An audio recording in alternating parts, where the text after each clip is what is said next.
Chen Zhiyuan is reborn. His father still lies on his deathbed, gravely ill. Determined to save him, Chen Zhiyuan ventures into the mountains, relying on memories from his past life to dig for the life-saving ginseng. But disaster strikes again. He encounters a tiger on the mountain. Using the wisdom and experience of 2 lifetimes, he outsmarts the beast and bravely invades its den. Not only does he return with precious ginseng and antlers, but he also begins a new life, raising tiger cubs. Got debt collectors coming after you? Just carry a dead tiger back and pay your debts with its corpse. This time, he's cultivating wood ear fungus, farming cicadeer, growing ginseng, starting a circus, opening a zoo, and launching a bathhouse complex. This life isn't just about achieving a modestly comfortable life for his family. It's about being rich, and not just rich, but overflowing with wealth, more money, and even more money. Chapter 1, Rebirth. Wah, wah. Dad, wake up. You can't die. Old Dr. Song is coming, just hold on. Chen Zhiyuan's head throbbed. A woman's voice rang in his ear, so familiar. This is my mom's voice. Chen Zhiyuan snapped his eyes open. Inside the dimly lit room, a few shafts of sunlight filtered through the paper-covered wooden lattice windows, casting patchy light onto the Kong-heated brick bed. A smell, a mix of damp earth and wood smoke, washed over him. Everything felt so familiar, yet so unbelievable. The next second, his gaze locked onto a frail, middle-aged woman. "Mom!" Chen Zhiyuan cried out, unable to believe it. His mother, Li Fong, glanced back at him, her eyes blazing with hatred. Get out of here. I'm not your mother. I don't have a son like you. Your father never wants to see you again. Get out." Li Fong screamed at Chen Zhiyuan, her voice raw with fury. Chen Zhiyuan was stunned. He was about to speak when a memory slammed into him. He shot upright, as if struck by lightning, frozen in place. His father, Chen Zhiyuan, lay on the Kong, his face pale as paper, his breathing weak and shallow. Memories surged like a tide. He remembered clearly. It was this year. His father had collapsed from illness after Chen Zhiyuan gambled away all the family's money and incurred heavy debts. They took him to the town clinic, but the doctor just shook his head, advising they go to a big hospital in the provincial capital for any chance of recovery. But all their money was gone. Even the trip to the town clinic had been funded by borrowing from relatives. With the long journey to the provincial city impossible, they returned to the village and sought out the old herbalist from a neighboring hamlet, hoping for a miracle. It was rumored the old herbalist's ancestors had been imperial physicians, and he could cure many rare and difficult illnesses. People from miles around came to him for treatment because it was cheap and effective. The family pinned all their hopes on the old herbalist. When the doctor arrived, he sighed deeply. If you could find a century-old wild ginseng, there might be a slim chance of saving him. But a century-old wild ginseng was a legendary, near impossible find. In desperation to save her husband, Li Fong risked climbing the mountain to dig for ginseng. She slipped and fell off a cliff. By the time they found her, she was already dead. Without the ginseng and shattered by the news of his wife's death, Chen Zhiyuan succumbed to his grief and passed away. After handling his father's funeral, only Chen Zhiyuan and his younger sister were left. But one day, his sister went out and never came back. The villagers said Chen Zhiyuan had sold her to human traffickers for money. No matter how much he protested his innocence, no one believed him. His entire family was destroyed because of him. Father dead, mother dead, sister gone, estranged from his elder sister who married young and now refused to speak to him. Later, to survive, he joined the army. He was badly wounded in combat, losing his fertility, though he managed to survive. Chen Zhiyuan reflected bitterly this must have been heaven's punishment. After returning from the battlefield, through relentless effort, he eventually lived a comfortable life. But he was forever alone, haunted by nightmares every single day. If only he hadn't listened to Li Fuguwei and fallen into gambling debt. His father wouldn't have died, his mother wouldn't have fallen from the cliff. His sister wouldn't have been kidnapped, and his sister wouldn't have disowned him. He wouldn't have become a barren outcast, mocked behind his back. Everything, every single tragedy was his fault. He was filled with unbearable regret and longed for a second chance to make it all right. In his final moments, he saw a mother and daughter about to be hit by a car. Chen Zhiyuan threw himself forward, shoving them out of the way. He was struck hard and thrown aside. He didn't feel the pain. Instead, he heard his mother's sobs. Chen Zhiyuan knew he had been reborn. Reborn at this most critical moment. Looking at his father on the Kong, a wave of sorrow overwhelmed him. He slapped himself hard twice. This was his punishment for his past life. Li Fong saw this and spat. Don't act so remorseful. This house doesn't want you. Get out now. Chen Zhiyuan looked at her, deadly serious. Mom, I know nothing I say will make you believe me now. But this time, you have to believe me. I will save my father." The only thing that could save his father now was the century-old wild ginseng. Fortunately, in his previous life, when debt collectors had driven him up the mountain, he had dug up a century-old wild ginseng. He sold it for a large sum, paid off his debts, and that was how he survived afterward. Remembering this, Chen Zhiyuan realized he had the key. He didn't hesitate. He immediately began rummaging through the chests, searching for the digging tools his father had hidden. In his past life, he had been reckless while digging, damaging many of the roots and destroying the ginseng's quality, greatly reducing its value and medicinal potency. This time, to save his father's life, he couldn't afford a single mistake. Li Cuifeng, seeing him tear through the chest, yelled furiously, "You beast! There's not a single coin left in this house. Stop searching. Your father is in this state, and you have no shame? Are you even human?" Chen Zhiyuan didn't respond to his mother's curses. He had no time to explain. He needed to retrieve the ginseng as quickly as possible to save his father. Every second delayed could mean missing the best chance for treatment. The next second, he found a red cloth bundle at the bottom of the chest. Li Cuifeng saw this and rushed over, blocking Chen Zhiyuan. "This is your father's last keepsake. It's worthless. What do you think you're doing?" "Mom, I need it." "What for? To sell for money again?" "I won't let you take it today. I need it to save my father's life." "Ridiculous. You actually care about that? Put it down." Chen Zhiyuan knew he had been a scoundrel in his past life, lazy, stealing from the house to sell for cash. He was infamous in the village. If a chicken or duck went missing, just find Chen Zhiyuan, and the case was solved. He knew his words were meaningless now, but he couldn't afford any delay. Seeing his mother clinging to the bundle, he had no choice. He shoved her aside. Li Cuifeng fell onto the Kong with a cry of pain.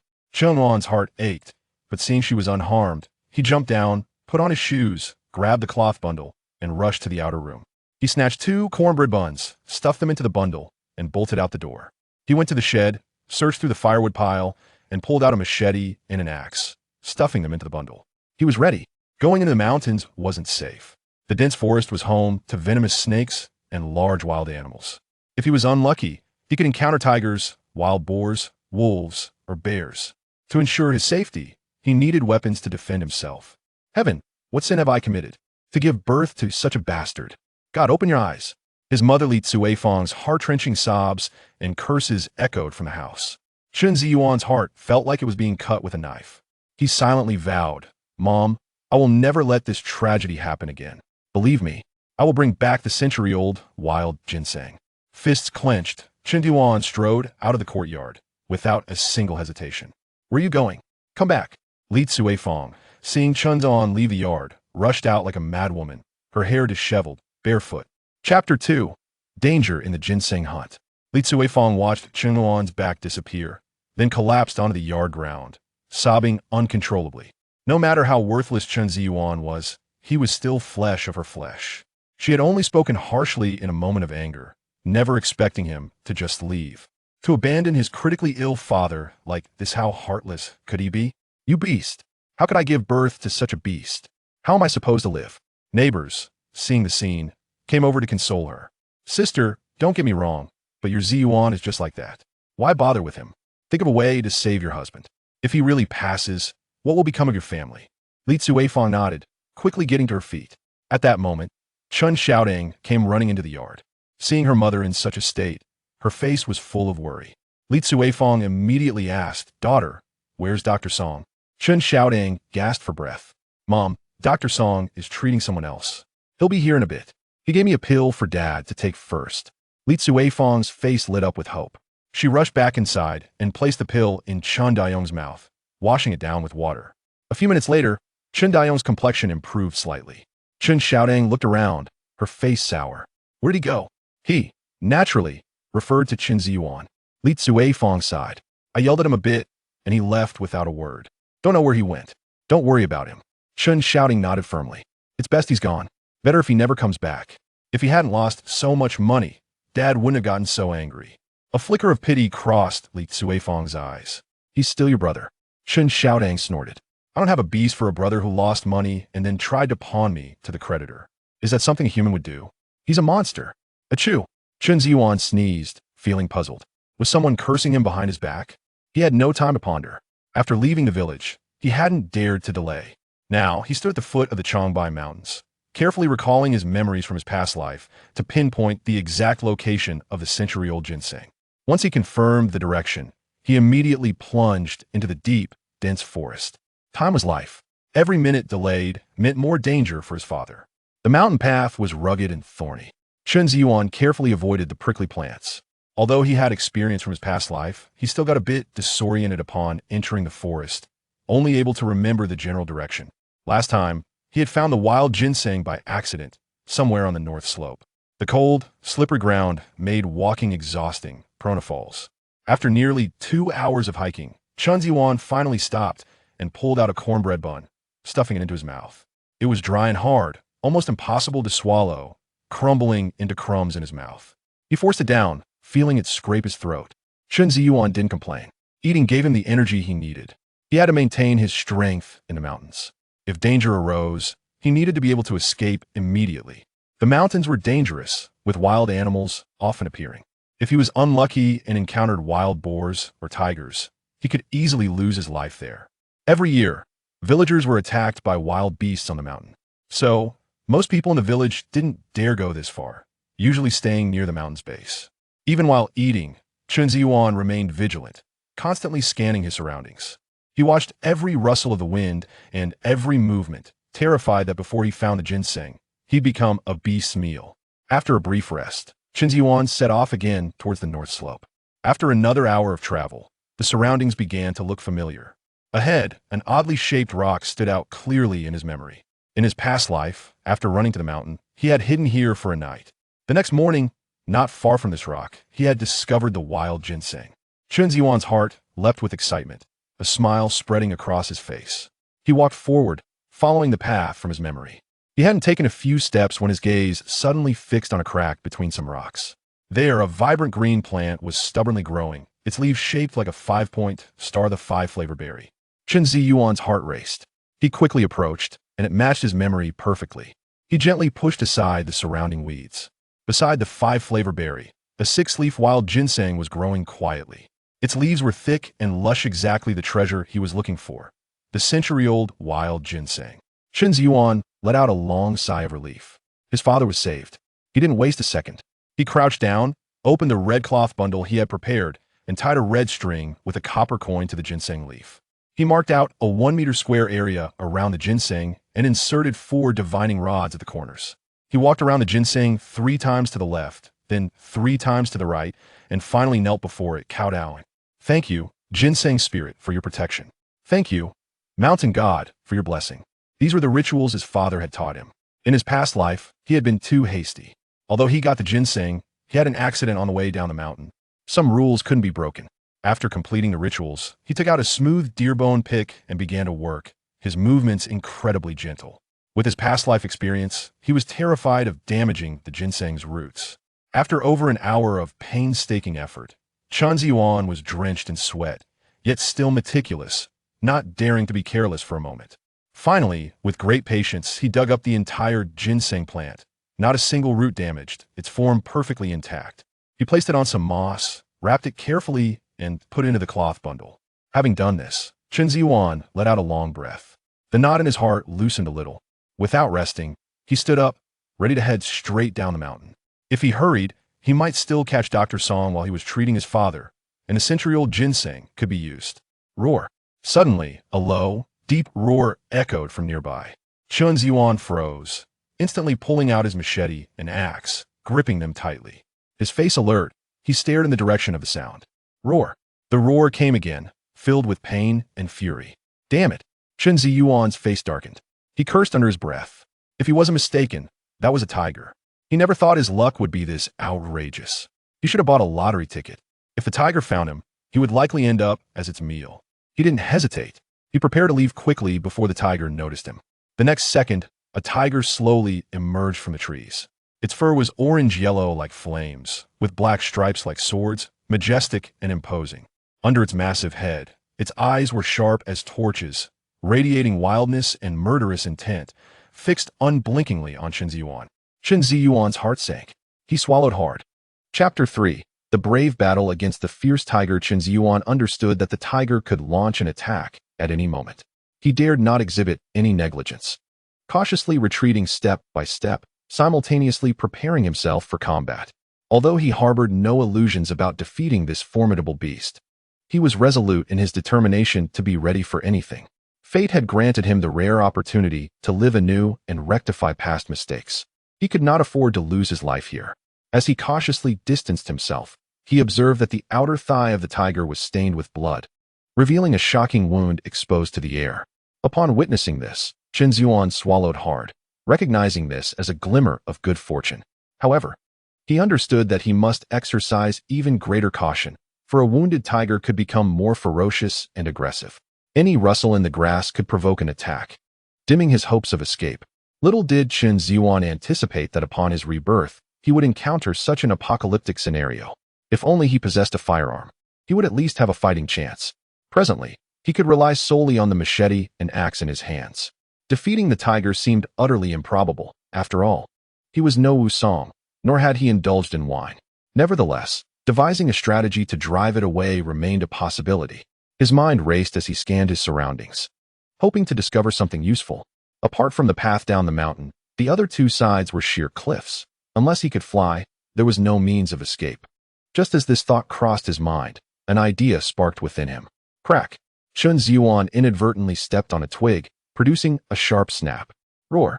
In that instant, the tiger, which had remained motionless, unleashed a furious roar and leapt towards him with lightning speed. Chen Zhiyuan inwardly cursed his own foolishness, astonished at his own clumsiness. Yet, his feet moved swiftly, retreating as he distanced himself from the tiger. The tiger pounced, only to find itself grasping at thin air, its gaze fixed intently on Chen Zhiyuan before making another leap. With every fiber of his being taut, adrenaline surged through him, propelling him into a state of heightened alertness. His previous military experience taught him that in moments like these, maintaining composure was paramount. Any misstep could lead to a fatal encounter with the tiger. As the tiger lunged towards him, Chen Zhiyuan executed a forward roll, narrowly evading the strike. In the moment he regained his footing, he swung his axe fiercely at the tiger's wounded thigh. Roar! The tiger bellowed in fury, turning to bite at Chen Zhiyuan. With a powerful push from his feet, he swiftly retreated, realizing the tiger had pivoted its body. Whoosh! Chen Zhiyuan hurled the axe with all his might, striking the tiger's eye just as it began to move. Roar! Roar! Roar! The tiger, reeling from such a brutal attack, collapsed to the ground, thrashing wildly as its claws flailed in a desperate frenzy. Chen Zhiyuan's expression darkened as he quickly approached the tiger. He understood that today, it was either his life or the tiger's. The prospect of escape was virtually non-existent. Just as Chen Zhiyuan drew near, the tiger suddenly rolled over and lunged at him. Caught off guard by the tiger's cunning, he slid to the side and swiftly darted beneath its belly. His blade grazed the tiger's abdomen, inflicting a significant wound. Without a moment's hesitation, Chen Zhiyuan turned around. Roar! To his astonishment, the tiger was already leaping towards him. Its massive paws landed heavily on his shoulders, toppling him to the ground. The tiger opened its gaping maw, preparing to bite down on Chen Zhiyuan. In that instant, he widened his eyes and plunged the knife forcefully into the tiger's abdomen, immediately feeling the warmth of blood. Summoning all his strength, he thrust the blade forward. With a tearing sound, he created a large gash in the tiger's belly. The tiger, about to bite down, lifted its head in agony, letting out a pained roar. Chen Zhiyuan, summoning every ounce of his energy, kicked the tiger fiercely, pushing it away. He rolled away, quickly putting distance between himself and the tiger, now standing perilously close to the edge of a cliff. One misstep could lead to eternal regret. The tiger struggled to rise, its abdomen soaked in blood, glaring furiously at Chen Zhiyuan. Realizing the tiger was more formidable than he had anticipated, he braced himself just as the tiger lunged again. Chen Zhiyuan leaped forward, narrowly evading the tiger as it nearly fell off the cliff. Upon landing, he sprang back up, exerting all his strength to propel himself towards the tiger once more. With a fierce slash, he struck the tiger and collided against it, gripping its wound tightly. At that moment, all his power converged in his legs. With a primal roar, Chen Zhiyuan shoved the tiger away. Just as the tiger opened its bloody jaws to bite him, it lost its footing and began to slide uncontrollably towards the precipice. The tiger clawed desperately at the ground. Seeing this, Chen Zhiyuan seized his knife and aimed it at the tiger's paws. Roar! The tiger emitted a final, defiant cry as it plummeted over the cliff. Chen Zhiyuan gasped for breath, observing his blood-soaked hands, with his heart pounding like a drum. He glanced down once more. The tiger lay motionless, likely dead. It was a pity, for the tiger's pelt and other parts were quite valuable. He resolved to return the next day to find a way down, hoping to retrieve what could fetch a considerable sum. As hunting and selling wild animals were still permissible, everything was deemed reasonable and legal. Tiger skins, bones, and whiskers are exceedingly valuable commodities that must not be squandered. Contemplating this, he exhaled a sigh of relief and collapsed onto the ground, leaning against a grand tree. He could hardly fathom that he had actually slain a tiger. Nevertheless, he considered himself fortunate. Had the tiger not been injured, he might not have so easily subdued it. If faced with an uninjured tiger, he would likely have met his demise today. Most importantly, Chen Zhiyuan discovered that his physical prowess had been remarkably rejuvenated. Before enlisting, he had been a feeble individual, unable to lift even the slightest burden. Indulging in a life of leisure, he possessed no muscle whatsoever. Chen Zhiyuan immediately touched his abdomen, astonished to find his abdominal muscles intact. Not only had he regained his youth, but his physical condition had also significantly improved, which was undoubtedly a reason for celebration. Ouch! Chen Zhiyuan exclaimed in pain. During the struggle, both shoulders had been clawed, and his thigh bore a scratch, his clothes torn and stained crimson with blood. He examined himself closely, relieved to note that the bleeding had ceased. Otherwise, he would have had to consider alternative measures. Numerous wounds adorned his body, remnants of the fierce encounter with the tiger. He pondered why the injured tiger had chosen to attack. Both parties had been oblivious to each other, and had the tiger not appeared, he might have already departed. Enduring the pain, Chen Zhiyuan picked up the cloth bundle he had set aside during the struggle. Fearful of damaging the ginseng, he hurriedly unwrapped it, inspecting the ginseng and finding it unharmed, which brought him great relief. With a noticeable limp, he retrieved his axe and machete, making his way toward the direction from whence the tiger had come. The tiger's appearance had been rather peculiar. After a few steps, he stumbled upon a cave. Before the cave entrance lay the skull of a deceased spotted deer, its antlers intact, unmistakably a trophy from the tiger's prior hunt. Now reduced to mere bones. A faint sound emanated from within the cave. Chen Zhiyuan's heart quickened. If he surmised correctly, there might be tiger cubs inside. He crouched low and cautiously entered the dimly lit cave, where sunlight filtered through, illuminating his path. After only a few strides, he halted in astonishment. Deep within the cave, a charming little tiger cub lay, its eyes yet to open, mouth agape as it instinctively nibbled at its surroundings, seemingly in search of milk, occasionally emitting soft whimpers. Soon after, the cub opened its eyes, two glistening orbs radiating curiosity, akin to lively black gemstones, as it scrutinized Chen Zhiyuan with keen interest. The little tiger crawled out of its den, its four tiny legs kicking awkwardly as it made its way toward Chen Zhiyuan. Suddenly, it lost its balance and tumbled into a small, chubby ball, rolling to Chen Zhiyuan's feet. Ow! Ow! The little tiger shook its round head, clearly dazed. It immediately nuzzled against Chen Zhiyuan's thigh, seemingly seeking affection. Chen Zhiyuan, captivated by its adorableness, understood why the earlier tiger had fought so fiercely. It was evident that the earlier tiger was its mother, willing to attack despite its injuries to protect its cub. The sight of the charming little tiger, with its endearing innocence, was utterly delightful. Chen Zhiyuan pondered for a moment, then crouched down and said to the little tiger, "I shall grant you an opportunity. If you wish to accompany me, simply lick my hand." As he spoke, he extended his palm.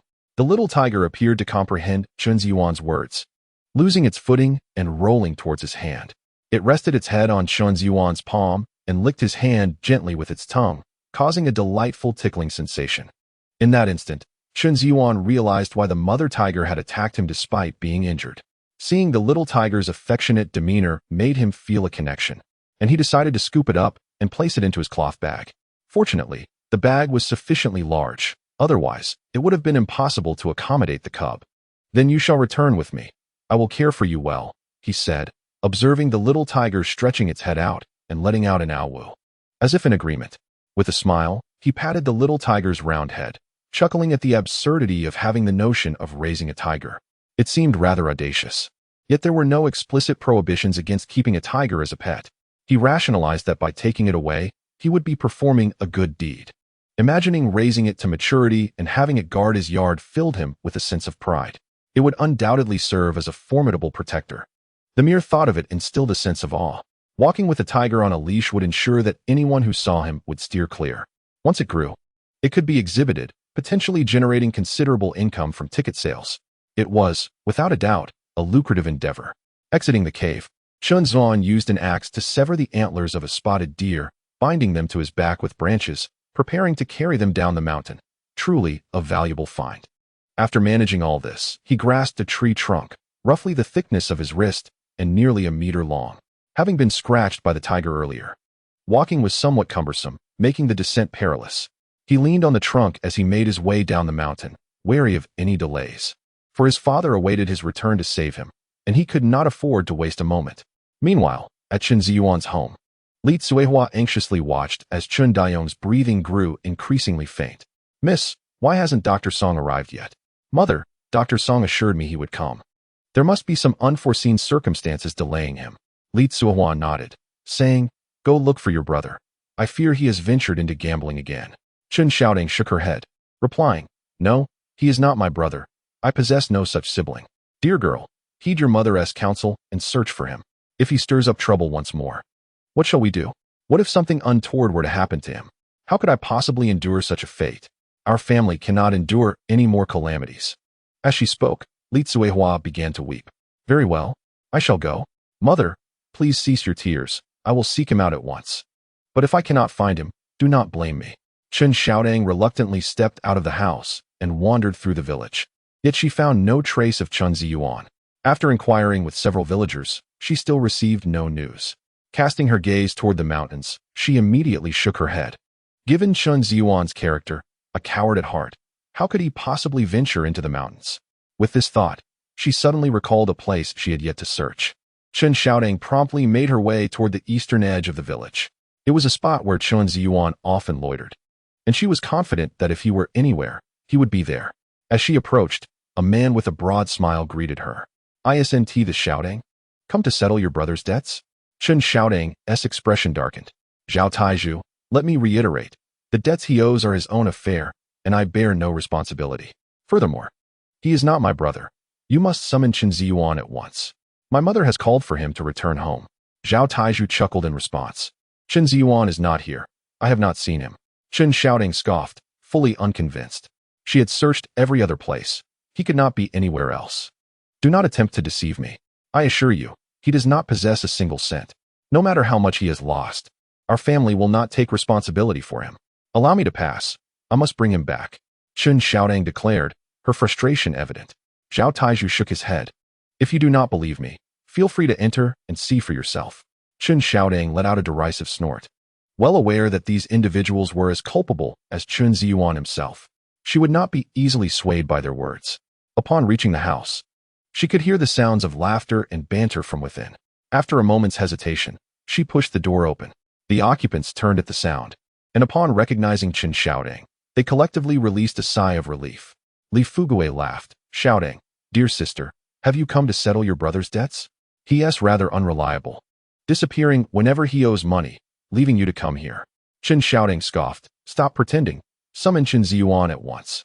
My mother has ordered him to return home." Li Fuguei laughed heartily, shouting, "I too wish to find him, but the truth is, he is simply not here." Chen Xiaoding snorted again, suspecting that Chen Zhiyuan had hidden upon hearing her voice. "Where have you concealed him?" Chapter 5. Arriving at the village entrance, Li Fuguei, seeing her distress, laughed. "We have not hidden him. If you do not believe us, search for yourself." Chen Xiaoding scanned the area, confirming that there were indeed no places suitable for hiding anyone. Li Fuguei teased, "Well, since you are so eager to know, I might as well tell you. But you see, my shoulder is a bit sore. If someone could massage it for me, perhaps I would be inclined to speak the truth." The others burst into hearty laughter. "Indeed, if you give Brother Fuguei a shoulder rub, he is sure to divulge the information."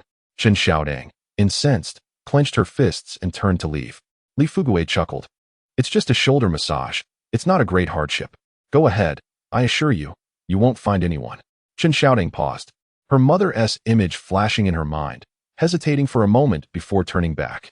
"Fine, I'll massage your shoulders, but you must tell me where he is." Li Fuguei laughed heartily. "Rest assured, once you massage my shoulders, I will speak the truth." Chen Xiaoding stepped forward, and gave Li Fugui's shoulders a couple of gentle rubs. A look of sheer delight spread across his face. Ah, this feels wonderful. Sister Xiaodong has such skilled hands. The others watched with envious eyes, their smiles widening. Chen Xiaodong asked in a serious tone, "Where is Chen Zhiyuan?" Laughter erupted again, but no one responded. Li Fugui grinned. "Sister Xiaodong, to be honest, I truly do not know. However, I must say, those 2 rubs were indeed delightful. My thighs are sore too. Perhaps you could help with that?" Laughter grew even louder at his remark, astonished at how easily Chen Xiaodong could be deceived. Inside the room, laughter was so intense that it echoed. Chen Xiaodong's face flushed with anger, realizing she had been played by this scoundrel. Li Fugui continued with a grin. "Why don't you stay and keep me company? I can gather some people to help you find him." As he reached for Chen Xiaodong's hand, she swiftly grabbed it and bit down hard. "Ah!" Li Fugui shouted. "Are you a dog?" Chen Xiaodong retorted angrily. "You deserve it." With that, she turned and ran out. Li Fugui called after her. "Chen Xiaodong, let me tell you. Your brother owes me money, and I am going to your house to collect. Let us see how you act then." Once outside, Chen Xiaodong dashed back home.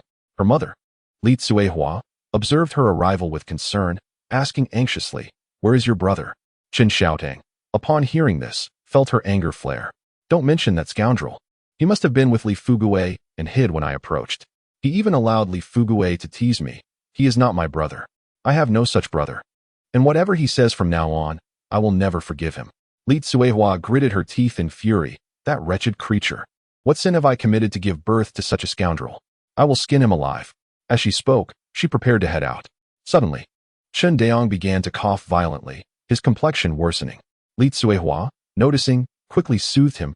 "Do not be angry. There is no need to be upset with that wretch. My dear, please go check on why Dr. Song has not yet arrived." Chen Xiaodong nodded eagerly and moved to the door. Just as she reached it, it creaked open. Song Zhiren pushed open the dilapidated wooden door and entered. "Dr. Song, you have finally arrived. Please, take a look at my father." Song Zhiren nodded and hurried into the room, casting a glance at Song Daong, who was lying on the Kong, his brow furrowing in concern. "Dr. Song, you are renowned in our area as a miraculous healer. You must save my Daong," Li Tsuehua pleaded, her face etched with urgency. Song Zhiren replied, "Allow me to take his pulse first." With that, he placed his hand on Song Daong's wrist. Li Tsuehua and Chen Xiaodong exchanged anxious glances, their hearts racing, neither daring to utter a word or even breathe audibly. Neighbors, including Zhao Chunhua and other villagers, entered the room, having heard about Chen Daong's condition. Upon seeing Song Zhiren arrive, they understood the gravity of the situation and came to assess it for themselves. Zhao Chunhua glanced at Chen Daong on the Kong and sighed. "Where is Chen Zhiyuan?" she inquired, scanning the room. "Do not even mention that scoundrel to me," Li Tsuehua replied indignantly. Zhao Chunhua immediately retorted, "That wretch, Chen Zhiyuan. His father is in such dire straits, yet he is nowhere to be found. I shall gather a group and bring him back right now." Without waiting for Li Tsuehua's response, Zhao Chunhua turned and left. Li Tsuehua sighed, wishing he could be found. If he caused any more trouble, it would only add to her distress. At Wanbao village, near the entrance, Zhao Chunhua, accompanied by several others holding torches, searched the village but found no sign of Chen Zhiyuan. She felt puzzled. Could he have ventured into the mountains? Just then, a figure appeared not far from the village entrance, slowly making his way toward them. Chen Zhiyuan, leaning on a stick, had descended from the mountains, taking considerable time. As dusk was settling in, anxiety gnawed at him as he realized he had twisted his ankle on the way down, significantly slowing his pace. By the time he reached the village entrance, he was drenched in sweat. Fortunately, he had encountered no wild beasts on his journey. Otherwise, he might have met with disaster in the mountains. To his surprise, just as he arrived at the village entrance, he saw flickering flames approaching him. Zhao Chunhua, brandishing a torch, confronted Chen Zhiyuan. "You reckless fool. Your father is on the brink of death, and you are gallivanting about. Look at you now, covered in injuries. Who have you been fighting with?" The others present wore disapproving expressions, pointing their fingers at him. The old Chen family has produced such a disgrace. It is truly lamentable. Just look at his reckless demeanor. With a father in such peril, he runs off to who knows where. One villager exclaimed, "If my family were burdened with such a miscreant, I would rather end his life myself. He deserves every bit of his suffering." The villagers displayed their disdain. And had it not been for Zhao Chunhua's insistence on locating Chen Zhiyuan, they would not have bothered to assist. Zhao Chunhua huffed. What are you still doing here? Hurry back home. Seeing you in this state makes me want to slap you on behalf of your mother. Chen Zhiyuan was acutely aware that his reputation in the village was rather dismal. He glanced towards a few individuals and greeted them. Hello, Aunt Zhao. Hello, Brother Niu. Hello, Uncle Lier. I am simply on my way home. The villagers exchanged incredulous glances, their expressions betraying disbelief. Did he just greet me? Is this truly the same Chen Zhiyuan? Could he have been possessed? Many found it hard to trust their own ears. Chapter 6. The wrath against the unfilial son. I must hurry home to see if our chickens have gone missing. Aunt Zhang exclaimed, rising hastily to head homeward. Indeed. I should also check if anything of mine has gone astray. Uncle Lier followed suit, moving towards his residence. Chen Zhiyuan's behavior was utterly bewildering, causing a stir among them. It was entirely out of character for him to acknowledge them in such a manner. This sudden change compelled them to question his motives. Others hurried off to investigate the situation, unwilling to show any sign of negligence, leaving only Zhao Chunhua behind. I must tell you, we scoured the entire village looking for you. Look at you now. You should spare your parents some worry and rush home. Dr. Song is already there, Zhao Chunhua said with irritation etched upon her face. Upon hearing her words, Chen Zhiyuan felt a surge of relief. His return was indeed timely. Thank you, Aunt Zhao. I shall head home at once. Zhao Chunhua was slightly taken aback, not expecting such words from Chen Zhiyuan. She scrutinized the wounds adorning his body. How did you sustain these injuries? Come to my house later. I will apply some medicine for you. Chen Zhiyuan waved his hand dismissively. Aunt Zhao, it's nothing serious. I merely had a tussle with a tiger. It's not a grave concern. I must first check on my father's condition. Zhao Chunhua's eyes widened in disbelief. You fought a tiger? Chen Zhiyuan, you are incorrigible with your fabrications. Why not claim you are Wu Song and that you vanquished the beast? Chen Zhiyuan chuckled. Believe it or not, I am heading home now. Zhao Chunhua shook her head in disbelief, completely unconvinced by his words. Her gaze fell upon the deer antlers slung across Chen Zhiyuan's back, momentarily startling her. Where did you acquire those antlers? They appear quite impressive. Oh, spoils from my battle with the tiger, he jested. Ridiculous. Enough with your boasting. Zhao Chunhua retorted, her skepticism unwavering. Chen Zhiyuan chose not to further his defense. Leaning on a nearby tree as he continued his journey home. Not far along, he encountered two individuals, his uncle, Chen Daji, and his aunt, Zhao Yufan. Stopping in his tracks, he greeted them, Uncle, Aunt. Zhao Yufan, taken aback by his greeting, furrowed her brow. Don't come here with sweet words. When have you ever reached out to us in the past years? What is it now? Here to borrow money, deliberately intercepting us on the road? Let me make this clear. You tell your mother that the money I lent your family yesterday must be repaid by the end of this month, not a penny less. Chen Zhiyuan understood well that the funds for his treatment in town had been borrowed from his uncle's family at his mother, Li Zuo's, earnest request. He nodded in acknowledgement. Understood. I will ensure the repayment is made in full. Upon hearing this, Zhao Yufan erupted into hearty laughter. You still dare to ask? What do you possess to repay? Even if you were sold, you would fetch a meager sum. You squander your days idly. What wealth do you hold? You owe a considerable amount. Do you truly believe we are unaware? Inform your mother that if you cannot repay, we shall seize your family's land as collateral. Chen Zhiyuan, upon hearing these words, could only respond with a resigned smile, fully aware that these were indeed the consequences of his past actions. Had it not been for such matters, his father would not have succumbed to illness. Let us depart. Keep this ill-omened figure at bay, lest he disturb our peace. Zhao Yufan tugged at Chen Daji, disdain evident on her face as they circumvented Chen Zhiyuan and left. Chen Zhiyuan silently vowed to himself that he would ensure a better life for his family in this lifetime. Without further contemplation, he hastened homeward. At Chen Dayong's residence, Song Zhiuan, after taking Chen Dayong's pulse, shook his head in sorrow and sighed. Dayong's health has deteriorated beyond help. I am powerless to assist further. Li Zuehua, upon hearing this, was overcome with grief and quickly grasped Song Zhiuan's hand. Dr. Song, you are renowned as a miraculous healer. You must devise a way to save my Dayong. He is only in his 40s. He cannot simply perish like this. What shall we do if he is gone? Chen Xiaodang fell to her knees, pleading, Dr. Song, I implore you to save my father. I would toil for you without hesitation. Song Zhiuan sighed deeply and hastily helped Chen Xiaodang to her feet. Child, what are you doing? A healer's heart is akin to that of a parent. I could never stand idly by in the face of death. Though there exists a method, It is indeed fraught with uncertainty. Li Zuehua, clinging to the last vestige of hope, eagerly inquired, Dr. Song, what is this method? Speak it, and I shall go to any lengths to procure it. Chen Zhiyuan nodded fervently. Yes, we will find a way to make it happen. Songs are inside once more. Dayong's condition is dire, his spirit is crushed, and his vitality severely depleted. If only we could procure a century-old wild ginseng and prepare an infusion, it might restore a flicker of hope. What? A century-old wild ginseng?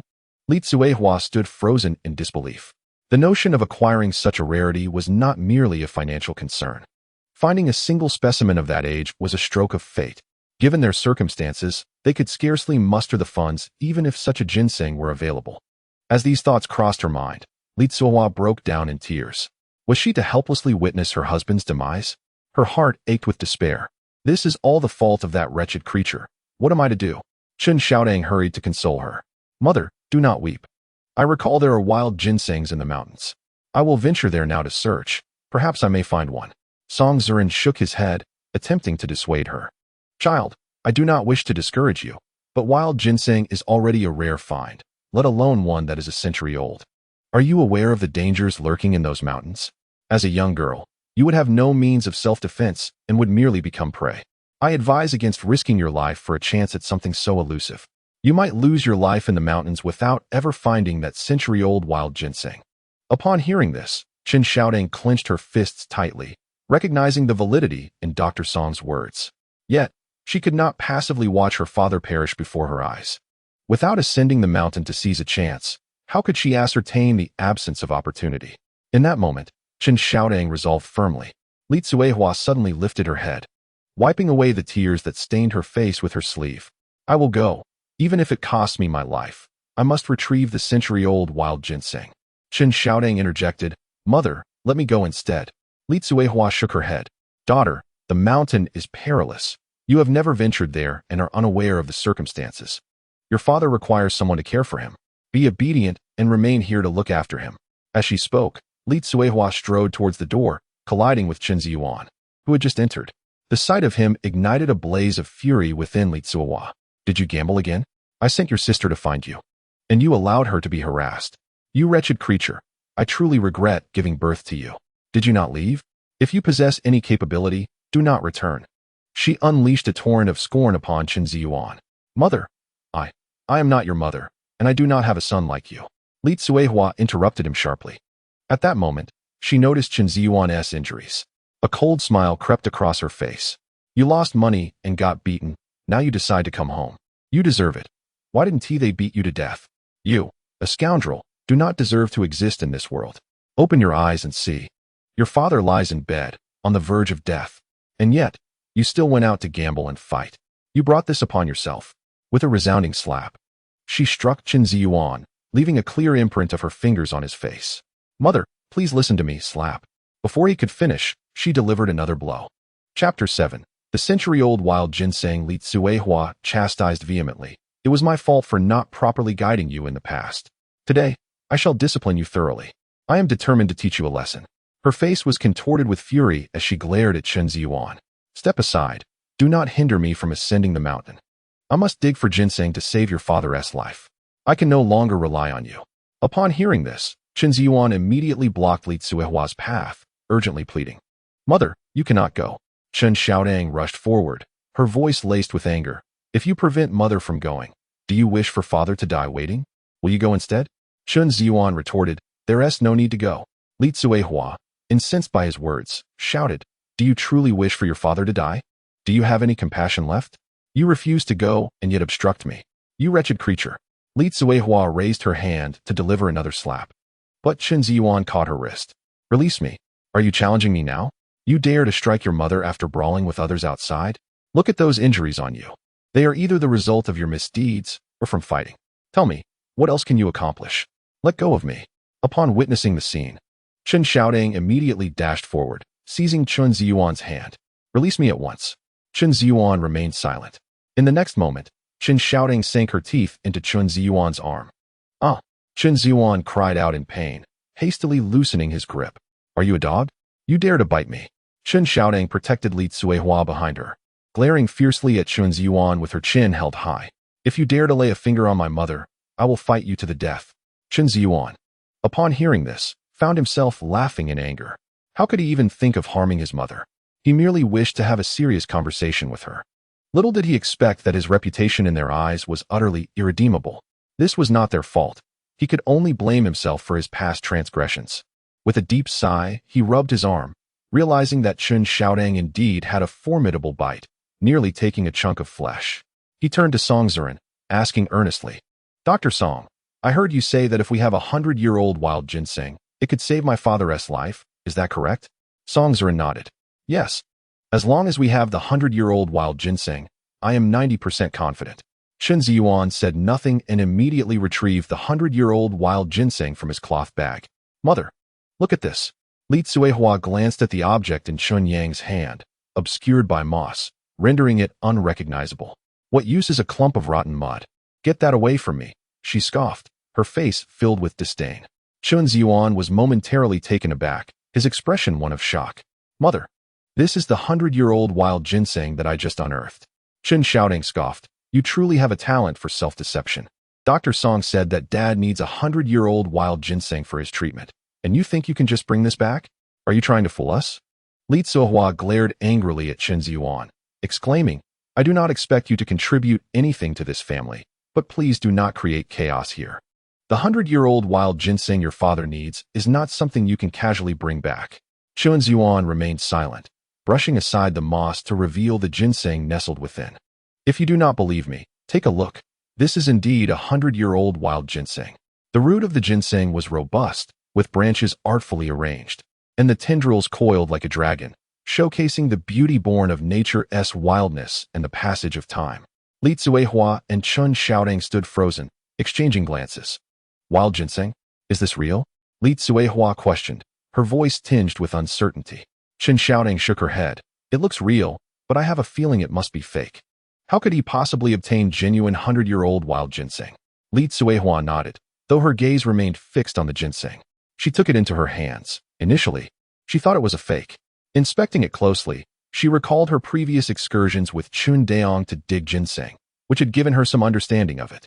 However, she had never encountered a wild ginseng of such girth before. It was nearly the size of a wild radish. Li Tsuehua cast a disbelieving glance at the wild ginseng, then turned her gaze to Chen Zhiyuan. He claimed this treasure was unearthed by him. How could that be possible? Had he not just gone out to gamble? When did he ascend the mountain? It was inconceivable, utterly impossible. Yet, the century-old wild ginseng lay before her, compelling Li Tsuehua to accept Chen Zhiyuan's words as truth. He had actually risked being devoured by beasts to venture into the mountains for the sake of unearthing wild ginseng. Was this truly her son, who had always seemed so inept? The items he had rummaged through in the cabinet were, in fact, tools his father had previously used to gather ginseng. Had he, in that fleeting moment, already prepared himself for the ascent? Was he speaking the truth? Li Tsuehua shook her head. Although she found it hard to fathom, the reality stood starkly before her. Had she wrongfully accused him? Yet, prior to this, Chen Zhiyuan had never ventured into the mountains alone. The mountains were rife with wild beasts, and incidents of attacks were frequent, causing many to hesitate in their ascent. Chen Zhiyuan was known for his fear of death. It was implausible that he would brave the mountains alone. Li Tsuehua's gaze once more flickered to Dr. Song. With his extensive knowledge and experience, he would undoubtedly recognize whether this truly was a century-old wild ginseng. As she spoke, she extended the ginseng towards him, inquiring, Dr. Song, is it genuine? At the moment Dr. Song Zhiren accepted the wild ginseng, he slightly lifted his gaze. He glanced at Chen Zhiyuan, having heard of this wayward son. What a coincidence! Chen Daong was in urgent need of a century-old ginseng, and here it was, discovered by Chen Zhiyuan. Dr. Song Zhiren accepted the wild ginseng with both hands. The ginseng stem, segmented year by year, was densely packed, indicative of its age. He brought it to his nose and inhaled, detecting the fresh scent of earth still clinging to it. The aroma was unmistakably authentic. It was clearly unearthed from the depths of the mountains, not a counterfeit. Dr. Song recalled his father mentioning that fresh century-old ginseng was about the size of a baby's fist. This specimen was considerably larger, suggesting it was not merely a century old, but possibly several decades beyond that, perhaps even 150 years. Having never encountered such a specimen before, he was now enlightened. After confirming its authenticity, Dr. Song raised his eyes to Li Tsuehua. Dr. Song? Li Tsuehua felt an inexplicable surge of anxiety. Dr. Song Zhiyuan, holding the wild ginseng, stated earnestly, "This is indeed a century-old wild ginseng. Observe the pliable root hairs, the plump pearl-like nodes, the deep wrinkles of the skin, and the firm texture. All these are characteristics of a century-old wild ginseng, and even the 6-petal leaves remain intact. It is undoubtedly genuine." Li Tsuehua, her face a canvas of astonishment, inquired once more, "Dr. Song, are you certain? You didn't misjudge, did you?" Dr. Song Zhiyuan nodded affirmatively. "Rest assured. I have verified this multiple times before making my assertion. I would never mistake this." Chen Zhiyuan still harbored a hint of skepticism. "Dr. Song, please examine it again. Chen Zhiyuan is hardly reliable." Dr. Song Zhiyuan reassured her, "Fear not. This is indeed a genuine century-old wild ginseng." Li Tsuehua and Chen Zhiyuan exchanged astonished glances, their disbelief palpable. Chen Zhiyuan nodded. "This is what I just unearthed. I hope you can save my father swiftly." Song Zhiyuan reassured him, "Rest assured, with this, there will be no issues." A sudden, anguished cry echoed as the creaky wooden door swung open. "What century-old wild ginseng?" Zhao Chunhua peered inside, her eyes darting around. Several villagers followed suit, their faces painted with curiosity. "Sister-in-law, please calm down. Although Zhiyuan is a bit unruly, he has returned," Zhao Chunhua said, approaching Li Tsuehua and gently patting her back in consolation. "We heard your scolding from afar. The most pressing matter is my elder brother's health. Do not stoop to this rascal's level." She gestured towards Chen Daong, offering her kind advice. "I just heard outside about this century-old wild ginseng. Does my brother's ailment require it?" Zhao Chunhua inquired, her face etched with confusion as she turned to the crowd. "I heard from the elders that it grows on our mountain, but it has been ages since anyone found it. If not, why don't we all venture up the mountain together for some luck?" Zhao Chunhua proposed. The villagers nodded in agreement, expressing their willingness to assist in the search, believing that many hands make light work. "What is this?" A sharp-eyed villager immediately spotted the wild ginseng in Song Zhiyuan's hand. Upon hearing this, Zhao Chunhua and several villagers followed his gaze, all turning to look. "This appears to be wild ginseng, doesn't it? My goodness, how thick and large it is. Has this ginseng attained sentience?" Several villagers exclaimed in astonishment. Zhao Chunhua's eyes widened in disbelief. "Goodness, I have never seen wild ginseng of such size. This cannot possibly be a century-old wild ginseng, can it?" A villager quickly nodded. "No doubt about it, it surely is." Zhao Chunhua suddenly turned to Chen Zhiyuan. "This must be what you dug up, right?" The villagers immediately agreed. Indeed. He was filthy and came from the direction of the village entrance. They were astounded that Chen Zhiyuan had accomplished such a feat, bringing back a century-old wild ginseng. Zhao Chunhua and the villagers exchanged incredulous glances, struggling to believe the revelation. They recalled their earlier encounter with Chen Zhiyuan at the village entrance, a path that led directly to the mountain. Despite searching for a long time in the village without finding any trace of Chen Zhiyuan, they had speculated whether he might have ventured up the mountain. Yet, given Chen Zhiyuan's previous antics, they deemed it improbable. Now, connecting all the dots, it became evident that he not only ascended the mountain, but also unearthed the century-old wild ginseng. Wanbao village is nestled at the foot of the mountain, where villagers often venture to forage for wild vegetables and mushrooms. They had occasionally found wild ginseng, but something as rare as this century-old variety is a treasure one rarely encounters. The last time they had heard of such a thing might have been over a decade ago. However, they had only heard tales of it, never witnessed it. The sudden revelation of this extraordinary treasure ignited a wave of excitement among the crowd. Without further ado, this solitary century-old wild ginseng, once sold, could indeed rival the annual earnings of an entire family. The crowd was visibly envious. "Zhiyuan, you little rascal, you've truly made a name for yourself this time. Who would have thought you quietly accomplished such a significant feat, earning the admiration of Aunt Zhao?" Zhao Chunhua instantly gave Chen Zhiyuan a thumbs up. "Let me have a closer look at this treasure." "Yes, let me see as well." Several villagers stepped forward, examining it intently, even reaching out to touch it. Observing this, Chen Zhiyuan hastily remarked, "Dr. Song, with this century-old wild ginseng in hand, I entrust my father's illness to you." Song Zhiyuan nodded. "Rest assured, I am well aware. Tsuehua, quickly start the fire so I can prepare De Yang's medicinal soup." Li Tsuehua, not daring to delay for a moment, hurried to the outer room to ignite the flames. "Zhiyuan, do share how you managed to unearth such wild ginseng on the mountain." Perhaps we could try our luck as well, a villager inquired with a smile. Others regarded him with curious eyes. Chen Zhiyuan chuckled and waved his hand dismissively.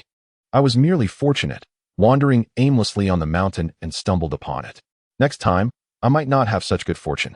The villagers, upon hearing this, confirmed that the wild ginseng indeed originated from Chen Zhiyuan. They had never anticipated this revelation. Chen Zhiyuan's words held a modicum of truth.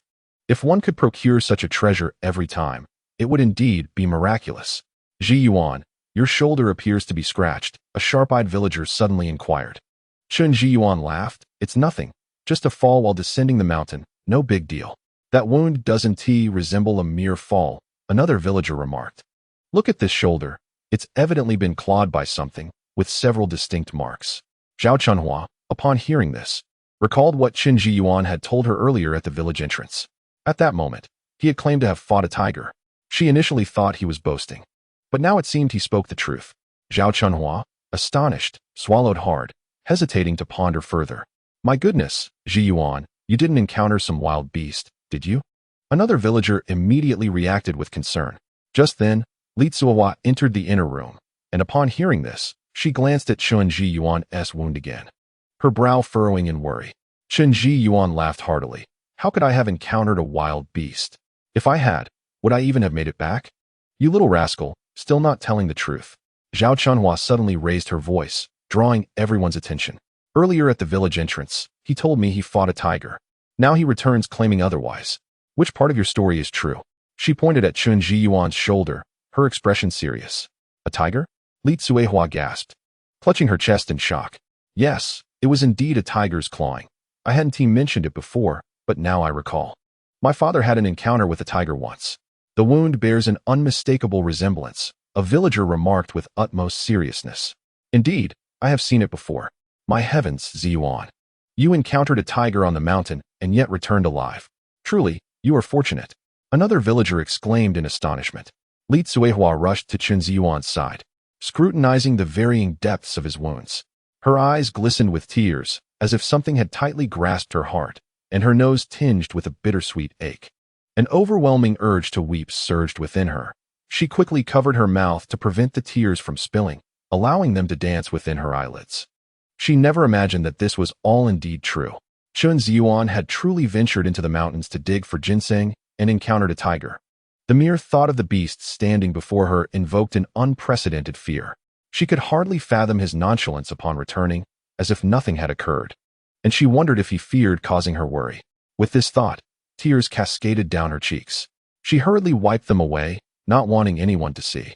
Moments ago, she had assumed Chen Zhiyuan's injuries were the result of a brawl, yet it turned out her assumptions were utterly misguided.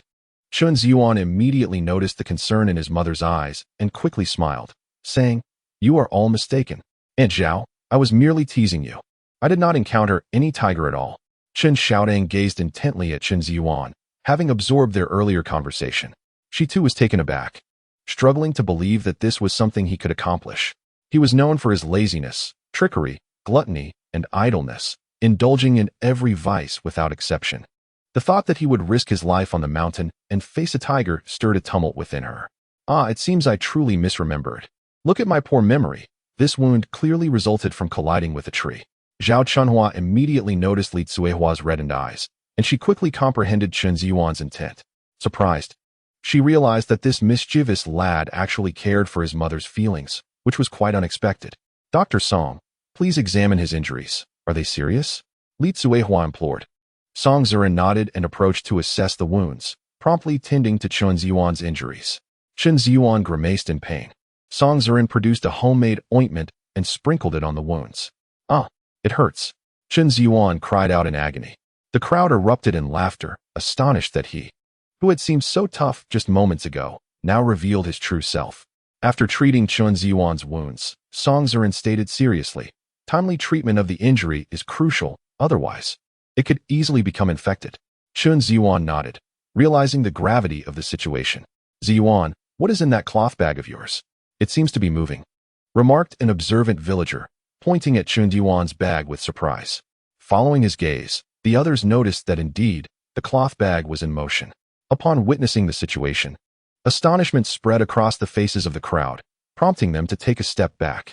Chen Zhiyuan, startled by this reaction, realized that the creature had awakened. "It's nothing.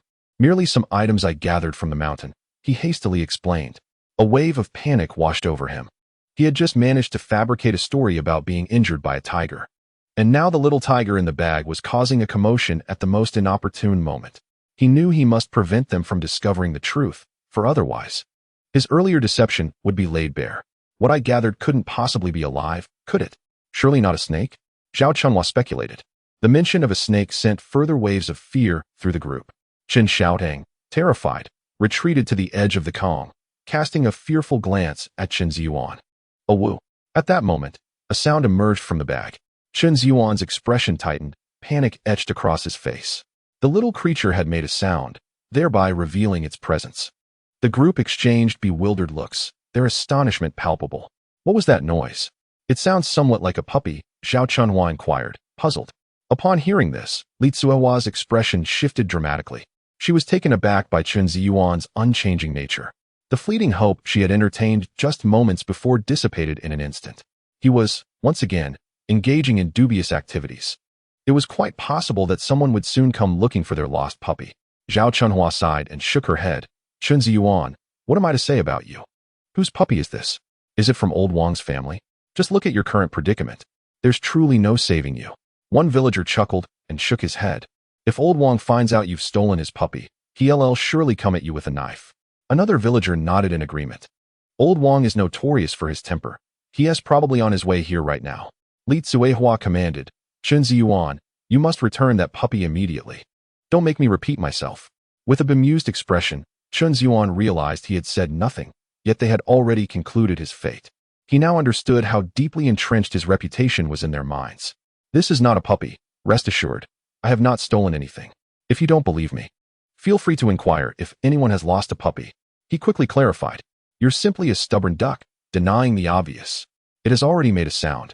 How can you still claim it isn't?" Zhao Chunhua insisted earnestly. "Indeed, if it's not what you claim, then show it to us, and we shall believe you." A villager chimed in. "Yes, if you don't present it, it seems you are indeed guilty," another villager mocked. To him, Chen Zhiyuan appeared to be a thief caught in his own guilt. Chen Xiaotang sighed and shook her head, disappointment evident on her face. Chen Zhiyuan found the situation quite absurd. He had not anticipated that they would so readily assume the worst of him. In the next moment, the little tiger boldly poked its head out of the bag. Upon witnessing the scene, Chen Zhiyuan swiftly placed his hand atop the small tiger's head. Before anyone could comprehend the situation, he had already tucked it into a cloth bag. What could it be? I couldn't quite see. It seemed like a cat, perhaps. Several villagers voiced their confusion. The little tiger persistently attempted to poke its head out, and Chen Zhiyuan found himself in a test of strength with it. To his surprise, the creature possessed considerable power. In the next moment, the small tiger twisted its head, causing Chen Zhiyuan's grip to falter. The little tiger managed to thrust its head out entirely. The onlookers were met with astonishment at the sight. "A kitten?" one villager exclaimed in disbelief. "How could a cat bark like a dog? This does not resemble a cat at all," another villager remarked, puzzled. "This is a baby tiger," Zhao Chunhua declared, her face a picture of shock. Upon hearing her words, the crowd instinctively recoiled a step, their expressions filled with disbelief. Everyone widened their eyes in astonishment. "A baby tiger? It truly seems to be. Just look at its fur. Indeed, it is identical to that of a tiger. It is genuinely a tiger cub," a sharp-eyed villager shouted. Hastily swallowing hard, Li Tsuehua also gazed in disbelief, scrutinizing the creature closely. Its size was evidently larger than that of a kitten, and its eyes were notably large. Every characteristic pointed to the fact that this was indeed a baby tiger. How did he bring it back? In retrospect, it was becoming increasingly evident. Chen Zhiyuan's earlier assertions must have been true. Initially, some thought he was boasting, but now, it was clear that he had truly encountered a tiger in the mountains. Not only had he survived the ordeal, but he had also brought the tiger cub back down with him. This was nothing short of a legend, a miracle. The villagers exchanged glances, each contemplating this realization, their expressions awash with astonishment. Li Tsuehua suddenly grasped the situation. Chen Zhiyuan's actions were entirely motivated by a desire to conceal the danger he had faced. He simply wished to accomplish his task quietly. This was a stark contrast to his previous demeanor. Had he performed a good deed, it would have been the talk of the entire village. Was this truly her somewhat eccentric son? She looked at Chen Zhiyuan in disbelief, her heart tightening. Zhiyuan, did you really encounter a tiger? You even took its home? You are quite remarkable indeed. A villager exclaimed in surprise. Please, do share what transpired on the mountain. I am exceedingly curious. You are even more formidable than Wu Song. Truly impressive. Another villager inquired with great interest. Hearing this, Chen Zhiyuan chuckled. What is there to discuss? I encountered an old tiger on the mountain, and it tumbled down the cliff. Subsequently, I discovered its lair and found this little creature. I presumed that if it had remained on the mountain, it would likely not have survived, so I decided to bring it back. Upon hearing this, the villagers immediately raised their thumbs in admiration for Chen Zhiyuan. Despite the simplicity of his words, they all understood the gravity of facing a tiger. It was no mere kitten. To claim one could push a tiger off a cliff was quite unrealistic. The fewer words spoken, the more perilous the situation must have been at that moment. Each villager cast a respectful glance towards Chen Zhiyuan. May I touch this little fellow? Inquired a daring villager, stepping forward with curiosity. Chen Zhiyuan laughed heartily. I have no objections, but let me make it clear. If it bites you, I'm not responsible. The villagers nodded in agreement and reached out towards the young tiger. Upon seeing this, the little tiger opened its mouth and aimed to bite the villager's hand, causing him to retract it in fright. Zhao Chunhua observed the scene and playfully scolded. Look at you, so timid. This little tiger doesn't even have teeth. What are you afraid of? With that, she approached and gently stroked the young tiger. Despite its threatening posture, it did not intimidate her in the slightest. The little tiger, seemingly resigned, endured Zhao Chunhua's playful touches. As the others witnessed this interaction, their fear diminished, and they eagerly approached to get a closer look at the little tiger. The young tiger, noticing the gathering crowd, emitted a series of playful growls, as if asserting its regal presence. Yet, no matter how fierce it attempted to appear, it remained an endearing little tiger in the eyes of the onlookers. What fear could a toothless tiger possibly evoke? Chen Xiaodang, intrigued, stepped forward, glanced at Chen Zhiyuan, then at the little tiger, finding it utterly charming. She reached out and petted it, feeling the soft fur beneath her fingers, which was quite delightful. The little tiger opened its mouth and lunged towards Chen Xiaodang, but in the next instant, Chen Zhiyuan seized it by the neck, rendering it immobile. It looked at Chen Zhiyuan, issuing a couple of warning-like mews, as if to say, just wait. This elicited laughter from the gathered crowd. Chen Xiaodang, taken aback, had not anticipated that Chen Zhiyuan would act so swiftly to protect her from potential harm. Her gaze towards him subtly shifted, although she had not witnessed the events firsthand. She understood that accomplishing any task, whether it be foraging for a century-old wild ginseng or battling a tiger, required both strength and a stroke of luck to succeed. Otherwise, the current outcome would not have been possible. Zhiyuan, what do you intend to do with this little creature? Zhao Chunhua inquired with curiosity, recognizing that this was no ordinary pet, but a tiger. The others, too, turned their curious faces toward him. One villager immediately suggested, in my opinion, this little tiger can definitely be sold. It must be worth a considerable sum, and it could improve our family's circumstances. Another villager nodded in agreement, asserting, I believe so too. It should fetch a high price. Chen Zhiyuan shook his head, stating, I do not intend to sell it. Since we have encountered it, it feels like fate. I have decided to keep it at home and raise it. What? You want to raise a tiger? Zhao Chunhua exclaimed, her eyes nearly popping out in astonishment. The other villagers exchanged glances, incredulous that they had not misheard. Zhiyuan, do you realize what this is? It's a tiger. It's not a kitten or a puppy that you can just raise casually. Not to mention, raising a tiger means feeding it milk, and as it grows, it will require meat. Each expense is significant, and given your family's current situation, do you really think you can afford it? Zhao Chunhua replied earnestly, convinced that Chen Zhiyuan was indulging in fanciful thinking. The others nodded in agreement. Indeed, aside from the costs, if you manage to raise it, safety could also become a concern. What if one day its wild instincts take over and it harms you? You would lose everything, one villager said, visibly worried. Chen Zhiyuan simply smiled in response, choosing to remain silent. He had contemplated this matter long before descending the mountain. Although raising a tiger is indeed costly and poses certain risks, he believed that with proper care, its wild nature could be subdued. He had acquired some knowledge about this in his previous life. Otherwise, such an idea would not have crossed his mind. As for the funds necessary for raising a tiger, he was not overly concerned. Having lived again, he was determined to provide his family with a better life. He had already devised some plans for generating income. With spring just beginning, the mountains were abundant with fresh wild vegetables and mushrooms. While these may be common in the countryside, they are relatively scarce in the city and could fetch a good price. Once he earned enough, he could consider cultivating ear mushrooms, and raising deer. These ventures could be quite profitable. Once his father's health improved, he could implement these plans immediately.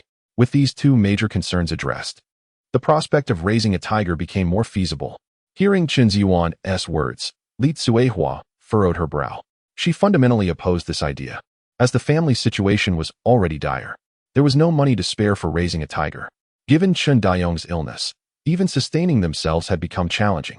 She was taken aback that Chen Zhiyuan would voice such thoughts at this moment. It seemed that although he had changed somewhat, his core nature remained unchanged. Chen Zhiyuan understood their concerns and reassured them. Rest assured, I have already considered the issues that worry you. I possess a means to earn money, as well as a method to tame it. My decision was not made impulsively, but rather with careful consideration. Ultimately, the act of raising a tiger serves to ward off calamity and dispel malevolent forces, all for the sake of my father's health. Upon hearing this, Zhao Chunhua laughed heartily, exclaiming, "You are completely superstitious." Chen Zhiyuan replied with a smile, "How could this possibly be superstition? There are historical records to support it. Tigers have long been regarded as guardians and symbols of good fortune. In ancient times, many noble families would display tiger images or sculptures at their doors or within their homes, seeking peace and happiness. This is, at its core, metaphysics, not mere superstition. It is understandable that you may not grasp it." Li Tsuehua, upon hearing Chen Zhiyuan's earnest words, was somewhat taken aback. He spoke with a calmness and sincerity that suggested he was not fabricating his claims. There was a semblance of reason to his assertions, and her expression reflected a moment of hesitation before she finally nodded in acknowledgement. "Mom, how is my father's medication?" Chen Zhiyuan inquired, directing his attention to Li Tsuehua, who seemed momentarily lost in thought. "The medicine is being prepared," she quickly responded. "Chen Zhiyuan, the money you owe is due today." At that moment, an unfriendly voice echoed from outside. Chapter 11, The Debt Collector. As he spoke, Li Fugue entered with several companions. Upon seeing them, Chen Zhiyuan's expression hardened. He had not anticipated their arrival. It was clear they had come seeking news of the wild ginseng. Once inside, Li Fugue wore a broad smile. "Chen Zhiyuan, just a few days ago, you promised to pay me today. I have waited a day for you, hoping your sister would arrive. When I heard you were untraceable, I thought you might have fled. I figured I would test my luck tonight, knowing you would certainly return home for dinner. Now, hand over the money." Li Fugue extended his hand towards Chen Zhiyuan, a smirk playing at the corner of his lips. Chen Zhiyuan frowned. "I don't have any." Li Fugue chuckled, a mocking expression crossing his face. "You say you have none? Are you jesting with me?" Chen Zhiyuan was acutely aware of how irresponsible he had been and acknowledged that he indeed owed Li Fugue money. However, having just returned to life, he had yet to earn anything, and his finances were utterly depleted. The money he had once possessed had been squandered, leaving him with nothing. Although the debt had been incurred with Li Fugue, he was willing to accept responsibility. "I genuinely have no money at present, but I will repay you.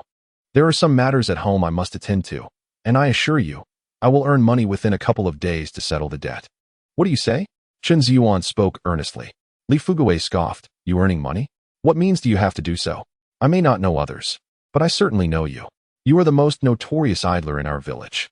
The mere thought of you earning money is laughable.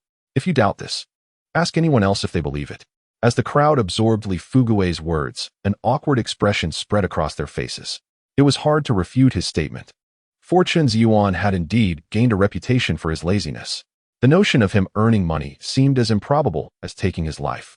He is still quite young, and apart from mastering his studies, he has learned everything else. No one harbors any thoughts about Chen Zhiyuan's statement, for they cannot fathom the possibility of him earning money and bringing it back. Such notions seem utterly fanciful.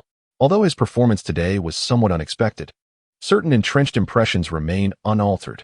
Li Fugue, observing the expressions on those around him, erupted into laughter. "You see it for yourself. Who would believe you could earn money? Spare me the empty rhetoric and present something tangible instead."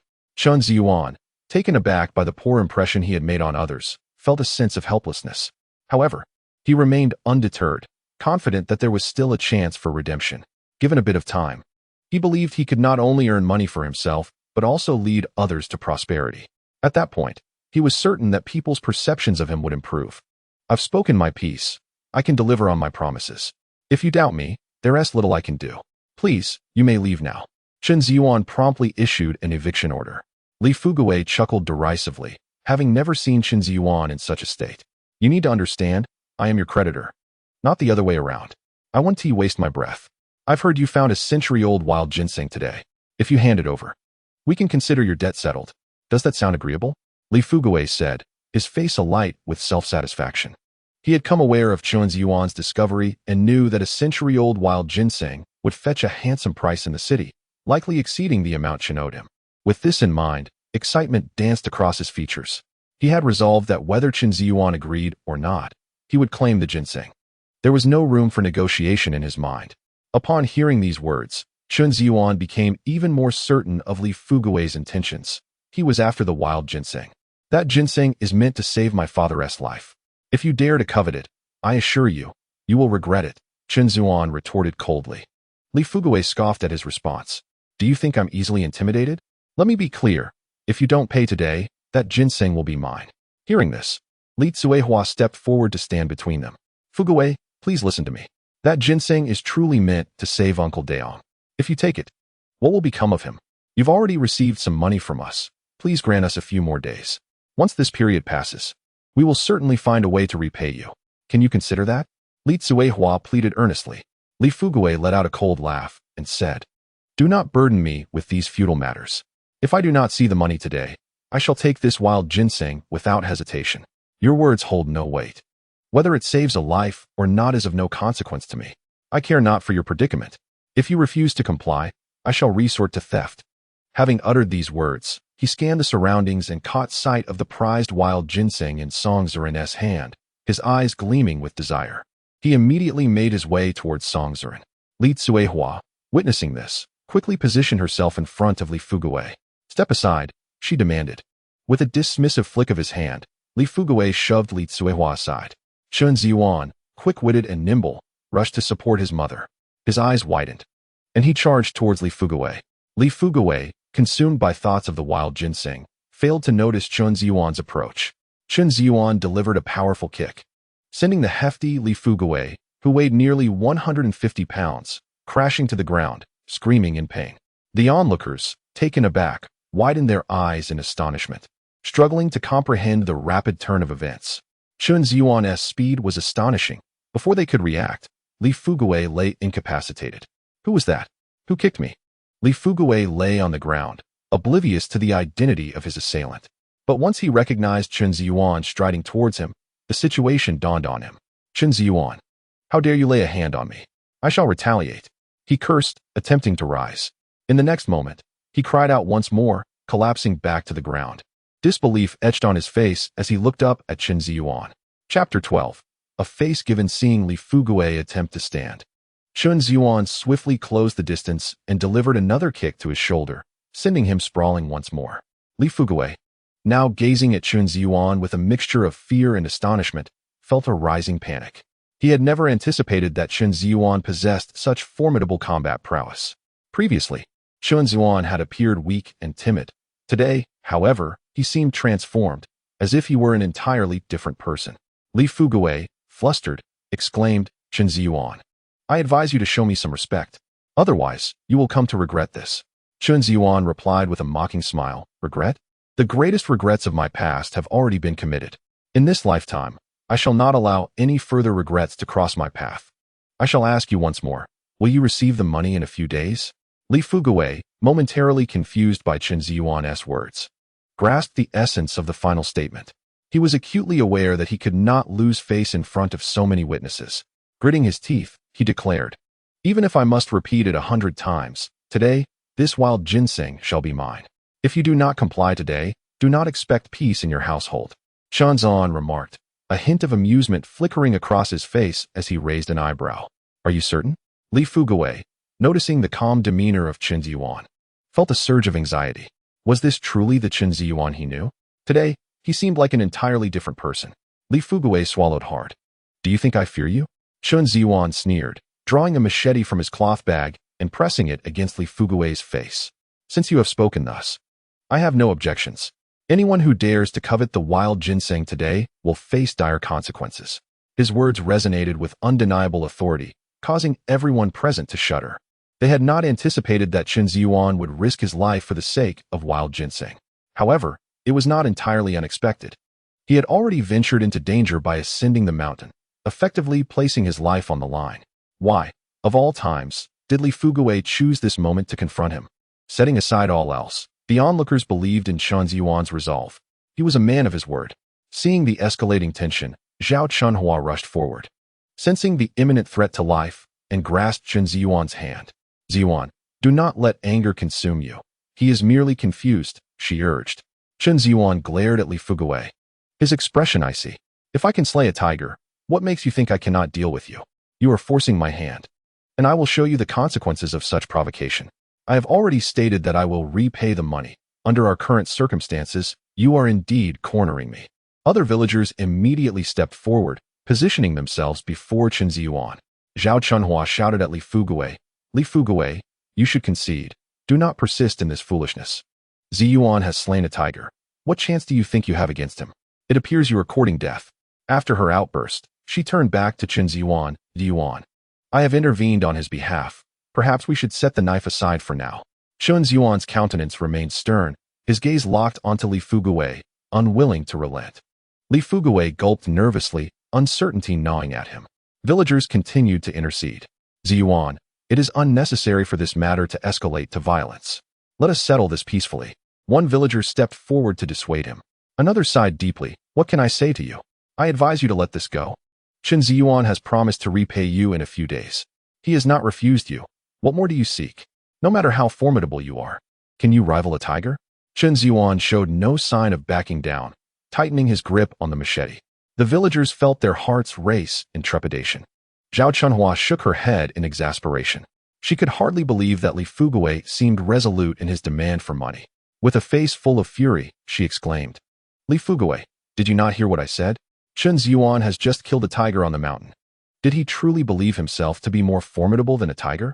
Upon hearing this, the other villagers nodded in agreement. Indeed, with his meager physique, he was hardly enough to satisfy a tiger's appetite. To challenge Chen Zhiyuan was nothing short of ludicrous. Li Fugui had initially prepared to act unreasonably. Yet upon hearing the words of the crowd, he found himself doubting. He could hardly fathom that Chen Zhiyuan could slay a tiger. However, the conviction in the villagers' voices seemed far too genuine to be fabricated, igniting a flicker of doubt within him. Had he missed some crucial piece of information upon his arrival? In the next moment, a small head poked out from the cloth bag before Chen Zhiyuan, utterly adorable in appearance. As Li Fugui focused his gaze, a wave of terror washed over him. Was that not a tiger cub? Suddenly, recalling the villagers' earlier remarks, a vivid scenario played out in his mind of Chen Zhiyuan battling a ferocious tiger single-handedly. Panic surged within him. No wonder they claimed that Chen Zhiyuan had slain a tiger. It was indeed true. He swallowed hard, anxiety gripping him. After all, he was no match for such a beast. If Chen Zhiyuan could kill a tiger, eliminating him would surely be a trivial endeavor. Now he understood the shift he had noticed in Chen Zhiyuan's demeanor. A sense of urgency began to envelop Li Fugui, though he was loath to concede defeat in front of so many witnesses. Very well, I'll grant you an opportunity, extending your repayment by a few days. Consider it a gesture of goodwill to the community. You may lower your weapon now, he stated solemnly. Upon hearing this, the crowd began to urge Chen Zhiyuan further. Zhiyuan, look, Fugui has extended an olive branch. You should lower your knife. It would be unfortunate if anyone were to get hurt. Some even assisted Li Fugui to his feet. Chen Zhiyuan's expression softened slightly. He did not wish to kill Li Fugui. Yet, should the latter continue his aggressive stance, he would have no qualms about teaching him a lesson. After rising, Li Fugui stepped back, positioning himself closer to the entrance, and declared arrogantly, Let me make this clear. I am giving you this chance out of respect for the crowd. I can allow you a few more days, but the interest must remain unchanged. Delay even slightly, and you will owe me more. Interest? What nonsense! Chen Zhiyuan retorted, his irritation bubbling to the surface, prompting him to take a step forward. The villagers swiftly interposed themselves between him and Li Fugui. Zhao Chunhua shouted vehemently, Li Fugui, when will you cease this madness? Must you incite trouble before you find peace? Li Fugui frowned, advancing rather than retreating. The villagers stood their ground, placing themselves in front of him. In an instant, the atmosphere grew tense, both parties poised for confrontation. Enough. You should leave at once. Did you not agree to a truce? What are you still doing here? Several villagers implored, pushing Li Fugui toward the exit. Li Fugui let out a cold snort. Chen Zhiyuan, do not assume that I fear you. I shall inform you that, in light of the numerous individuals present today, I shall spare you. At most, I will grant you 7 days, and by then, you are to repay me the principal along with interest. Do not claim that I did not warn you. Chen Zhiyuan replied with a cold smile, the corners of his mouth curving subtly. Amidst the crowd's shoving, Li Fugui departed from Chen Zhiyuan's residence, cursing under his breath as he reached the doorway. Chen Zhiyuan observed Li Fugui's every action, feeling a surge of amusement within. This fellow had truly epitomized the adage of being overly concerned with face, enduring hardship for the sake of reputation. Li Fugui's expression shifted upon hearing the mention of his demise at the hands of a tiger, fear creeping into his heart. His earlier bravado had merely been a facade to maintain his dignity. Given Li Fugui's nature, he was not one to easily back down when provoked. However, Chen Zhiyuan paid little mind to this. His earlier display had solely been a tactic to buy himself a few days, with no intention of annihilating him. With just a few days' grace, Chen Zhiyuan was confident that he could resolve this predicament. Problems that could be settled with money were not truly problems. Zhiyuan, I am not warning you lightly. Li Fugui is not a fool to be trifled with. I advise you to exercise caution. After all, his father is the village chief. To offend him is to offend the chief himself. It would be wise to lower your head and plead with him.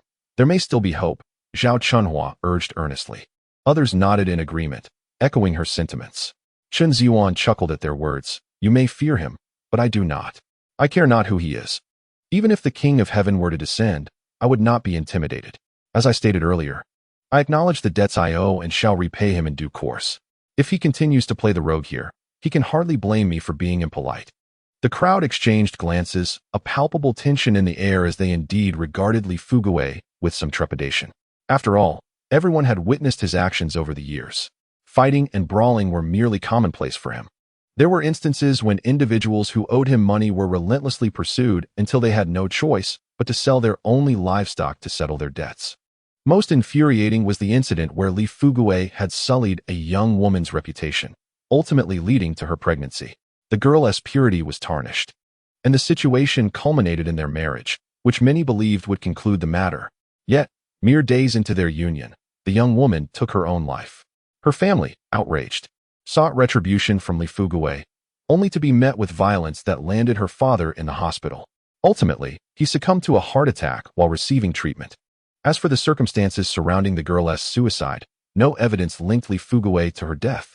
The tragedy was attributed to her own reasons, leaving her family no recourse but to swallow their grief in silence.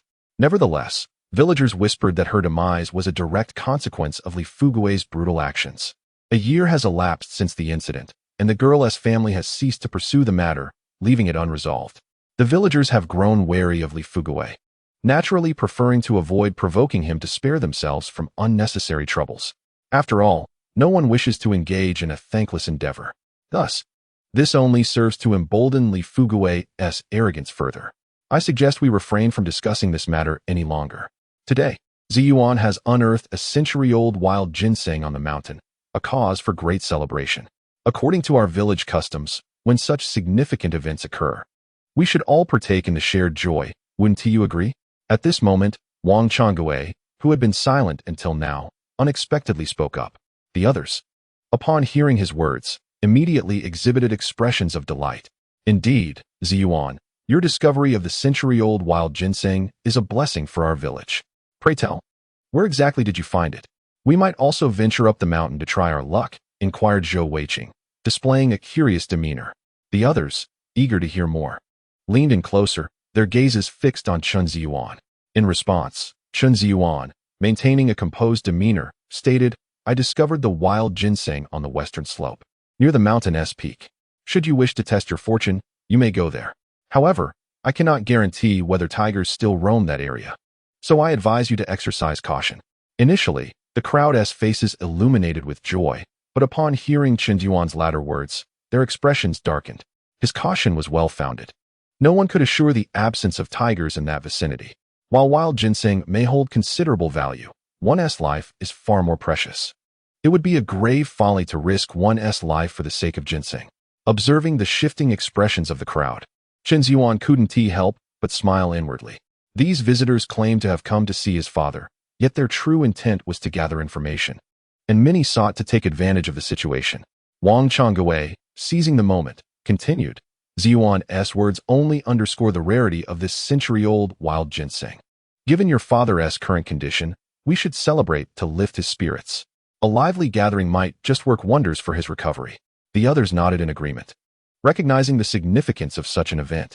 Indeed, monumental occurrences such as this warrant a celebration. Zhao Chunhua, however, interjected with a frown, "What are you all thinking?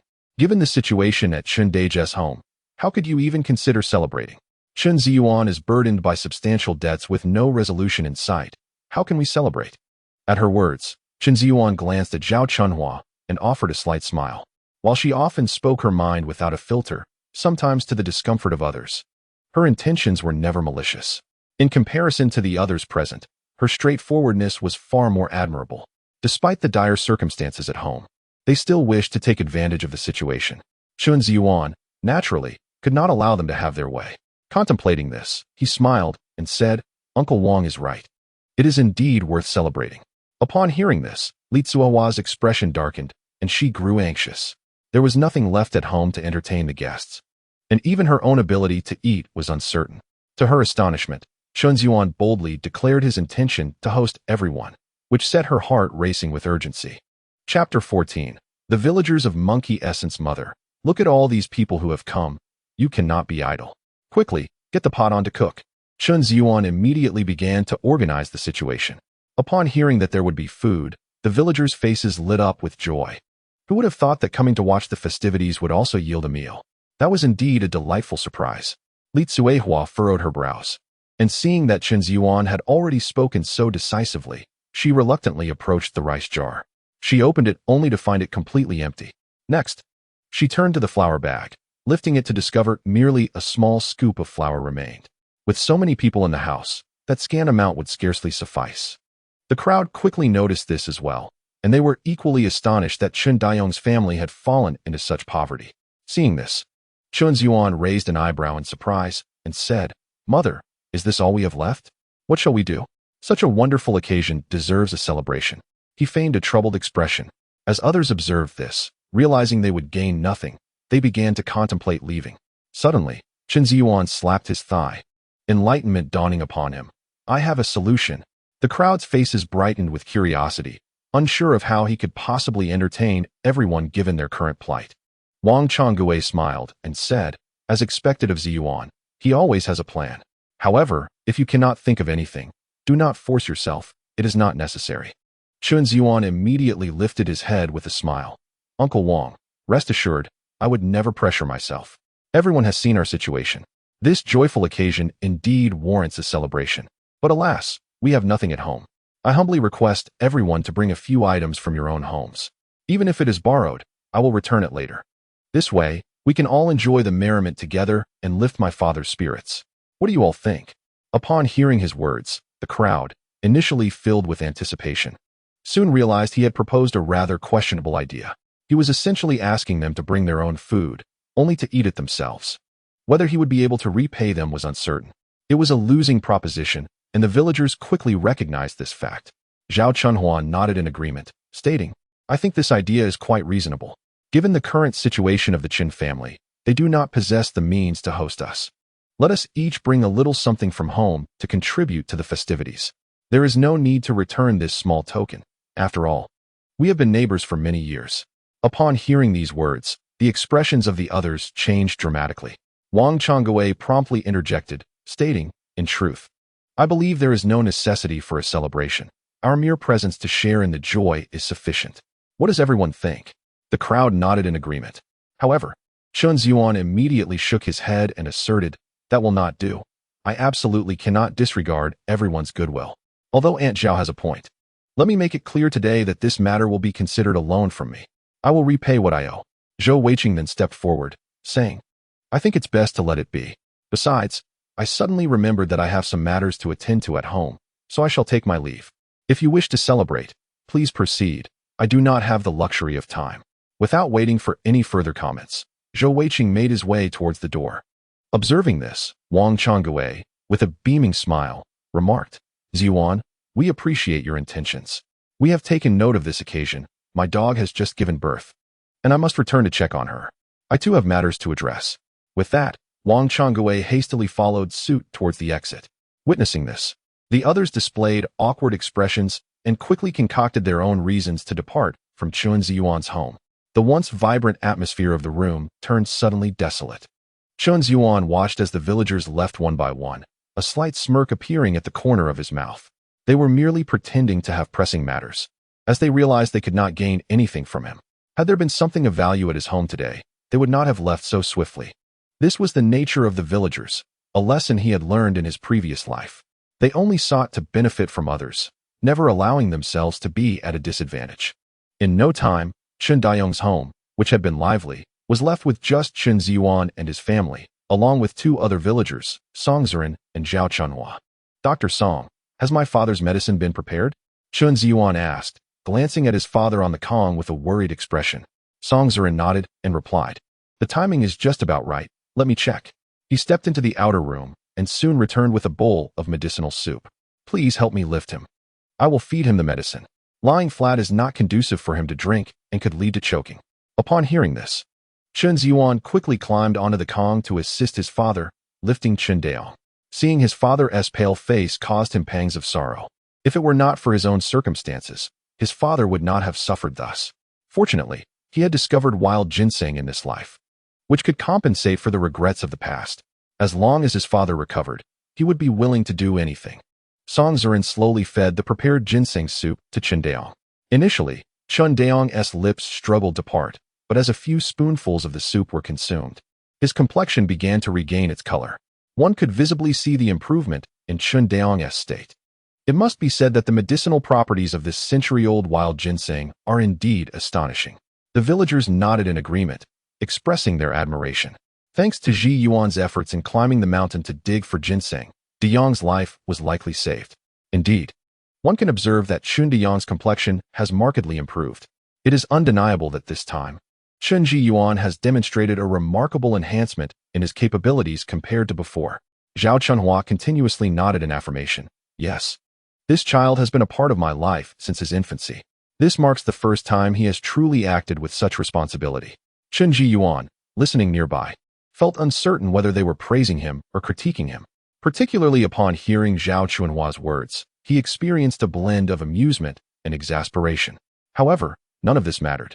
The paramount concern was his father's health. As long as his father's condition continued to improve, all his efforts would be worthwhile. In no time, Chen Dayong had consumed an entire bowl of ginseng soup. Chen Zhiyuan gently laid his father back down, ensuring the pillow was properly positioned beneath his head. Li Tsuehua observed all of this, scarcely believing her eyes.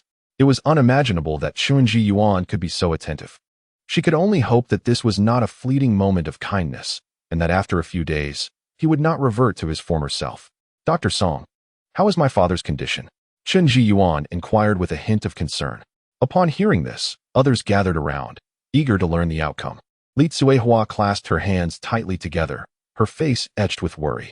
Chen Xiaodang was equally anxious, wanting to know the specifics of the situation. Song Zhiren promptly replied, his health has improved somewhat. However, to achieve a full recovery, he will need to continue with the herbal remedies. Shortly, I will write you a prescription, and you can go to the city to procure the necessary medicines. My own supplies are insufficient, otherwise, you could have come to my home.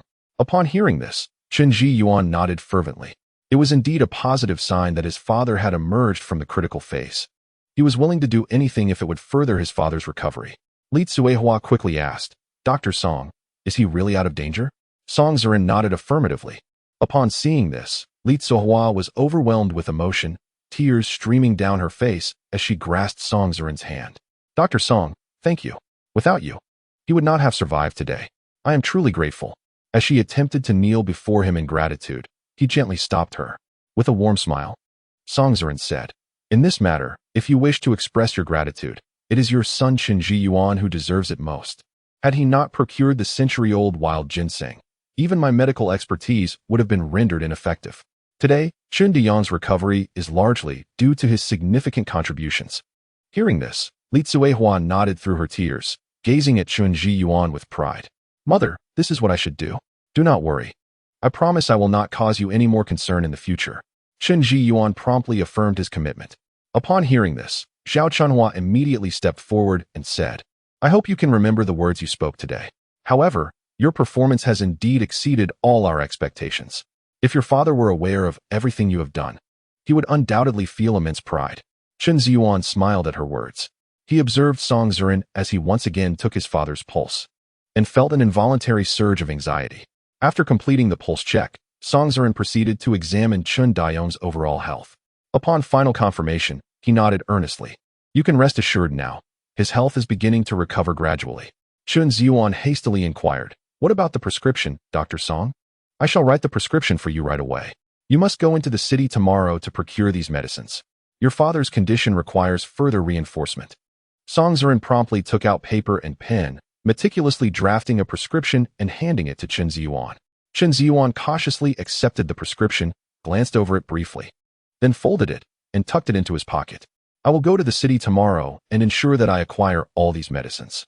Upon hearing this, Li Zuihua's face betrayed a hint of embarrassment, for the household was devoid of funds. Purchasing these medicines would indeed require a considerable sum, and she found herself at a loss as to how to procure the necessary money. This predicament began to weigh heavily on her mind. Chen Zhiyuan, noticing the unease etched on his mother's face, instantly comprehended her concerns. Mother, you need not worry about the finances. I have a plan. You and Xiaodeng just take care of father. Li Zuihua regarded Chen Zhiyuan with skepticism, still somewhat doubtful of his words. After all, he had previously been the sort who only spent money, never having earned a single penny. In the past, asking him to do any work seemed akin to demanding his life. The notion that he could handle financial matters now seemed utterly preposterous. Very well. What plan could you possibly have? Tomorrow I shall seek out someone to borrow a bit more. For your father's sake, even if it means losing face. I shall do it. Li Zuihua sighed, her expression grave. Chen Zhiyuan quickly reassured her. Mother, trust me just this once. I would never jest with my father's life. I truly have a way to procure the medicines. You witnessed the situation earlier. Everyone was eager to lend a hand. However, when it comes to genuine support in times of need, few are truly willing. Li Zuihua acknowledged this truth, but could not bear the thought of her husband suffering any misfortune. Observing the exchange, Song Zhiren slightly shook his head and prepared to take his leave. Chen Zhiyuan hurriedly approached him. Dr. Song, how much do I owe you for this consultation? Song Zhiren waved his hand dismissively. No need for payment. Given your family's current circumstances, it would be inappropriate for me to accept any money. Just focus on obtaining the medicinal herbs. As for the consultation fee, consider it waived. We are neighbors, and helping one another is what we do. Moreover, saving a life is worth more than constructing a grand pagoda, and as a physician, I cannot stand idly by while another perishes before my eyes. Upon hearing these words, Chen Zhiyuan quickly replied, Thank you, Dr. Song. Rest assured, I will not skimp on the consultation fee. I kindly ask for just one more day. I will deliver it to your home. Song Zhiren smiled and waved his hand, choosing not to elaborate further as he made his way toward the door. Chen Zhiyuan and Li Zuihua hurried to accompany him outside. Once back in their room, Li Zuihua glanced at Chen Zhiyuan and earnestly said, I trust what you said earlier. However, to avoid any unforeseen circumstances, I will go door to door tomorrow to borrow some money. You must ensure you repay them when the time comes. Chen Zhiyuan understood that his mother had reached a point where further words would be futile. He simply nodded and reassured her, Mother, you need not worry. This time, I will not let you down. Upon hearing this, Li Zuihua hesitated, sighed deeply, and chose not to pursue the matter further. The family had not eaten, but fortunately, there was still a bit of flour left to prepare a simple meal. Tomorrow's challenges would have to wait until dawn. Seeing the situation, Chen Zhiyuan refrained from saying anything more, aware that his mother's prejudices would not dissipate overnight. With time, she would come to realize that he had indeed transformed and was no longer the aimless Chen Zhiyuan of the past. The family's current circumstances were dire, a situation he had inadvertently contributed to. Moving forward, he needed not only to restore his father, Chen Dayong's health, but also to ensure a better life for his family. Chen Zhiyuan silently vowed that he would protect this family in this lifetime. Approaching the Kong, he observed his father's condition, though unable to speak. His overall demeanor had improved significantly. There was now a spark in Chen Zhiyuan's eyes, and as he noticed Chen Zhiyuan's presence, he turned his gaze toward him. Chen Zhiyuan felt a pang of sorrow. His father's condition was a consequence of his own actions. Thankfully, through his efforts in this life, he had managed to save his father's life. However, he knew that he must work even harder to rectify the regrets of his past. Li Tsuehua used the last of the flour to make a generous bowl of dough soup with a touch of cabbage. As she brought it to the table, a delightful aroma filled the air. The enticing scent made Chen Zhiyuan's mouth water. He had scarcely eaten throughout the day. Upon seeing the dough soup served, his stomach began to growl loudly. Li Tsuehua smiled at the sound and said, "All right, you two, come quickly and eat. This is all we have left. So I'll serve your father first." Taking a small chipped bowl, she scooped some soup and went to feed Li Daong. Chen Zhiyuan glanced at the already limited dough soup, swallowed hard, and noticed Chen Xiaodang doing the same. "You should eat quickly," he urged. Chapter 16. Humility. Upon hearing these words, Chen Xiaodang cast a surprised glance at Chen Zhiyuan. She had not anticipated that he would allow her to eat first today, leaving her somewhat astonished. Noticing that the dumpling soup was rather scant, she felt hesitant to partake, especially since their mother had yet to eat. Typically at this hour, Chen Zhiyuan would have already seized his bowl, indifferent to the needs of others, focused solely on his own appetite. Chen Xiaodang feared that if he consumed too much, there would not be enough left for herself and their mother.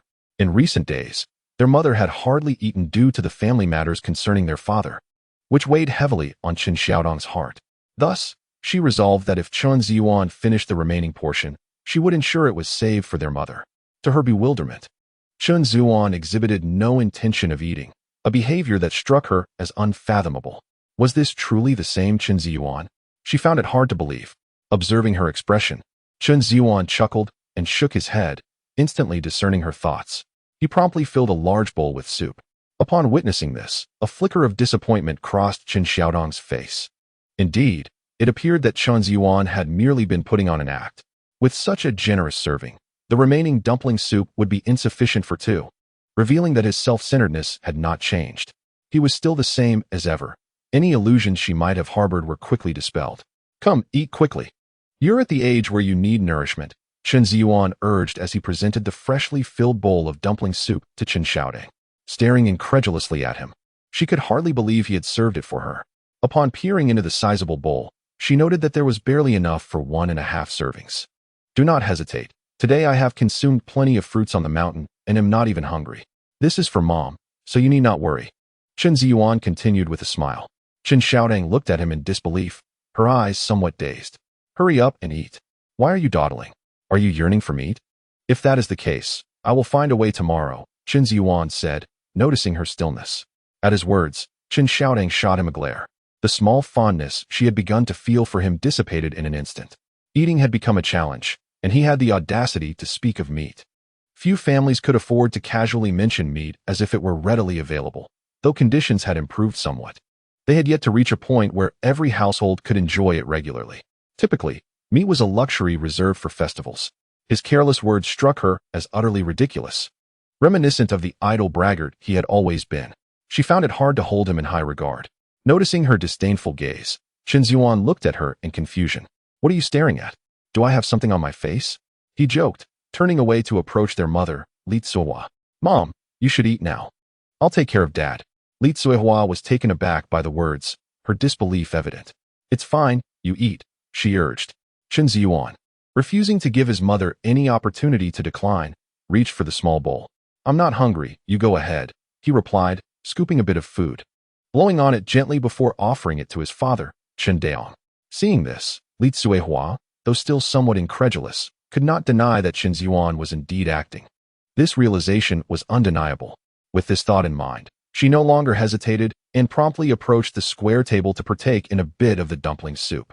Once Chen Zhiyuan finished feeding his father, he turned around to find that the remaining soup in the large bowl was undoubtedly left for him by his mother. This sight stirred a pang of emotion within Chen Zhiyuan, and he felt his eyes welling up. Reflecting on his past actions in his previous life, he deemed himself no better than a beast, perhaps even worse. Regardless of how he treated them, they always held him in their hearts. This was also the reason he felt invincible in his previous life. "I have a small appetite, so I saved some for you. Hurry and eat," Li Tsuehua said to Chen Zhiyuan. He nodded, offering no resistance, and began to eat with his spoon. He consumed every last bit of the dumpling soup, savoring the taste of his mother's cooking, a wave of happiness enveloping him. This was the essence of a mother's love, the flavor of home. In that moment, he truly believed he had been reborn. After a brief tidying up, he prepared for bed. With only one large room in the house, everyone slept on the same kong. Chen Zhiyuan lay on the kong, tossing and turning, his mind troubled by the fact that the money for his father's medicine was still unresolved. It seemed he would have to rise early to address this issue. With a plan in mind, he gradually drifted into sleep. At an uncertain hour, just as dawn's light began to break, he heard the sound of someone getting dressed. Chen Zhiyuan slowly opened his eyes. The room was dim, yet he could make out the figure of his mother, Li Zuihua. After she donned her clothing, she stepped outside, feeling a tightening in his chest. Chen Zhiyuan wasted no time, quickly dressed, and followed her. The morning air was still somewhat chilly, and he realized he was underdressed. However, he brushed aside his discomfort. Eager to discover his mother's intentions, he trailed closely behind her until they reached the west end of the village. Observing the situation, he surmised what was transpiring. It was clear that his mother had come to borrow money from his uncle. Anger surged within him as he recalled how, after the passing of his parents in his previous life, his uncle's family attempted to seize his home and land. The thought of his sister's disappearance lingered in his mind, fueling his suspicion that they were involved, despite lacking any evidence. After his sister vanished, his uncle's family gave him a small sum of money, only to claim the house and land for themselves. Feeling cornered, he had ultimately chosen to enlist.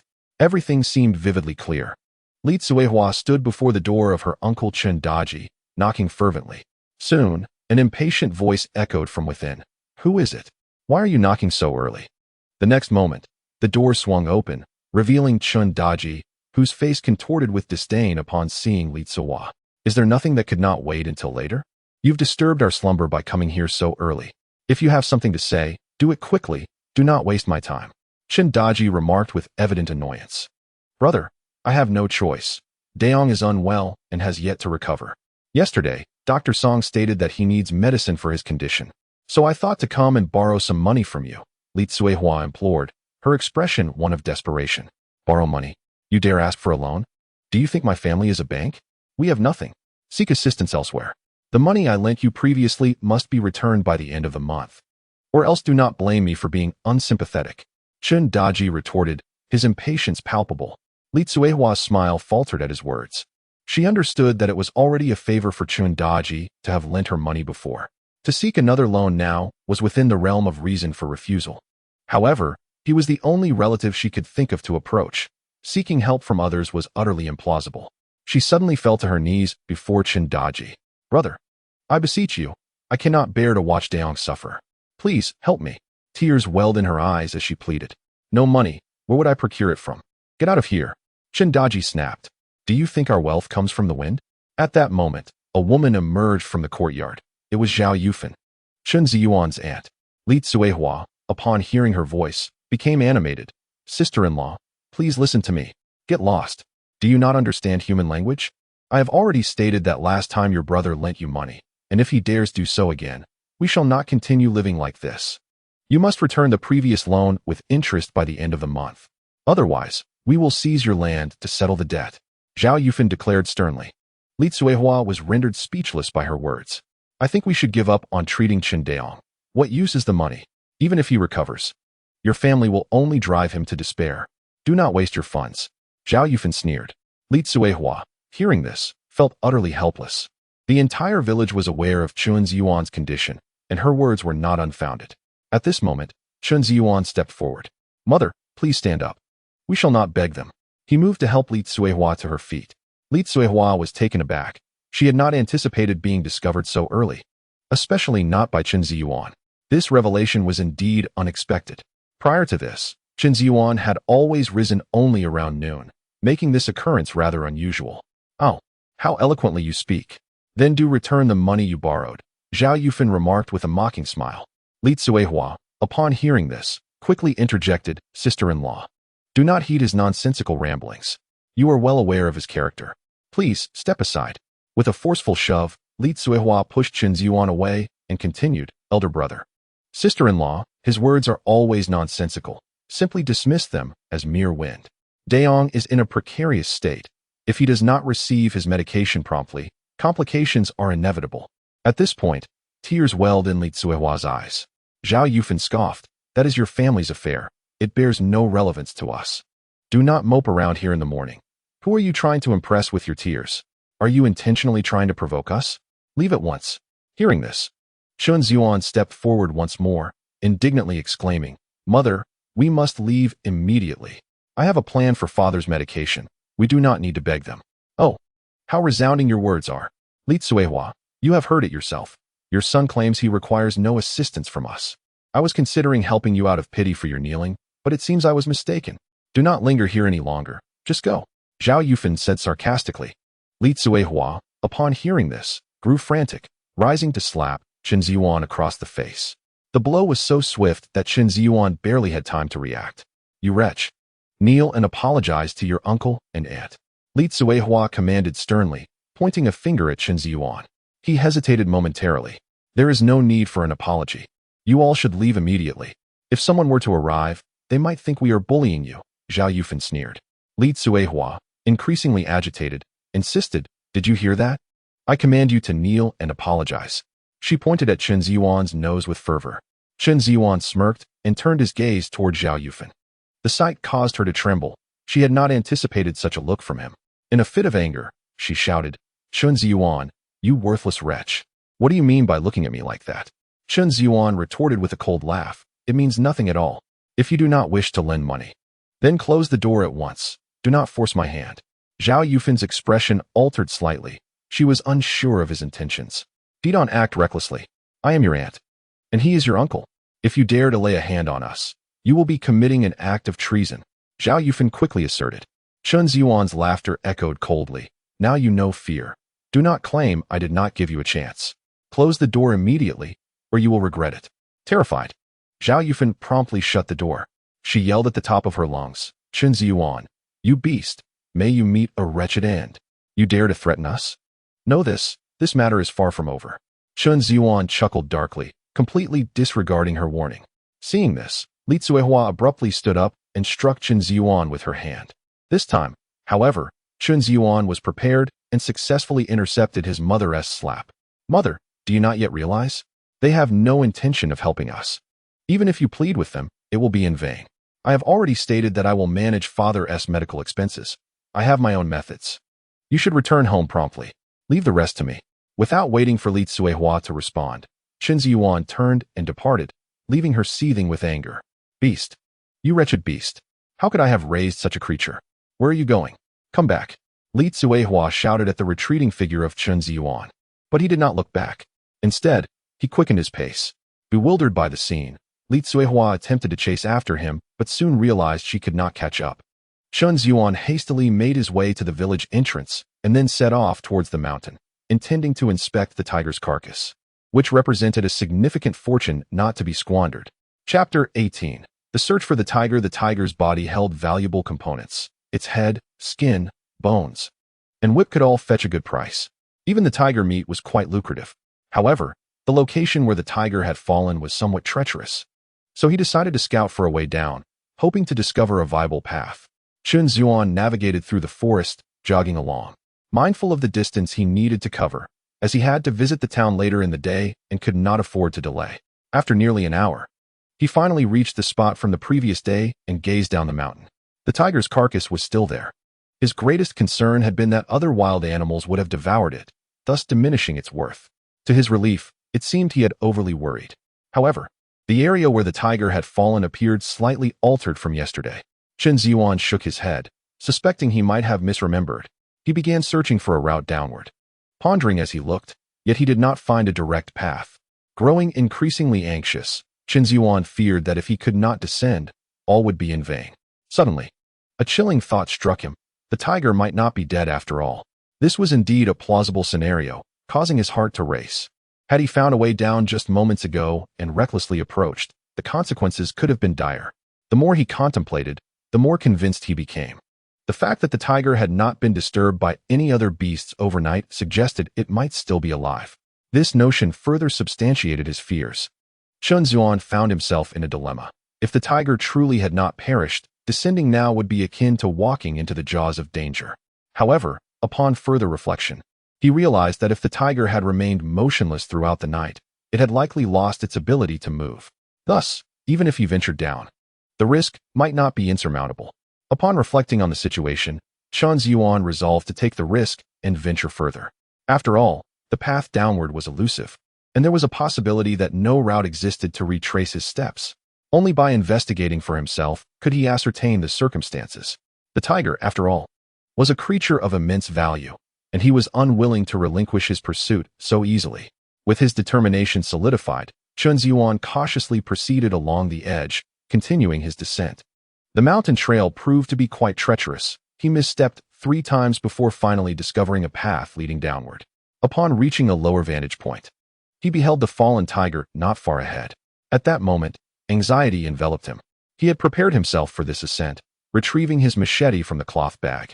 Exercising utmost caution, he approached the tiger, uncertain of its condition, whether it was truly lifeless or merely feigning death. He recognized that if the tiger were indeed alive, it could pose a serious threat to his safety, rendering his efforts futile.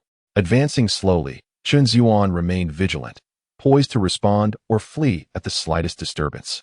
Suddenly, as he neared the tiger, he inadvertently stepped on a branch, producing a sharp crack. Instantly, his body tensed and his heart raced. In the next moment, the tiger turned its head toward him. Fearing the possibility of an attack, he swiftly retreated, covering several meters before glancing back. To his relief, the tiger did not pursue him, prompting him to halt and catch his breath. It seemed his initial assessment was correct. The tiger had indeed lost its capacity for movement. Otherwise, it would have been upon him by now.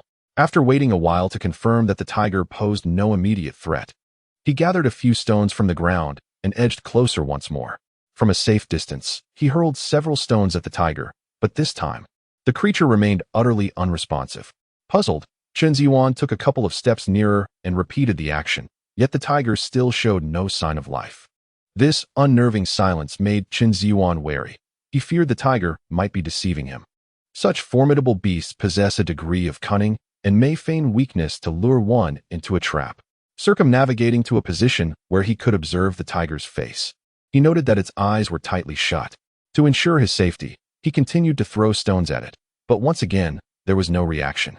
Confusion washed over him. Had he imagined the earlier movement? He distinctly recalled seeing the tiger stir, yet now it displayed no response whatsoever. This was indeed peculiar. Nevertheless, he resolved to remain cautious and refrained from advancing further. Instead, he found a larger stone and hurled it forcefully at the tiger, striking it squarely. Were this to have hit a human, it would have surely resulted in a grievous injury accompanied by cries of agony. Yet, the tiger remained unperturbed. Upon witnessing the situation, Chen Zhiyuan instantly grasped the gravity of it. He procured a long branch and advanced a few steps forward, now considerably closer to the tiger. Should the tiger decide to launch a sudden attack, Chen Zhiyuan feared he would have no chance of escape. However, the tiger remained as if in slumber, exhibiting not the slightest movement. Chen Zhiyuan prodded the area around the tiger's eyes with the branch, only to discover that it truly showed no response this time. With this realization, he felt a sense of relief wash over him. If he was not mistaken, the tiger had fallen from above and had not met its demise upon impact.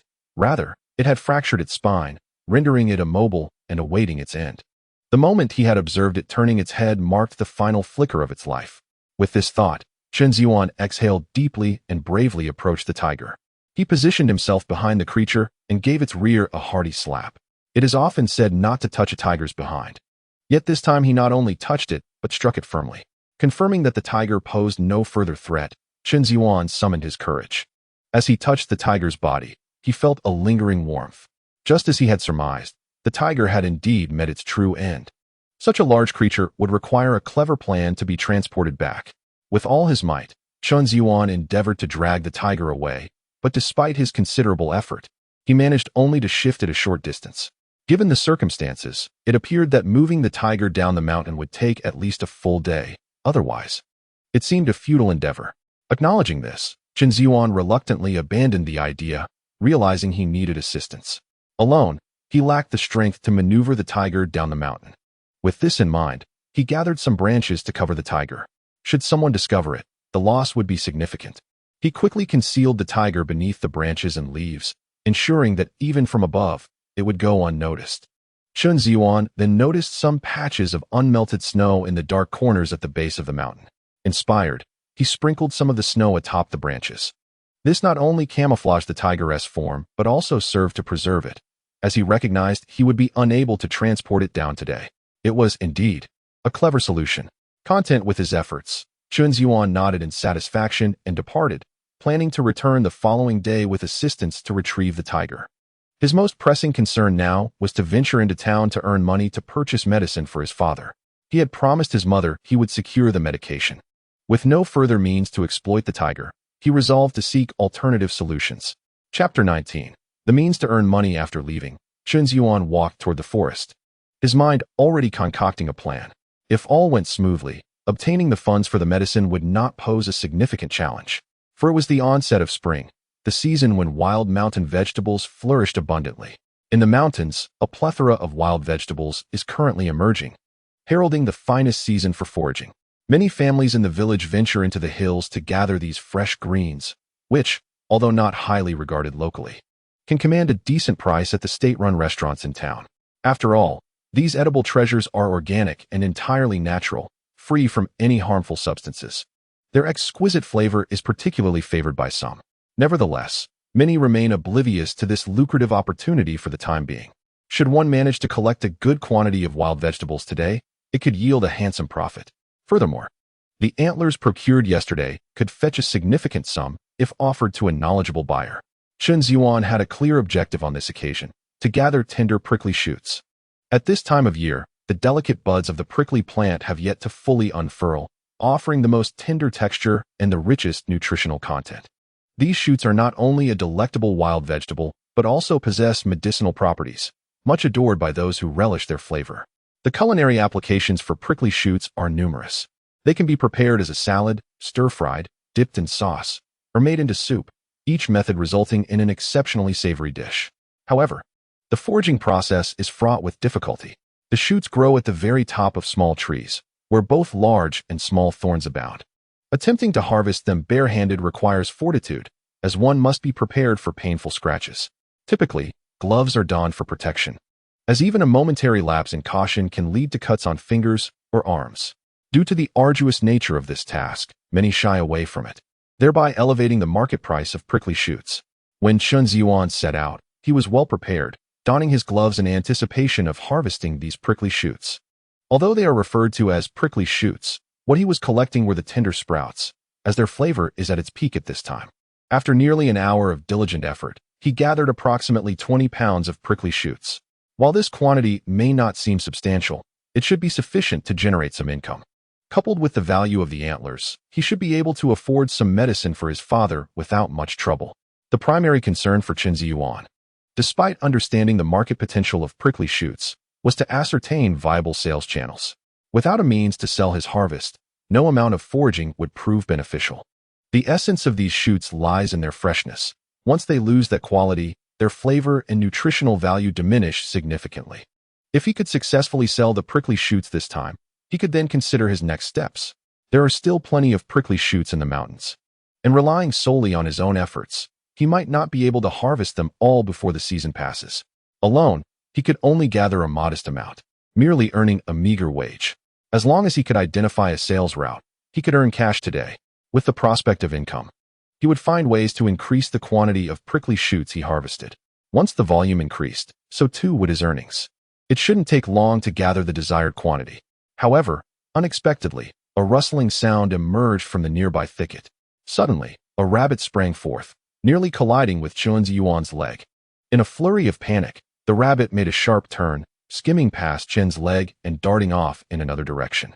Observing this, Chen felt a surge of joy, for he had not anticipated encountering such a plump rabbit during his ascent.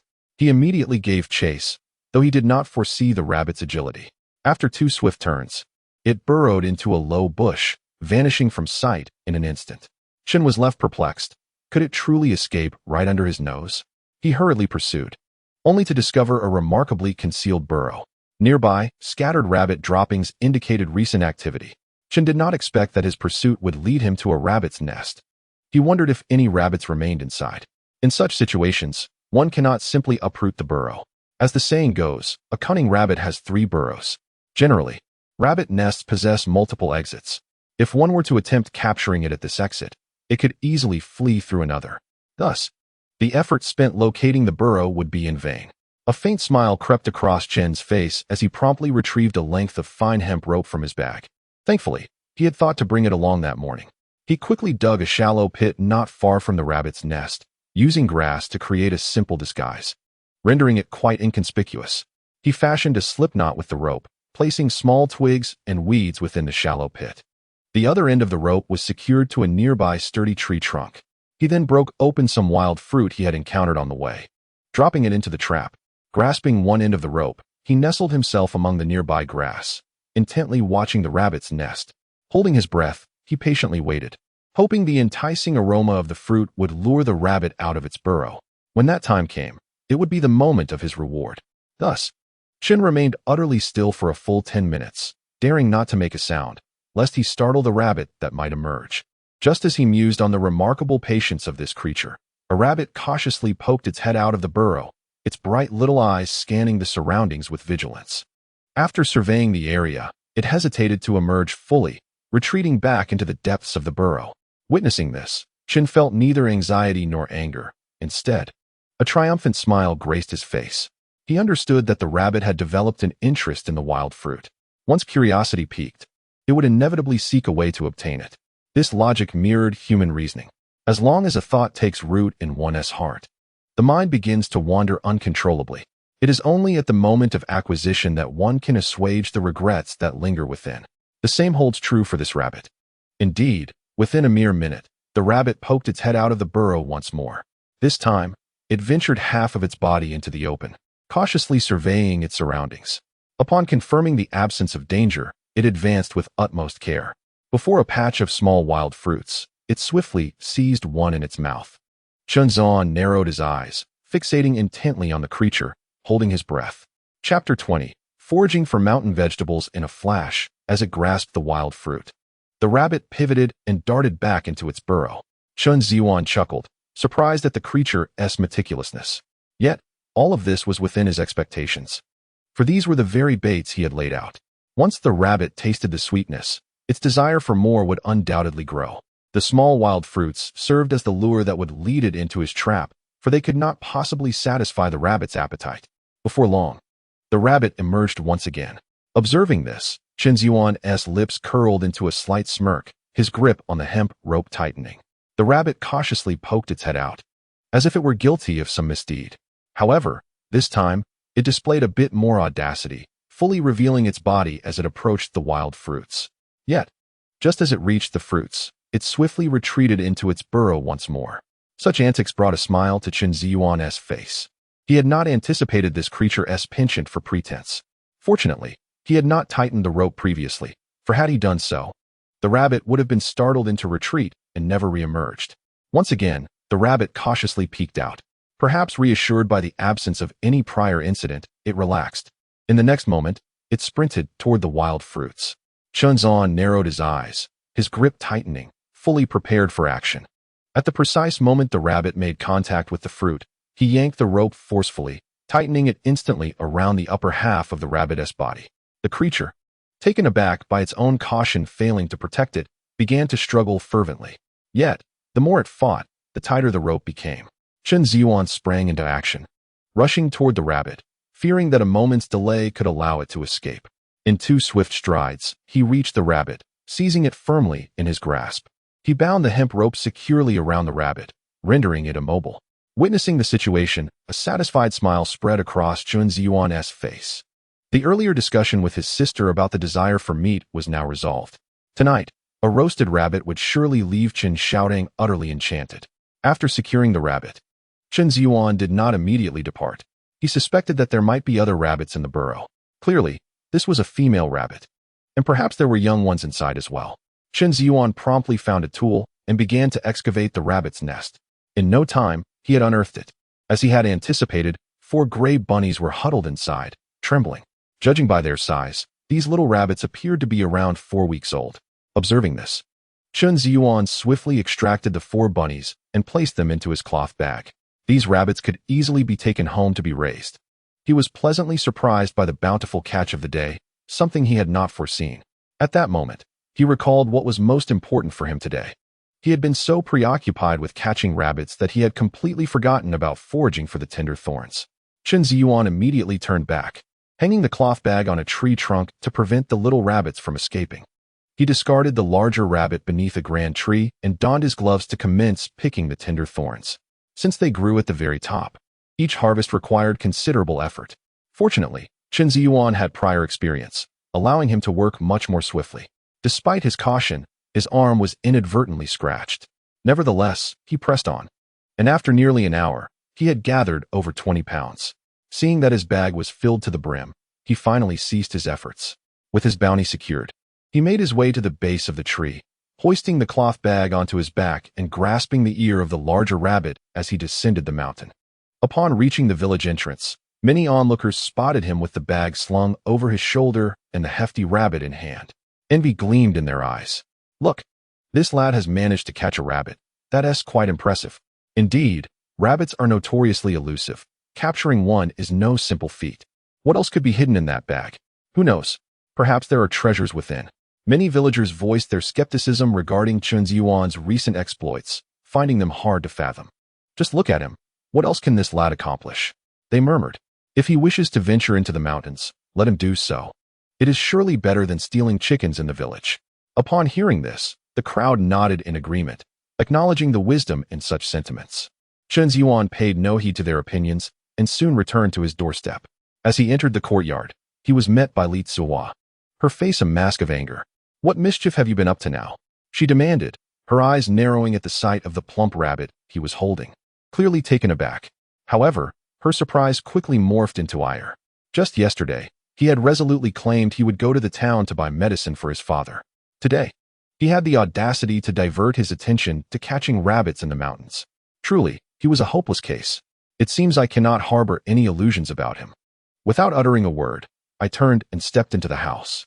Upon witnessing this, Chen Zhiyuan remained silent, for he understood that no matter what he said, his mother would not believe him. Speaking now would be futile. Only by completing the task at hand and presenting it before her would she come to trust him. He entered the storage room, and the little tiger immediately approached, nuzzling against his legs with its tiny head. Chen Zhiyuan couldn't help but smile. He hadn't anticipated such affection from this little creature.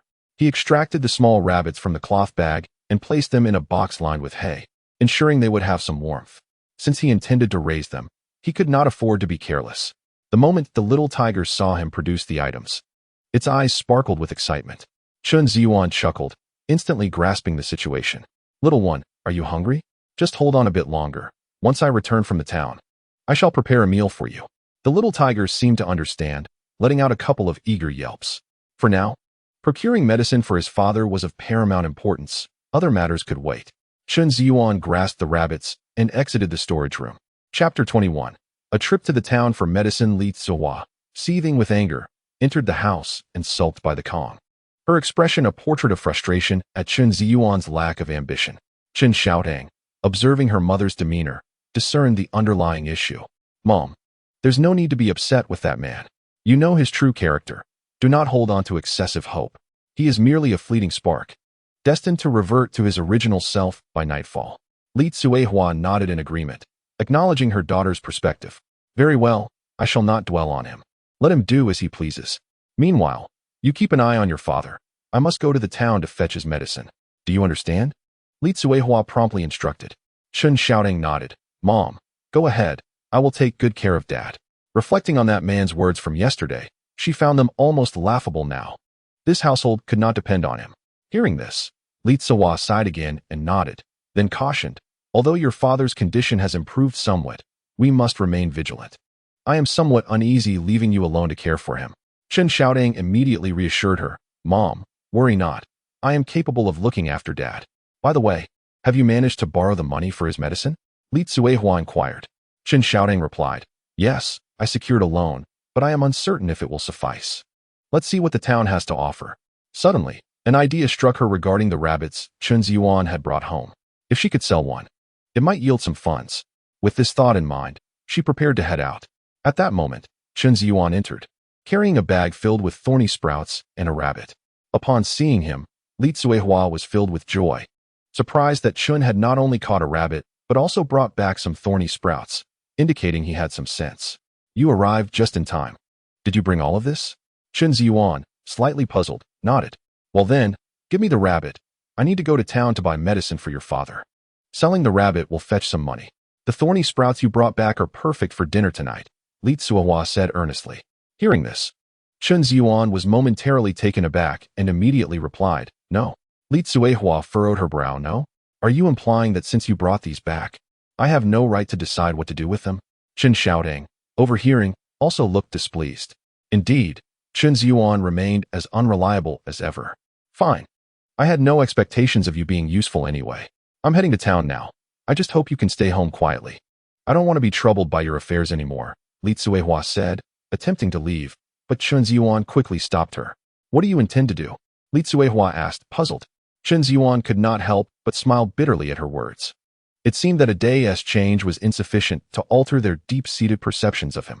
He hurriedly said, Mom, listen to me. There are plenty of rabbits on the mountain, and they are all lean meat. They not only waste oil, but absorb it as well, and no one wants to buy them. It's better to keep it for Chen Xiaodong to enjoy a treat and satisfy that greedy girl. Who's greedy? I'm not greedy at all. I think you're the one who's greedy. Chen Xiaodong retorted immediately, looking displeased. Upon hearing this, Chen Zhiyuan smiled and nodded. Yes, I am the greedy one. As he spoke, he placed the thorny sprouts before him. These thorny sprouts are what I intend to sell in town. I haven't forgotten my promise from yesterday. I need to prepare to buy medicine for Dad now. You just stay here and take good care of him. Li Zuihua's expression turned incredulous at his words. She simply could not understand why he would choose not to sell a large, plump rabbit. Surely, selling it would bring in more money than these thorny sprouts, which likely wouldn't even cover the cost of medicine for Chen Daong. How much can you possibly sell these sprouts for? They are such a hassle to gather, and not many families in the village even want to eat them. Selling them in town wouldn't even amount to a tenth of what the rabbit would fetch, she remarked. Chen Zhiyuan smiled knowingly, aware that his mother would not believe him after such a statement. Mom, you don't understand. While the rabbit can fetch some money, it may not necessarily earn as much as these thorny sprouts. I have my own considerations, so you need not worry. The money from selling the sprouts will definitely not be less than what we would get from the rabbit. And even if we were to sell only the rabbit, it might not be enough to buy medicine for Dad, Chen Zhiyuan explained earnestly. Li Zuihua, upon hearing this, appeared confused, still finding it somewhat implausible. She opened her mouth to speak. Upon witnessing the situation, Chen Zhiyuan immediately reassured, Rest assured, the matter of purchasing medicine for my father shall be entrusted to me. Are you truly comfortable leaving my father in the care of Xiaodong and myself? Since I pledged my commitment yesterday, I shall certainly fulfill it. Trust me this once. I assure you, I will not let you down. Li Zuihua regarded Chen Zhiyuan with a serious expression, recalling his demeanor from the previous day. None of this seemed to be an act. Had she misunderstood him again? This thought left her somewhat conflicted. However, if she were to travel to the town, there would indeed be no one to care for Chen Daong. A wave of ambivalence washed over her. At that moment, Chen Daong, lying on the bed, stirred. Upon noticing this, Li Zuihua hurried over to check on him, discovering that he had awakened. Daong, you're awake? Chen Zhiyuan promptly approached, glancing at his father. When their eyes met, Chen Zhiyuan felt a pang of anxiety. Mother, let us proceed as I suggested earlier. I shall head to the town now. The household will be in your capable hands. With that, he turned and left. Li Zuihua hoped fervently that Chen Zhiyuan would act as he had promised. After all, as her own son, she wished for him to reform and return to the right path. As Chen Zhiyuan exited the house, he prepared to leave, but suddenly recalled the antlers he had retrieved the previous day and realized he had forgotten to bring them. He entered the storage room, carefully wrapping the antlers in newspaper before securing them on his back. Initially, he had contemplated splitting the antlers in half, but he knew that such an action would diminish their value when it came time to sell them. An intact pair would fetch a better price. However, carrying them openly to the town might invite envy. Chen Zhiyuan understood the wisdom of keeping wealth discreet. In this era, safety was not as guaranteed as in later times, and he needed to exercise caution. He also packed the thorny buds he had gathered that day before stepping outside and making his way toward the village entrance. The journey from the village to the town required nearly 2 hours on foot. Given their circumstances, they could not afford even a bicycle, so he had no choice but to walk alone. Zhiyuan, Zhiyuan, wait a moment. Just as he stepped out of the courtyard, Li Cuihua and Chen Xiaodang ran out to him. Upon hearing his mother's call, Chen Zhiyuan halted, turning back in confusion. Mother, what is it? Li Cuihua, having sprinted to his side, pressed a handful of scattered coins into his hand. These are borrowed from others. You must insure you by your father's medicine. Chen Zhiyuan glanced at the money in his palm, feeling a swell of emotion. Without needing to ponder, he understood the disdain his mother must have faced to acquire these funds. He said nothing further, tucking the coins into his pocket. Mother, rest assured, I will certainly purchase my father's medicine, he vowed earnestly. Upon catching sight of his mother's somewhat anxious gaze, he felt a pang of heartache. He understood that, despite her worries, she was still willing to entrust him with money, which served as a reaffirmation of her faith in him. He could not afford to disappoint her expectations.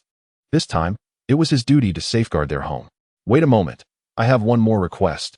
You must take your sister with you, Li Cuihua urgently interjected, preventing Chen Zhiyuan from leaving. Upon hearing this, Chen Zhiyuan instantly grasped his mother's intent. It seemed she still feared he might cause some trouble. After all, with the money in his hands, she felt a twinge of unease. By insisting that his sister accompany him, she sought to avert any potential missteps on his part. Though he felt a hint of amusement, he nodded in agreement. Only through gradual change could he alter his family's perception of him for the better. All right, let us depart, he said, glancing at Chen Xiaodang and beckoning her to join. Chen Xiaodang, upon noticing, earnestly nodded at their mother, Li Cuihua, before following Chen Zhiyuan. As they made their way towards the town, Chen Zhiyuan pondered earnestly about how to earn more money in their current situation. Although collecting wild vegetables was indeed a promising idea, it was a seasonal endeavor. This opportunity would likely last only about 40 days. Once the season passed, the availability of wild vegetables would dwindle. He needed to devise a sustainable business plan, for without it, their family's circumstances would not improve. With this thought in mind, Chen Zhiyuan shook his head, realizing he was perhaps thinking too far ahead. The primary focus now was to identify a viable channel for selling the wild vegetables. Selling at the market, while possible, would require him to spend considerable time there. Having already wasted a morning, he could not afford to squander more time on selling vegetables. Purchasing wild vegetables from the market was certainly not his preferred option. Today's main objective was to discover sales channels. If he could secure a reliable outlet, he could sell whatever wild vegetables he gathered. The only entities capable of purchasing these products were state-owned restaurants, and those inclined to consume wild vegetables were generally discerning about their food. Thus, wild vegetables would undoubtedly find a market in state-owned establishments. Resolute, Chen Zhiyuan decided to first explore whether he could negotiate a deal. If he succeeded, he need not worry about earning money for the month ahead. Chen Xiaodang had been closely following Chen Zhiyuan throughout. Her presence was purposeful. She had come with a specific mission. Previously, whenever Chen Zhiyuan came into money, he squandered it on indulgences or gambling, depleting their family's resources. Their mother, feeling apprehensive about entrusting him with money, had instructed her to keep a vigilant eye on him, ensuring he did not create any further troubles. Unexpectedly, throughout their journey, Chen Zhiyuan had not uttered a single complaint. In fact, he had hardly spoken at all. He seemed to be deep in thought. Could it be that he intends to find a way to shake me off and then indulge in gambling? This is certainly within the realm of possibility. Upon contemplating this, Chen Xiaodang could not help but feel a surge of anxiety. She resolutely vowed to herself that she would not grant Chen Zhiyuan even a moment's opportunity to escape her watchful gaze. The money given by her mother was meant for her father's life-saving treatment. It must not be squandered. The two hurried along, and nearly 2 hours later, they arrived in the town, well past noon. Chen Zhiyuan wiped the sweat from his brow and moistened his parched lips before approaching the entrance of the supply and marketing cooperative. Wait here for a moment. I need to go inside to buy something, he instructed Chen Xiaodang as he prepared to enter. Chen Xiaodang immediately grasped his arm, her expression one of indignation. What on earth do you intend to do in there? She demanded. Chen Zhiyuan chuckled at her lack of faith in him, quickly clarifying. I'm merely going in to purchase a few items that will be useful later. Just keep an eye on the entrance. I won't be long. Upon hearing his words, Chen Xiaodang conceded, nodding in agreement. Observing her compliance, Chen Zhiyuan smiled and stepped inside. Upon entering, he noticed 2 sales clerks stationed behind the counter. He approached the counter, scrutinizing the merchandise. The clerks regarded him with a disinterested glance, their demeanor markedly aloof, betraying a sense of superiority. From the moment he walked in, the clerks discerned that he was a newcomer from the countryside, merely browsing. Such individuals frequented this establishment daily. Attending to each one would be utterly exhausting. Moreover, working at the supply and marketing cooperative afforded the clerks a sense of entitlement, as they enjoyed stable incomes without engaging in arduous labor, while also gaining access to scarce commodities. In this era, employment at the cooperative was a coveted position, eliciting envy from many.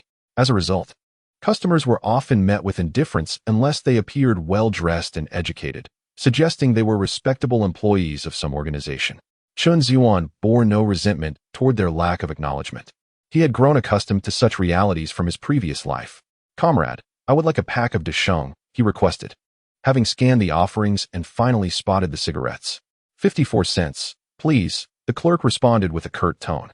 Chen Zhiyuan smiled inwardly, reflecting that if such attitudes persisted in future times, the establishment would likely face closure. It was only in this era that such behavior could be tolerated. Unfortunately, it was a time marked by material scarcity. Fortunately, the inexpensive cigarettes did not require ration tickets. Certain popular brands could not be purchased without them, rendering them completely unattainable. Chen Zhiyuan retrieved the money his mother had given him, placing 54 cents on the counter. The clerk raised her eyebrows slightly, accepted the payment, and tossed a pack of disappearance onto the counter. Chapter 23. The state-owned restaurant selling vegetables. Upon witnessing the scene, Chen Zhiyuan chuckled, dismissing it without a second thought. He casually retrieved his cigarette, tucked it into his pocket, and turned to leave the supply and marketing cooperative. Inside, another clerk remarked with a smile, "You could at least adopt a more cordial demeanor. Otherwise, you'll find yourself facing complaints." The clerk, unfazed by the comment, replied, "Let them complain. What is there to fear? Just look at him. He hardly seems like someone who can afford to buy anything. I am not concerned about complaints from someone like that. Did you not notice how long he deliberated over a single pack of cigarettes? Clearly, he seldom smokes and is reluctant to part with his money." The other clerk laughed. "You have a keen eye. I too believe that man is not one to make significant purchases. There is no need to waste so much time on him." As Chen Zhiyuan exited the cooperative, he was immediately fixed upon by Chen Zhiyuan. "You actually used the money meant for buying medicine for Dad to buy cigarettes? I knew it. You never intended to buy the medicine. Return the cigarettes to me." Chen Zhiyuan pouted, visibly upset. Chen Zhiyuan, amused by her accusation, chuckled. "These cigarettes are indeed of use. If I had intended to smoke, why would I keep them in my pocket? Here, I will return the remaining money and the cigarettes to you. If they serve no purpose, I shall find a way to sell them. What do you think?" Chen Zhiyuan, somewhat skeptical, found no fault in his proposal. Nodding in agreement, she accepted his offer. Chen Zhiyuan smiled and handed her the remaining money and the cigarettes. "Now, are you at ease? Let us proceed to our next destination." With that, he led Chen Zhiyuan towards the agricultural market. His intention was to ascertain the market value of mountain vegetables before determining the selling price. Upon entering the agricultural market and taking a quick survey, he found no sign of thorny buds for sale. This discovery brought a glimmer of joy to his face. In the absence of such items, it followed certain principles. Rarity enhances value. Still, Chen Zhiyuan approached a stall, inquiring, "Excuse me, do you have any thorny buds for sale?" The vendor, glancing at him, quickly shook her head. "That requires a trek up the mountain to gather. Who has the time for that? If you wish to taste them, you'll likely have to venture up the mountain yourself. Do you need anything else?" Chen Zhiyuan, shaking his head, responded, "I was merely inquiring. Thank you, madam." With that, he made his exit from the market without delay. The absence of thorny buds in this market suggested that other locations might be similarly void, aligning perfectly with his previous thoughts. Excitement illuminated Chen Zhiyuan's expression. Without hesitation, he guided Chen Zhiyuan towards the state-owned restaurant. In no time, they arrived at the entrance, and upon seeing the establishment, a smile graced Chen Zhiyuan's face. Chen Zhiyuan had always been attentive to Chen Zhiyuan's every move, and she immediately followed his gaze. Not far from the state-run hotel stood a residential building, a place she had visited with her father previously. It was there that she had caught Chen Zhiyuan gambling during their last visit. Indeed, he had come to gamble once more. "Let us go. We must hurry," Chen Zhiyuan exclaimed, a radiant smile illuminating his face. However, Chen Zhiyuan's expression turned icy. "I won't go. You shall not pass." With that, she clung tightly to Chen Zhiyuan's leg, preventing him from moving an inch. Chen Zhiyuan, perplexed, could not fathom her sudden outburst. "We need to hurry. Once the goods are sold, we still have to buy medicine for Dad." Chen Zhiyuan scoffed, resolutely disbelieving his words. Chen Zhiyuan, feeling helpless, glanced at the nearby small building and quickly comprehended the situation. I am not here to gamble. Look, that is the state-run hotel. I intend to sell some fresh wild tea buds there. I was at the market earlier to inquire about prices. You saw it all, didn't you? He explained promptly. Hearing this, Chen Xiaodang became even more vigilant. Chen Zhiyuan continued with a smile. Whether you believe me or not, all the goods are with you. If you follow me, you will see for yourself. Chen Xiaodang found some merit in his reasoning, nodded, and released her grip. With a smile, Chen Zhiyuan ceased further discussion and led her toward the state-run hotel. Upon their arrival, after a brief inquiry, they circled to the back of the hotel and located the kitchen. They happened upon a man in his 50s, dressed in a kitchen helper's uniform, dozing at the back door. Since it was already past 2 in the afternoon, this was typically a quiet time for the restaurant, allowing the kitchen staff some respite. Chen Zhiyuan approached with his goods, a smile on his face as he softly inquired, Sir, I gathered some fresh wild tea buds from the mountains today. I wonder if our hotel would be interested in purchasing them? The kitchen helper cracked open an eye, but remained silent. Observing this, Chen Zhiyuan promptly nudged Chen Xiaodang, urging her to produce some cigarettes. After a moment's hesitation, she handed the cigarettes to him. With a smile, Chen Zhiyuan unwrapped a bundle of twine, retrieved a cigarette, and offered it to the man. Here, have a smoke to refresh yourself. The helper opened both eyes wide, a hint of a smile crossing his face as he accepted the cigarette. Chen Zhiyuan quickly produced a match and lit it for him. The man took a deep drag, exhaling a cloud of smoke, and inquired with a smile, Let me see the quality. We do not accept just anything here. A few days ago, someone did express interest, but there were none available in the market. Wild tea buds were indeed in their prime growing season, though harvesting them could be challenging. The resulting flavor was exquisite, yet few were willing to undertake the effort. If the quantity is too small, it holds little significance. Upon hearing this, Chen Zhiyuan's face brightened, and he promptly placed the bag he was carrying before the kitchen helper. He opened the bag and pulled out a handful of tender wild thorn shoots, smiling as he handed them over. Look here, I made sure to select only the freshest and most tender shoots when I harvested, whether for stir-frying, salads, or soups. Now is the perfect time to enjoy them. The old kitchen helper straightened his posture, examining the shoots in his hand, and nodded approvingly. He then drew Chen Zhiyuan's bag closer, reaching in to extract another handful of the tender shoots. After scrutinizing them closely, he grinned and remarked, Not bad. You're not deceiving me. These shoots are indeed freshly picked today. How many do you have? I'll take them all. Chapter 24. The nuances of human relationships. Upon hearing this, Chen Zhiyuan's face brightened, and he quickly replied, I have about 20 pounds here. You can just consider it 20. The extra can be taken home for a taste. Consuming them now not only ensures freshness, but also maximizes their nutritional value. The old kitchen helper's expression brightened even more, and a glimmer of appreciation sparkled in his eyes. You're quite knowledgeable, understanding the nutritional worth. Such insight is rare among most. What price per pound do you propose? I'll have someone weigh them shortly for payment. Chen Zhiyuan chuckled in response, saying, You set the price, sir. I'm not well versed in this. My father is gravely ill, and I lack resources. I thought there might be a market for these fresh finds from this morning's harvest. As long as I can make some money, I have no objections. The old kitchen helper looked at Chen Zhiyuan with a mixture of surprise and scrutiny, noting the small cuts on his hands, clearly the result of harvesting the thorn shoots. Well then, these shoots are not easy to gather. Considering your filial piety, I can offer you 40 cents per pound, which is generous given the quality you've brought and the lack of availability in the market. Chen Zhiyuan was taken aback by the unexpectedly high price. It seemed that even the current market rate for pork was only slightly above $1. Receiving 40 cents was indeed a substantial offer. Thank you, sir. I truly appreciate it. Chen Xiaodang stood stunned, having never anticipated that the tender shoots could fetch such a price. She had thought even a dime would be commendable. To her astonishment, they were worth 40 cents a pound. Overwhelmed with excitement, her cheeks flushed. If only she had gathered more from the mountains today. Perhaps she could have earned even more. This realization filled her with regret, as the price was beyond her wildest imagination. Recalling Chen Zhiyuan's previous words, she now understood he had spoken the truth. The old kitchen helper promptly instructed someone to take the bag of thorn shoots, weighing them before the two of them. They totaled an impressive 23 pounds. He then wrote Chen Zhiyuan a receipt and handed it to him. Here is for 20 pounds. You can settle the payment up front. With a smile, Chen Zhiyuan took the order and, upon noticing the figure of 23 pounds inscribed upon it, instantly grasped its implication. Chen Zhiyuan, hearing the words from the laborer, furrowed her brow in discontent. This is clearly 23 pounds. Why do you claim it to be 20 pounds? You are shortchanging us 3 pounds. Upon hearing this, Chen Zhiyuan quickly shot a glare at Chen Zhiyuan. What do you mean 23 pounds? It's obviously 20 pounds. You simply misread it. Chen Zhiyuan, her face flushed with indignation, looked at the written weight. See, he himself wrote 23 pounds, yet insists it is 20. He clearly intends to deceive us.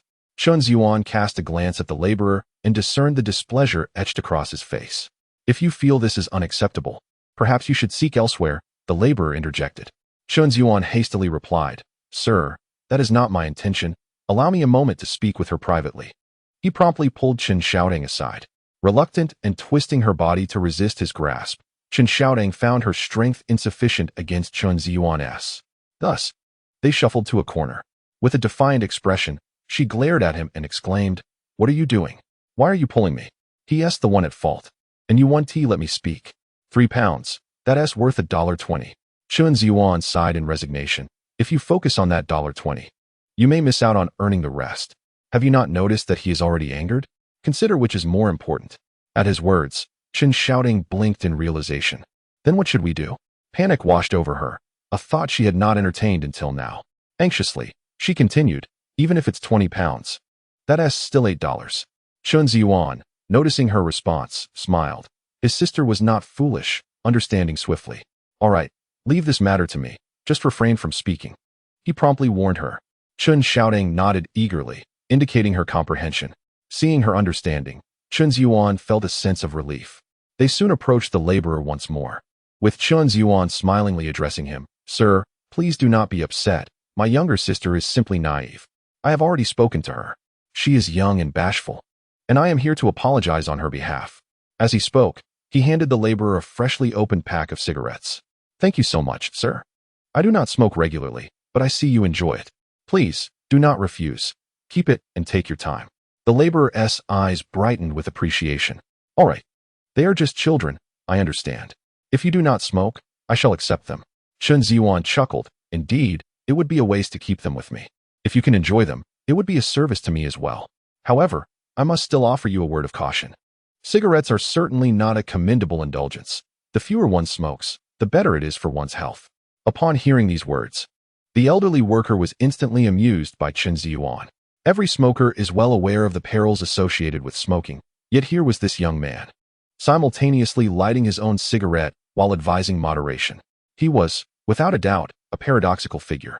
Nevertheless, it was evident that Chen Zhiyuan spoke from the heart, devoid of any pretense. The elderly worker chuckled as he tucked the package of cigarettes into his pocket and replied, All right, I shall remember your words. I will certainly endeavor to smoke less in the future. Chen Zhiyuan nodded, a hint of a smile gracing his face. His earlier remarks were indeed heartfelt. For smoking is detrimental to one's health. Every pack of cigarettes bears such warnings, yet few can resist their cravings. Elder, I just heard you mention that there are folks who enjoy the thorny buds. Is there a significant demand for this at your restaurant? If so, I can ensure a daily supply during this season. As for the pricing, I leave that entirely to you. I have no objections. As long as I can earn some money, Chen Zhiyuan inquired with an eager smile. The elderly worker pondered for a moment before standing up. I must inquire about this matter further. There are too many details for me to decide alone. However, it is true that people have been seeking this item lately. As life has been improving and individuals have become more discerning about their food choices, I shall ask around, so please wait here for a moment. Chapter 25, Supply and Marketing Cooperative. Chen Zhiyuan nodded, watching as the elderly worker made his way into the restaurant. A smile appeared on Chen Zhiyuan's face. If the elder could assist in making inquiries, the likelihood of success in this endeavor was promising. Chen Zhiyuan observed everything closely. Had she insisted earlier, there would have been no further developments. She was taken aback by Chen Zhiyuan's deft handling of the situation. If this truly came to fruition, they could earn money every day. Her previous actions had been akin to throwing away a watermelon to pick up a sesame seed, losing sight of the bigger picture. Fortunately, with Chen Zhiyuan's diplomacy, they had avoided a significant loss. Before long, the elderly worker returned, his expression serious. Well, I have inquired, but the head chef made a suggestion. If you can meet this condition, We will accept your deliveries without hesitation. Chen Zhiyuan's heart leaped at this news, and he nodded eagerly. Please, tell me what it is. I assure you, I will do my utmost to comply. The elderly worker chuckled. I knew you would respond this way. However, you must give it careful consideration before proceeding. Chen Zhiyuan nodded. Very well, I am all ears. The elderly helper expressed his singular request. Our head chef finds the quantity you brought today woefully insufficient to ensure an adequate supply. If you could deliver over 100 pounds daily, we would meet our minimum requirements. Upon hearing this, Chen Zhiyuan's eyes sparkled with unexpected delight. He had not anticipated such a favorable opportunity. He thought to himself that receiving 50 pounds each day would be commendable, yet here was a demand so substantial. With enthusiasm, he replied, No problem. What if I were to provide even more? The elderly helper chuckled. If you could supply more, that would be splendid.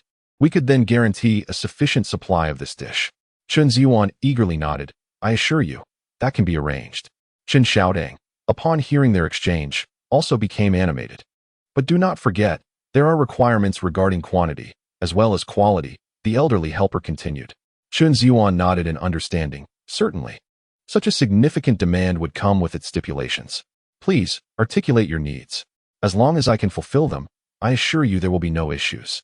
The elderly helper smiled and said, For this wild vegetable, we require it to be freshly picked each day, no deliveries from the previous day. It is a seasonal mountain delicacy, meant to be enjoyed fresh. The quality must match that of today, not too mature and uniform in size. Chen Zhiyuan attentively noted these specifications. Rest assured, this will pose no problem whatsoever. I can deliver it before 10 each day. Would that suffice? The elderly helper nodded. That is acceptable. Our timing is indeed critical. Ideally, we would prefer it before 9, but given your circumstances, 10 will do. Chen Zhiyuan felt a surge of joy and nodded vigorously. You can trust me. I will ensure timely, quality delivery of the wild vegetables. Very well, you shall deliver here daily, and I will handle the receipt of goods. Chen Zhiyuan nodded and then inquired, What price will you offer? The elderly helper replied, Naturally, I cannot provide a high price. I have negotiated, and we can settle at 33 cents per pound. Does that work for you? Chen Zhiyuan immediately affirmed, Absolutely, that poses no issue whatsoever. As long as it is profitable, I have no complaints. Thank you immensely. The elderly helper laughed heartily. Enough with the formalities. You should hurry and settle your bill for the medicine. Chen Zhiyuan nodded excitedly, ready to depart. However, just as he turned to leave, he paused and spun back around. The elderly helper, reclining in his chair, looked perplexed. What is it? Is there something else? Chen Xiaodang, equally bewildered, was about to exit but halted when Chen Zhiyuan turned back. Sir, do we purchase tiger meat? The elderly helper's brow furrowed as he seemed to misunderstand, sitting up straighter. What did you say? What meat? Chen Zhiyuan replied earnestly, Tiger meat. The elderly helper regarded Chen Zhiyuan with a look of astonishment, then cautioned, That item is not something you should casually approach. Be wary lest you find yourself devoured by a tiger. Chen Zhiyuan chuckled. I was merely inquiring. Should fortune favor me and I acquire it? It would be convenient for you to take it off my hands, wouldn't it?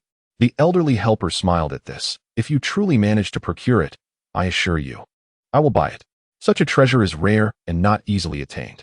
One must possess significant strength to even contemplate hunting a tiger. Chen Zhiyuan nodded. I understand that. However, what price does tiger meat fetch per pound? The elderly helper pondered for a moment before replying. If it were to exist, it would not be less than $3 per pound. Hearing this, Chen Zhiyuan's heart leaped with joy. If this were indeed the case, capturing the tiger from the mountain could not only settle his gambling debts, but also enhance his family's living conditions. A truly fortuitous endeavor. With these thoughts, he felt a surge of excitement. Understood. I shall take my leave for now, but I will return early tomorrow, he said, bidding farewell to the elderly helper. He promptly produced a 20-cent note and handed it to him. The elderly helper smiled upon seeing this, glanced around, and tucked the note into his pocket. Observing this, Chen Zhiyuan felt a sense of relief and, accompanied by Chen Xiaodang, made his way to the front desk of the state-run restaurant. He presented the order given by the elderly helper to the attendant, and after confirmation, he received a total of $9.20. Chen Zhiyuan, overwhelmed with emotion, clutched the money tightly. This was the first sum he had earned through his own efforts since his rebirth. He firmly believed he could improve his family's circumstances. With that thought, a confident smile graced his lips. He then handed the money to Chen Xiaodang, who looked taken aback. She had not anticipated that Chen Zhiyuan would place the money in her hands. What? What are you thinking? Hurry and take it, Chen Zhiyuan urged, noticing her hesitation. Are you sure you want me to hold on to it? Chen Xiaoding asked, still somewhat perplexed. Chen Zhiyuan smiled. Of course, you keep it. When I need it later, simply return it to me. Upon hearing this, Chen Xiaoding quickly grasped the money, fearful that Chen Zhiyuan might reclaim it and gamble again. As long as he had no money, he couldn't indulge in gambling, regardless of his desires. Chen Zhiyuan, witnessing her reaction, smiled, realizing that despite his efforts, he had yet to earn his sister's trust. However, this was of little consequence. Trust must be rebuilt gradually, and in time, she would see his genuine transformation. As the two exited the state-run restaurant, Chen Zhiyuan glanced sideways and began to depart. In an instant, Chen Xiaoding seized his arm. For that direction was where he had previously gone to gamble. Where do you think you're going? She asked cautiously, clutching her pocket tightly. Upon witnessing the situation, Chen Zhiyuan smiled, knowing without a doubt that the other party must have misunderstood him. Of course, he was merely purchasing medicine for our father. There lies a large pharmacy over there. Feel free to take a look. As he spoke, Chen Zhiyuan gestured toward the distance.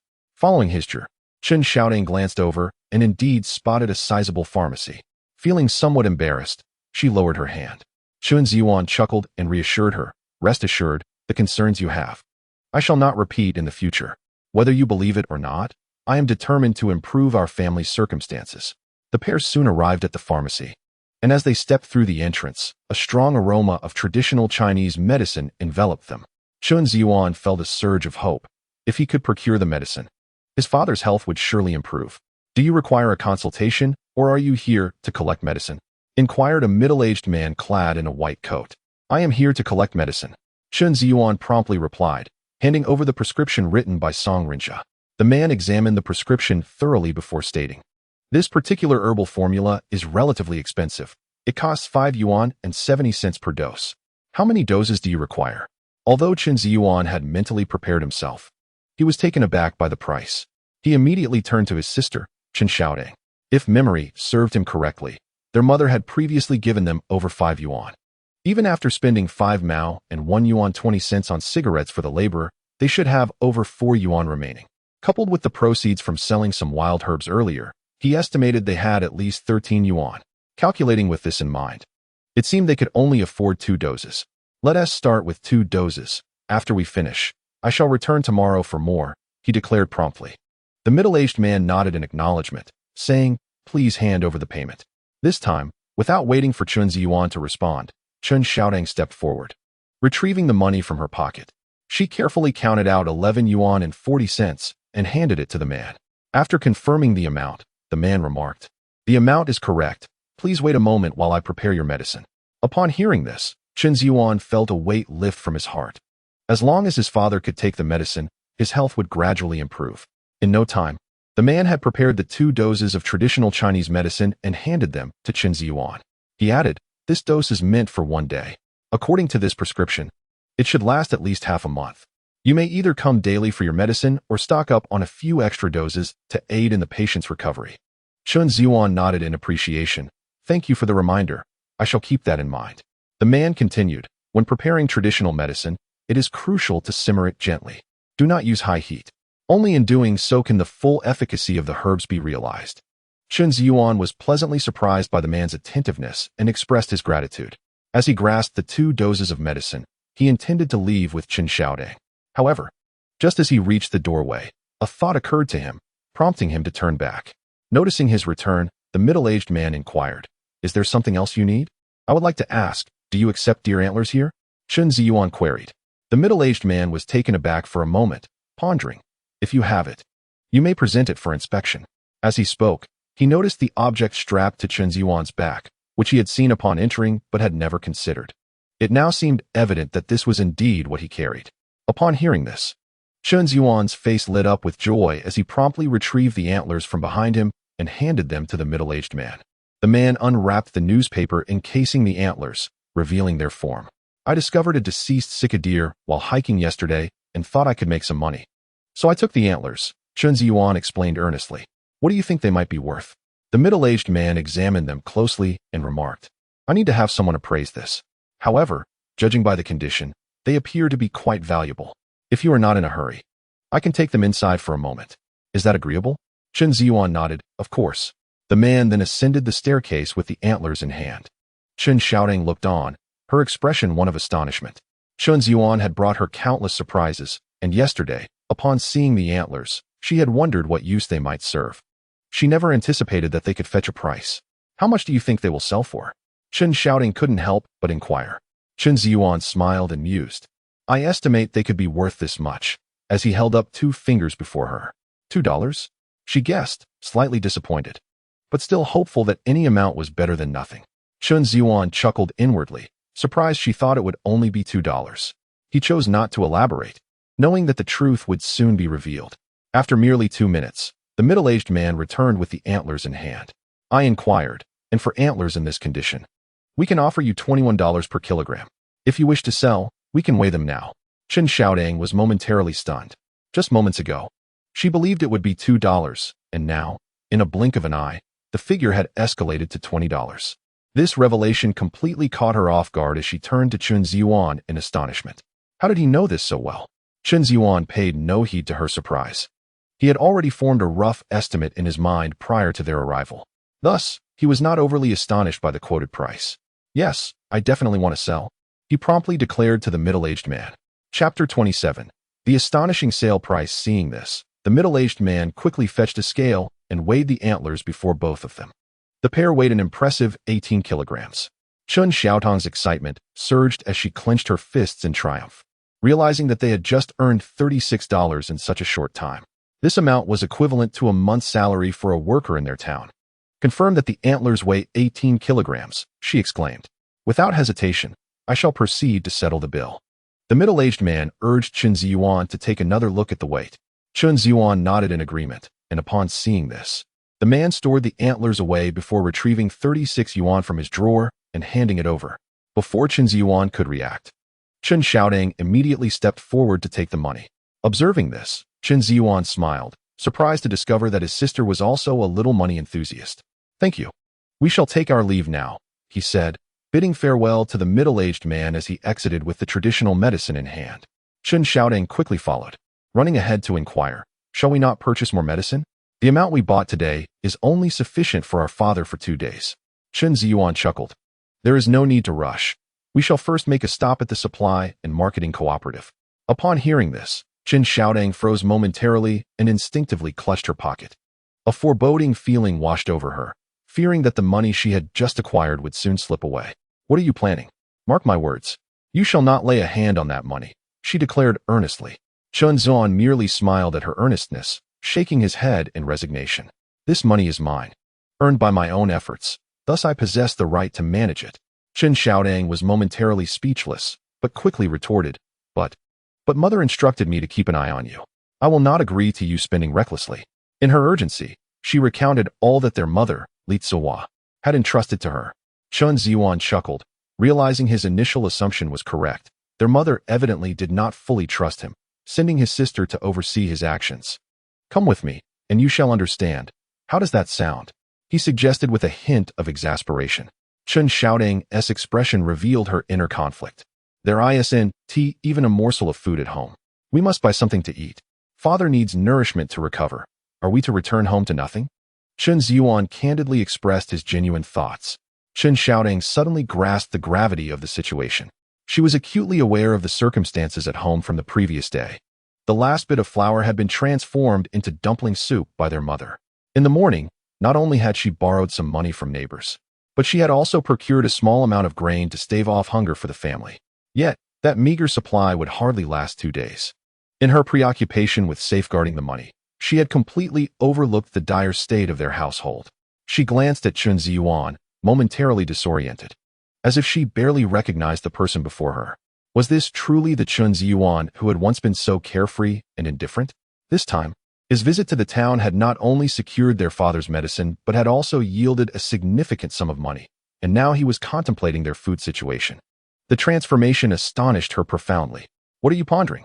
Let us hurry, Chen Zhiyuan said when he noticed his sister standing in silence, and with that, he stepped forward towards the cooperative. Chen Xiaodong, seeing this, promptly chased after him.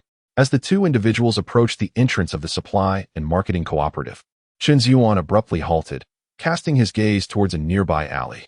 In the next moment, he unexpectedly strode towards it. Chen Xiaodong, momentarily taken aback, was uncertain of Chen Zhiyuan's intentions, yet she hurriedly followed his lead. Chen Zhiyuan, weren't you supposed to be purchasing something? What brings you here? As she spoke, she trailed behind Chen Zhiyuan into the alley. He offered no reply, continuing forward until they arrived at the front of a residential building. Below, numerous individuals loitered, scattered in small clusters across the corners. Observing this, Chen Zhiyuan came to a halt, a smirk forming at the corner of his mouth. Chen Xiaodong, following closely, unexpectedly collided with him when he stopped. In an instant, she noticed the furtive expressions of those around them, and she grasped the situation. This must be a gambling den. She was taken aback, recalling that he had just mentioned going to the supply cooperative to buy something. Now, he had led her here, resolving to leave. She was determined not to allow Chen Zhiyuan to squander his money. However, he caught her arm, questioning her intentions with a hint of bewilderment. Where do you think you're going? What I do is none of your concern. What are you doing here? Do you think I'm unaware? You're here to gamble. And I absolutely will not give you any money, Chen Xiaodong retorted, pouting earnestly. Chen Zhiyuan, upon hearing her words, was momentarily amused, incredulous that she would perceive him in such a light. Yet, as he glanced around, the dubious demeanor of those nearby suggested they were not of respectable character. It was understandable that Chen Xiaodong would misinterpret the situation. Just then, a man with a somewhat sharp, monkey-like visage approached. Brother, need a ticket? Chen Zhiyuan nodded in response. He had just recalled that without a ticket, nothing could be purchased at the cooperative. To shop there, one required not only money but also tickets, even with wealth. Without tickets, money was futile. Yes, he replied promptly. The man's face brightened at this. Then let us talk over here. Chen Zhiyuan nodded and followed him aside. At this moment, Chen Xiaodong realized she had once again wronged Chen Zhiyuan and trailed after him. The man guided Chen Zhiyuan to a corner of the alley and, in a conspiratorial manner, asked, Brother, what kind of tickets do you need? Whatever you require, I can procure. Chen Zhiyuan smiled at his words. I urgently need grain tickets and oil tickets. How many do you need? I require 10 pounds of grain tickets and 1 pound of oil tickets. $3.50. Chen Zhiyuan frowned, taken aback by the steep price. However, these were the most essential items for his household, and he immediately glanced at Chen Xiaodong. Upon seeing this, she quickly produced money, counting it meticulously before handing it over. The man accepted the money, his face beaming with joy, and then produced 2 tickets, handing them to Chen Zhiyuan. After a brief glance to confirm there were no issues, Chen Zhiyuan prepared to depart. In the next moment, the man blocked his path. What does Chapter 28, Big White Rabbit Milk Candy mean? Chen Zhiyuan inquired with remarkable composure. Chen Xiaodong, witnessing this, was startled and uncertain of the man's intentions. Don't be nervous. I harbor no ill will. If you ever need anything in the future, I may not be around here. If you wish to find me, look for me at the park around the corner. My name is Li Kuan. You can easily inquire about me then. Li Kuan said with a broad smile. Upon hearing this, Chen Zhiyuan immediately grasped the situation. It was an attempt to forge future business ties. Why won't you be here? Naturally, because this place is unsafe. Let us speak no more. It would be unwise if someone were to come by. You two should leave quickly, Li Kuan urged. Chen Zhiyuan nodded in understanding and promptly took Chen Xiaodong away. After all, engaging in ticket scalping was frowned upon, and being caught could lead to dire consequences. Fortunately, as they emerged from the alley, nothing untoward occurred, prompting Chen Zhiyuan to exhale in relief. Chen Xiaodong, still quite anxious, was reassured by his smile. Let us hurry inside to purchase some items. We need to get back home, he said, leading Chen Xiaodong into the supply store. Inside, the same 2 attendants were present. Upon hearing their entrance, they did not even stand up. They merely glanced over and resumed cracking sunflower seeds, seemingly oblivious to the newcomers. Chen Zhiyuan approached the counter and stated, I would like to purchase 10 pounds of rice and 1 pound of oil. One attendant furrowed her brow without rising, inquiring, Do you have tickets? Sales cannot be made without them. Immediately, Chen Zhiyuan produced the grain and oil tickets he had just acquired, tossing them onto the counter. The attendant, surprised by this, stood up to inspect them before announcing, That will be $2.50. Please pay first. Chen Xiaodong promptly retrieved the money and handed it over. After the attendant collected the tickets and cash, she went to fetch the items. Chen Zhiyuan felt a sense of relief. This ensured that there would be food for dinner, sparing his family from hunger. From this day forward, he was determined to improve his family's circumstances. Since entering, Chen Zhiyuan's eyes had been darting around, as though she had never seen so many items before. Her gaze fell upon the big white rabbit milk candy displayed behind the counter, and she swallowed hard, recalling the delightful taste from a previous encounter. Chen Zhiyuan noticed her interest and smiled. "I'll take a package of that big white rabbit milk candy," he declared. Chen Zhiyuan, taken aback by his request, hesitated before hastily responding. "Mom said not to waste money. What use is this for you?" Chen Zhiyuan smiled. "The money is mine. It is only appropriate that I buy a few things. I have my own uses for it, so hurry up and pay." Upon hearing this, Chen Zhiyuan was momentarily speechless and let out a helpless sigh. At that moment, the sales clerk brought over the rice and oil. "The white rabbit candy is 35 cents a bag," she stated, extending her hand. Chen Zhiyuan reluctantly took out the money and handed it to her. To her surprise, the white rabbit candy was even more expensive than the rice and oil. She cast a resentful glance at Chen Zhiyuan, unsure why he was buying candy. After receiving the payment, the clerk produced a bag of white rabbit candy and placed it on the counter. Seeing this, Chen Zhiyuan picked it up and opened it on the spot. Chen Zhiyuan looked on in astonishment, her mouth opening and then closing slowly. She had witnessed everything today. If it weren't for Chen Zhiyuan's contribution, they wouldn't have earned so much money. How he chose to spend it was entirely his prerogative, and she had no right to object. However, when she saw him unwrapping the candy, she swallowed hard, wishing she could have a piece herself. She immediately shook her head, deciding she too must find a way to earn money to enjoy the white rabbit candy. "Here, eat." In the next moment, Chen Zhiyuan offered the open candy to Chen Zhiyuan. She looked at him in disbelief, then at the candy so close before her. Hesitantly, she asked, "Is this for me?" Chen Zhiyuan smiled. "Who else would it be for? Hurry up and eat. It's already open. If you don't want it, I'll just throw it away." As he spoke, he made to toss it aside. "No." Chen Zhiyuan quickly stopped him. "How can you waste it like that? If you don't want it, I will." With that, she snatched the white rabbit candy from him and popped it into her mouth. The rich, creamy sweetness instantly melted in her mouth. She hurriedly swallowed the sugary delight, her face beaming with happiness. Chen Zhiyuan smiled upon seeing her reaction. He knew that if he had simply offered it to her, she would have refused to eat it. Only by doing this could he coax her to enjoy it. "Let us go. Take this," he said, placing the white rabbit candy into Chen Zhiyuan's arms, then hoisting the rice onto his shoulder and carrying the oil as they made their way outside. Chen Zhiyuan followed closely behind. The two sales clerks exchanged glances, one remarking, "I didn't expect this guy to have some money. He actually splurged on such expensive white rabbit candy." The other clerk scoffed, "What is so impressive about that? He's just putting on a show. I've seen plenty of people like him. Once he gets home and finds he's out of money, he'll have something to cry about." Naturally, Chen Zhiyuan was unaware of the whispers behind him. He and Chen Zhiyuan made their way back to the farmer's market to buy some vegetables before heading home. After nearly 2 hours of walking, they finally reached the village entrance.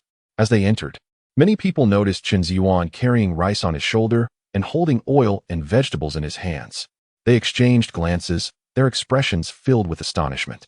Upon noticing the large white rabbit milk candy in Chen Zhiyuan's hand, their surprise intensified. In a time devoid of celebrations, who would expend such a considerable sum on such an extravagant treat? The cost of these confections alone would surely amount to at least 10 yuan. It was rumored that Li Tsuehua had been borrowing money from door to door that very morning. Little did they know, within a single day, Chen Zhiyuan had squandered her efforts. Indeed, this fellow had no sense of frugality. "Zhiyuan, did you go to the town to purchase these?" one villager inquired with keen curiosity. Chen Zhiyuan merely nodded in silence. A villager, cradling a child, approached and fixated on the white rabbit candy in Chen Zhiyuan's grasp, grinning as he said, "Little darling, call your sister quickly. She'll give you some candy." Upon hearing this, Chen Zhiyuan's countenance shifted. She was unwilling to part with the candy she had yet to savor, so she instinctively clutched it tightly. Chapter 29. Li Tsuehua's concern. Observing this, Chen Zhiyuan chuckled, instantly comprehending his sister's intentions. This reaction was hardly surprising. The white rabbit candy was regarded as a premium confection. He himself felt reluctant to indulge, let alone share with others. "I truly apologize, but we must hasten home," he urged, shouting, "Let's make our departure." Upon hearing this, Chen Zhiyuan swiftly grasped the situation and dashed homeward, clutching the candy. The villager who had sought the candy displayed a hint of displeasure. Chen Zhiyuan paid him no mind, carrying the rice as he continued toward home. What a miser! As if anyone is coveting your meager candy, the villager grumbled. Wah!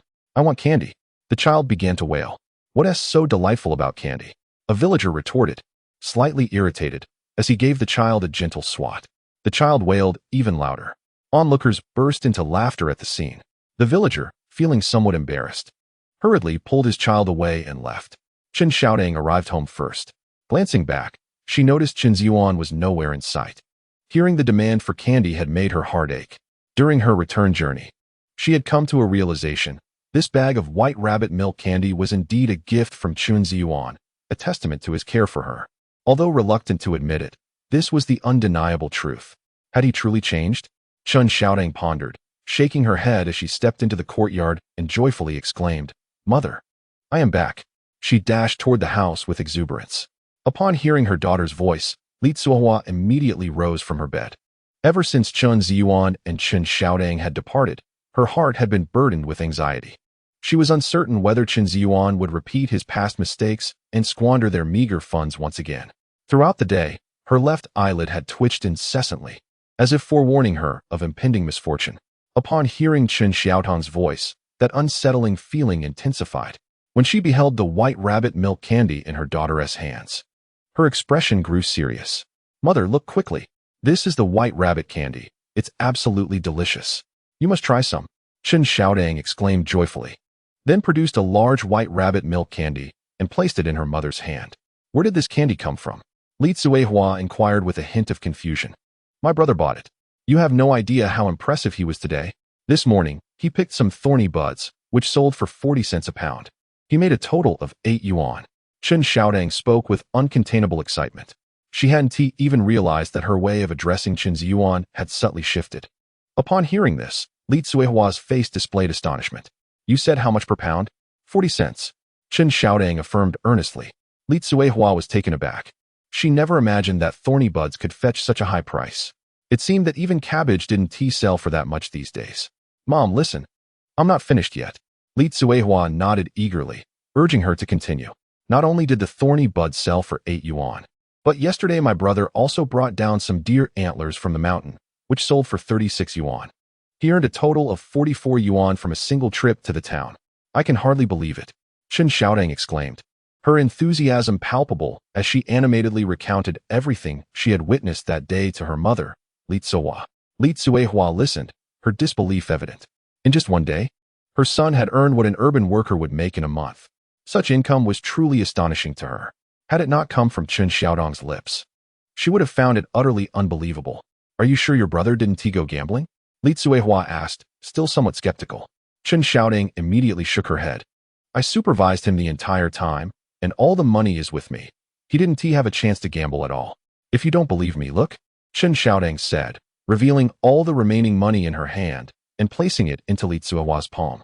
Li Tsuehua gazed at the sum, surprised, and upon closer inspection, she noticed a discrepancy with what Chen Xiaodang had mentioned. The amount seems off, she remarked. Chen Xiaodang smiled. Of course it is. I spent 11 yuan and 40 cents on medicine for Dad, and I also bought 10 pounds of rice and a pound of oil. This package of white rabbit candy is all that is left. Li Tsuehua was astonished. She hadn't realized they had not only purchased medicine, but also rice and oil. Just moments ago, she had been fretting over their meals, and now that concern had been effortlessly alleviated. This was entirely unexpected. Nodding, Li Tsuehua then added, but hold on. You need ration coupons to buy rice and oil now. Where did you get those? Chen Xiaodang chuckled. Mom, you don't know? There's someone selling those right in the alley next to the supply and marketing cooperative. My brother took me to buy 10 pounds of grain coupons and oil coupons. Otherwise, I wouldn't have known that you need coupons to purchase things. Li Tsuehua nodded in understanding and asked, and where is your brother now? Chen Xiaodang looked quizzically toward the door. He's right behind me. He should be here any moment. Just as she finished speaking, Chen Zhiyuan walked in. Li Tsuehua observed Chen Zhiyuan, who was carrying rice and holding vegetables and oil. In that moment, she completely believed her daughter's earlier words. After Chen Zhiyuan placed his burdens down, he inquired, how is my father? The medicine has already been retrieved. Hurry and prepare it for him to drink. Yes. I shall brew the medicine right away. Your father's condition has improved. He can now open his eyes, though he still cannot speak. Upon hearing this, Li Tsuehua instantly understood. She hastily took the traditional Chinese medicine from Chen Xiaodong's hands. Chen Zhiyuan cautioned, "Mother, do not use high heat for this medicine. It must be simmered slowly. Patience is essential." Li Tsuehua nodded in acknowledgement and promptly began to kindle the fire in preparation for brewing the remedy. Observing her, Chen Zhiyuan immediately stepped into the inner room to check on his father's condition. Chen Daong lay on the kong, and upon hearing someone enter, he turned his head slightly. Chen Zhiyuan felt a surge of compassion. He approached with earnestness, saying, "Father, the medicine has been purchased. Once you take it, you will soon recover. Do not worry about this family. I will shoulder the responsibilities of a man. I earn money today, and I will ensure our family thrives." Chen Daiyong's eyes glistened with moisture as he nodded in response. Chen Zhiyuan smiled at this and called Chen Xiaodong into the inner room. "Keep an eye on our father. I need to step out for a moment." After stating this, he turned and exited to the outer room. Li Tsuehua, puzzled, asked, "What are you going to do?" "I must go out. I promised to deliver vegetables to the state-run restaurant tomorrow. They need 100 pounds of wild vegetables, which I cannot manage alone. I need assistance." Chen Zhiyuan explained about supplying mountain vegetables to the restaurant. Li Tsuehua, astonished, exclaimed, "How many pounds?" 100 pounds. Her excitement was palpable. "If it's that much, we can gather it ourselves. With a bit more time, we should be able to manage." Chen Zhiyuan pondered briefly before shaking his head. "I have other matters to attend to tomorrow and may not have the time. If you and Xiaodong both go, no one will be able to care for my father. Relying solely on our family won't suffice." Upon hearing this, the spark of hope in Li Tsuehua's eyes dimmed. The thought of selling at 40 cents per pound made her heart race with anticipation. Chen Zhiyuan, noticing her reaction, quickly reassured her. "The price this time isn't is high. It's only 33 cents per pound. Mountain vegetables are seasonal, so we'll earn just enough for these days. As long as we can supply them consistently, it will suffice." Li Tsuehua nodded, then suggested, "You might ask Aunt Zhao next door. She is quite skilled at foraging for mountain vegetables." Chen Zhiyuan agreed and left the house, heading towards the granary. Earlier that morning, he had brought back a rabbit, planning to roast it in the evening to nourish the family and satisfy their cravings. Upon entering the granary, the little tiger immediately approached him, letting out a couple of playful growls. Upon witnessing the scene, Chen Zhiyuan promptly knelt down to stroke the little tiger's head, which was round and utterly adorable. "Are you hungry?" he asked with a smile. The little tiger continued to whimper plaintively. After a moment of contemplation, Chen Zhiyuan concluded that hunger was indeed the only plausible reason for its distress. The little tiger gazed at him with its large, glistening eyes, appearing as though it were pleading not to be starved. Faced with this predicament, Chen Zhiyuan found himself at a loss, as he had no experience in raising a tiger. However, he had previously cared for dogs, which granted him some relevant knowledge. At this stage, the young tiger should be drinking milk. Yet, the prices of both goats' and cows' milk were rather steep. To adequately satiate this little creature's hunger would undoubtedly entail a considerable expense. Unfortunately, he had no means to procure such milk at the moment. When he visited the town earlier that day, he had not considered the needs of this little one. There was nothing suitable for it to eat at home, leading him to think of alternative solutions. Suddenly, he recalled that Wang Changgui's dog next door had recently given birth. The mother dog was likely to have some milk, which could provide a meal for the little tiger. However, given Wang Changgui's character, he would certainly not allow Chen Zhiyuan to take advantage of him easily. Contemplating this, Chen Zhiyuan devised a plan and promptly cradled the little tiger, placing it into a cloth bag as he made his way to Wang Changgui's home. Upon reaching the entrance of Wang Changgui's house, he heard a cacophony of barking from within the yard. Before long, Wang Changgui emerged from the house, scolding the dogs. "What are you barking about? Quiet down, all of you. It's too early for this." Seeing this, Chen Zhiyuan quickly smiled and called out, "Uncle Wang, please open the door. I have something to discuss with you." Wang Changgui peered through the fence and recognized Chen Zhiyuan. "Is that you, Zhiyuan?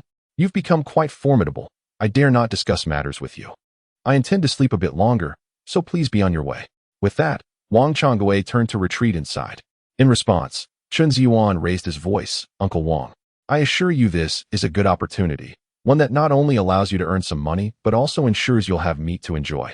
Wang Changgui halted mid-step, a look of suspicion crossing his face as he turned back to Chen Zhiyuan.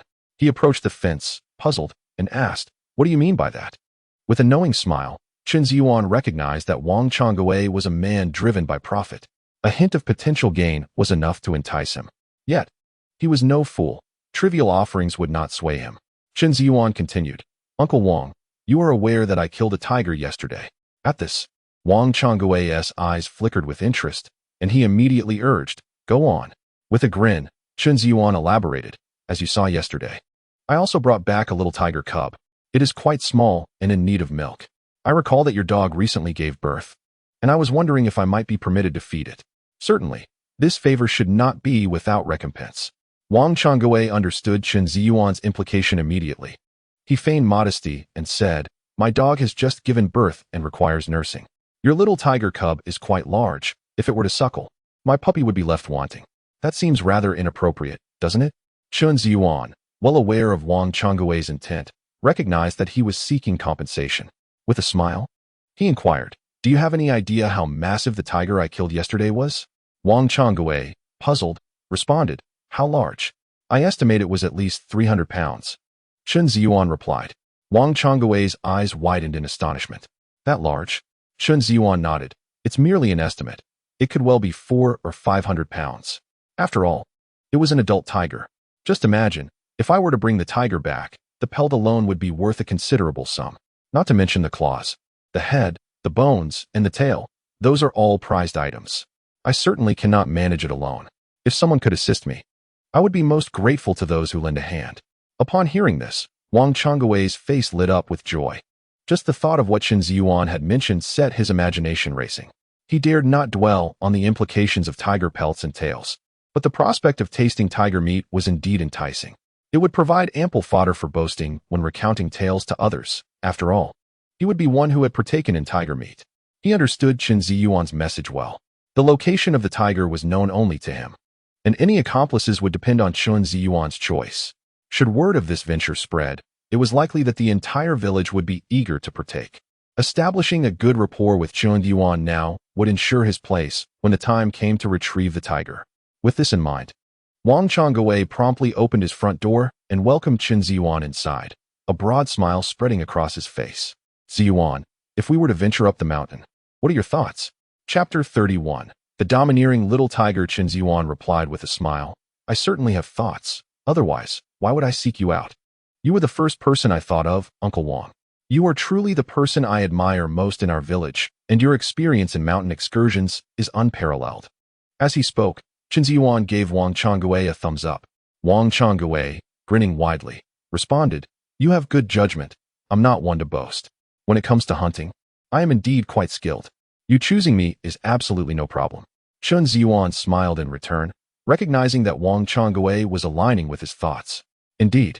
However, Uncle Wang, I must head into town today to purchase medicine for my father. I may not return until late in the evening, but I plan to enlist someone to ascend the mountain tomorrow. Yet, this little tiger is quite vocal in its hunger, and I find myself at a loss. Wang Changwei burst into laughter, exclaiming, is this even a problem? Have you forgotten that your Uncle Wang's dog just had puppies? Let this little creature have a taste first. If it's still not enough, we can think of something later. Chen Zhiyuan smiled at this but expressed some hesitation, saying, isn't that a bit inappropriate? If it consumes all the milk, the puppies won't have anything to drink. Wang Changwei shook his head dismissively. It's fine, the puppies can manage without milk. However, this little tiger is a different matter. Hurry and bring it in to see if it can eat. Upon hearing this, Chen Zhiyuan ceased to feign uncertainty and promptly carried the little tiger into Wang Changwei's yard. As soon as they entered, the dogs began to bark. However, when the little tiger poked its head out, the barking subsided into silence. Chen Zhiyuan chuckled at the sight, realizing that the dogs were indeed somewhat intimidated. Although the little tiger was small, it still bore the essence of a tiger, exuding an aura of dominance. This thought made Chen Zhiyuan smile. The little tiger seemed to sense the fear it instilled and displayed its ferocious side even more. Without any hesitation, it approached the mother dog and greedily began to drink her milk. Chen Zhiyuan laughed at this scene, astonished by how this little creature acted like a bandit, swaggering in and seizing another's sustenance without so much as a greeting. The other puppies emitted weak whimpers, while the mother dog lay there obediently, allowing the little tiger to feed. Once the little tiger had its fill, it contentedly rose and returned to Chen Zhiyuan.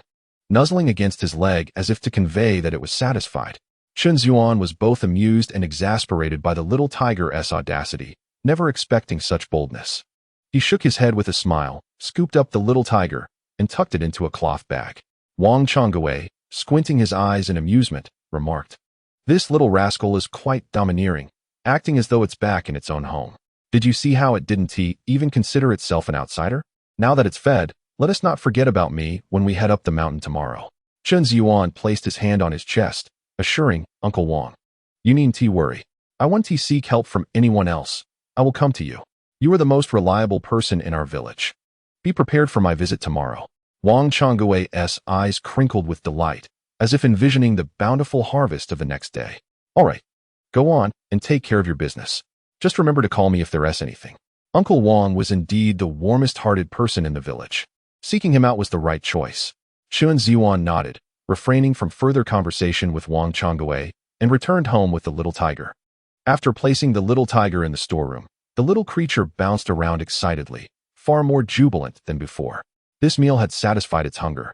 Yet relying on Wang Changbai's mother dog for sustenance was not a long-term solution.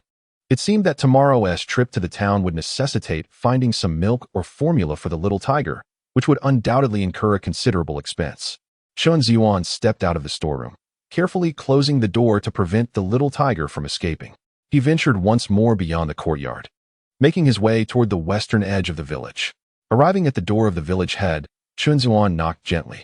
A middle-aged man emerged, roughly the same age as Chen Daong. "Uncle Zhang, is Zhang Wu at home?" The man before him was none other than Zhang Wu's father, Zhang Dashan. Upon recognizing Chen Zhiyuan, Zhang Dashan's previously warm expression turned frosty. He harbored no fondness for Chen Zhiyuan in the entire village. The two most troublesome individuals were Chen Zhiyuan and Zhang Wu, who often found themselves in each other's company, indulging in mischief. Zhang Dashan firmly believed that his son's current state was the result of Chen Zhiyuan's bad influence, leading to his evident disdain for him. "Not here. He is dead," Zhang Dashan curtly replied before turning to retreat indoors. Suddenly, he paused, a serious look crossing his face. "If you see him, tell him to return immediately. If he doesn't come back, he needn't ever return." With that, he flung the door open and entered, slamming it shut behind him. Chen Zhiyuan couldn't help but chuckle at Zhang Dashan's attitude, which he had grown accustomed to over time.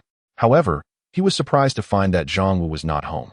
After a moment's contemplation, he quickly deduced where Zhang Wu might be. He hastened westward, knowing that not far from the village lay a great river. The waters had only recently thawed, and it was likely that Zhang Wu was fishing there.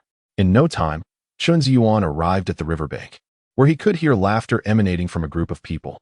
Upon approaching, he spotted Zhang Wu, animatedly dancing with excitement. His arrival captured the attention of the crowd. "Zhiyuan, you're here. Wonderful. Look, I just caught this fish with my net," Zhang Wu exclaimed, proudly displaying a sizable crucian carp, roughly the size of a small arm. "Impressive. Look at you, managing to catch such a big one without me around," Chen Zhiyuan praised. Zhang Wu nodded with a grin. "Of course. You never gave me the chance before. Now you see my prowess, don't you?" With a smile, Chen Zhiyuan continued, "I visited your home earlier, and your father asked me to relay a message. If you don't return soon, he said you needn't ever come back." At this, Zhang Wu burst into laughter. "Don't mind him. He says that every day. My ears have grown calluses from hearing it. I haven't seen you for a couple of days. What have you been up to? I heard someone say you unearthed a century-old wild ginseng on the mountain and even claimed you killed a tiger. I scoffed at the idea. You'll need to explain that to them." Chen Zhiyuan chuckled and pulled Zhang Wu aside, saying with a smile, "There's no need for an explanation, for what they say is indeed true." Upon hearing this, Zhang Wu's eyes widened in disbelief as he scrutinized Chen Zhiyuan from head to toe, examining him closely. Seeing this, Chen Zhiyuan swatted his hand away and exclaimed, "What are you doing?" Chapter 32. Astonishing price. Zhang Wu's eyes widened in surprise. "A tiger. That's a tiger. Are you certain you haven't lost any parts?" Chen Zhiyuan, upon hearing this, wore a look of exasperation. "Am I not standing here perfectly well? Do I seem to have any issues?" Zhang Wu chuckled. "You make a valid point. Brother, you made quite the impression yesterday. You accomplished 2 earth-shattering feats.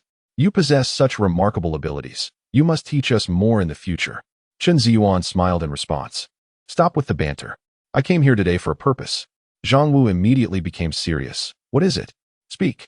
I am willing to go to great lengths for my brothers, he declared. Chen Zhiyuan chuckled. No need for that. It's quite necessary to lend a hand to my brothers. Zhang Wu nodded in agreement. That's even better. Go ahead, tell me. Chen Zhiyuan nodded and continued. Tomorrow morning, gather a few brothers and accompany me up the mountain. Zhang Wu looked puzzled. Up the mountain? For what purpose? Chen Zhiyuan smiled mysteriously. Of course. It's for a good cause. Yesterday, I took down a tiger, and we are going to bring it back. We will sell it in town. I'll share some of the meat with you, brothers, and give you a little reward for your efforts. Upon hearing this, Zhang Wu's mouth fell agape. Disbelief etched on his face as he stared at Chen Zhiyuan. Wow, bro, you're serious about this? He said, giving Chen Zhiyuan a thumbs up. Shall I gather a few suitable individuals? After a moment's thought, Chen Zhiyuan replied, about 5 or 6 should suffice. The tiger is quite large, and too few of us may struggle to manage it. We will also need to use your cart tomorrow to transport it to town. Zhang Wu nodded. Rest assured. I will ensure that it is done. Chen Zhiyuan pondered for a moment and added, if you can wake up early tomorrow, I have a lucrative venture in mind. Zhang Wu's face lit up with excitement, raising an eyebrow as he asked, what venture? Chen Zhiyuan smiled slightly and remained silent, feigning depth. Seeing this, Zhang Wu hastily urged, Brother Yuan, my dear elder brother, please tell me. I've been nearly driven mad by my father these past few days, constantly nagging me about being idle. This time, if I earn some money, I will flaunt it in his face and show him my prowess. However, is this venture reliable? Chen Zhiyuan chuckled. What? Do you not trust my words? Zhang Wu grinned. It's not that.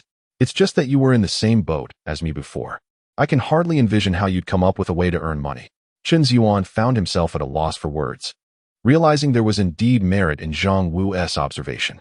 All right, I won't keep you guessing any longer. Tomorrow morning, we'll head to the mountain to harvest thorny buds, and then we will sell them in town. Zhang Wu frowned. Is that all? I thought it was a grand business. No one in the village wants to eat thorny buds. How much can we sell them for? If the earnings are scant, I'd rather not bother. Chen Zhiyuan rolled his eyes at him. 30 cents a pound. Upon hearing this, Zhang Wu's eyes widened in disbelief. Is that true? Don't you dare deceive me. Chen Zhiyuan responded with a smile. Do I look like someone who would lie to you? Zhang Wu, still in shock, suddenly embraced Chen Zhiyuan and planted a fervent kiss on his cheek. Chen Zhiyuan, filled with disdain, pushed Zhang Wu away. Keep your distance. This is rather unsettling. Zhang Wu chuckled. I was just overly excited.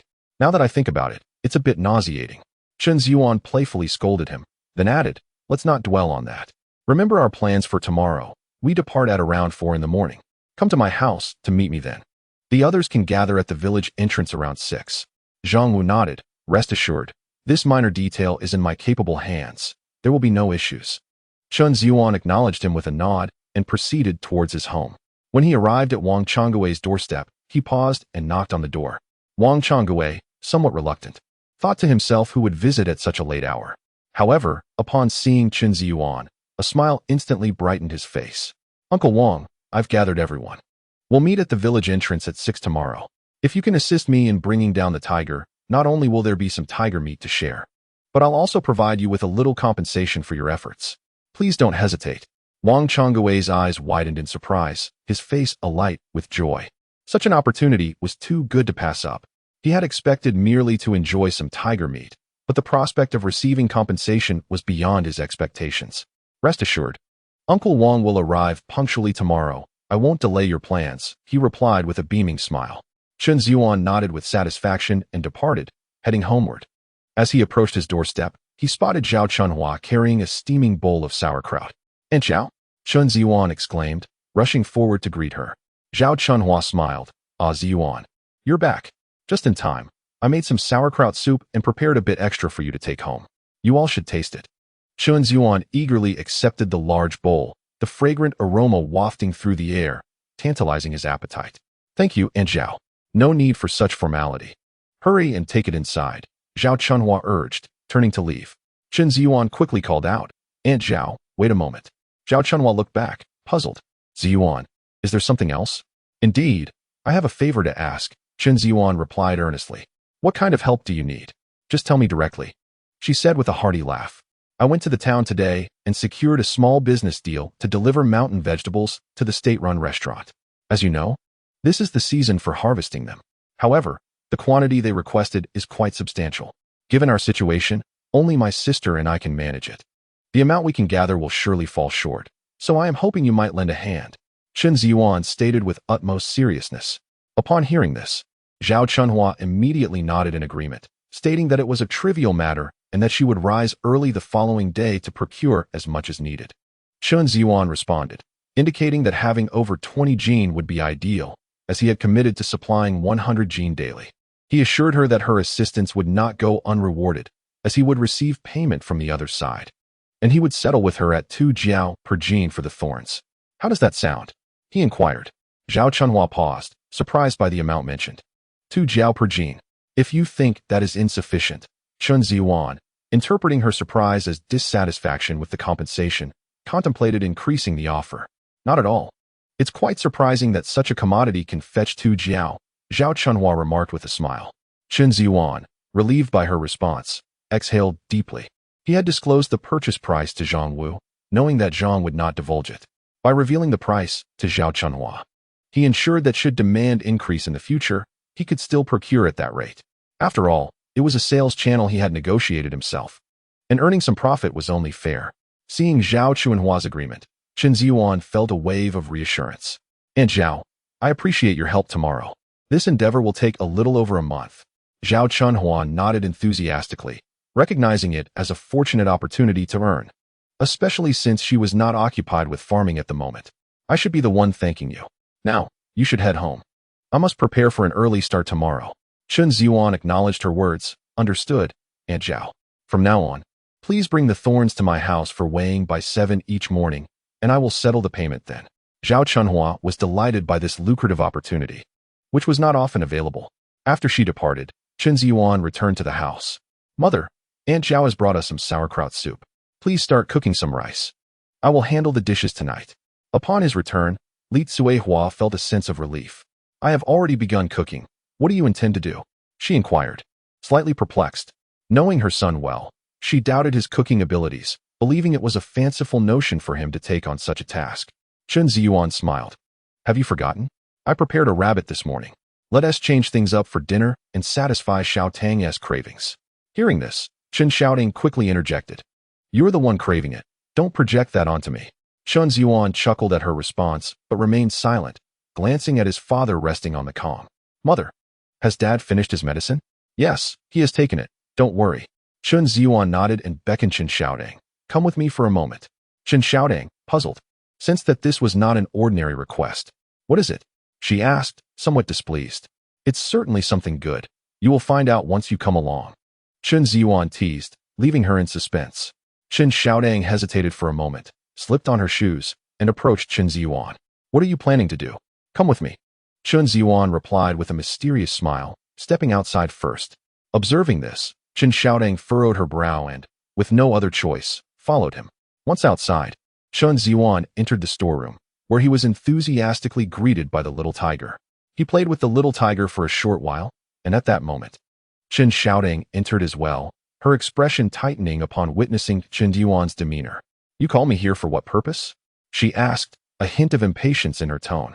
Seeing her reaction, Chen Zhiyuan let go of the little tiger and approached a box, opening it to reveal several fluffy little rabbits he had caught that morning. Chen Xiaotong's eyes brightened at the sight, and she rushed forward. For a girl, such adorable little rabbits held an irresistible charm. "They're so cute. I absolutely love them," she exclaimed, holding one rabbit close to her face. Chen Zhiyuan smiled, knowing his sister would surely delight in them. "These rabbits are a gift for you. You will be responsible for raising them," he said with a grin. Chen Xiaoting was momentarily taken aback, gazing at Chen Zhiyuan in disbelief. It seemed she had never received anything from him before. If one were to count the white rabbit milk candy from earlier that day, this would mark her second gift. Receiving 2 gifts in a single day left her feeling quite overwhelmed. Her gaze toward Chen Zhiyuan subtly shifted. "Are they truly for me?" Chen Zhiyuan nodded. "Of course. They are all here. Would I deceive you? I only have one request. You must raise them well. Can you manage that?" Chen Xiaoting immediately nodded. "No problem. I can do it." Chen Zhiyuan smiled. "Then these rabbits are yours." Overjoyed, Chen Xiaoting picked up the box and dashed out of the storeroom toward the house. Chen Zhiyuan chuckled as he pulled out a larger rabbit. With practiced ease, he took a sharp knife and swiftly skinned the rabbit, his movements clean and efficient. After completing this task, he set the intact skin aside. Anyone observing would recognize that Chen Zhiyuan was indeed a seasoned expert. In his previous life, while training in the mountains, he frequently encountered situations devoid of food. The process of catching and preparing a rabbit was now second nature to him. He proceeded to open the rabbit's abdomen, removing its internal organs. After rinsing the rabbit thoroughly with clean water outside, he placed it on the cutting board. Chen Zhiyuan rummaged through the cupboard and was relieved to find a variety of spices. Otherwise, he would have had to resort to the most primitive methods of preparation. He immediately took out star anise, cinnamon, and Sichuan pepper, grinding them into a powder, which he then rubbed evenly over the rabbit's entire body. After completing this, he found some ginger and scallions, chopping them into sections to stuff into the rabbit's abdomen. Thus, not only can one eliminate the gamey odor, but the roasted rabbit also becomes remarkably more delectable. This surpassed the fragrance of the ones he had previously roasted in the mountains. Previously, his seasoning repertoire consisted solely of salt, but now he found himself in possession of a veritable treasure trove of spices. The flavor he would create this time would undoubtedly be 100-fold more delicious than before. He took a few iron skewers and expertly threaded the rabbit onto them, securing it in place. This would facilitate the process of turning it over later. Once Chen Zhiyuan completed this task, he promptly opened the stove, revealing a glowing fire that radiated intense heat. Grasping one end of the skewer, he positioned the entire rabbit over the flames. Occasionally, he would rotate the skewer to ensure even cooking. As time passed, the skin of the rabbit began to tighten and turn a golden brown. The sizzling sound filled the air, accompanied by an enticing aroma wafting about. "What is that smell? It's delightful," Chen Xiaodang inquired, peeking out from the inner room. Chapter 34. The tempting roasted rabbit. Upon hearing her, Chen Zhiyuan smiled. "Of course, it's a wonderful delicacy." He then took the oil he had just purchased that day, dipped a brush in it, and applied a glossy coat over the rabbit's surface, enhancing its allure. He returned it to the flames, and the crackling sounds intensified as the meat's exterior began to harden slightly. A wave of savory meat aroma enveloped the exterior space. Chen Xiaodang craned her neck to observe the scene, and upon inhaling the delectable scent, she couldn't help but swallow hard. The aroma was simply irresistible, stirring her appetite to the point where it felt as though her cravings were on the verge of surfacing. Her eyes were fixated on the rabbit, which was gradually turning golden in the flickering firelight. She found herself swallowing again, unable to resist. Noticing her reaction, Chen Zhiyuan chuckled. "So, do you wish to partake?" Chen Xiaodang, feeling slightly embarrassed, replied, "I'm just looking. I'm not interested." Chen Zhiyuan smiled knowingly, bemused by his sister's stubbornness at that moment. He was certain that once he served her the rabbit, she would be utterly enchanted by its aroma. He eagerly anticipated seeing her expression when the time came. As the rabbit approached completion, Chen Zhiyuan retrieved some salt and sprinkled it evenly over the surface. Salt, the king of seasonings, would elevate the roasted rabbit to new heights. After a careful examination, he sliced a piece and tasted it. With a satisfying crunch, the crispy texture burst in his mouth, releasing a tender, juicy, and rich flavor that lingered delightfully. After savoring a couple of bites and swallowing, a contented smile graced his face. Delicious. Upon witnessing this, Chen Xiaodang swallowed hard again. It had been quite some time since she had enjoyed meat, and seeing Chen Zhiyuan's expression of satisfaction made her wish to rush over and seize a generous piece for herself. Noticing her longing gaze, Chen Zhiyuan called out, "Come over and try some." He sliced off another piece of meat and offered it to her. Chen Xiaodang wrestled internally for a moment before surrendering to her desires. She stepped forward, eagerly accepting the roasted rabbit meat and placing it directly in her mouth. Due to the oppressive heat, she nearly retched, hastily fanning her mouth with her hand before meticulously chewing a few bites. The tender, juicy flavors exploded in her mouth. She swallowed it whole, her eyes sparkling as she gazed at Chen Zhiyuan with a hint of longing. Chen Zhiyuan, noticing her delight, smiled, surprised to discover that his sister was quite the foodie. "Let us hurry and bring out the rice. I'll cut the rabbit meat. We can feast shortly," he urged. Hearing this, Chen Xiaodang quickly interjected, "No need. I can manage." Soon, they set up a small table on the heated platform, and Chen Zhiyuan placed the sliced roasted rabbit meat onto a plate and brought it over. Li Zihua had already caught a whiff of the delectable aroma, and upon seeing the golden, crispy rabbit meat, she was taken aback. She never imagined that her son, who was notoriously lazy, could actually roast a rabbit. This was beyond her expectations. "Mom, you must try this." My brother's skills are simply exceptional. The flavor is exquisite. I had a bite earlier, Chen Zhiyuan exclaimed, shoving a piece of roasted rabbit meat into Li Zuo's mouth. After tasting it, her eyes lit up. She too was astonished by how delicious the roasted rabbit was. Seeing her reaction, Chen Zhiyuan chuckled. Mom, let us eat quickly. We need to rise early tomorrow. He realized he had forgotten to mention something earlier. I thought about it, and tomorrow, Xiaodang and I will wake up early to gather tender shoots. With Aunt Zhao and Zhang Wu, if each of us collects over 20 pounds, we should have enough for 100 pounds altogether. This way, we can deliver it to the town. Chen Xiaodang paused. Her curiosity piqued. Really? Can I go too? Chen Zhiyuan nodded. Of course, as long as you're willing. Li Zuehua, upon hearing this, glanced at Chen Zhiyuan, feeling somewhat dazed. At that moment, she felt increasingly unfamiliar with her own son. She had often wished for him to be more ambitious. Was it possible that as long as he avoided trouble, it could be considered a good thing? Yet, repeated disappointments had extinguished her hopes. To her astonishment, within a mere 2 days, her seemingly unpromising son had transformed entirely. She found it hard to believe, fearing that if she allowed herself to hope once more, she would ultimately face disappointment again. Mom, what are you thinking? Did you hear what I just said? Chen Zhiyuan asked, noticing his mother's distracted expression. Li Zuehua snapped back to reality. Yes, I heard. If Xiaodang is not afraid of hard work, then she can go. Chen Zhiyuan nodded and added, There's one more thing I need to mention. The price I discussed with Aunt Zhao is 2 jiao per pound. Just so you're aware. Li Zuehua frowned at this. That doesn't seem right. Chen Zhiyuan smiled knowingly, aware of her reaction. There's nothing wrong with it. Without my involvement, even if they gather the shoots, they wouldn't be able to sell them. It is through my assistance that they can earn money, and it is only fair that I receive a small fee for my efforts. After all, I must transport these tender thorns to the town. This is my hard-earned money. Upon hearing this, Li Zuehua nodded, acknowledging that Chen Zhiyuan had a point. Mother, let us hasten our meal. We must rise early tomorrow, Chen Zhiyuan reminded. Li Zuehua, understanding, nodded in agreement. We shall eat first. The meat I set aside for my father is still simmering and will take a while longer. At the outset, Chen Zhiyuan had reserved a portion of rabbit meat for his father, letting it stew on the stove, as his father's health did not permit him to consume barbecued rabbit in the current state. Li Zuehua had not anticipated Chen Zhiyuan's thorough consideration and felt a tinge of surprise. The three of them swiftly gathered around the table to partake in dinner.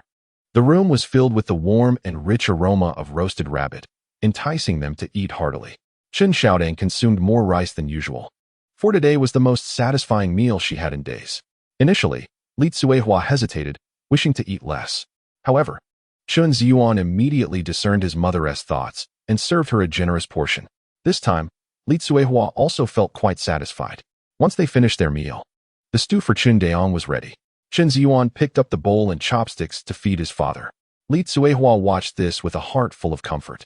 Although Chen Daong could not speak, he observed every action of Chen Zhiyuan. After the family had finished their meal, they extinguished the oil lamp and retired for the night. Chen Zhiyuan slept soundly that night, awakening just past 4 o'clock. Chapter 35. Harvesting tender thorns. Chen Zhiyuan grasped the flashlight beside him and directed it towards the wall clock. Noting the time, precisely 4:15 in the morning. Having developed a habit from his previous life, he found that whenever he had an early engagement, he would awaken a few minutes before the intended time. The arrangement with Zhang Wu was set for 4:30, leaving him with 15 minutes to spare. Chen Zhiyuan emerged from his warm cocoon and dressed himself. At that moment, Chen Xiaodang also crawled out from her bed. Seeing this, Chen Zhiyuan smiled faintly, intending to call out to her in a few minutes. Little did he expect her to rise on her own, thus saving him the trouble. Chen Xiaodang said nothing, quickly finding her clothes and dressing herself with efficiency.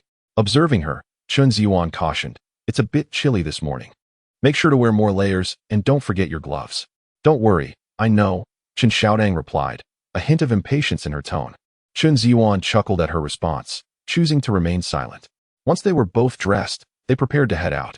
"You two must be exceedingly cautious. When ascending the mountain this morning, pay close attention to your surroundings. Should any danger arise, flee at once," Li Zuehua urged as she awakened. "Mother, rest assured. Xiaodang is with me, and I shall ensure her safety. Nothing will happen to her," Chen Zhiyuan promised earnestly. Li Zuehua nodded, acknowledging their task. "Then I shall trouble you both. Return promptly," she said. Chen Zhiyuan responded affirmatively and stepped out of the house, followed closely by Chen Xiaodong. The dawn had just begun to break, casting a gentle light that illuminated their surroundings. Chen Zhiyuan checked the contents of his bag to ensure nothing was amiss before he and Chen Xiaodong exited their courtyard. As they stepped outside, a figure approached from a distance. Unable to discern the identity initially, Chen Zhiyuan soon recognized it was Zhang Wu. Upon noticing Chen Zhiyuan, Zhang Wu quickened his pace and reached him in a few strides. "Zhenggu, I thought you might sleep in a bit longer. This is quite unlike you," Zhang Wu remarked teasingly. Chen Zhiyuan chuckled. "Do you think I am as carefree as you? I am a distinguished young man of our village." Zhang Wu immediately countered, "No, I am the distinguished young man of our village." Chen Xiaodong rolled her eyes at their banter, finding little to say about the two. Their antics were well known throughout the village, and it was amusing to see them attempt to embellish their reputations. Zhang Wu then noticed Chen Xiaodong beside them. "Isn't this Xiaodong? Are you joining us to gather herbs on the mountain? Can your petite frame manage it?" he teased. Chen Xiaodong straightened her posture defiantly. "I can do everything you can. Don't underestimate me. Perhaps you will pick fewer than I do." Zhang Wu laughed heartily. "All right then, we'll have a contest to see who gathers more." Chen Xiaodong scoffed. "A contest it is. I'm not afraid." Chen Zhiyuan interjected with a smile. "Enough of this banter. Let us head up the mountain." With that, he proceeded toward the mountain path. This time, Chen Zhiyuan opted for a different route. Knowing there was a spot at the foot of the mountain where tender shoots could be collected, the trees there were not too tall, making the gathering process more efficient. The trio reached the location in about 10 minutes, and the light was steadily brightening. "We have just over an hour. Let us gather as much as we can. Stay close and avoid straying, lest we encounter any wild beasts descending from the mountain," Chen Zhiyuan cautioned. Zhang Wu replied with a grin, "Rest assured, I am no child. You need not worry. Just take care of your sister." Chen Xiaodong huffed. "I am not a child either. I can manage on my own. I will certainly gather more than both of you." With that declaration, she donned her gloves and began picking. Chen Zhiyuan, seeing her determination, smiled and joined in without hesitation. After all, time was of the essence. They needed to finish gathering the tender shoots before dealing with the tiger's carcass. As Zhang Wu observed the Chen siblings commence their task, he ceased his idle chatter and promptly joined the ranks of pickers. The trio moved at a commendable pace, each equipped with a large bag, and before long, they had nearly filled half of it.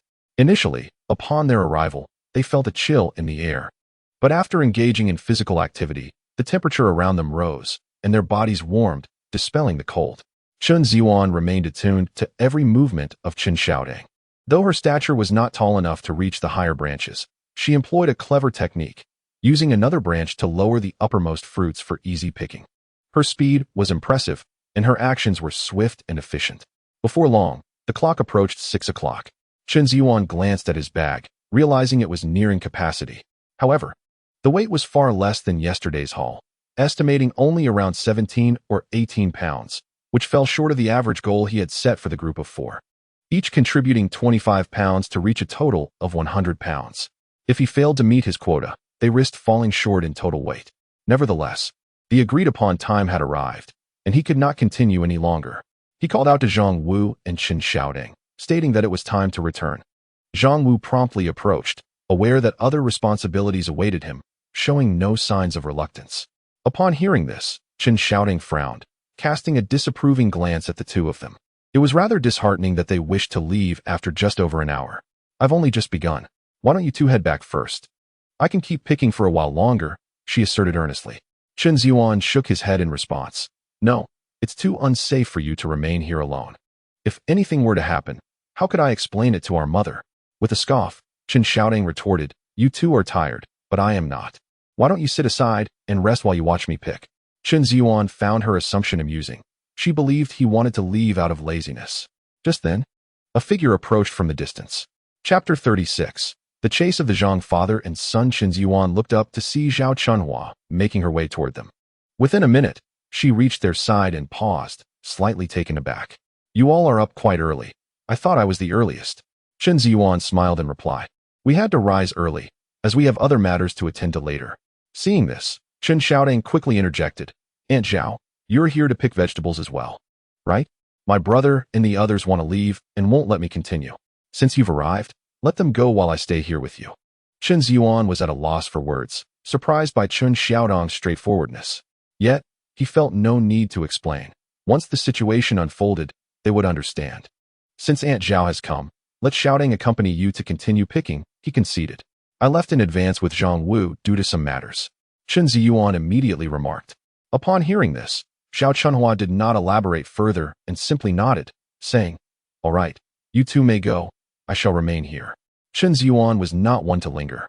Shouldering his bag as he made his way towards the village, he quickly returned home with Zhang Wu, placing the freshly gathered thorns in the yard. Without even entering the house, he departed again. Li Tsuehua, hearing some commotion from the yard, stepped out to take a look, only to find two bulging bags, but no sign of any person.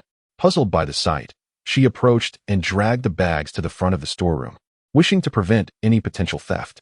After all, items often went missing in the village, and previously, locating Chen Zhiyuan and Zhang Wu had always led to resolving such matters.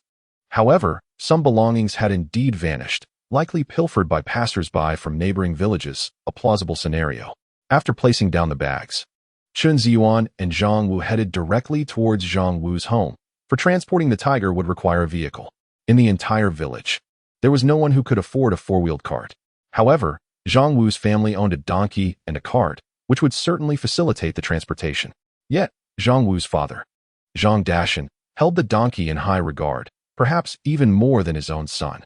In all honesty, the donkey contributed to the household's labor and income, far surpassing Zhang Wu in value. Zhang Dashan often quipped, You are not even worth a donkey. As the two had not yet reached Zhang Wu's house, Chen Zhiyuan, feeling uncertain, inquired, Has your father agreed to the cart? Zhang Wu raised an eyebrow. With me here, his disagreement is irrelevant. Chen Zhiyuan's lips twitched at this response.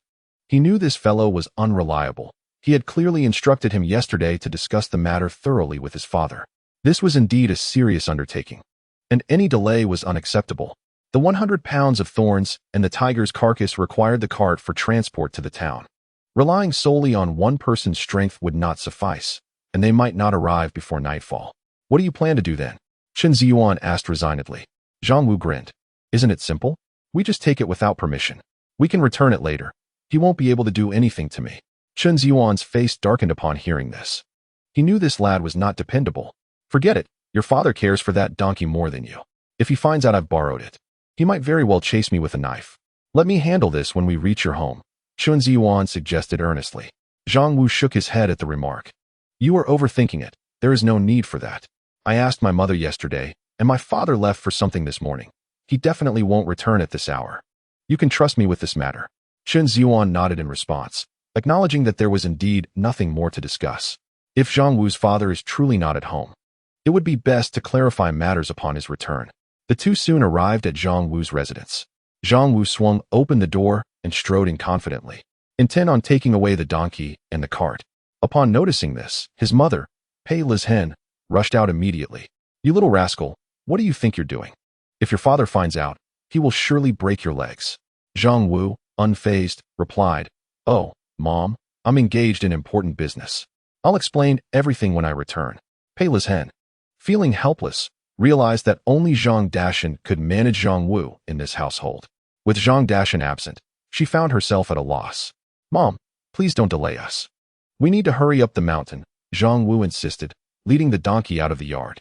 Just then, Zhang Dashan entered, his face beaming with joy. Upon seeing Zhang Wu attempting to take away his beloved donkey, his eyes turned red with fury. You little brat, what do you think you're doing? Stop right there. Upon hearing this, Zhang Wu trembled and turned around, astonished that his father had returned at such a moment, contrary to his expectations. In the next instant, Zhang Dashan seized a stick from by the door and charged at Zhang Wu. Realizing the danger, Zhang Wu immediately released the donkey's rope and bolted, knowing that a second's delay could lead to dire consequences. For Zhang Dashan harbored thoughts of wanting to end his life daily. After a short chase, Zhang Dashan, unable to catch up, halted. You little rascal, stand still. He huffed, visibly enraged. Zhang Wu, drenched in sweat, paused, keeping a safe distance from his father. Do you think I'm foolish? If I stop, you'll surely beat me to a pulp. Zhang Dashan, grinding his teeth in anger, retorted, You stand there. And I promise I won't hit you. Do you think I'm so easily deceived? I need to use this cart for important business today. Is it too much to ask for your assistance? Zhang Wu exclaimed. Zhang Dashan, even more incensed by this proclamation, shot back, Important business? When in your life have you ever engaged in anything of the sort? I know you've been eyeing my donkey for quite some time, plotting to sell it. Do you think I'm oblivious to your thoughts? Watch as I don't put an end to you today. With that, Zhang Dashan lifted the stick again and resumed his pursuit of Zhang Wu. Zhang Wu ran as if his life depended on it, daring not to pause for even a moment, fearing the repercussions if caught. After all, if Zhang Dashan did catch him, a mere beating would be the least of his worries. His life could truly be in jeopardy. There was no room for complacency. They continued their chase for several minutes until Zhang Dashan, panting heavily, finally came to a stop. Observing this, Zhang Wu also halted, gasping for breath. Can you let me say something? I genuinely have important matters to discuss, Zhang Wu asserted, his face a mask of frustration. All right, speak. I'm keen to hear what important business you have. Zhang Dashan gasped for air, his face twisted with rage. Chapter 37. The exorbitant rental upon witnessing the situation. Zhang Wu immediately spoke earnestly. Today, we need our donkey cart to help Yuan Gu transport some items to the town. Zhang Dashan, hearing this, sneered mockingly. Just the two of you? What do you think you can accomplish? You believe I am unaware? When have you two ever engaged in anything substantial together? You are merely trying to deceive your father. Let me tell you, I have consumed more salt than the distance you two have walked. Go where it is cooler and stay there. Do not trouble me with your presence. Zhang Wu, upon hearing this, was instantly agitated and jumped onto the donkey cart. How can you not trust my words, you old man? I am your son, your own flesh and blood. I am destined to engage in significant business with Yuan Gu. Today, whether you lend it or not, I shall have that cart. Zhang Dashan snorted coldly. You little rascal, do you think your father is easily intimidated? I assure you, you shall not have it today. Now scram. As he spoke, he made a move as if to strike. Zhang Wu, feeling defiant, stood firm. Come on, hit me. If you do, you must lend me the cart today. I have already made a promise, and I shall not go back on my word. Seeing this, Zhang Dashan raised an eyebrow, a flicker of surprise in his eyes. The stick in his hand did not hesitate as it swung towards Zhang Wu with a whoosh. At that moment, Pei Lizhen rushed forward, blocking Zhang Dashan's path. You old fool, if you dare to strike my son, I will fight you to the death. The stick halted less than a meter from Zhang Wu. Though frightened, he did not flinch. Zhang Dashan, visibly enraged, shouted, You wasteful old woman. It is your indulgence that has led to this. If you had not coddled him, he would not have turned out this way. My son, I shall raise as I see fit. I am prepared to fight you today. Pei Lizhen, baring her claws, lunged at Zhang Dashan. Startled, he took a step back, evading her attack. With fury, Pei Lizhen glared at Zhang Dashan and warned, You may say whatever you like about him, and if you wish to pretend to strike him, I shall not object. But if you dare to lay a finger on him, you will regret it. Zhang Dashan trembled with rage. Zhang Wu, witnessing this, wore a joyful expression, knowing his mother would protect him. Chen Zhiyuan observed the entire scene, understanding that this turmoil was instigated by him. He knew he could not remain a passive observer any longer. The situation was abundantly clear. He stepped forward and addressed Zhang Dashan. Uncle Zhang, please do not be angered. The events of today are entirely my fault. I truly need our family's cart to transport some items to the city. There is something I neglected to mention earlier. I will not borrow the cart for free. I will compensate our family for its use. Uncle Zhang, please let me know what amount is suitable, and I can pay you immediately. Zhang Dashan looked at Chen Zhiyuan, suspicion etched across his face. To speak honestly, he had never contemplated such a notion before. In his recollection, Chen Zhiyuan had never engaged in any commendable deeds. Thus, his sudden proposal to cover his own expenses only solidified his suspicion that this individual was indeed eyeing his donkey. Only his foolish son remained oblivious to the situation, aiding others while being sold out himself. He could not allow such an occurrence to transpire. There would be no expenses covered. The donkey cart could not be lent. He would have to seek alternative solutions. Zhang Dashan resolutely declined. After all, in rural areas, owning a donkey was tantamount to being part of the middle class. The donkey served not merely as a tool of production, suitable for cultivating small plots of land, but also greatly enhanced labor efficiency. Moreover, it assisted in transportation, milling, and rental. It was undoubtedly one of the most vital and treasured assets of a farming household. Zhang Dashan would not part with it easily, especially to someone as unreliable as Chen Zhiyuan. Upon hearing this, Chen Zhiyuan immediately grasped Zhang Dashan's sentiments. He recognized that his past reputation made it challenging to earn others' trust.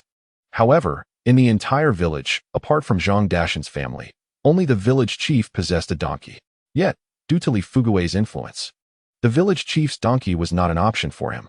Thus, all his hopes rested solely on Zhang Dashan's family, and the need for it might arise even more frequently in the future. If he failed to manage this situation today, there would be no further opportunities. After a moment of contemplation, he promptly stated, "Uncle Zhang, I understand your concerns. You fear that we might sell the donkey in town, right? How about this? This time, I shall not only cover the expenses for the donkey cart, but if you accompany me, I will also compensate you for that." Zhang Wu interjected, "Brother Yuan, what are you saying? You need not pay him. I have already agreed to help you. This is my decision." Upon hearing this, Chen Zhiyuan turned to Zhang Wu. Seriousness etched on his face. "You should heed my counsel on this matter. Do you not wish for your father to respect you? Let us demonstrate our worth this time. Once he sees for himself, he will surely understand, and I doubt he will obstruct you thereafter." Zhang Dashan, upon hearing this, scrutinized Chen Zhiyuan with a keen eye, feeling a sense of bewilderment. Was this truly the Chen Zhiyuan he knew? His ability to articulate such words was utterly unexpected. Noticing Zhang Dashan's silence, Chen Zhiyuan continued, "Uncle Zhang, I genuinely require the assistance of our donkey cart.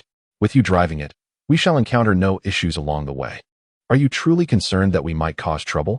Zhang Dashan, upon hearing this, squinted slightly and nodded, "Very well. I shall agree to your request. However, let me be clear. My fee this time is not insignificant, at least 4 yuan. He extended 4 fingers as he spoke. This fee was indeed substantial, as typically, the rental cost for a donkey was merely 1 or 2 yuan per day. It was surprising that Zhang Dashan had the audacity to demand such a high price. "Father, why don't you just go rob a bank? You clearly don't want to lend. Yuan, you must not agree to him. We won't lend anymore." "I will think of another way," Zhang Wu exclaimed, exasperated. He was utterly astonished that his father could be so ruthless. Zhang Dashan remained silent, watching Chen Zhiyuan with keen interest, eager to see how he would respond. Regardless of whether Chen Zhiyuan agreed or not, Zhang Dashan felt he had ample words to share afterward. "If you find the price too steep, then so be it," Zhang Dashan remarked with a disdainful smile. Chapter 38. Zhang Dashan with no way out. Chen Zhiyuan was equally taken aback upon hearing the price. Zhang Dashan was indeed asking for an exorbitant sum. Although the amount was substantial, in order to reshape his image in the eyes of others, he had no choice but to grit his teeth and acquiesce. After all, this was not just about transforming his own image, but also about assisting Zhang Wu in changing his own. In his past life, after losing his family, the only person willing to help him had been Zhang Wu. Without Zhang Wu's assistance, he might have perished from hunger long ago. This time, he was determined to help Zhang Wu succeed. From this moment onward, he would gradually aid him in making that change. He understood that Zhang Dashan had set such a high price to make him retreat in despair. However, Chen Zhiyuan had made up his mind and would not waver. $4 is $4. The expenditure is justified. "Very well." Chen Zhiyuan nodded in agreement. "Wait, you think it's too expensive? What did you say? You agree?" Zhang Dashan spoke with self-satisfaction, only to be taken aback upon comprehending Chen Zhiyuan's words. He stared at Chen Zhiyuan in disbelief, as if gazing upon a peculiar creature. His confusion intensified. Zhang Wu, upon hearing Chen Zhiyuan, was equally astonished. "Chen Zhiyuan, have you lost your mind? That's $4, not 40 cents. You're just going to hand it over? What about for this old man? You should be giving it to me." Zhang Wu exclaimed in anger, taking a few steps forward, only to suddenly stumble and fall to the ground. Zhang Dashan retracted his kicked foot, his face contorted with anger as he said, "Dare to insult me again, and I'll kick you to death." He then turned to Chen Zhiyuan. Though unsure of the man's intentions, he felt increasingly suspicious of him. "This is what you said yourself. I didn't force you. I am a man of my word. I say what I mean and mean what I say. Just give me the money now, and I will accompany you today without any regrets. What I want is cash. If you mention paying later, I want to accept it," Zhang Dashan proclaimed with a smug expression. After saying this, he chuckled inwardly. Everyone knew about Chen Zhiyuan's dire situation. His family was so impoverished they could hardly afford to feed themselves. Where would they find money to pay him? Since Chen Zhiyuan had agreed, he intended to demand cash up front, leaving no opportunity for credit. If he cannot produce it, he cannot blame himself later. Upon this thought, Zhang Dashan felt that this matter was already foolproof. Chen Zhiyuan, upon hearing this, frowned. He had left without any money. He had not anticipated that Zhang Dashan would directly demand payment. Under normal circumstances, repayment typically occurs upon return or a few days later, and no grievances are usually expressed. It seems that Zhang Dashan was intentionally making things difficult for him. Uncle Zhang, I can provide the money, but I need to return home first, Chen Zhiyuan said earnestly after a moment of contemplation. Zhang Dashan nodded. All right, then hurry back. Otherwise, someone else may come to borrow the donkey cart soon. If it comes to that, I will have no choice. Chen Zhiyuan agreed. Very well, I shall fetch the money at once. However, since the matter is settled, there must be a proper order. If I do not bring the money back and you lend it to someone else, I shall have no objections. Hearing this, Zhang Dashan scoffed. Fine, I will wait for you. Now off you go. Chen Zhiyuan nodded and turned to leave, sprinting in the direction of his home. Zhang Wu, witnessing this, got up from the ground, seething with anger. Dad, what do you mean by this? I had already agreed. How can you say such things? You still want so much money.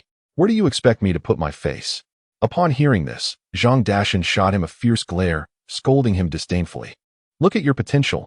You've been sold and still count the money. I just quoted such a high price, and he agreed. Do you even know what he is doing? You're only aiding him. Let me tell you, I am still here, alive and kicking. This family is not yours to command. Stay obediently in your place. Zhang Wu retorted angrily. Of course, I know what Chen Zhiyuan intends to do. However, he hasn't said anything, and I cannot reveal it either.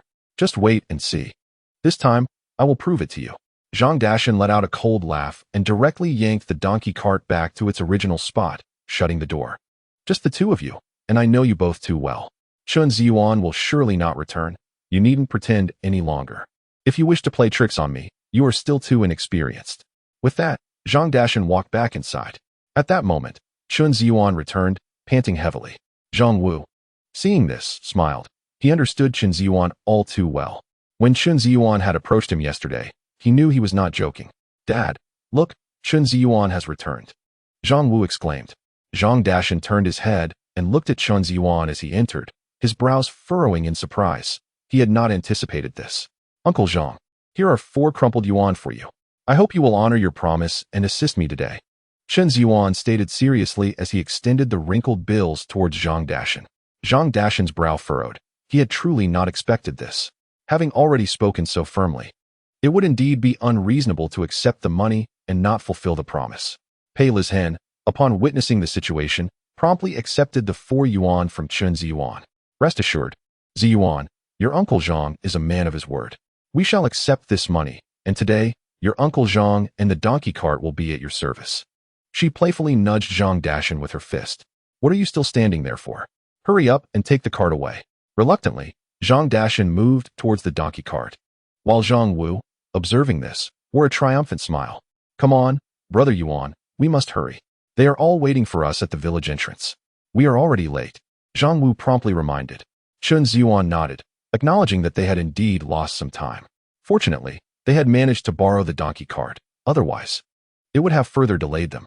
Uncle Zhang, please take the cart to the foot of the mountain by the village entrance and wait for us. We need to go up the mountain and bring something down, Chen Zhiyuan instructed Zhang Dashan before swiftly following Zhang Wu out of the courtyard, heading towards the village entrance. Chapter 39. Ascending the mountain. Upon reaching the village entrance, Chen Zhiyuan and Zhang Wu discovered 5 individuals already waiting there. As soon as they spotted the two approaching, they began to mock them. Zhang Wu, can't you stick to a schedule? You told us to come at 6. What time do you think it is now? What mysterious task did you have in mind yesterday? Inquired several youths of similar age to Chen Zhiyuan. Zhang Wu chuckled in response. I assure you, there is something good in store for you. You'll find out shortly. Chen Zhiyuan glanced over and noticed Wang Changgui standing nearby, fully equipped and leaning against a large tree at the village entrance, separate from the others. Uncle Wang, with your attire, it's clear you are well prepared. You are undoubtedly the most reliable among us. We appreciate your assistance today. Chen Zhiyuan greeted him warmly. Wang Changgui nodded with pride. Of course. These young ones can't compare to me. Chen Zhiyuan nodded in agreement, his gaze drawn to the hunting rifle slung across Wang Changgui's back. Currently, firearms were not prohibited, allowing for hunting in the mountains. However, obtaining a hunting rifle was no easy task. They were typically handed down through generations. Wang Changgui's family had a history of hunting, hence the legacy of the firearm. In earlier years, he would often venture into the mountains for hunting. However, as conditions improved over the years, he had largely abandoned the practice. The dangers of hunting were considerable, akin to placing one's life on the line. A moment's inattention could result in grave consequences. Additionally, the returns from hunting had become increasingly unreliable. Often, one would return empty-handed, having wasted valuable time. Consequently, many who once relied on hunting for their livelihood had abandoned that way of life. In his previous life, Chen Zhiyuan had served in the military. Thus, he was no stranger to handling firearms. While his marksmanship may not have reached the level of perfection, it was certainly commendable. The sight of Wang Changgui's hunting rifle sparked a sense of enthusiasm within him. Although hunting indeed carries a certain degree of peril, the rewards can be quite substantial at times. To alter the circumstances at home, hunting presently presents itself as a commendable option. Upon returning this time, I must find a way to acquire a hunting rifle. This would undoubtedly broaden my choices. Uncle Wang, your hunting rifle appears to be well maintained. Might I have the opportunity to admire it? Chen Zhiyuan inquired, gazing enviously at the firearm slung over Wang Changgui's shoulder. Wang Changgui, upon hearing this, beamed with pride. No problem. The hour grows late. We should hasten our ascent. Upon Wang Changgui's suggestion, Chen Zhiyuan promptly called out, "Let us proceed to the mountain without delay." Zhang Wu, upon hearing this, rallied the others to follow suit. Chen Zhiyuan and Wang Changgui took the lead, while Zhang Wu and the rest trailed behind. A group made their way toward the location where Chen Zhiyuan had concealed the tiger the previous day. Throughout the journey, no dangers presented themselves. Zhang Wu and his companions engaged in light-hearted banter, as if on a leisurely excursion. In stark contrast, Wang Changgui maintained a vigilant demeanor, holding his rifle ready in hand. Attentively observing the sounds of the surrounding forest, Chen Zhiyuan noted this keen vigilance. Indeed, such caution was characteristic of seasoned hunters. How much longer until we arrive? Moreover, we remain unaware of our objective. A young man expressed his displeasure. Zhang Wu, isn't it time for you to clarify? Chen Zhiyuan recognized that Zhang Wu had kept today's agenda under wraps. He halted and, with earnestness, declared, "The purpose of today's gathering is mine. Now that we have come this far, I shall speak plainly. You all should have heard of my slaying a tiger. Our mission today is to retrieve that very tiger." The faces of several youths reflected astonishment at his words. "Do not jest. How could you possibly have killed a tiger by yourself? You must be dreaming." One young man scoffed. Chen Zhiyuan, aware that his claims would likely be met with skepticism, responded, "Whether you believe it is up to you. I have conveyed all that I know. If you have chosen to insist upon Zhang Wu's word, I consider you all my brothers. I am sincerely grateful and hope you will endure a little longer. We shall soon arrive." At this moment, Zhang Wu interjected, "I refrained from disclosing the truth earlier, fearing it might deter you. Now, as I reveal it, you still do not believe. You will understand soon enough." Despite their initial doubts, some of the youths remained skeptical. "Very well, we shall see if it is true. If it is, I shall require no reward. I will assist free of charge. Wouldn't you agree?" One youth declared with a smug expression. Chen Zhiyuan chuckled, asserting that the remuneration should indeed be given. If everyone refrained from divulging this matter, it would be for the best. As long as it is true, I assure you, I will not speak a word. The young man promptly replied. Upon hearing this, Chen Zhiyuan smiled faintly. He had no faith in such assurances. The truth was, this incident was already known to many. However, most assumed others were merely boasting and did not take it seriously.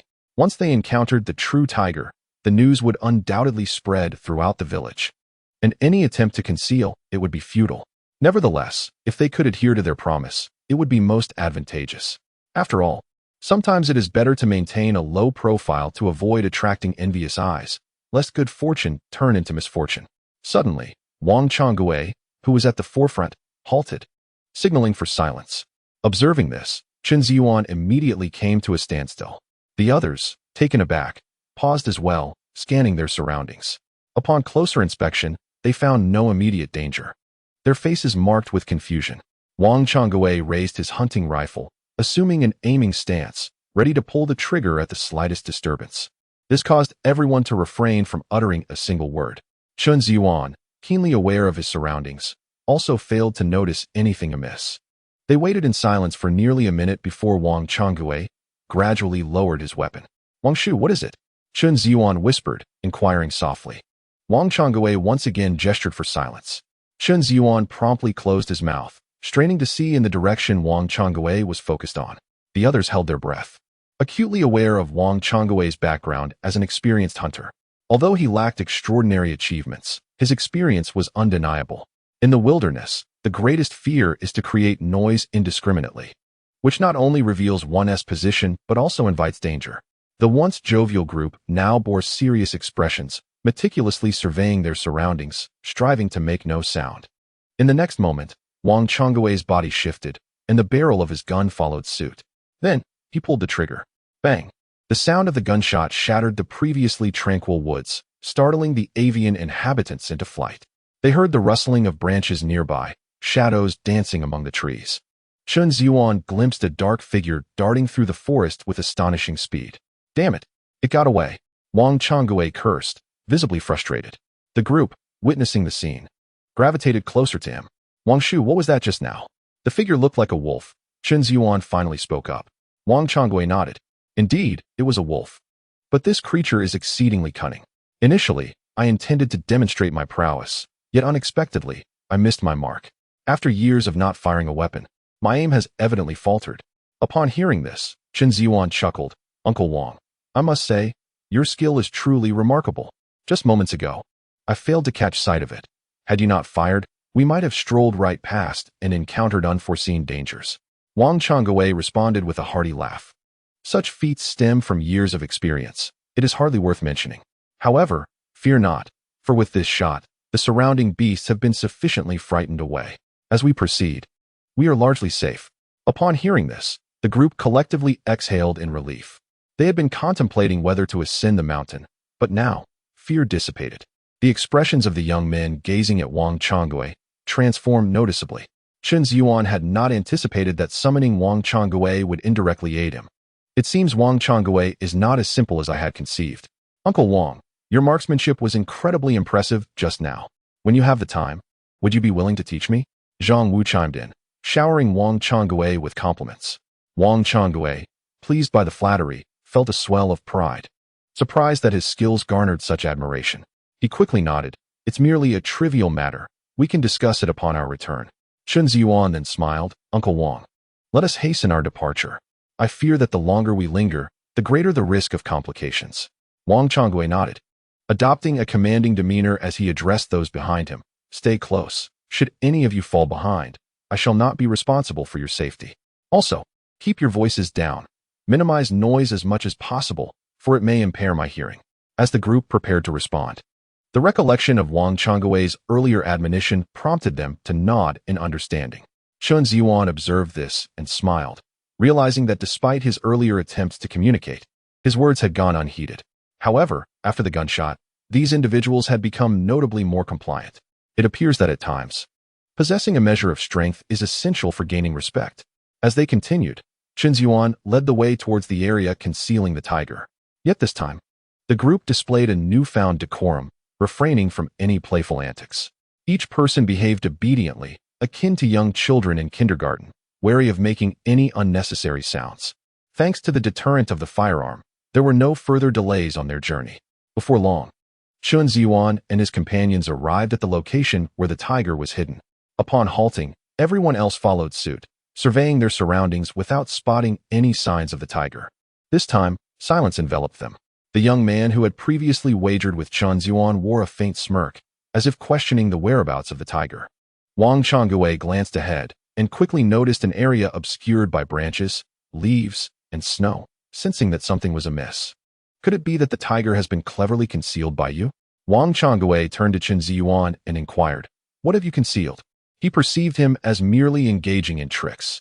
If there was nothing, then there was indeed nothing, yet we were compelled to accompany him on this futile journey. Upon hearing Wang Changgui's words, the youth ceased to be fearful, and, before Chen Zhiyuan could respond, he mockingly laughed. The others nodded in agreement, finding some merit in the youth's remarks. What are you all chattering about? Refrain from making sarcastic comments here. When you encounter a tiger, don't soil yourselves in fright. Zhang Wu retorted, visibly agitated. Chen Zhiyuan, observing this, smiled without retort and proceeded forward. Sometimes, reality speaks louder than words. Excessive chatter merely squanders one's energy. The group watched as Chen Zhiyuan approached the base of the mountain, where numerous branches and leaves lay strewn about, resembling a small mound. Perhaps a stone lay beneath. Had he not walked over, it would have gone unnoticed by the others. In the next moment, Chen Zhiyuan cleared away the branches, causing the leaves to scatter, revealing the hidden tiger's corpse beneath. The yellow and black striped tiger lay there, motionless. A tiger. It's truly a tiger. My heavens! Exclaimed a sharp-eyed youth, wide-eyed, pointing at the tiger's body. Instinctively, he took several steps back. The others, seeing this, felt a shiver run through them and also retreated, fearing that the tiger might rise and pounce upon them. Wang Changbai promptly raised his shotgun, prepared to shoot. Zhiyuan, keep your distance, Zhang Wu cautioned, his face a mask of fear. Upon hearing this, Chen Zhiyuan turned back and, witnessing their reactions, couldn't help but chuckle. He had already stated that he had slain the tiger, yet their fear persisted, entirely rooted in their dread of the creature. Fear not, the tiger is deceased. Come closer. Chen Zhiyuan called out cheerfully, gesturing for them to approach. Wang Changbai cautiously stepped forward, inspecting the scene. Zhang Wu, trusting in Chen Zhiyuan, mustered his courage and took a couple of steps ahead. Seeing this, Chen Zhiyuan laughed and lifted his foot, delivering a firm kick to the tiger. The group gasped in horror. Be careful, what if it's not truly dead? Zhang Wu warned immediately. The others nodded in agreement. Chen Zhiyuan kicked the tiger's rear a couple more times, sending waves of trepidation through the crowd. This was a perilous game with death. Yet the tiger remained unresponsive, and the group exhaled in relief. Had the tiger still been alive, it would have surely turned and attacked Chen Zhiyuan. To their astonishment, the tiger was indeed dead. In that moment, the courage of all swelled, and they stepped forward boldly. Wang Changbai advanced a couple of steps ahead of the others to verify the truth, confirming that the tiger had indeed met its end. At this moment, he slung the shotgun back over his shoulder. The youths, witnessing this, shed their earlier fear and began to explore the tiger's body. I even touched the tiger's rear. I laid my hand upon its head. Haha, look at me. I'm standing atop the tiger. As they realized the beast was indeed lifeless, their courage surged, allowing them to engage in activities they had previously dared not imagine. Such a massive tiger, I wonder how much it weighs. I estimated it to be at least 300 pounds. Could it be more? I believe it could reach 500 pounds. Chen Zhiyuan, uncertain of the tiger's weight, turned to Wang Changbai beside him. This matter should not pose much difficulty for him. He promptly inquired, Uncle Wang, what do you reckon this tiger weighs? Wang Changbai pondered for a moment and replied, considering its length, it likely weighs over 300 pounds, but less than 400. Upon hearing this, a glimmer of joy appeared on Chen Zhiyuan's face, as he began to gauge the potential selling price once they transported it to town. The others were also slightly taken aback, not anticipating such a weight for the tiger. Their expressions toward Chen Zhiyuan subtly shifted. They had observed the wounds on the tiger's belly and legs, remnants of the struggle between him and the beast, thus validating Chen Zhiyuan's earlier claims. He had indeed slain a tiger, an unimaginable feat at any time. Zhang Wu, now brimming with pride, approached the group and smugly declared, Did you see that? Who among you would dare say Chen Zhiyuan didn't he kill a tiger? Zhang Xian, weren't you just betting against Brother Yuan? Now you're speechless. The youth who had been taunting Chen Zhiyuan was Zhang Xian, a distant relative of Zhang Wu. This outing was intended to benefit him. Yet he had doubted Chen Zhiyuan's words. Now, he had fallen silent, unable to utter a word. The others turned to Zhang Xian, their faces reflecting scorn. Zhang Xian, too ashamed to lift his head, lowered it, his face flushed with embarrassment. Now you understand the prowess of my brother Yuan, don't you? Look at this. It's a tiger. Who can claim to have killed a tiger without a gun? I take credit for this. Zhang Wu raised his thumb high, as if the tiger's demise were his own achievement. Chen Zhiyuan smiled at this and remarked, All right, enough of that. However, since we made a wager, you must honor your promise. Let us keep my killing of the tiger under wraps. The crowd nodded in agreement, though no one spoke. Chen Zhiyuan smiled gently, aware that despite his request, the news would inevitably spread. Everyone, let us lend a hand and get this tiger down the mountain. I will fulfill what Zhang Wu mentioned yesterday. I appreciate everyone's hard work this time. Upon hearing Chen Zhiyuan's words, the crowd nodded in agreement. Zhang Xian also lifted his head and approached Chen Zhiyuan, a hint of embarrassment in his demeanor as he said, Brother Yuan, I misspoke earlier. I hope you won't take it to heart. You need not fulfill your promise to me. I accept the wager and the consequences that come with it. Chen Zhiyuan chuckled and patted Zhang Xian's shoulder. It was all in jest. I never took it seriously. I will certainly honor my word. I cannot let your efforts be in vain. If you feel guilty, then exert yourself a bit more later. After all, this fellow is quite hefty.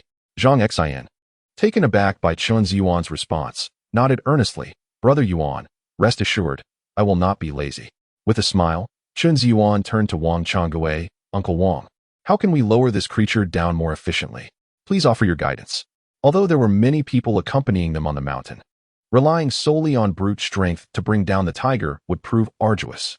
Sometimes, employing a bit of ingenuity could save considerable effort. Working hard does not equate to working recklessly. Such an approach is not only time-consuming, but also perilous. Wang Changgui smiled at this and, with a proud expression, promptly inquired, "Did anyone bring a rope?" Chen Zhiyuan nodded, retrieving the rope from his bag.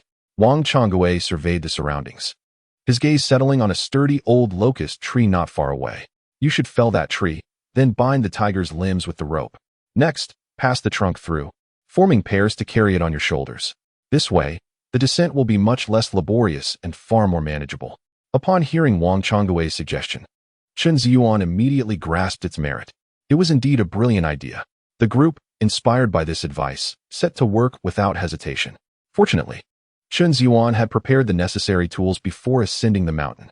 Once equipped, everyone sprang into action. In no time, they had hoisted the tiger as instructed by Wang Changgui. Each individual carried a tree trunk and did not feel overly fatigued.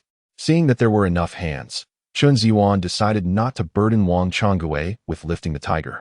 Instead, he would lead the way for the group. Should any danger arise, Wang Changgui, armed with a firearm, would be able to respond promptly. "Uncle Wang, we entrust our safety to you," Chen Zhiyuan stated with a smile. Wang Changgui grinned widely, confidently thumping his chest. "Rest assured, with me around, you shall be safe. Stay close behind me."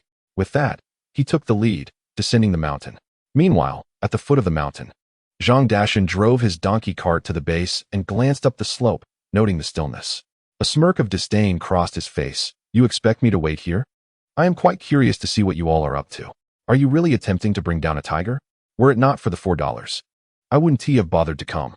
Zhang Dashan's expression darkened with discontent as he pulled out a hand-rolled cigarette from his pocket, along with a matchbox.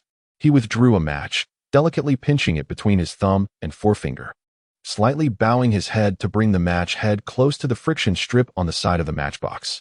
The head of the match produced a soft crackling sound as it scraped against the strip, bringing the ignited match close to the cigarette at his lips. The ember began to glow under the kiss of the flame. He inhaled deeply, his gaze directed toward the mountain. Before long, a commotion echoed from the mountain. He instinctively rose to his feet, astonishment etched across his face as he looked up. Chapter 42. The astonished Zhang Dashan stood transfixed, his eyes fixed intently on Wang Changgui descending from the mountain. Wang Changgui, with a hunting rifle slung over his shoulder, exuded an imposing presence. Soon after, the figures of Chen Zhiyuan and his companions appeared, carrying an upside-down tiger. The striking yellow and black stripes of the tiger immediately captivated all of Zhang Dashan's attention. He felt a dryness in his throat and hastily swallowed. He never imagined that a mere jest of his would manifest into reality. He had heard whispers about Chen Zhiyuan killing a tiger, but no one had witnessed it, and many dismissed it as mere bravado. They assumed he exaggerated his find of wild ginseng on the mountain, fabricating tales to deter others from venturing up. This would allow him to return to the mountain to dig for wild ginseng. After all, a century-old ginseng root is a prized possession. He had heard that others had already ascended early that morning. They completely disbelieved Chen Zhiyuan's claim of a tiger on the mountain. Yet, it appeared that not only had Chen Zhiyuan not lied, but he had indeed slain a tiger. When the group brought the tiger before Zhang Dashan, he exclaimed, "Ah, my goodness," and promptly discarded the burning cigarette that had scalded his lips. His attention had been entirely consumed by the tiger, causing him to forget he was still smoking, and he felt a sharp sting on his lips. In the next moment, he noticed a look of glee on Zhang Wu's face, wishing he could give him a few playful jabs. "I say, old Zhang, have you been taken aback? You even forgot to extinguish your cigarette," Wang Changgui remarked half-jokingly. Zhang Dashan awkwardly scratched his head. "Did you shoot this tiger?" Wang Changgui shook his head. "How could it be me? This is the one that Zhiyuan killed. I merely assisted them in bringing it down from the mountain. You know I've never killed a tiger in my life. If I had, I would have long since been hailed as the bravest hunter in the 10 miles surrounding villages." Upon hearing this, Zhang Dashan's expression turned even more incredulous. He had assumed that with Wang Changgui's rifle, the tiger could have been his kill. He realized that the last shred of hope he held had also been shattered. Moreover, his words confirmed that Chen Zhiyuan's previous claims were indeed true. In that moment, he comprehended why Chen Zhiyuan had gone to such lengths to hire his donkey cart today. It was all to transport the tiger's carcass.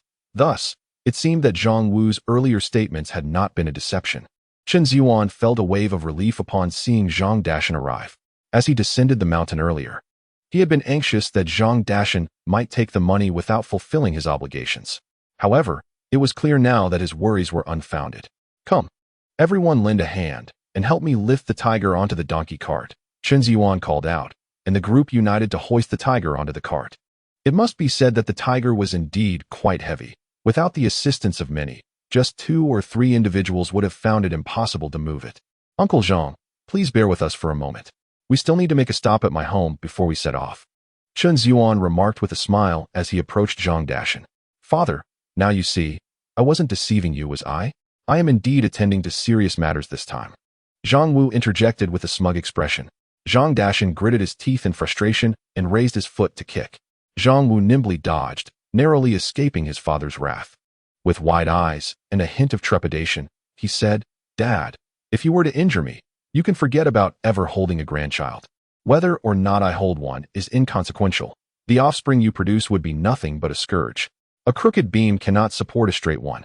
If I were to incapacitate you, it would save others from your mischief, Zhang Dashan retorted angrily.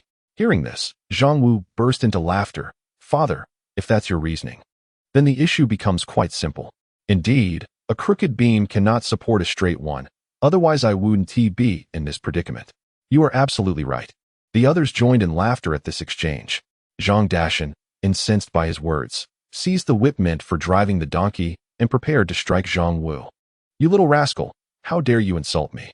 I'll teach you a lesson. Zhang Wu, seeing his father's intent, took off running, turning back to chuckle. You're merely cursing yourself. What does that have to do with me? Fuming, Zhang Dashan was about to unleash the whip when Chen Zhiyuan quickly intervened. Uncle Zhang, please, do not let anger consume you. You know Zhang Wu's character all too well. It would be unwise to engage with him in this manner. We are in a hurry to get to the town. Let us leave now. Wang Changbai stepped forward to add, calm down. The most important thing is to attend to serious business. Why waste time on a child? Save your anger for when you return home. Zhang Wu couldn't help but twitch his mouth at this unexpected peacemaking. Zhang Dashan, biting his lip, took a seat on the donkey cart and shot Zhang Wu a fierce glare. Just you wait. You will see how I deal with you when we get home. Seeing this, Chen Zhiyuan smiled and turned to Wang Changbai, saying, Uncle Wang, I truly appreciate your assistance. We need so many people for the trip to the town. It can be tiring going back and forth. You can return to rest. Wang Changbai raised an eyebrow, about to speak, but Chen Zhiyuan continued, When I return this evening, I promise to personally deliver what I owe you. Please don't be polite then. Upon hearing this, Wang Changbai's initial doubts eased somewhat. He had been concerned that Chen Zhiyuan might forget to bring the promised tiger meat after going to the town. Since Chen Zhiyuan had assured him, he felt that asking further questions might imply he did not trust him. Surrounded by so many people, he felt it inappropriate to say much more. All right, I shall head home directly, Chen Zhiyuan remarked, turning to Zhang Xian and others with a smile. Thank you all for coming to assist today. I assure you, I will not let anyone down this time. However, the promises made earlier can only be fulfilled upon my return. Zhang Xian, the first to respond with a grin, said, Brother Yuan, we trust your capabilities. It's commendable that you think of us during such fortunate events. You go ahead with your tasks. We are in no hurry. Are we? The others nodded in agreement. Had Chen Zhiyuan made such a statement in the past, none would have believed him. Yet, the current circumstances were entirely different. After all, with such a formidable presence before them, they felt completely reassured, realizing that Chen Zhiyuan had spoken no mere boast. Chen Zhiyuan clasped his fists in gratitude and smiled at Uncle Zhang Dashan, saying, Uncle Zhang, you may head towards my home. I will return with Zhang Wu first. Zhang Dashan nodded. Very well, you two go ahead. I shall follow shortly. Chen Zhiyuan and Zhang Wu jogged back towards home and soon arrived at the doorstep. At that moment, Chen Xiaoding and Zhao Chunhua had just dragged in several large bags of thorns from their recent harvest. You two are back? Zhao Chunhua inquired upon hearing their voices and seeing them enter. Chapter 43. The excitement of collecting money. Chen Zhiyuan nodded. noticing the 4 additional large bags of thorns in the yard, feeling somewhat astonished. "How much have you harvested this time?" Chen Zhiyuan, with a proud expression, replied. "Aunt Zhao and I just picked 4 more bags. Isn't that impressive?" Chen Zhiyuan smiled, realizing he had been worried about the insufficient weight of the thorns. He hadn't anticipated that in such a short time, his sister and Aunt Zhao would resolve the issue. These 4 bags conservatively weighed over 70 pounds. Coupled with the thorns he and Zhang Wu had previously gathered, they surely exceeded 100 pounds, perhaps even more. "Remarkable, truly remarkable. Which ones did you pick?" Chen Zhiyuan immediately praised them. Chen Xiaodang smiled and pointed to the 2 smaller bags closest to her. "These 2 bags are all my doing. The rest were picked by Aunt Zhao," she responded cheerfully. Chen Zhiyuan nodded in acknowledgement. "You've worked hard. Thank you, Aunt Zhao, for your efforts as well." Chen Xiaodang, feeling proud, shook her head dismissively. Zhao Chunhua smiled in response. "There's no need for thanks. It's all for the sake of earning money." Chen Zhiyuan suddenly slapped his forehead, laughing. "I almost forgot. I shall weigh the thorns Aunt Zhao has harvested right now." Saying this, he headed to the warehouse to retrieve the old balance scale that had been in use for many years. He hung the hook on the bags, lifted them, raising the scales beam high. Adjusting the dark weight backward, he watched as the beam swayed slightly before achieving balance. Chen Zhiyuan glanced at the scales reading and then showed it to Zhao Chunhua. 22 pounds, he announced. Zhao Chunhua nodded. He then proceeded to weigh another bag of thorns, confirming the weight with Zhao Chunhua once again. "Aunt Zhao, this bag weighs 23 pounds. You have harvested a total of 45 pounds, is that correct?" Zhao Chunhua nodded repeatedly, affirming, "Yes, I just checked. It's certainly accurate." Upon hearing this, Chen Zhiyuan smiled and remarked, "At 2 dimes a pound, 45 pounds amounts to 9 yuan. Please wait a moment. I shall fetch your payment now." Zhao Chunhua smiled in response, offering no objections.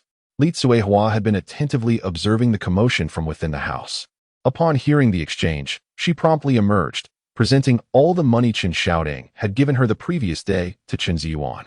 She understood that these items needed to be compensated in cash, without immediate funds, who would be willing to assist Chen Zhiyuan in the future. She was quite discerning of the gravity of this matter. Seeing her action, Chen Zhiyuan accepted the money. "Mother, rest assured, I will earn even more," he declared as he approached Zhao Chunhua, producing the 9 yuan and extending it towards her. Zhao Chunhua's eyes widened in astonishment. When she first heard about this, she found it hard to believe. After all, the wild thistles were abundant. Who would willingly consume them unless they were in dire need? A few years ago, when food was scarce, it might have made sense, but in recent years, families had improved their circumstances and consumed less. She was entirely skeptical about making any money from it. Previously, others had harvested and taken their bounty to the town, yet no one showed interest in buying. Thus, it was even less likely that anyone would undertake harvesting to sell now. With a hint of disbelief, she glanced at Chen Zhiyuan and hesitated to ask, "Is this money truly for me?" Chen Zhiyuan chuckled at her question. "Aunt Zhao, the money is right before you. Do you still doubt it? This is your rightful earnings. Please accept it without worry." Zhang Wu and Chen Xiaodang, who were watching nearby, exchanged glances filled with envy. Chen Xiaodang had witnessed the transaction firsthand the day before and had long been eager to earn money through her own efforts. To her delight, that day had arrived. Zhang Wu, while confident in Chen Zhiyuan's words, felt a surge of excitement upon witnessing the payment. Today he too had harvested nearly 20 pounds, which would yield him 5 yuan. Just the prospect of it made him feel a sense of elation. "Here, take this. It is your due," Li Tsuehua said cheerfully. Zhao Chunhua's face broke into a radiant smile. "Then I shall accept it." With that, she hastily took the money from Chen Zhiyuan's hand, fearing that any hesitation might result in its retraction. Chen Zhiyuan, witnessing this, smiled and reassured her, "Aunt Zhao, rest assured, this payment is guaranteed. Tomorrow, continue your harvesting, and bring the produce to me." Zhao Chunhua nodded vigorously, for the first time experiencing how effortlessly one could earn. Given the circumstances, she realized that within a month, she could earn several months' wages of those in the city. How could this not excite her? Holding the money in her hand, she felt a profound sense of security and reality. At this moment, she truly believed in the words spoken by Chen Zhiyuan. Even yesterday, upon hearing them, she regarded his assertions with skepticism. It was only due to the circumstances at Chen Zhiyuan's home that she had agreed to lend a hand. Now, reflecting on it, she realized she had overthought the matter entirely. Therefore, she resolved to exert herself more tomorrow hoping to gather a greater harvest, perhaps even earning 10 yuan. The thought made Zhao Chunhua's cheeks flush with excitement. It seemed she ought to diminish her prejudices against Chen Zhiyuan. All right, I will deliver it to you on time tomorrow. I have matters to attend to at home, so I shall take my leave now. With a sway of her hips, Zhao Chunhua departed, her face aglow with joy. Observing this, Zhang Wu hurriedly approached. Brother Yuan, please weigh how much I have brought back. Chen Zhiyuan promptly measured the thorny buds Zhang Wu had collected, which totaled 17 jin and 4 liang. I'll round it up to 18 jin for you, he declared. Zhang Wu, upon hearing this, displayed a hint of embarrassment. Isn't that a bit excessive, Brother Yuan? Chen Zhiyuan shot him a glance of exasperation and retorted, You feign modesty. Yet I can tell you've already planned how to spend this money. Zhang Wu, caught off guard, offered an awkward smile. You've seen right through me. Chen Zhiyuan, well acquainted with Zhang Wu's character, retrieved 5 yuan and 40 cents, handing it directly to him. Zhang Wu pondered for a moment. Brother Yuan, could you please charge me just 20 cents? This is different from what I give others. It feels unfair. Take it. No need for so much discussion. Chen Zhiyuan replied impatiently, pressing the money into Zhang Wu's hand. Do not disclose the price to anyone, including your parents. Beyond that, I have no further concerns. He instructed firmly. Zhang Wu nodded vigorously. Rest assured, I understand and will ensure it remains a secret. Grinning, he tucked the money into his pocket. Chen Xiaoding, witnessing this exchange, turned her gaze toward Chen Zhiyuan, her face brimming with anticipation. Chapter 44, Making Amends for My Sister's Regrets. Chen Zhiyuan smiled upon realizing Chen Xiaodong's thoughts. Next, let us see how many jin of thorny buds my sister has gathered today. Chen Xiaodong nodded enthusiastically. I doubt I am far behind Aunt Zhao. I should have around 40 jin or so. After you and Xiao Wu left, I worked diligently. Chen Zhiyuan chuckled. From the looks of these 2 bags, I can tell you're quite close. I estimate you're only 2 or 3 jin short of Aunt Zhao. He immediately weighed Chen Xiaodong's thorny buds. Shouting, impressive. You have a total of 42 jin. He announced the weight to her. Chen Xiaodong's face flushed with excitement upon hearing the figure. She hadn't anticipated that her efforts would yield such earnings.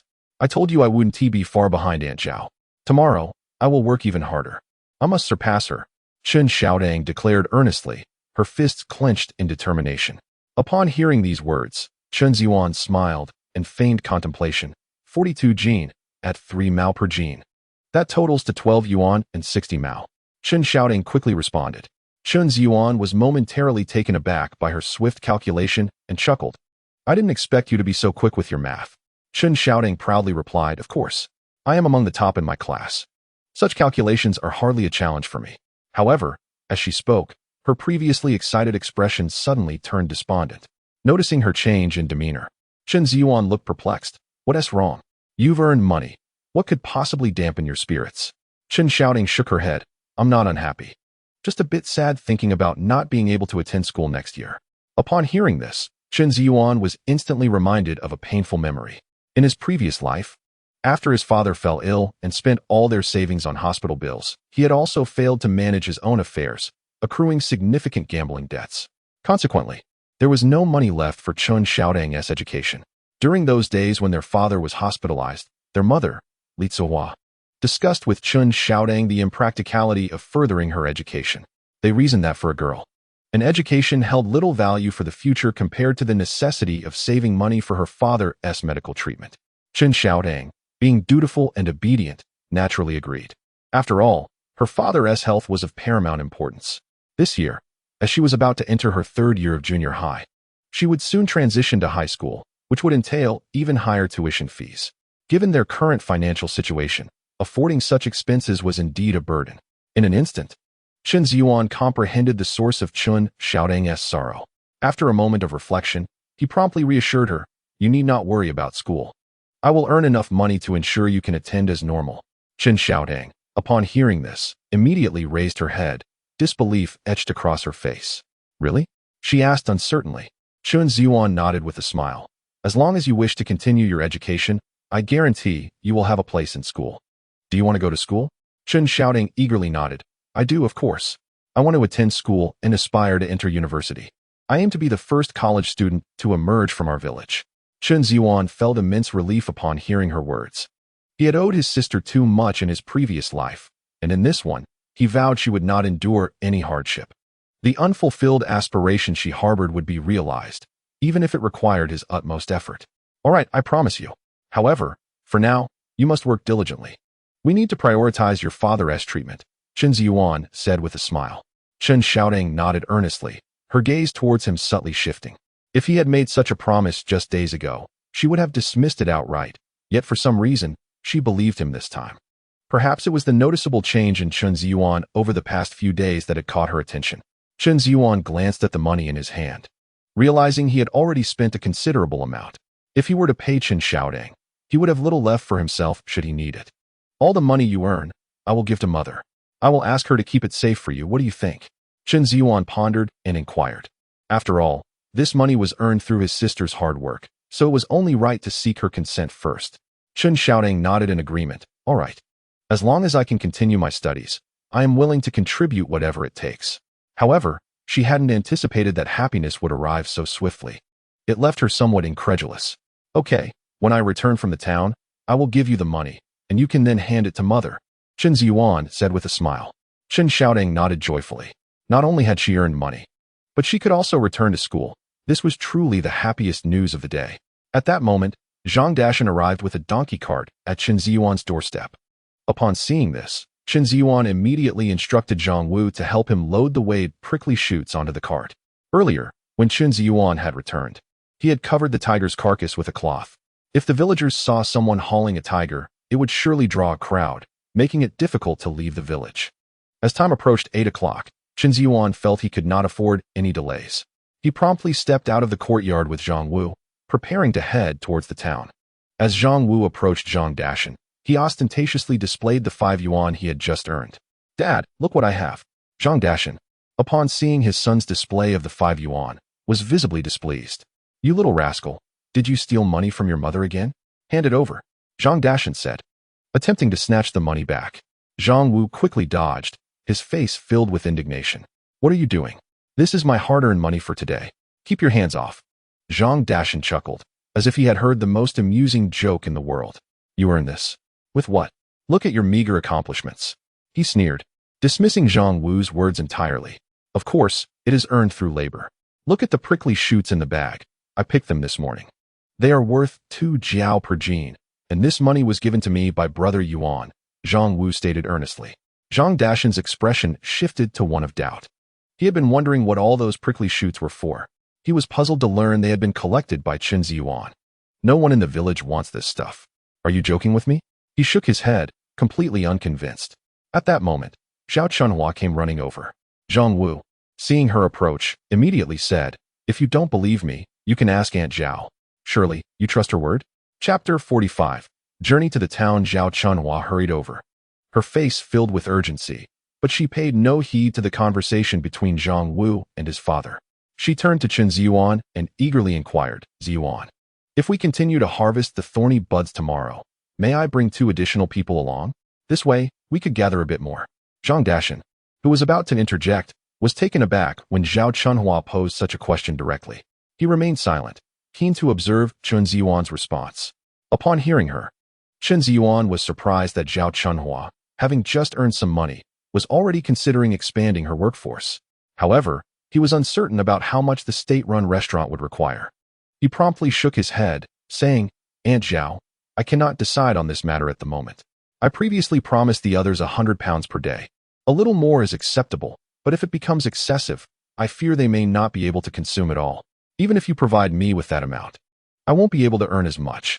Currently, it is reasonable for us four, yourself, Zhang Wu, Xiaotang, and me, to collectively complete over 100 pounds daily. This ensures that everyone can earn money, which is the fairest distribution. Upon hearing this, Zhao Chunhua displayed a look of astonishment. She had not anticipated that in such a lucrative endeavor, Chen Zhiyuan would still consider her. It was indeed a case of 1 carrot for 1 hole. Had others learned of this opportunity, they would likely vie fiercely for the chance. Reflecting on this, she felt a twinge of regret. Noticing her expression, Chen Zhiyuan asked, Aunt Zhao, have you mentioned this opportunity to anyone else? Zhao Chunhua's face revealed a hint of embarrassment as she replied, I merely mentioned it to them in passing, but I did not provide many specifics. Since that's the case, let's adhere to your plan. Naturally, She did not wish to forfeit such a profitable venture.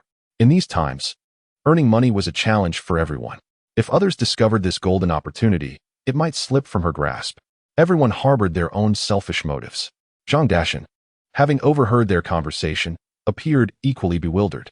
He discerned the nuances from their exchange, but still felt a sense of skepticism. He decided to ask directly, "Aunt, were you speaking about harvesting the thorny buds? Zhang Wu just told me that a pound of thorny buds is worth 20 cents. When that little rascal said this, I found it hard to believe. I wanted to ask you if it is indeed true." Zhao Chunhua smiled at his inquiry, glanced around cautiously, and replied, "It is true. I harvested 45 pounds today. Look." As she spoke, she retrieved 9 yuan from her pocket. "This is the money Zhiyuan just gave me. Had I not received this payment, I would still be somewhat incredulous. Earning 9 yuan in a day translates to 270 in a month, equivalent to several months' wages for city dwellers. I feel as if I am in a dream." Zhao Chunhua exclaimed proudly, her face unable to conceal her excitement. Witnessing her demeanor, Zhang Dashan instantly realized she was not deceiving him. If what she had recounted was indeed accurate, then this opportunity was genuinely remarkable. His gaze towards Chen Zhiyuan underwent a profound transformation. He had not anticipated such a significant change in Chen Zhiyuan within merely 2 days. "It is indeed quite unexpected. Glancing at my son, who is utterly disappointing, fills me with irritation. Both of us have sons, yet how is it that his son excels so remarkably? Not only can he venture into the mountains to forage for wild ginseng, but he can also confront tigers, and now he has even delved into a lucrative business. It truly highlights the stark contrast between individuals. One can hardly compare. Previously, the situations of the two sons were quite similar. So why has the other changed so rapidly in just a few days?" I cast a glance at Zhang Wu, feeling a strong urge to shake him awake. Hoping he might take a leaf out of Chen Zhiyuan's book, Zhang Wu, sensing the peculiar look in his father Zhang Dashan's eyes, felt a chill run down his spine. Utterly unaware of his father's thoughts, despite his own commendable achievements, he was frustrated that his father still doubted him. Chen Zhiyuan checked the time and said, "Uncle Zhang, it's getting late. If we delay any further, I might miss the delivery deadline. We should hurry." Zhang Dashan nodded, acknowledging the urgency. "All right, let us set off immediately." Though his perception of Chen Zhiyuan had begun to shift, he sensed that matters were not so straightforward. This journey would grant him the opportunity to accompany them to the town, allowing him to discern the situation for himself. Resolute in his decision, he shot a glare at Zhang Wu. "Hurry up and get in the cart. Don't waste time." Zhang Wu was momentarily taken aback, feeling a sense of helplessness. Without uttering a word, he was yet again reprimanded by his father. As Chen Zhiyuan prepared to board, he suddenly inquired, "Uncle Zhang, with this donkey carrying so much, will it be able to accommodate the 3 of us? We wouldn't want to overburden it." Upon hearing this, Zhang Dashan quickly realized the truth of the matter. "You two can follow behind. Indeed, there is quite a bit to carry." Just as Zhang Wu's foot grazed the cart, Zhang Dashan abruptly pushed him down. "Ouch! Are you my real father? Do you wish to send me to my demise?" Zhang Wu fell to the ground, letting out a pained cry. Zhang Dashan shot him a disdainful look. "This donkey is far more precious than you. Hurry and keep up." With that, he cracked the whip, and with a sharp sound, the donkey began to pull the cart forward. Zhang Wu, resigned, picked himself up from the ground, shaking his head with a wry smile. Chen Zhiyuan, witnessing this, chuckled and followed suit. "I must say, having the donkey cart to transport these goods is undoubtedly less laborious than relying solely on human strength. If it were just the 2 of us, we might still be at it by dawn."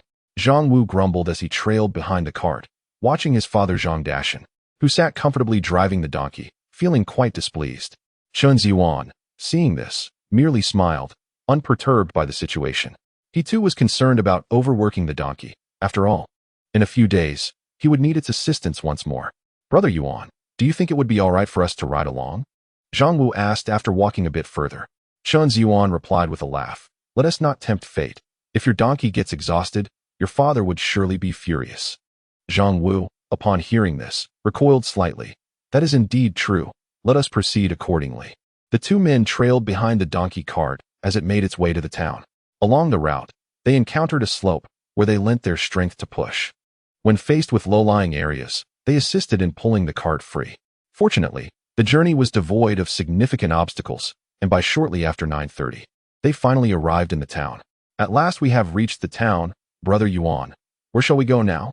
Zhang Wu inquired, his face alight with excitement. Zhang Dashan, hearing Zhang Wu's question, glanced at Chen Zhiyuan, eager to discern his intentions after bringing such a substantial load. Chen Zhiyuan met Zhang Dashan's gaze with a calm demeanor.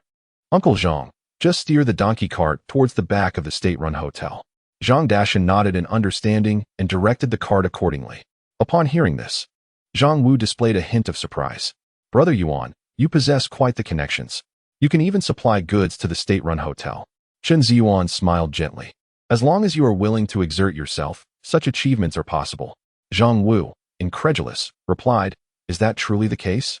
Chen Zhiyuan reassured him with a nod. Indeed. I believe in your potential. Zhang Wu felt a surge of emotion. Brother Yuan, I knew you would support and believe in me. I am so thrilled. Let me give you a hug. Chen Zhiyuan, somewhat exasperated, remarked, What is the point of two grown men hugging? Your father has already moved on. Enough of this. Let us hurry along. With that, he quickened his pace, leaving no room for Zhang Wu to embrace him. Zhang Wu chuckled and promptly followed suit. Instead of heading directly to the state-run hotel, they first visited the supply and marketing cooperative. Chen Zhiyuan entered and procured 3 packets of grain. The 2 sales clerks were momentarily taken aback, surprised that he frequented their establishment daily. Upon entering, Zhang Wu was captivated by the 2 attractive sales clerks, his demeanor shifting to that of a lovesick fool, as though he had never encountered women before. Had Chen Zhiyuan not pulled him away, he might have drooled all over them. The clerks cast disdainful glances at Zhang Wu, clearly unimpressed by his behavior. In contrast, Chen Zhiyuan's reserved nature seemed more appealing. Unperturbed by their judgment, Chen Zhiyuan's mind was solely focused on the impending matters. If he could successfully sell the tiger meat, it would not only settle his gambling debts, but also yield significant profit. With the proceeds, he could purchase nutritional supplements for his father, aiding in a swifter recovery. As they exited the cooperative, Zhang Wu eyed the grain in Chen Zhiyuan's hands and licked his lips. He could hardly believe that his companion had begun indulging in finer provisions behind his back.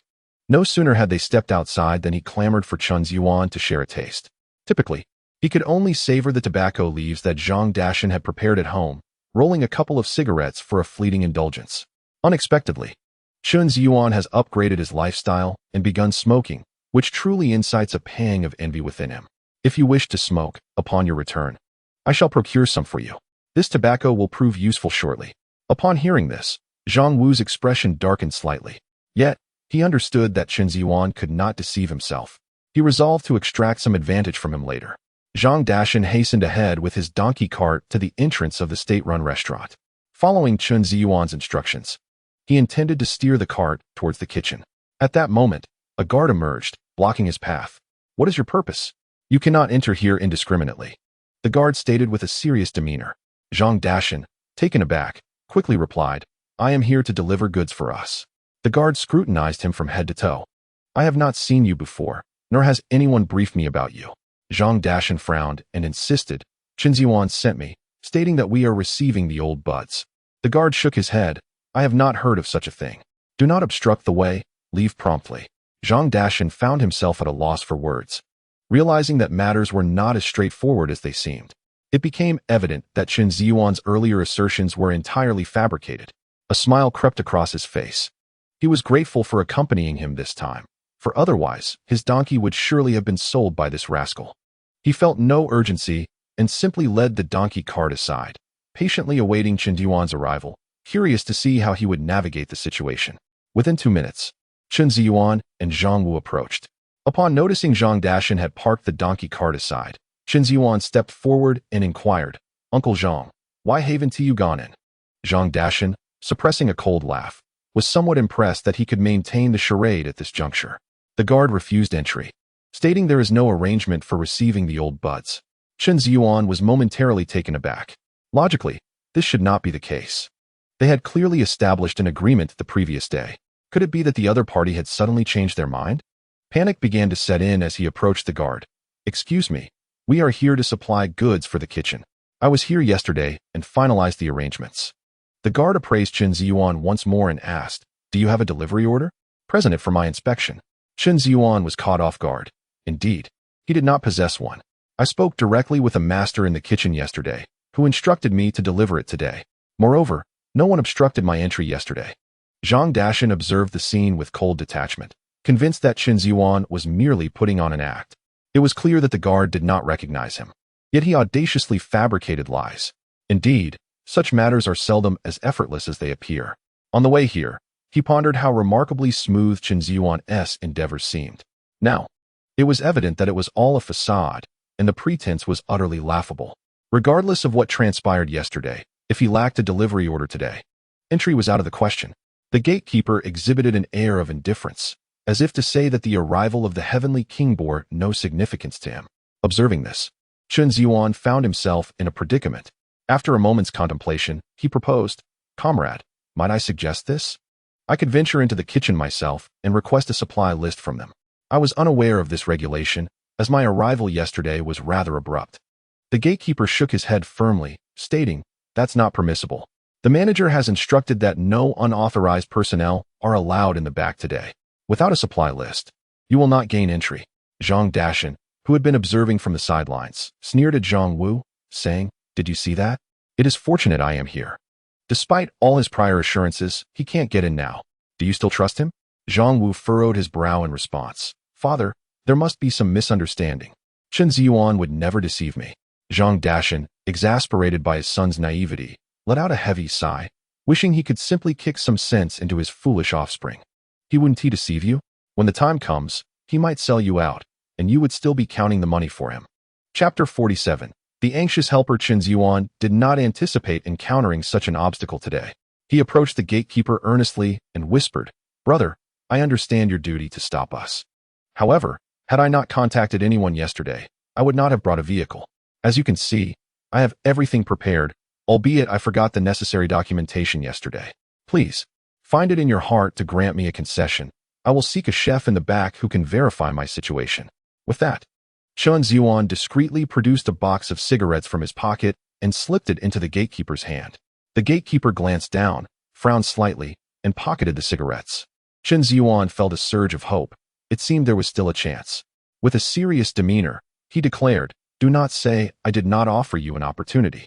Only you can go in. You have 10 minutes. Be swift." Chen Zhiyuan nodded repeatedly. "Thank you so much, brother."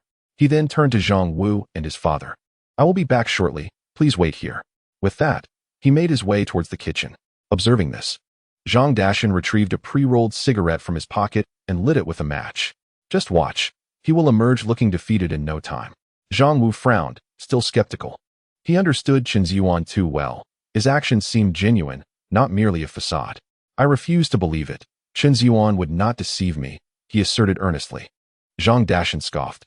"We shall soon see whose judgment prevails." Chen Zhiyuan hurried towards the kitchen and, upon arriving at the back courtyard, spotted the helper pacing anxiously. The moment the helper saw Chen Zhiyuan, his face lit up with joy. "At last, you have arrived. I was beginning to think you wouldn't make it." Chen Zhiyuan, hearing this, swallowed the question he had intended to ask. "It appears that my earlier concerns were entirely unfounded." He promptly recounted the incident of being halted by the gatekeeper. Upon hearing this, the elderly assistant was instantly filled with rage. These individuals truly neglect their responsibilities. With the situation becoming increasingly urgent, how dare they speak in such a manner? "Come, I shall accompany you right away to ensure you are granted passage." The elderly assistant seized Chen Zhiyuan's hand and hurried towards the entrance. As they walked, he remarked, "You have no idea, the moment the thorny shoots were introduced yesterday, they were met with great enthusiasm from the patrons. As soon as we commenced work today, several customers requested this dish. We are merely awaiting your ingredients. The head chef has already urged me multiple times.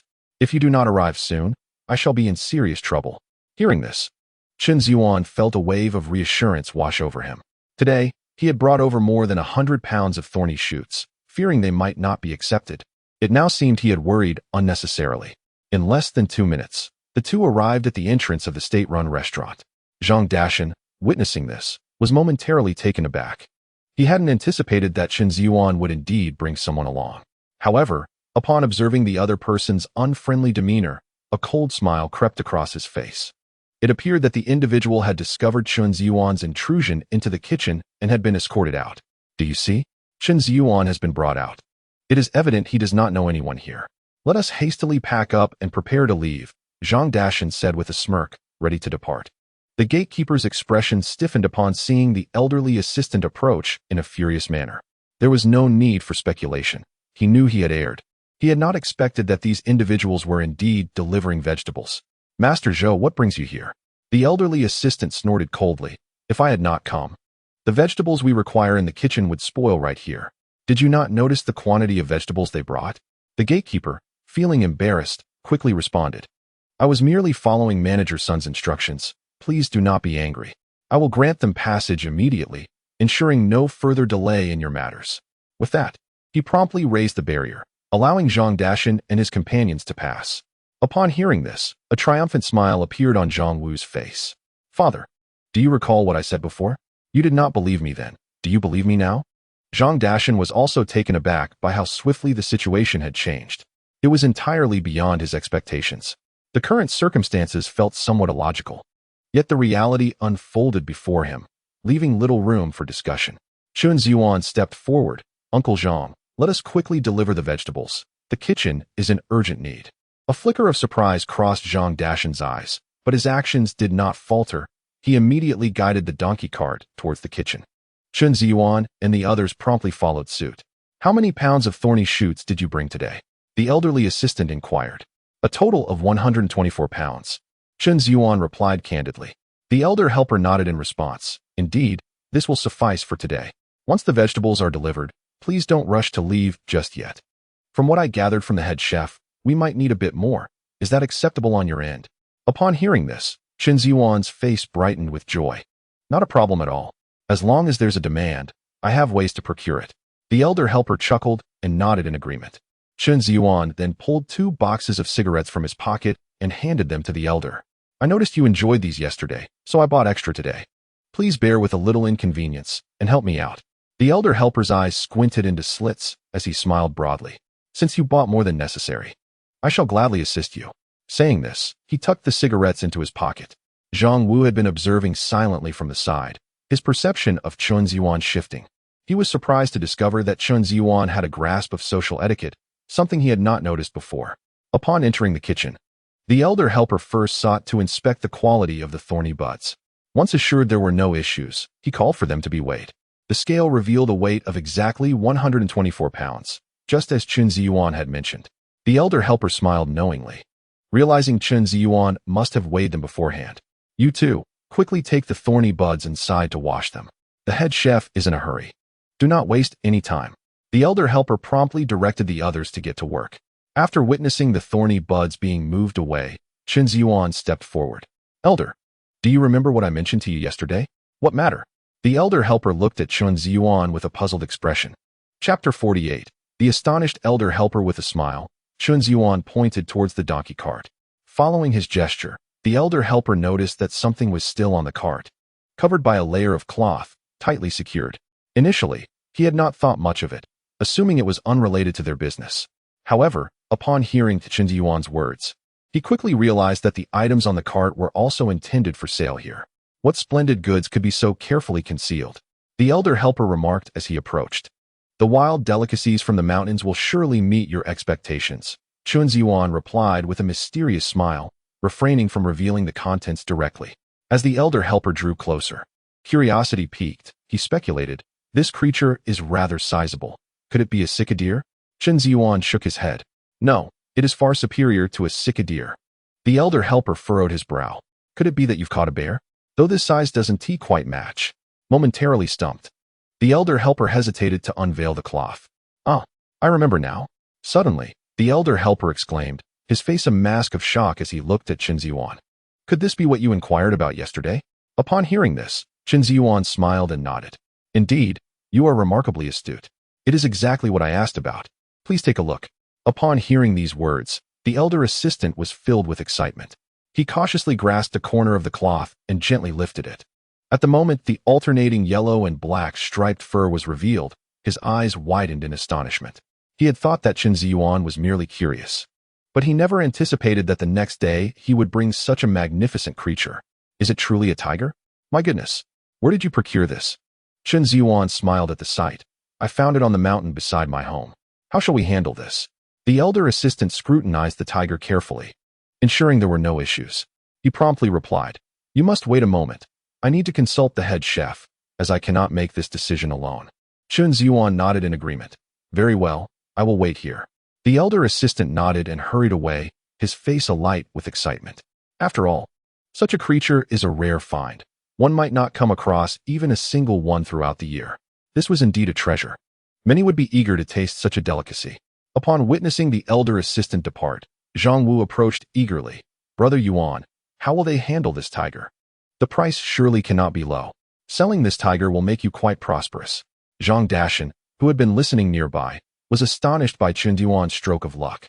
Not only had he taken down a tiger, but he could also sell it. After all, finding a buyer for such a creature is no easy feat. Only a state-run restaurant could afford such an expense. If one sought other channels, they might have to resort to the black market. Chen Zhiyuan, not one to withhold information, stated, I inquired yesterday, and they mentioned they could offer around $3 per pound. What?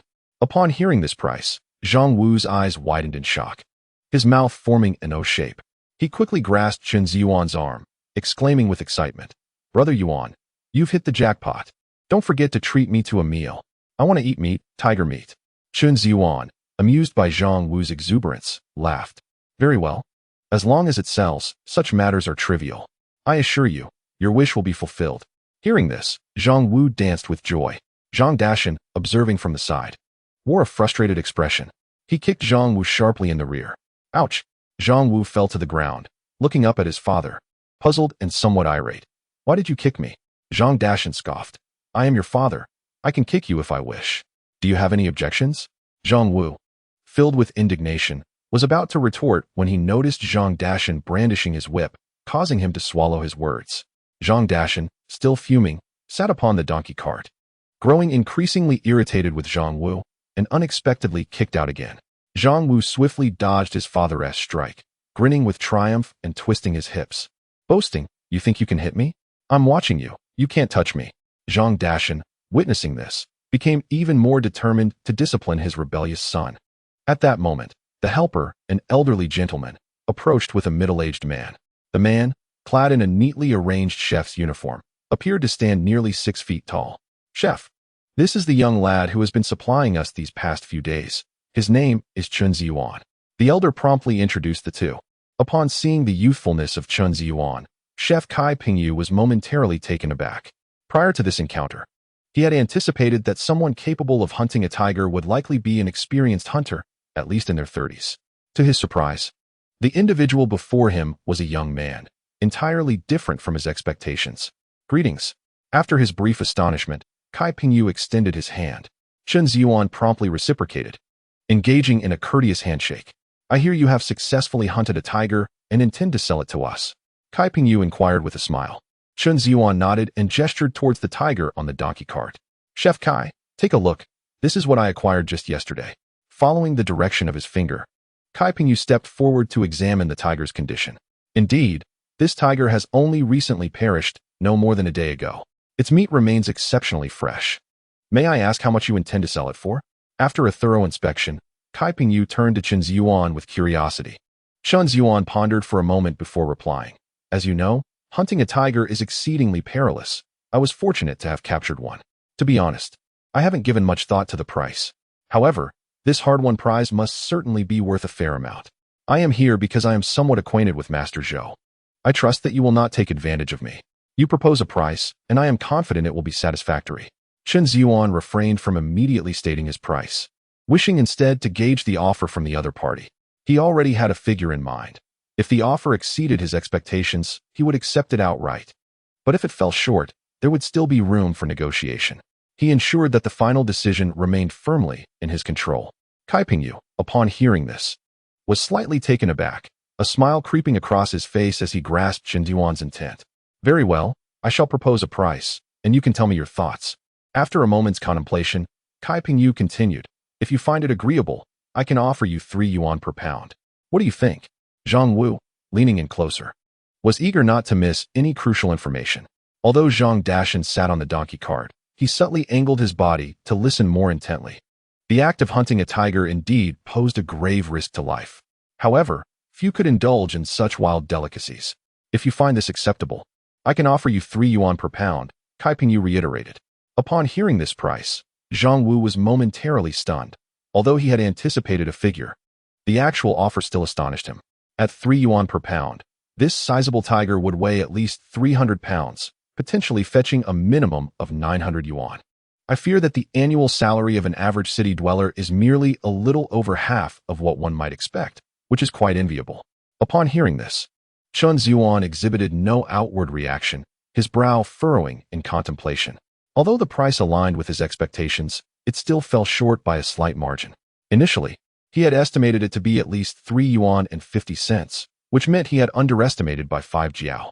While 5 jiao may seem trivial, it becomes significant when considering that if a tiger weighs 400 jin, the final shortfall would indeed be considerable. Zhang Dashan, upon hearing the proposed price, momentarily halted his actions. In the next instant, he let out a loud exclamation, pained by the burning cigarette, but that he hastily discarded onto the ground. The attention of the crowd was immediately drawn towards him. Embarrassed, Zhang Dashan scratched his head and explained, "I got burned by the cigarette, but it's nothing serious. You may continue." Seeing that Chen Zhiyuan remained silent, Kai Pingyu chuckled and remarked, "Young brother, do you find the price a bit low? If you believe it is insufficient, we can certainly negotiate further." Zhang Wu and Zhang Dashan turned to Chen Zhiyuan upon hearing this, clearly indicating that the price could indeed be adjusted upwards. Strangely enough, despite not being the seller, they were more agitated than Chen Zhiyuan himself. The old helper stepped forward with a smile, saying, "Indeed, Chef Kai has stated, you can propose any price you desire. If you remain silent, we cannot proceed with the negotiations."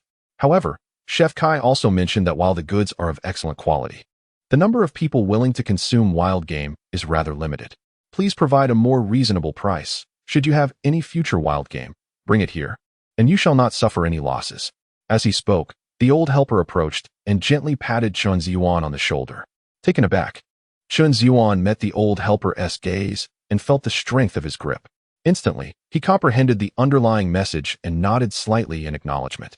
Kai Pingyu, observing this exchange, also nodded. "Exactly. We are a state-run restaurant, and the procurement of wild game is both reasonable and legal.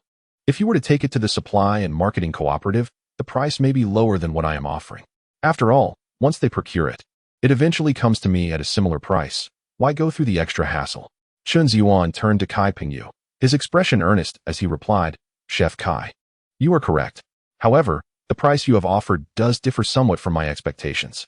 After all, it was through great effort that I managed to procure this tiger. It is already a stroke of luck that I returned alive from the mountains, and I cannot even guarantee future opportunities to capture another. My initial mental estimation was 3 yuan and 80 cents. It cannot fall below this threshold. I sought to acquire this tiger in hopes of earning some profit, which I believe you can understand." The old helper, upon hearing this price, was momentarily taken aback, a flicker of confusion appearing in his eyes. He had clearly communicated a price of 3 yuan and 50 cents earlier, having already discerned Kai Pingyu's psychological price range during their conversation. He was taken aback by the sudden demand for an additional 3 jiao, which exceeded the expected threshold. Realizing this, he contemplated for a moment, his mouth slightly agape, ready to speak. In the next moment, upon catching Chen Zhiyuan's gaze, the words that were about to escape his lips were promptly swallowed. It was evident that Chen Zhiyuan had his own intentions. For now, patience was required. If the deal ultimately fell through, he could voice his thoughts later. Kai Pingyu furrowed his brow upon hearing the price proposed by Chen Zhiyuan, as it evidently exceeded his anticipated range. Nevertheless, he understood that negotiation was an intrinsic part of commerce, where both parties must engage in a give and take to arrive at a mutually agreeable figure. He contemplated speaking, but Chen Zhiyuan preempted him. "Chef Kai, I have a question I would like to pose to you. After all, the price I offered may be a tad elevated. I have a more moderate proposal that you might consider. What do you think?" Kai Pingyu, taken aback by this, nodded slightly. "All right, do share your thoughts. May I inquire whether our intention in acquiring this tiger is solely for culinary purposes?" Kai Pingyu nodded in affirmation. "Indeed. We are, after all, a state-run restaurant and not a circus. Exhibition is not our objective. Then the only utility you may derive from it is the meat, correct?" Kai Pingyu continued to nod. However, he still did not grasp the significance of Chen Zhiyuan's inquiries. "As for the tiger's skin and bones, you would naturally have no use for them, would you?" Kai Pingyu nodded earnestly, acknowledging that these items were indeed impractical for culinary use. while bones could be used for broth. Their value paled in comparison to that of tiger meat. Zhang Wu and Zhang Dashan, listening from the sidelines, were thoroughly perplexed. They could not fathom the purpose of Chen Zhiyuan's seemingly superfluous questions and felt that stating the price directly would have sufficed. The two felt a twinge of impatience. Yet given that the tiger was not theirs to begin with, they refrained from interjecting. The helper, too, wore a puzzled expression, entirely at a loss regarding the implications of Chen Zhiyuan's words, and shook his head slightly. Well then, that simplifies matters, Chen Zhiyuan remarked with a smile.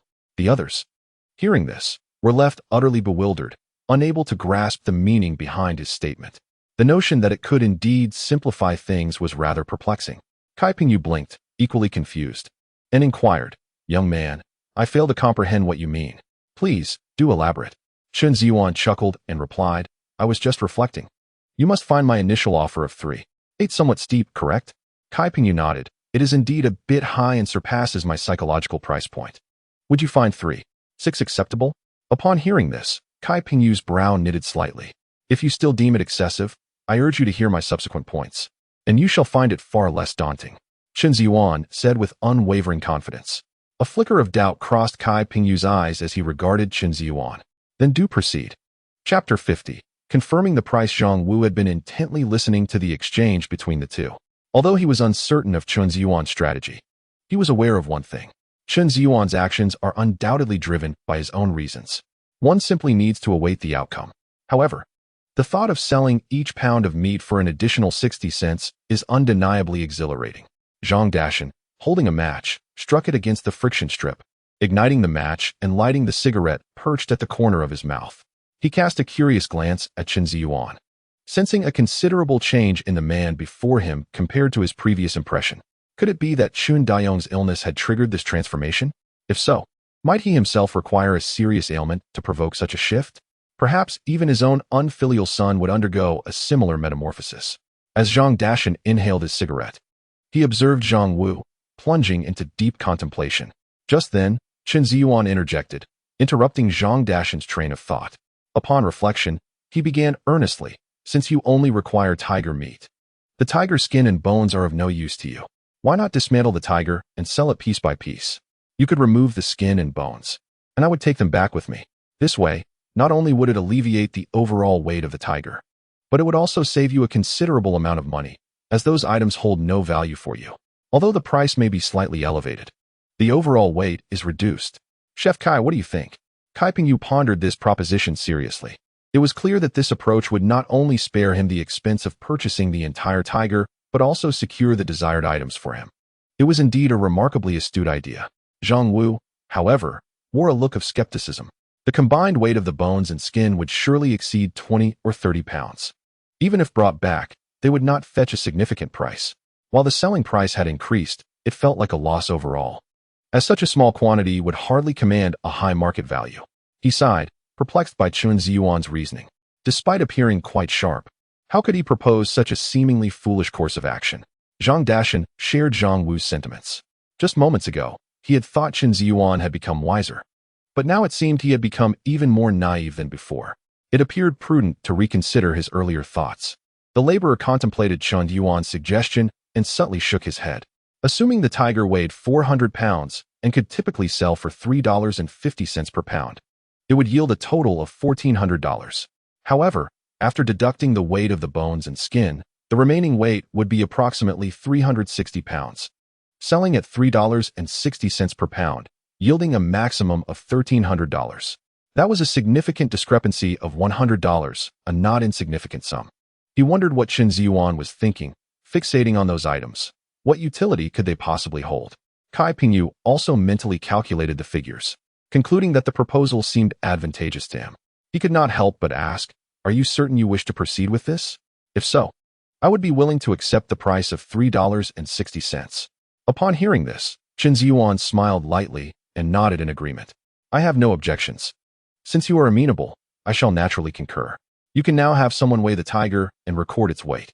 Later on, the removed tiger skin and bones will be weighed, and after deducting that, we will have the final weight. Does that seem reasonable to you?" Kai Pingyu nodded in agreement. "Quite reasonable, indeed. If you have no further objections, I shall arrange for the weighing at once." Chen Zhiyuan nodded, but then recalled something, saying, I have a small request. Kai Pingyu, slightly puzzled by this, wondered if Chen Zhiyuan had some additional schemes in mind. After a moment's thought, he replied, Please, share your request. As long as it is reasonable, I shall accommodate it. Zhang Wu and the others raised their heads slightly, curious about what additional thoughts Chen Zhiyuan might have.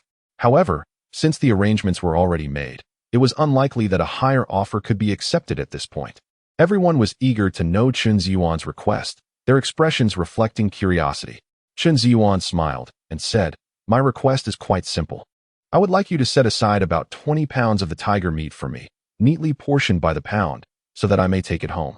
Upon hearing this, Kai Pingyu let out a long sigh of relief, having anticipated some additional conditions from Chen Zhiyuan. It appeared he had unnecessarily overthought the matter. The others also sighed and shook their heads, realizing that Chen Zhiyuan had no ulterior motives. Master Zhou, please take your team to weigh the tiger now, and have the kitchen expedite the butchering process, Kai Pingyu instructed the assistant. The assistant nodded and promptly called for help. Soon, 5 or 6 individuals brought a scale to the center of the courtyard. With everyone's concerted effort, they lifted the tiger onto the scale. The assistant added large weights to the scale, noting no change, and continued to add more weights while adjusting the indicator. The lever wobbled slightly before stabilizing, and everyone leaned in to observe the measurement. The tiger weighed 330 pounds. Zhiyuan, please take a close look. If everything is in order, I shall have them take it away, the assistant asked Chen Zhiyuan. Chen Zhiyuan nodded. No problem, you may proceed. Kai Pingyu approached with a smile, extending his hand. This collaboration has been quite pleasant. Should you come across any game in the future, feel free to send it my way. I assure you, my prices will surpass those of others. I have some matters to attend to now. Please coordinate the remaining details with Master Zhou. Chen Zhiyuan nodded and added, I almost forgot to mention, when the tiger skin is removed, I hope it can be preserved as intact as possible. I intend to make a quilt or something similar with it. Kai Pingyu nodded with a smile. Rest assured, I already instructed them to handle it carefully when they departed. This time, consider it a small favor on my part. Should you need anything in the future, simply reach out to me. I look forward to our continued collaboration. Chen Zhiyuan smiled and nodded. Master Zhou, I leave the remaining tasks in your capable hands, Kai Pingyu concluded, exchanging a brief farewell with the assistant before departing. The assistant nodded in acknowledgement, observing Kai Pingyu as he walked away. He turned to Chen Zhiyuan and sighed deeply. Child, why are you so foolish? I had already signaled to you, did you not see? Could it be that you did not comprehend? Zhang Wu and Zhang Dashan perked up at these words. They had been watching intently, yet had completely overlooked this detail. I understood. Chen Zhiyuan nodded. The old helper was taken aback. You understood, yet you acted that way? Are you out of your mind? He exclaimed, exuding a sense of disappointment. Chen Zhiyuan smiled in response. Sir, I grasp your meaning. I am not foolish. Please allow me to explain. The old helper furrowed his brow, eager to hear Chen Zhiyuan's reasoning. At this moment, not only was the old helper curious about what Chen Zhiyuan would articulate, but Zhang Wu and Zhang Dashan, who were observing, also wished to hear Chen Zhiyuan's explanation. After all, the old helper had already gone to great lengths to assist, and it seemed a bit ungrateful for Chen Zhiyuan not to cherish that help. Chen Zhiyuan remarked, Sir, did you not just inform me to aim for 350? The old helper nodded. When I consulted Chef Kai earlier, I inquired about his acceptable psychological price, which is indeed 350. Hence, I patted your shoulder 3 times and gripped you firmly. Since you understand my intention, why did you proceed in such a manner? Chen Zhiyuan chuckled. Sir, I genuinely appreciate your assistance this time. However, even if I had mentioned 350, Chef Kai might not have agreed to that. As you noted, 350 is his psychological price, not the final price. I suspect his eventual offer might be around 320 or 330. If that were the case, I would inevitably receive less. Would you not agree? Upon hearing this, the old helper pondered carefully. Based on his understanding of Kai Pingyu, it was indeed quite plausible. After all, he had mentioned a psychological price, not a definitive amount. If there was a chance to save even a penny, he would certainly do so. Chen Zhiyuan's speculation that the final deal might be 320 was not out of the question. Although it was merely conjecture, it held a significant likelihood. There was a semblance of truth to this. If he were to cut the price directly, it would indeed fall short of 350. The old helper reflected for a moment, then nodded slightly, providing a reasonable response. Zhang Wu was momentarily taken aback. not expecting that Chen Zhiyuan could even predict how much others were willing to pay. No wonder he had acted that way. It turned out there was a rationale behind it. Zhang Dashan widened his eyes in astonishment, glancing at Chen Zhiyuan, feeling increasingly unfamiliar with this individual before him. Regarding the price aspect, it had genuinely not crossed his mind. However, considering Chef Kai's initial offer of 3 yuan, a slight increase to 330 seemed feasible. It must be said, this analysis was quite astute. Chen Zhiyuan continued with a smile, stating, given the current circumstances, it would be prudent for me to shift my perspective. Although I have managed to reduce the overall weight of the tiger, its acquisition price has, in fact, increased. This price, initially, was beyond what he could offer me. Through my actions, I not only led him to believe I had made a concession, but also allowed him to feel he had gained an advantage, making it likely for him to agree effortlessly. Consequently, the final transaction price, when calculated, still amounts to $3.50, which means I suffer no loss. While he is quite content, what a delightful outcome this is. Why wouldn't I pursue it? The three listeners fell into contemplation upon hearing Chen Zhiyuan's words. After a moment of simple reflection, they found his reasoning to be quite sound. Clap, clap, clap. Zhang Wu excitedly applauded, exclaiming, Brother Yuan, you are truly remarkable. I admire you greatly. What have you been eating lately? You seem much sharper than before. Zhang Dashan shot a disapproving glance at Zhang Wu, snorting dismissively. Just admit your own foolishness. Zhang Wu, upon hearing this, displayed a hint of defiance.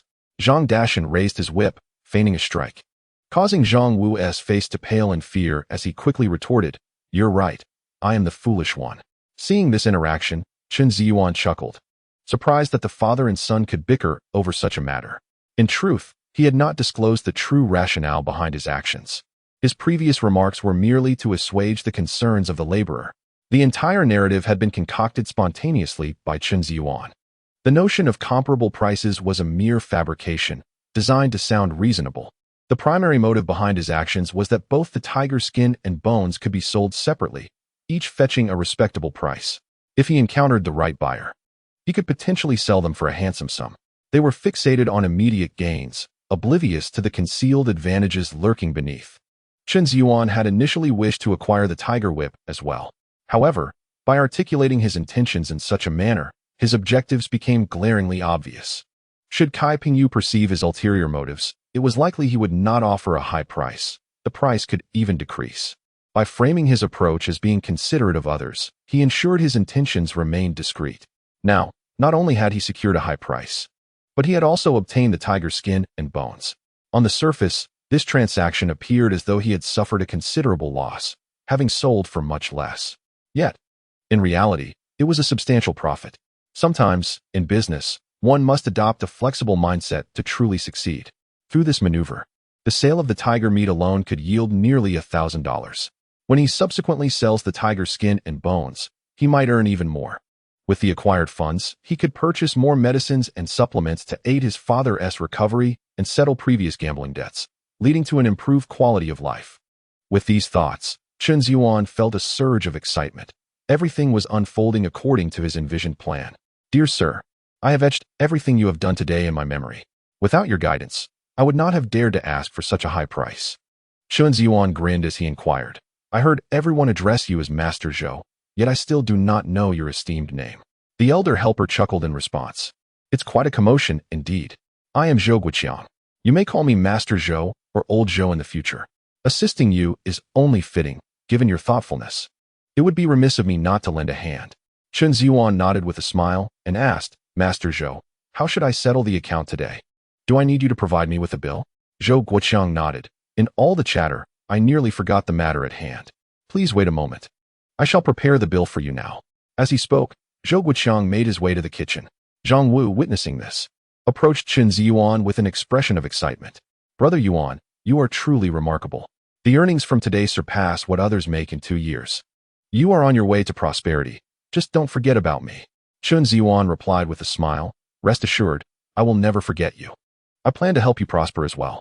Really? Zhang Wu's eyes sparkled with enthusiasm upon hearing this. Of course. When have I ever deceived you? Chen Zhiyuan said with a beaming smile. Zhang Wu, elated by those words, exclaimed, Brother Yuan, this is settled then. I will hold you to it. If you do not help me achieve wealth, I shall simply lie on your couch, consuming your food and drink." Chen Zhiyuan laughed heartily, never expecting this fellow to cling to him for support. Zhang Dashan, overhearing his son's words, cast a disapproving glance at him, internally cursing his lack of ambition. However, he refrained from voicing his thoughts, as he had indeed witnessed the changes in Chen Zhiyuan. If Chen Zhiyuan could truly assist Zhang Wu in improving his circumstances, it would not be a bad outcome. He decided to observe the situation, curious to see if Chen Zhiyuan's words aligned with his actions. At that moment, Zhou Guoqiang returned with the bill in hand. "Here you go, this is your invoice. The tiger sprouts weigh a total of 124 jin, priced at 0.33 yuan per jin, which amounts to 41 yuan. The tiger meat is calculated at 266 jin, as we have excluded 40 jin for the tiger skin and bones, leaving you with 24 jin of meat. Originally, there were 330 jin, and after deductions, we arrive at 266 jin." Chen Zhiyuan nodded, finding this to be quite reasonable. Zhou Guoqiang continued, "The tiger skin and bones are calculated at the minimum weight. Should it exceed 40 jin, we will still only charge for 40 jin. You need not worry about any deductions." This assurance had not crossed Chen Zhiyuan's mind, but based on his own calculations, the combined weight of the tiger skin and bones would certainly exceed 40 jin. Since they had stated it so, he readily accepted. "I am truly grateful to Chef Kai for this," Chen Zhiyuan said with a warm smile. Zhou Guoqiang chuckled, saying, "Chef Kai mentioned that we must ensure you do not incur too much loss, which is quite reasonable. Based on a rate of $3.60 per pound, the total amounts to $9,576. Combined, the two items come to a grand total of $9,986.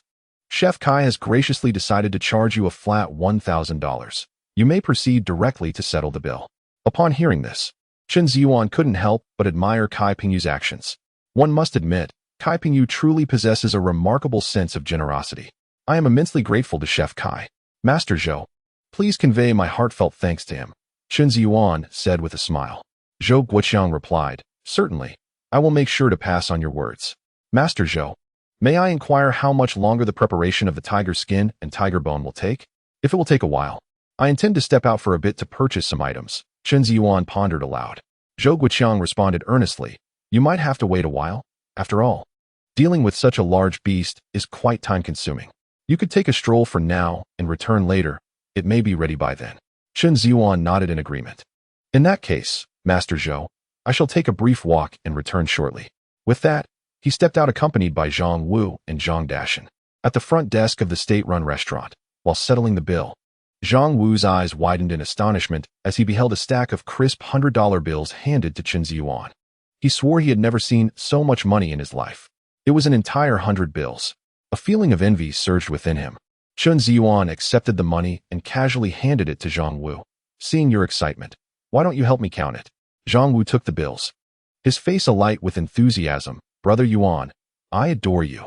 This is what it feels like to be wealthy. It brings such joy." He promptly spat on his fingers and began counting earnestly.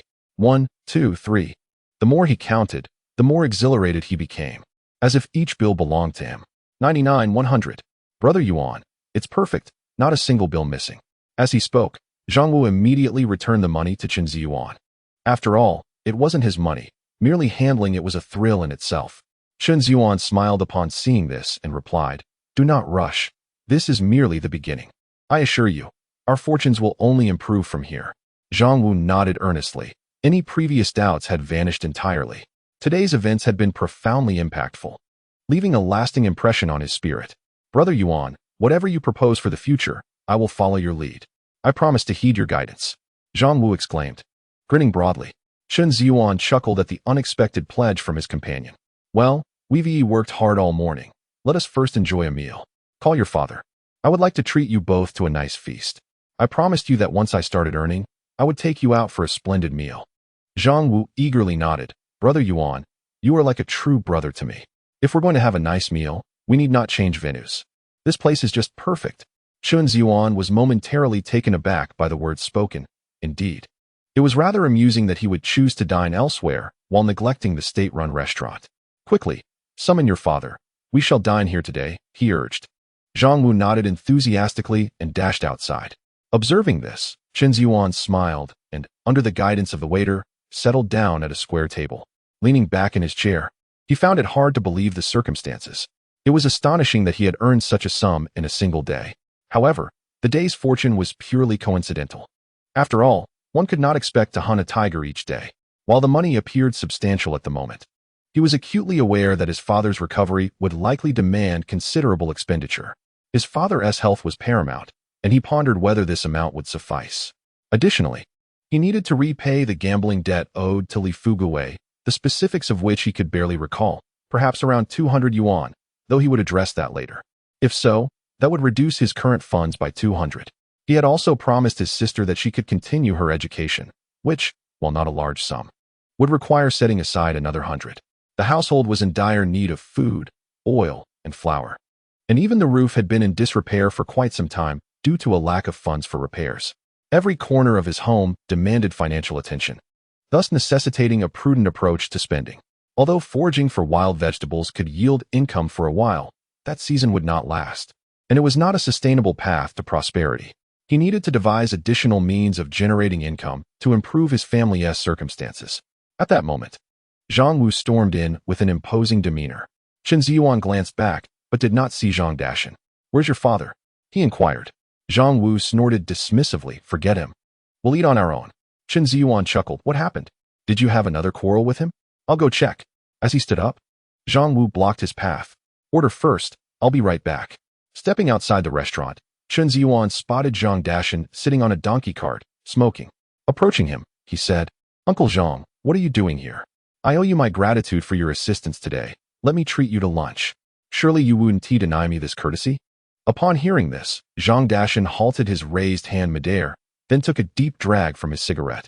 "You all go ahead. You've already compensated me for my efforts this morning. It would be inappropriate for me to accept another meal."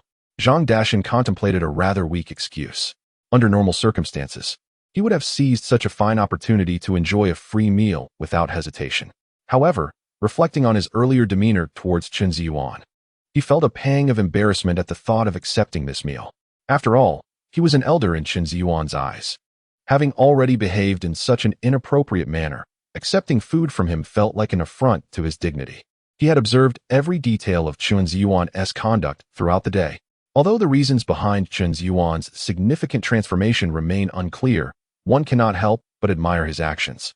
His adept handling of interpersonal dynamics with Master Zhou Guoqiang is commendable. Even I might not possess such finesse.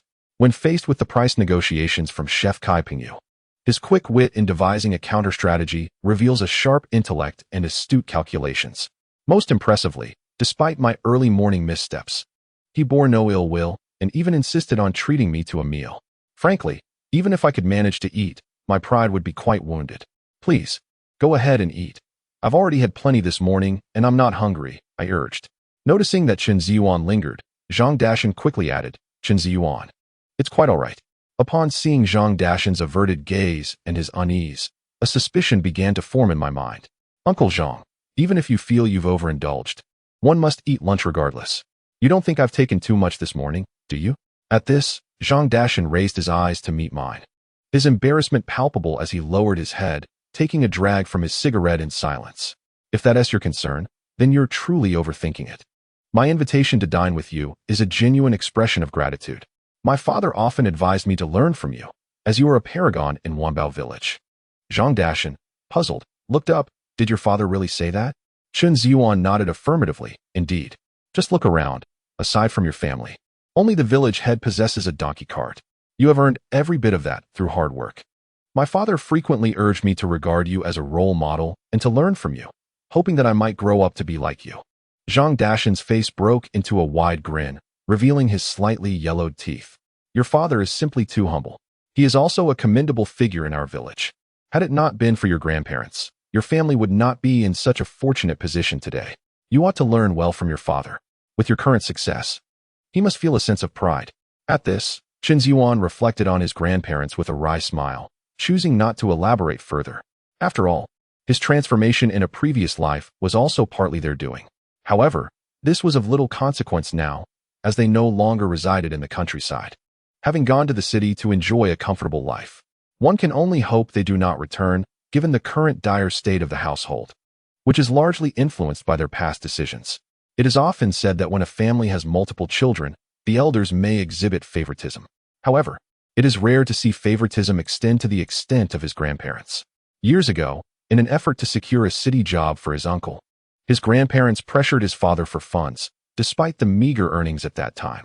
Chen Zhiyuan, his father, had no choice but to borrow money and sell the newly purchased donkey to gather the necessary amount, resulting in the family accumulating substantial debt, which they only cleared in the past 2 years. Initially, I hoped to live a better life, but my grandparents insisted that, given their advanced age, it is the duty of their children to provide them with a pension each year. Reflecting on it now, it is clear that what they sought was not a genuine pension, but rather a means to extract money from my father to support their younger son. My father, Chen Zhiyuan, is an honest and dutiful man who believes it is his obligation to provide for his parents. Each year, he dutifully allocates a portion of his earnings to the elderly couple. It was only later that I discovered they had never asked my uncle for financial assistance. This aligns with the old saying, the eldest is pampered, the youngest is indulged, while the middle child bears the brunt of it all. Consequently, coupled with my own circumstances, our household often finds itself devoid of savings by year's end, sometimes even in debt. This time, my father was so upset that he fell ill. In a family already struggling, this was yet another burden. As Chen Zhiyuan contemplated this, he felt an increasing sense of empathy for his parents. How could he have been so oblivious in the past? Looking back at his actions now, they seem utterly laughable.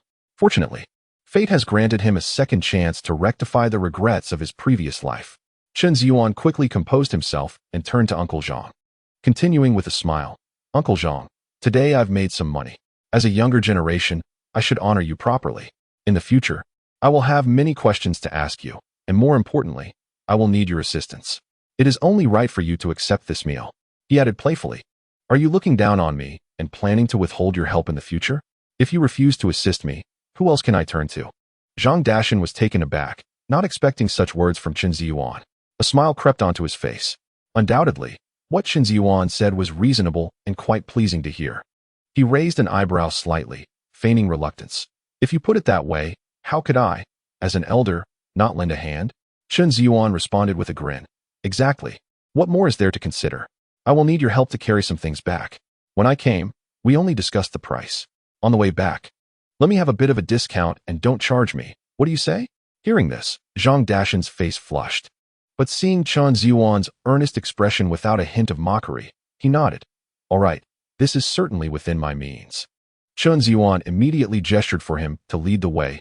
Then please, Uncle Zhang, we haven't tea ordered yet. Take a look at what you would like to eat. Upon hearing this, a smile involuntarily appeared on Zhang Dashan's face.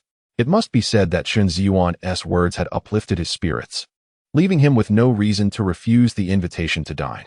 He strode confidently into the state-run restaurant. Observing this, Chen Zhiyuan chuckled and followed suit.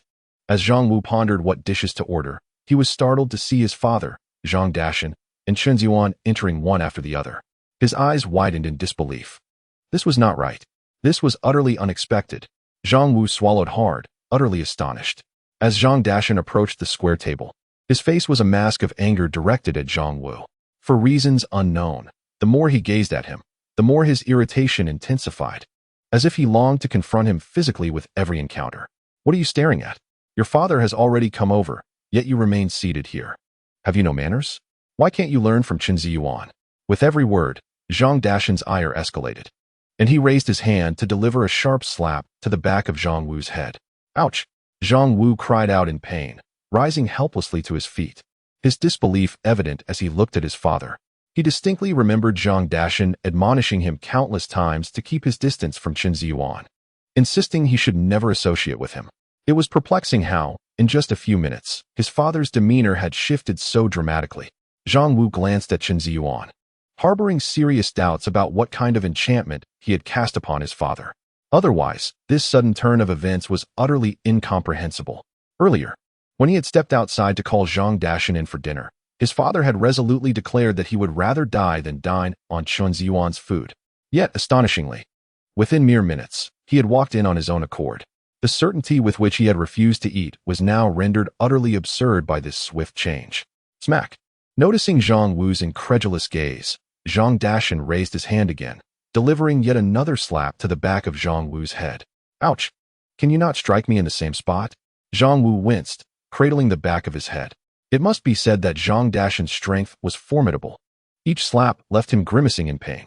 Chen Zhiyuan, witnessing the spectacle, could not help but laugh.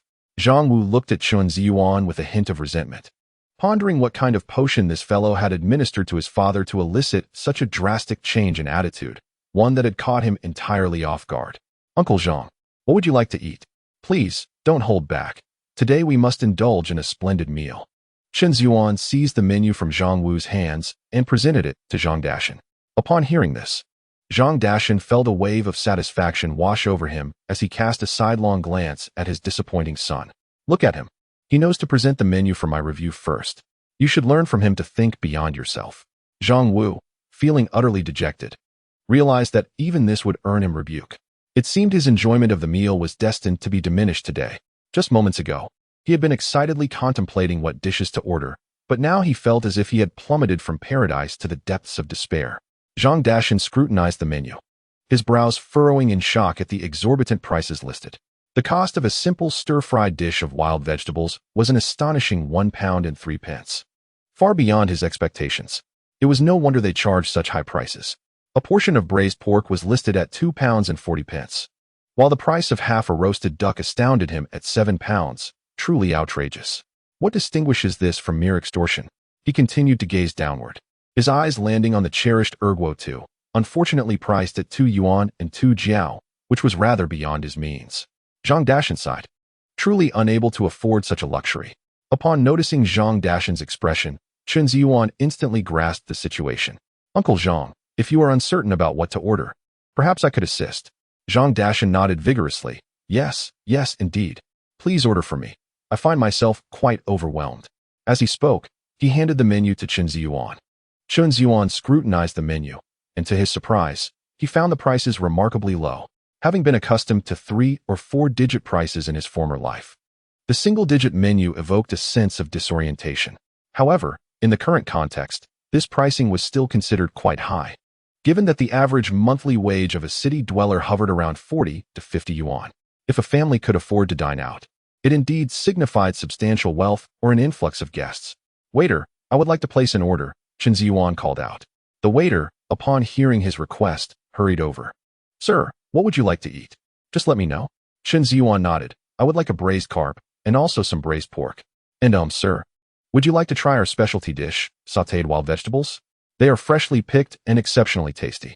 All right, let us have that as well. And please bring me an egg drop soup. After placing his order, Chen Zhiyuan turned to Zhang Dashan. Uncle Zhang, do you think these dishes will suit your palate?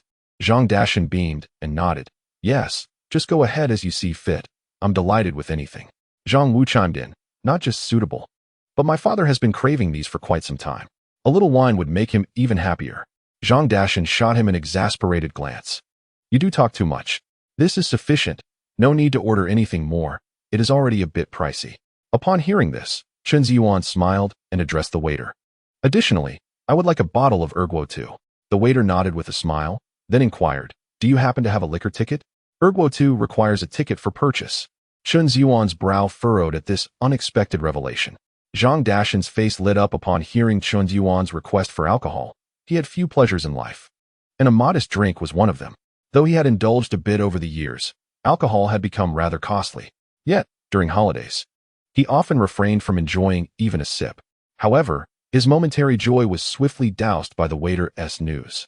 It seemed that the wine was out of reach. Chen Zhiyuan, realizing the predicament, quickly responded, a liquor ticket? I truly do not possess one. Is there any way to work around this? I can pay extra. The waiter appeared equally troubled. Let me check for you. Please hold on. Suddenly, Chen Zhiyuan called out to the waiter. I am acquainted with your head chef, Kaiping Yu. Perhaps you can make an exception? Upon hearing these words, the waiter momentarily hesitated, then replied, very well, I shall inquire. Once the waiter had walked away, Zhang Dashan immediately remarked, Yuan, this selection of dishes is already quite splendid. There is no need for any wine, as this alone is rather extravagant. Chen Zhiyuan waved his hands repeatedly, insisting, Uncle Zhang, since I am treating you to this meal, you must heed my wishes. A meal without wine feels incomplete. And if there are dishes without drinks, one might as well take their leave. As the saying goes, you cannot allow me to host you without even a drop of wine. If my father were to find out, I would surely face his wrath. Zhang Dashan burst into hearty laughter upon hearing this. Zhang Wu, witnessing his father's unprecedented joy, was taken aback, having never seen him so cheerful before. It must be said, Chen Zhiyuan truly possesses a remarkable charm. At that moment, the waiter returned briskly. Chen Zhiyuan quickly inquired, "What did you find out?" The waiter promptly replied, "I just checked with the head chef, and it's all good. However, without a wine ticket, the price will be slightly higher." Chen Zhiyuan nodded with a smile. "That's acceptable. Let us proceed with these, and please expedite the service." The waiter acknowledged and turned to leave. Hearing that there would be wine, Zhang Dashan's smile broadened. Zhang Wu secretly pouted, muttering softly, "Wine makes one more amiable. What are you murmuring about, you little rascal?" Zhang Dashan's expression grew stern as he inquired. Zhang Wu awkwardly chuckled. "I merely mentioned that I should earn more money to treat you to some wine." Zhang Dashan, with a serious countenance, nodded. "At least you have some sense. From now on, you ought to learn more from Zhiyuan, understand? If I am fortunate enough to enjoy the wine you purchase, it would indeed be a blessing." Yes, you are absolutely right. I shall strive harder and learn from Brother Yuan, so I can buy you wine sooner." Zhang Wu replied with a forced smile, fearing any misstep might land him in trouble. Observing this interaction between the Zhang father and son brought a smile to Chen Zhiyuan's face, prompting him to think of his own father. He pondered whether his father, had he not been infuriated by him, would have shared a similar camaraderie. Before long, the waiter arrived, presenting a steaming dish of sautéed wild asparagus, which filled the air with an enticing aroma. Zhang Wu inhaled deeply, exclaiming, "Goodness, how do they prepare this? It smells absolutely delightful." Chen Zhiyuan was equally astonished that the wild asparagus could be transformed into such a delectable dish. It was undeniable that just the scent alone was enough to awaken his appetite. "Now that the dishes have arrived, let us not be reserved. Let us savor them," Chen Zhiyuan suggested, pulling out chopsticks and offering them to Zhang Dashan and Zhang Wu. Without hesitation, Zhang Wu accepted the chopsticks, eagerly taking a mouthful. After a couple of chews, he widened his eyes in surprise and pointed his chopsticks at the sautéed wild asparagus. "You must try this. It is truly delicious." "Incredibly so," Zhang Dashan scoffed lightly.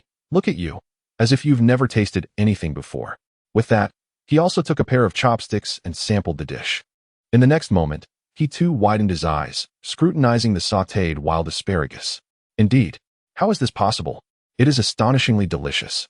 Zhang Dashan emitted a sound of admiration. Chen Zhiyuan, witnessing this scene, was momentarily taken aback, not anticipating that this dish would prove to be so delectable. He picked up the tender shoots and placed them in his mouth, where a burst of refreshing fragrance erupted on his palate. Subsequently, a gentle bite released their crispness, resonating within his mouth. Juices instantly surged forth, carrying a hint of bitterness, yet this was swiftly overshadowed by a rich umami flavor, compelling him to indulge bite after bite. Chen Zhiyuan promptly raised his thumb in approval, now understanding why Master Zhou held such high standards for the tender shoots. The cooking method had, in an instant, unleashed the fresh aroma of the wild vegetables, while minimizing any off flavors. Such remarkable culinary skill was indeed rare, even in later times. He now comprehended the extravagant price of this dish and would gladly savor it again if given the opportunity. Soon, the other dishes were served on the square table, 3 dishes accompanied by a soup. Zhang Wu gazed at the steaming braised carp and braised pork, nearly salivating. At that moment, the waiter brought over a bottle of erguotu along with 3 glasses. Zhang Dashan's eyes lit up at the sight of the liquor, rendering him momentarily transfixed. Chen Zhiyuan quickly took the bottle, uncorked it, and a rich aroma wafted through the air. Zhang Dashan inhaled deeply, appearing utterly enchanted. "Uncle Zhang, let me pour you a drink," Chen Zhiyuan offered, filling Zhang Dashan's glass generously. "Great. Just be careful, don't spill it." As Chen Zhiyuan was about to fill the glass to the brim, his hand trembled slightly, causing the liquor to overflow. Zhang Dashan, upon noticing, grew anxious and leaned forward. He eagerly sipped from the rim of the glass, catching every drop that spilled over. Zhang Dashan smacked his lips, looking somewhat unsatisfied. Both Zhang Wu and Chen Zhiyuan were momentarily stunned, not expecting Zhang Dashan to be so passionately devoted to his drink. Had it not been for this maneuver, the liquor would have soaked the table. Zhang Dashan chuckled awkwardly. "Good wine is a treasure, it must not be wasted." Chen Zhiyuan nodded in agreement. "You are absolutely right, Uncle Zhang." He then poured himself and Zhang Wu a glass. Lifting his glass earnestly, Chen Zhiyuan proclaimed, "First and foremost, I must thank you, Uncle Zhang. Your assistance today has made my visit to the town remarkably smooth. Secondly, I appreciate you, Zhang Wu, for gathering so many people for me. Both of you have truly gone above and beyond. I am but a simple man, not versed in grandiloquent speeches. Here, we need not indulge in such formalities. As the saying goes, everything is in the wine. I shall drink, and you may partake as you wish." With that, Chen Zhiyuan raised his glass and downed it in one go. Zhang Dashan and Zhang Wu were left momentarily speechless, their hands frozen in midair after just setting their glasses down. Chen Zhiyuan smiled. "By drinking, you accept my goodwill. There is no need for a toast. To express my gratitude towards you," Zhang Dashan nodded at the words and, with a hint of concern, remarked, "Very well. But this wine should not be consumed in such a manner. It feels rather wasteful." Chen Zhiyuan, upon hearing this, smiled and reassured, "Uncle Zhang, rest assured. I shall not indulge in such a way again. If the wine proves insufficient, we shall order more. Today, we must ensure you are thoroughly satisfied with both the food and drink." As the dishes were served, he urged, "Let us hasten and enjoy our meal." Zhang Wu, upon hearing this, wasted no time and eagerly picked up a piece of braised pork with his chopsticks and devoured it with great relish. Zhang Dashan shot him a disapproving glance, admonishing him to eat with decorum and not like a famished soul reborn. Observing this, Chen Zhiyuan chuckled and also began to partake in the meal. During the feast, conversation waned, with Zhang Wu busily chewing away, while Zhang Dashan savored each bite of food alongside sips of wine. Within half an hour, the three of them polished off 4 dishes entirely. Once they finished, Zhang Wu reclined in his chair, feeling unsatisfied, and remarked, "This has been the most delightful meal I've had in years. Yonggu, it's truly thanks to you that I could enjoy such exquisite cuisine." With eyes closed in sheer enjoyment, he continued, "Without you, how could I have savored such delectable dishes?"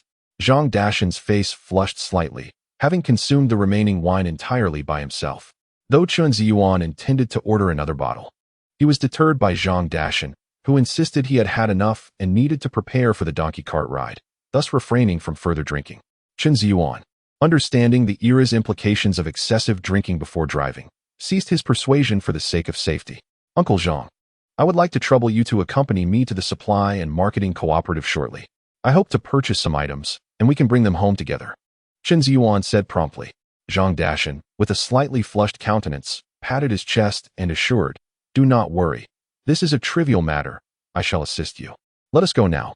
As he spoke, Zhang Dashan supported himself on the table, preparing to rise. "Uncle Zhang, there is no need to rush. Please wait a moment while I fetch some tickets." "Without the tickets, I cannot purchase anything," Chen Zhiyuan explained.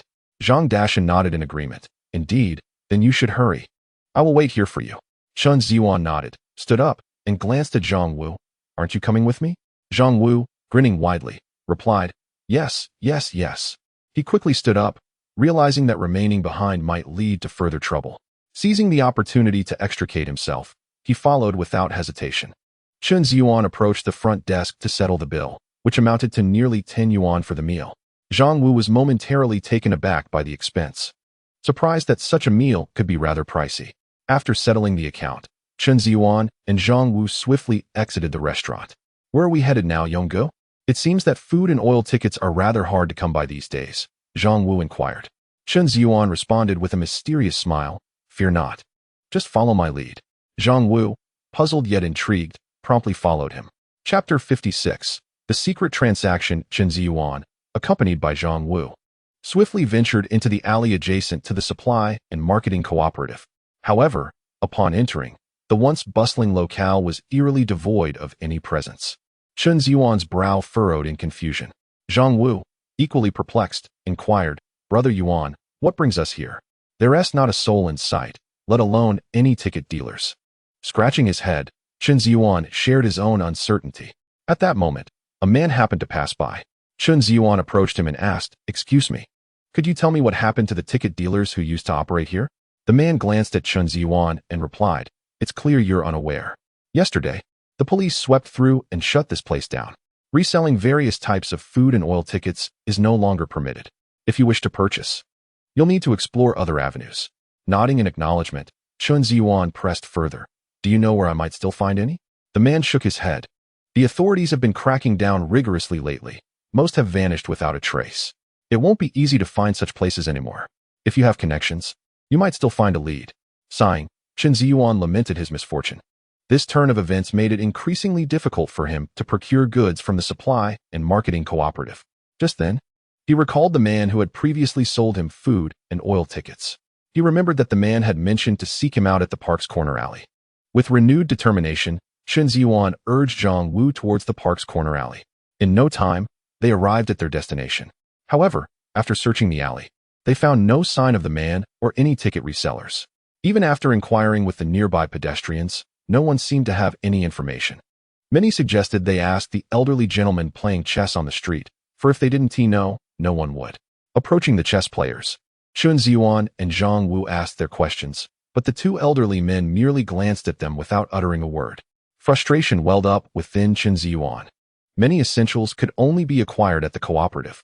The absence of ticket resellers indicated a stringent crackdown. If the black market was equally elusive, finding a way forward seemed daunting. It became clear that locating the man from before might still present an opportunity. Observing Chen Zhiyuan's anxious demeanor, Zhang Wu asked, "Brother Yuan, did he have any distinguishing features? Perhaps you know his name?" He added, "If we continue searching aimlessly, it will be like finding a needle in a haystack." Chen Zhiyuan nodded. "Let me think. I recall he told me his name. It's on the tip of my tongue." After a moment of contemplation, he exclaimed, "Yes. His name is Li Likuan. I remember now. He said that inquiring about him here would lead to his whereabouts." Zhang Wuwen, upon hearing this, smiled and said, "Let us inquire of those two gentlemen engaged in chess." Chen Zhiyuan nodded in agreement, sharing the same thought. He promptly approached them and respectfully inquired, "Gentlemen, might you know of a young man named Li Kuan in the vicinity?" The elder, who had just lifted a chess piece, paused momentarily and scrutinized Chen Zhiyuan. "What do you seek him for?" Chen Zhiyuan's heart leapt with joy at the unexpected affirmation. "I previously sought him to purchase some items, and he mentioned that to find him, one should simply ask around the corner of the park." Upon hearing this, the elder placed the chess piece back onto the board. "We shall resume our game shortly. You two, follow me." Chen Zhiyuan chuckled at the peculiar situation, feeling as though he was clandestinely meeting with an underground operative to procure tickets. Under the elder's guidance, they entered a small building adjacent to the park. Ascending to the second floor, the elder knocked on a door. Moments later, Li Kuan opened it and peered out, exclaiming, "You? I didn't expect you to actually come." Chen Zhiyuan was equally surprised that he was remembered. "Indeed, I came today. Do not linger outside." With that, Li Kuan opened the door wider, welcoming Chen Zhiyuan and Zhang Wu inside. The elder who had escorted them said nothing further and departed downstairs. As soon as they entered, Li Kuan got straight to the point. "Since you found your way here, it must be for tickets?" Chen Zhiyuan nodded, saying, "Yes, I wish to purchase some tickets today." Li Kuan raised an eyebrow, immediately discerning the significance in Chen Zhiyuan's statement. The implication that he sought a substantial quantity piqued his interest. "Very well, but I must clarify one matter beforehand. As you may have observed, the current climate is quite stringent. Engaging in illicit transactions carries severe penalties if one is caught. Given the market conditions of late, prices are likely to rise. If you are agreeable to the new prices, we may proceed. If not, feel free to explore your options. I am not one to impose. Amicable dealings are preferable." Chen Zhiyuan smiled, nodding in understanding. "I comprehend. A higher price is acceptable." Li Kuan responded with a grin. "You speak candidly, my friend. It appears you are destined for success." Chen Zhiyuan, though flattered by the compliment, remained grounded. "Let us get straight to the matter at hand. Present me with all the tickets you have available. I intend to make a significant purchase today." Chen Zhiyuan stated earnestly. Li Kuan, intrigued, raised an eyebrow, surprised to find himself in the presence of a substantial client. "All right, please wait a moment while I fetch the tickets. However, I must ask, do you possess sincerity in this endeavor? I need to be assured, considering there are two of you. Yet, let me make myself clear, should you attempt any foul play, I guarantee you will not escape this building." Chen Zhiyuan chuckled, taken aback by Li Kuan's cautiousness. "Rest assured, you are overthinking this. Since you wish to discern sincerity, I too desire to witness your earnestness. After all, this is your domain. What if we fail to emerge from it?" Upon hearing this, Li Kuan chuckled softly. "Look at you. Aren't you overthinking it?" He replied. "How about this? We shall unveil our sincerity together shortly. That way, you can be at ease, and so can I."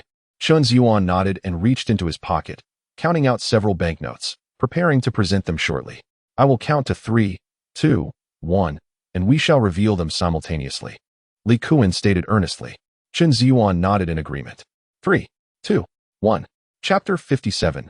Zhang Dashan's request. As the countdown concluded, Chen Zhiyuan pulled 5 banknotes from his pocket. Li Kuan similarly retrieved a handful of assorted tickets from a box. The two exchanged glances and burst into laughter. It seems I was the one overthinking things. My apologies. These are all the tickets I possess at the moment. Feel free to select whatever you need. Upon seeing the banknotes in Chen Zhiyuan's hand, a joyful smile spread across Li Kuan's face. As long as Chen Zhiyuan was not attempting to swindle him, he had little to worry about. Chen Zhiyuan examined all the tickets closely. It must be said that Li Kuan had a knack for this. He even had tickets for sewing machines, which are typically hard to come by. However, he had no immediate use for a sewing machine, but he could always seek out Li Kuan should the need arise in the future. After perusing the options, he selected a few grain tickets, oil tickets, meat tickets, cloth tickets, and sugar tickets. To his surprise, he even discovered a coal ticket. Generally, in rural areas, people used firewood for warmth during winter, as coal was relatively expensive. A ton of coal could cost several dozen yuan, equivalent to a month's wages for a working-class family, thus making it a luxury few could afford. Chen Zhiyuan pondered for a moment and took a coal ticket, thinking it might prove useful later. Do you have any milk powder tickets? He inquired after examining all the tickets, but failing to find any. At home, not only did his father require them, but even feeding the little tiger necessitated them. Li Kuan paused, thought for a moment, then rummaged through another box, retrieving 3 milk powder tickets.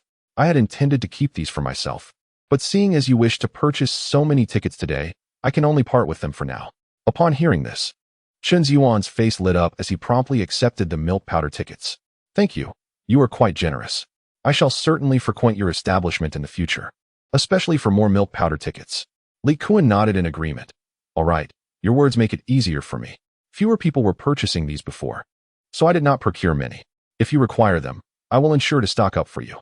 Chen Zhiyuan acknowledged this with a nod. Then I shall rely on you. Please let me know the total cost for these. Li Kuan took the assortment of tickets from Chen Zhiyuan and carefully reviewed them. The grain coupons total 400 jin, with 40 jin allocated for oil, along with fabric, sugar, and milk powder coupons. You can see for yourself. I will calculate each one for you. Please hold on a moment. Li Kuan remarked as he retrieved an abacus, muttering to himself while manipulating the beads. The grain coupons amounting to 400 jin, at 1 dime per jin, totals 40 yuan. The oil coupons of 40 jin were likewise calculated. And after methodically completing all the sums, he looked up at Chen Zhiyuan with a beaming expression. When I was calculating, you must have seen everything clearly.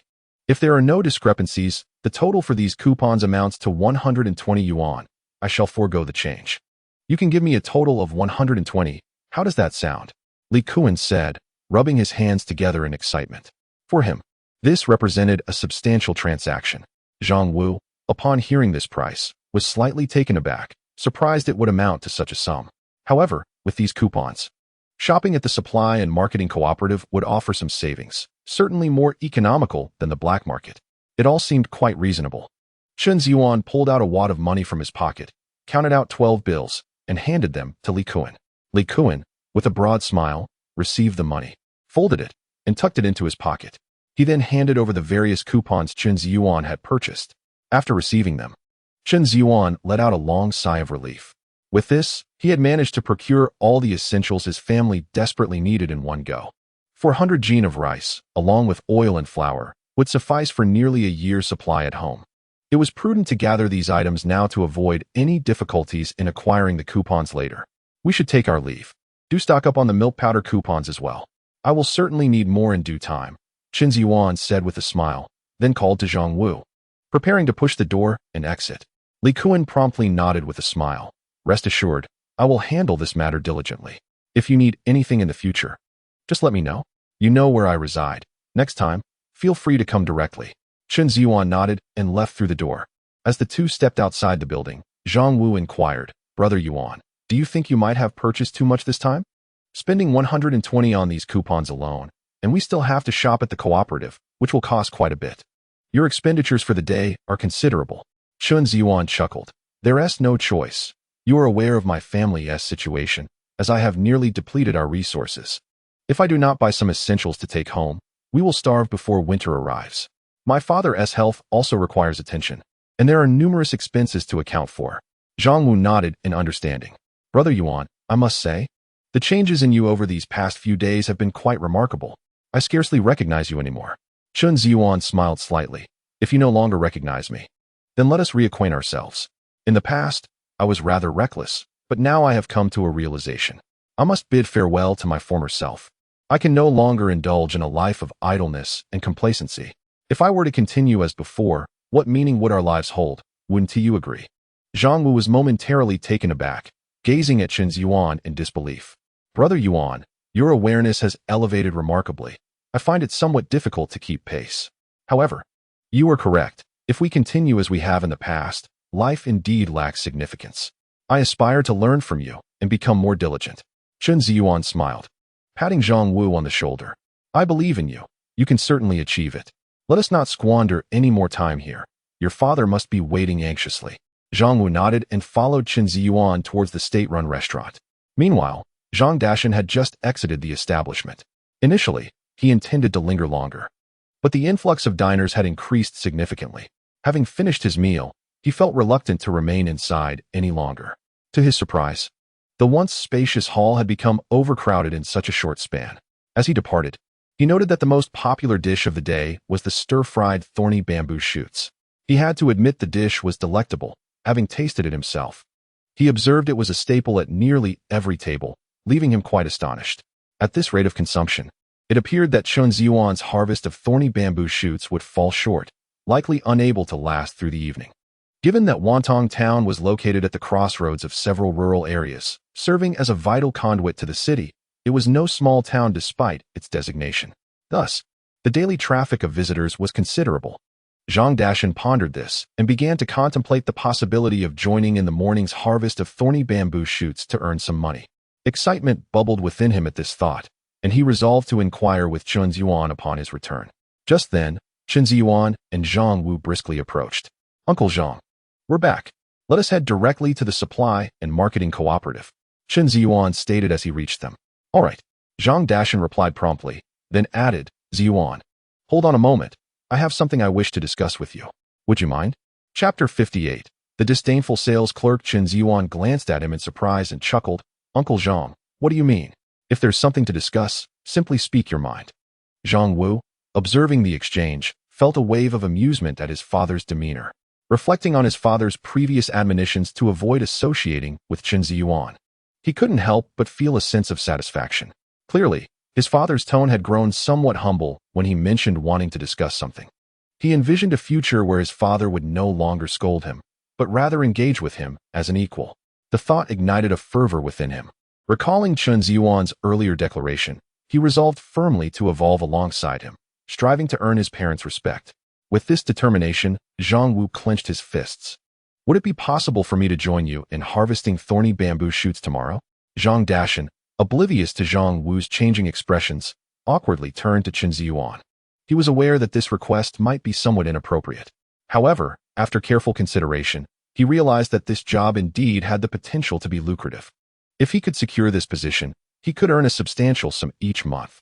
Yet, recalling how Chen Zhiyuan had just declined Zhao Chunhua earlier that morning, he harbored doubts about whether he would agree to his proposal. Almost immediately after expressing his thoughts, a wave of regret washed over him. Upon hearing this, Chen Zhiyuan was momentarily taken aback. After a brief pause for contemplation, he inquired, Uncle Zhang, I noticed you seemed somewhat skeptical this morning. What has prompted this sudden change of heart? Zhang Dashan awkwardly scratched his head, responding, It's not that I didn't believe you earlier. It's just that your past reputation was so firmly established. If it were someone else, they might not have believed either, wouldn't you agree? Chen Zhiyuan couldn't help but chuckle at the honesty of the remark, acknowledging its validity. He continued, The moment you all left, the restaurant filled up with patrons. Every table ordered the stir-fried wild tea shoots, and I must say, they were indeed delicious. At this rate, the wild tea shoots you brought this morning may not last until evening. They might sell out. I suspect they might even request more from you. Hearing this, Chen Zhiyuan's eyes brightened. If that were the case, it would be ideal. He had just calculated that he spent 10 yuan on meals and 120 yuan on various tickets, with at least 300 more needed for other purchases. Consequently, the money he had just earned would dwindle to a little over 600 yuan, with the potential for the state-run restaurant to demand more wild vegetables. He could accelerate his earnings, allowing him to recruit more individuals for the harvest of the wild tea shoots. Uncle Zhang, I understand what you mean. Once we return from the supply and marketing cooperative, I will inquire about the situation. If they truly require more, I will certainly enlist your assistance in the harvesting. With your involvement, it will alleviate some of my concerns, and I should be the one expressing my gratitude to you, Chen Zhiyuan said, flashing a broad smile. Zhang Dashan grinned in return. For some reason, the more he listened to Chen Zhiyuan, the more comforting his words became, as if each phrase resonated deeply within him. This thought led him to cast a scornful glance at Zhang Wu, feeling that Chen Zhiyuan was far superior to this fool. Zhang Wu, caught off guard by the glare, responded with a bewildered eye roll. Just as Zhang Dashan was about to express his annoyance, Chen Zhiyuan interjected, Uncle Zhang, there's one more matter I wish to discuss with you. Zhang Dashan, intrigued, replied promptly, what is it? Just speak your mind. Nodding seriously, Chen Zhiyuan continued, Uncle Zhang, you are aware of the purchasing price for the wild tea shoots. With Zhang Wu present, I won't hide anything from you. I negotiated this business from start to finish. I previously offered Zhang Wu 30 cents per pound, while the purchasing price was 33 cents. The surplus hasn't really yielded any profit for me. Zhang Dashan nodded repeatedly, fully aware of the day's events and understanding the intricacies involved. In everything I do, I believe it is essential to express gratitude. Master Zhou has treated me well, and I certainly cannot neglect the nuances of human relationships. I must make a concerted effort. Only then will good fortune come to mind. You witnessed the situation earlier, so you should understand. I gave Aunt Zhao 20 cents. If the quantity increases, I may have to seek assistance elsewhere. Regarding this price, I hope it remains a secret between us. Is that agreeable? Zhang Dashan nodded immediately. The message was unmistakably clear to him. Zhiyuan, since you have articulated it so plainly, how could I, as your elder, be oblivious to its meaning? I believe we cannot make exceptions regarding pricing. Moving forward, we shall adhere to the standard rates. Henceforth, it will also be 20 cents. We cannot deviate from others. Did you hear that? Zhang Dashan exclaimed suddenly, directing a shout towards Zhang Wu. Zhang Wu, engrossed in their conversation, was startled by the abrupt outburst. Understood. Please lower your voice, he replied with a resigned expression. He had not anticipated such a significant change in his father after just one day. Upon hearing this, Chen Zhiyuan pondered for a moment and concluded that this approach was indeed feasible. He promptly stated, Uncle Zhang, if that is the case, I cannot allow you to incur a loss. From now on, I will entrust you with the daily vegetable deliveries. As for the costs, I will still calculate it at $4 per day. Does that sound acceptable? Zhang Dashan quickly waved his hand. No, absolutely not. If I were to demand $4, I would be the subject of ridicule back in the village. Just charge me the normal rate. $2 will suffice. Chen Zhiyuan smiled upon hearing this. Very well. Uncle Zhang, I shall heed your words. Whatever you say, I shall agree. Zhang Dashan waved his hands in dismissal. All right, let us hurry to the supply and marketing cooperative. Come, get in the cart. He patted the donkey cart. Without hesitation, Chen Zhiyuan took a seat in the cart. What are you dawdling for? Hurry up. Zhang Dashan shouted at Zhang Wu, who had not moved. Zhang Wu sighed and muttered, I wonder who your son is, treating others so kindly yet shouting at me. You little brat, what are you mumbling about? Move it. You must be asking for a beating. Zhang Dashan raised his whip. Seeing this, Zhang Wu dared not hesitate any longer and quickly jumped onto the donkey cart. Chen Zhiyuan couldn't help but chuckle. The dynamic between father and son was truly amusing. Zhang Wu cast a resentful glance at Chen Zhiyuan, as if to say, it's all your fault. Chen Zhiyuan shrugged innocently, as if to imply it was none of his concern. Before long, Zhang Dashan drove the donkey cart to the entrance of the cooperative. After disembarking, Chen Zhiyuan walked inside. As soon as he entered, two sales clerks noticed him. Xiaofeng, look, that fellow is back again. Do you think he has taken a liking to you? One clerk remarked. Him? I certainly do not fancy him, came the reply. Last time, I had enough money to purchase some white rabbit milk candies, but today, I can only afford 3 boxes of cigarettes. It is evident that there is not much to expect from such a meager spending, rendering this visit a mere waste of time. When you attend to him shortly, I shall keep my distance. The clerk, known as Xiaofeng, snorted disdainfully. then retreated to a corner to munch on sunflower seeds. I wish to buy something, but I am uncertain if you have it. Chen Zhiyuan approached the counter, surveying the items before him and inquiring earnestly. Chapter 59. A disgraceful attitude. Zhao Feng scoffed, discarding the shells of the seeds onto the table. Casting a haughty glance at Chen Zhiyuan. Do you even know where you are? This is a supply and marketing cooperative, a place dedicated to commerce. Do not inquire about what we have as if you are capable of purchasing much. It is truly laughable. Chen Zhiyuan frowned at her words. Zhang Wu, overhearing this exchange, interjected with irritation. How can you speak like that, comrade? We are here to make purchases. Is it not permissible to ask? Zhao Feng sneered. What is there to ask? Everything is displayed right before you. Do you lack the ability to see? A grown man asking questions like a woman. It is indeed ridiculous. Zhang Wu was incensed by Zhao Feng's remarks. How dare you speak to us that way? Come, tell me your name. I am going to report you to your supervisor. Another sales clerk, sensing the tension, quickly interposed with a smile. Feel free to ask anything. Just direct your questions to me. Do not let her sour mood affect you. Zhang Wu huffed, pointing at Zhao Feng. Even if she is in a bad mood, it does not justify her manner of speaking. Look at her. This is not how one should conduct themselves in a sales environment. And look at you, standing there like you've lost your father. Chen Zhiyuan could not help but chuckle at Zhang Wu's spirited retort. Zhao Feng's face turned a shade of green with rage upon hearing his words. Chen Zhiyuan found a secret delight in witnessing her reaction. This clerk's attitude had been consistently unpleasant, and he had grown accustomed to it. Understanding the nature of the times, he had no desire to engage in further dialogue. Yet, today, Zhang Wu was not one to tolerate disrespect from anyone. Who are you referring to? Who do you curse? Is that how you speak? Your father just passed away. Zhao Feng, infuriated by Zhang Wu's comment, stood up, glaring fiercely, hands on her hips, resembling a rooster ready to fight. Zhang Wu, amused by her theatrical display, chuckled. I refer to whoever fits the description. They know who they are. Let me make it clear. I am here to purchase items, not to endure your disdain.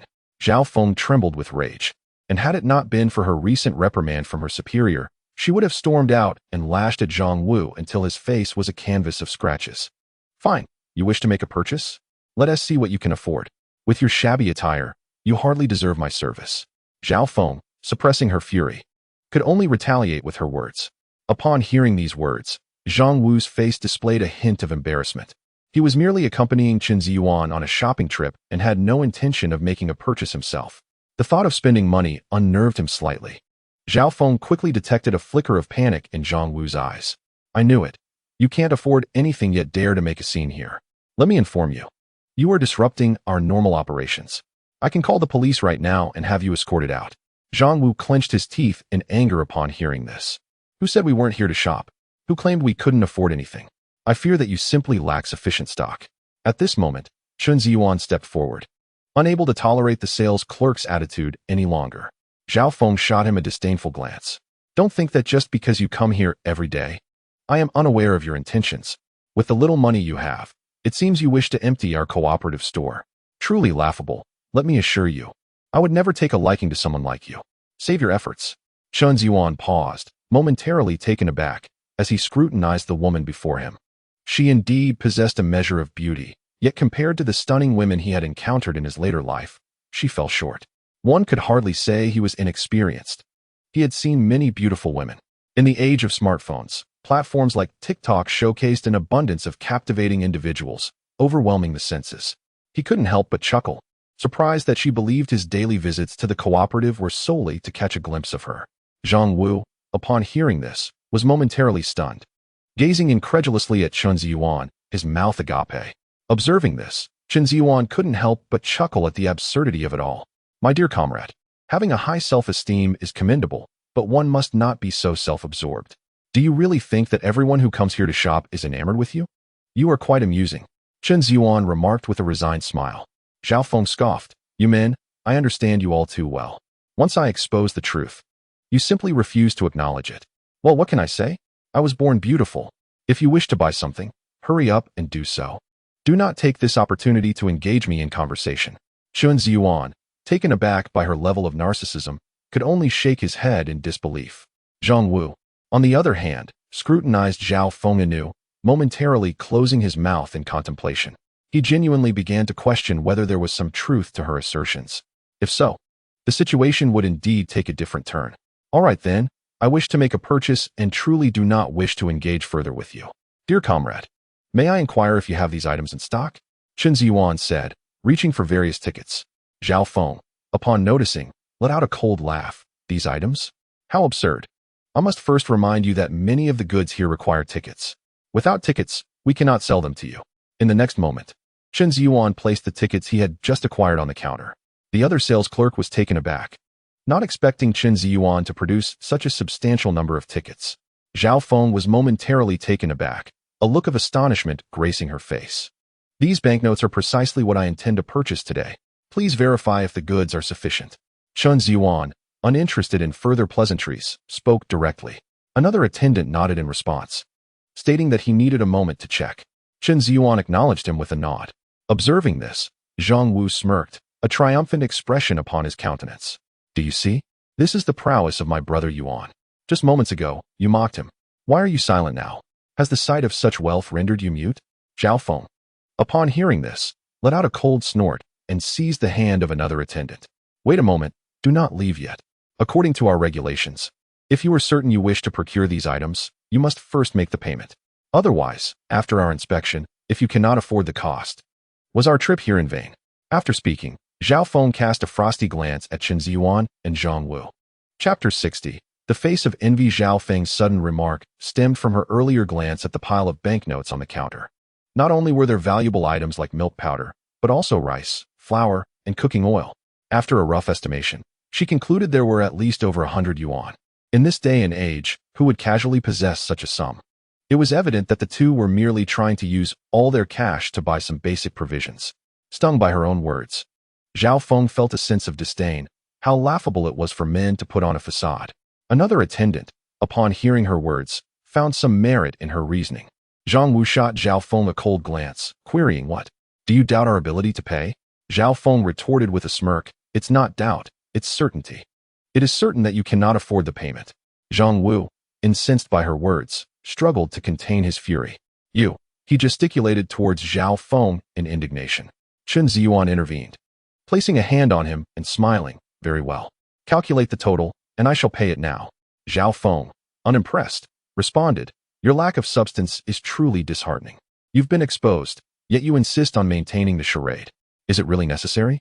Chen Zhiyuan furrowed his brow, feeling genuine anger. He anticipated that this woman was so eager to escalate the situation. It was quite absurd. If that is your implication, you believe I cannot afford this sum, correct? Chen Zhiyuan inquired. Zhao Feng nodded, her expression one of disdain, refusing to utter another word to him. What if I were to pay the entire amount? At this, Zhao Feng furrowed her brow, her demeanor turning serious as she regarded Chen Zhiyuan. If you pay in full, I shall grant you the opportunity to go on a date with me. Chen Zhiyuan was momentarily rendered speechless.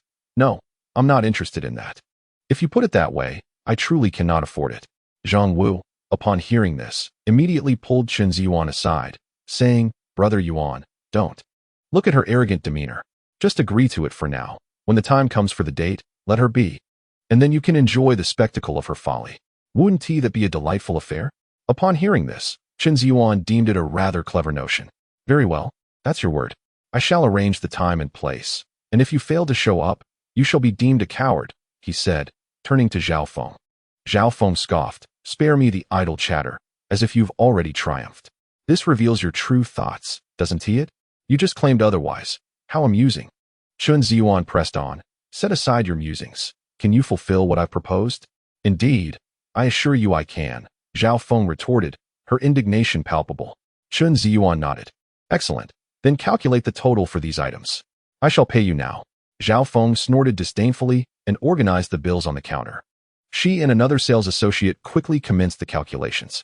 In no time, they arrived at the final sum. Open your eyes wide and take a good look. The total for these items amounts to 285 yuan. You may proceed with the payment now, Zhao Feng announced with a triumphant expression, extending her hand before Chen Zhiyuan. He chuckled at her words, having anticipated this outcome, yet was astonished by the sum. It nearly equaled half a year's salary for some. Noticing that Chen Zhiyuan had yet to produce any money, Zhao Feng smirked. Cat got your tongue? Suddenly silent, are we? Faced with such a sum. You can't muster a single coin. I warned you earlier. Quite the embarrassment, wouldn't you agree? Zhao Feng burst into laughter, pride radiating from her.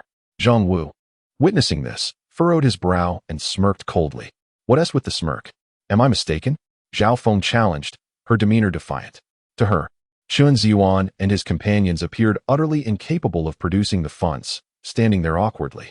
Zhang Wu responded with a chuckle, can't produce it? I fear it might frighten you if we did. Brother Yuan, show this naive woman the reality of the world. Zhang Wu was well aware of Chen Zhiyuan's financial capacity. Instilling him with confidence, he had no trepidation. What he yearned for most was to demonstrate to this woman the vastness of the world and the multitude of individuals within it. Zhao Feng shook her head with a derisive laugh. Enough of your charade. Hurry and take these bills home. As she spoke, she pushed the bills toward the edge of the counter. Observing this, Chen Zhiyuan placed his hand firmly on the bills, preventing any further movement. What are you doing? Zhao Feng's brows knitted together, her frustration evident. Having brought the money forth, I naturally intend to make a purchase. Who claimed we lacked funds? What do you suppose this is? Chen Zhiyuan declared, pulling out a thick wad of cash from his pocket. Zhao Feng and the other sales clerk were momentarily taken aback. Familiar with handling money, they quickly estimated the amount, realizing it appeared to be nearly 100 bills. The two exchanged a glance, utterly unable to believe the reality before them. Upon witnessing their expressions, Zhang Wu instantly felt a surge of pride. What do you think? Did you see that? Is this not money? Such a trifling amount, yet you make it seem as if we cannot afford it. How ridiculous! Chen Zhiyuan was amused by Zhang Wu's words. And at that moment, he grasped the essence of a particular idiom, what it meant to be a fox assuming the majesty of a tiger. This fellow certainly exuded a sense of triumph typical of the petty-minded. However, observing his performance was undeniably gratifying. Without further ado, Chen Zhiyuan counted out 30 large denomination notes and placed them directly on the counter. Now that should be sufficient. You can retrieve your goods, correct?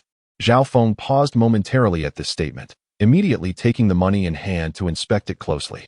She genuinely wished the notes were counterfeit, but upon examination, she discovered each one was authentic. To her astonishment, this individual possessed such wealth, which was quite beyond her expectations. Rest assured, all of this is real money, not fake. Chen Zhiyuan affirmed. Zhang Wu had meticulously checked the money after receiving it, and while he might have doubted Zhang Wu's capabilities in other matters, there was no room for error concerning currency. Another sales clerk took the money, glanced at it, and quietly remarked, "This money doesn't appear to be counterfeit." Zhang Wu smiled at this. "Of course. Why don't you hurry and bring over the goods? We are eager to return." Zhao Feng, upon hearing this, gritted her teeth, yet felt utterly powerless. Frustrated, she stamped her foot and turned to leave. Zhang Wu, witnessing this, burst into laughter. "Brother Yuan, did you see that? Her face is practically turning green with anger. It's simply hilarious." Chen Zhiyuan nodded with a smile, giving Zhang Wu a thumbs up. Zhang Wu grinned widely, brimming with self-satisfaction. Chapter 61. Loading the goods. Chen Zhiyuan had purchased 400 pounds of rice alone, not to mention flour, oil, and other items. Altogether, they amounted to nearly 500 pounds. The two sales clerks were drenched in sweat as they struggled to bring out the rice. Meanwhile, Chen Zhiyuan and Zhang Wu stood idly by, showing no intention of lending a hand. Instead, they each bought a bottle of soda and began to drink leisurely. Zhao Feng shot them a fierce glare, wiping the sweat from her brow. Ordinarily, when customers came to buy, they would purchase a single bag and carry it away. However, given the sheer volume of Chen Zhiyuan's purchase today, it necessitated retrieving items from the warehouse. The cooperative's regulations prohibited outsiders from entering the warehouse. With no one else to assist, they had to manage it themselves. She felt that Chen Zhiyuan and his companion were being deliberately obstructive and could not help but curse under her breath. Zhang Wu, noticing her distress, chuckled, "Brother Yuan, I think that sales clerk is throwing you some flirtatious glances." Chen Zhiyuan, recognizing Zhang Wu's jest, merely shot him a disapproving glance.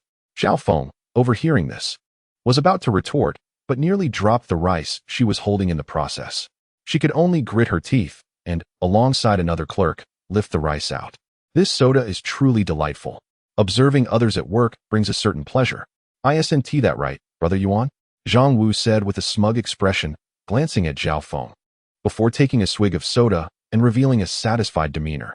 Chen Zhiyuan, witnessing this, smiled and remarked, "All right, Let us hasten to load the goods onto the cart. We must return home soon.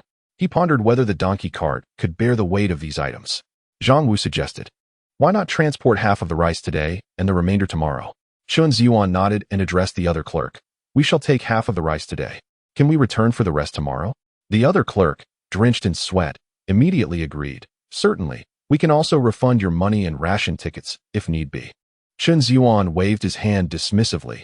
"No need. I intend to purchase all of this. Just ensure you honor the agreement when the time comes." "Rest assured, we will," the clerk replied. Chen Zhiyuan continued, "Well, I believe this amounts to 200 jin. Please prepare the remaining items while Zhang Wu and I load these onto the cart." Having spoken, Chen Zhiyuan and Zhang Wu began to move the rice outside. Zhang Dashan, waiting outside the supply and marketing cooperative for quite some time, grew puzzled at their prolonged absence. Not knowing how much Chen Zhiyuan intended to buy, he prepared to assist when he saw the two carrying the rice out. "Uncle Zhang, you need not help.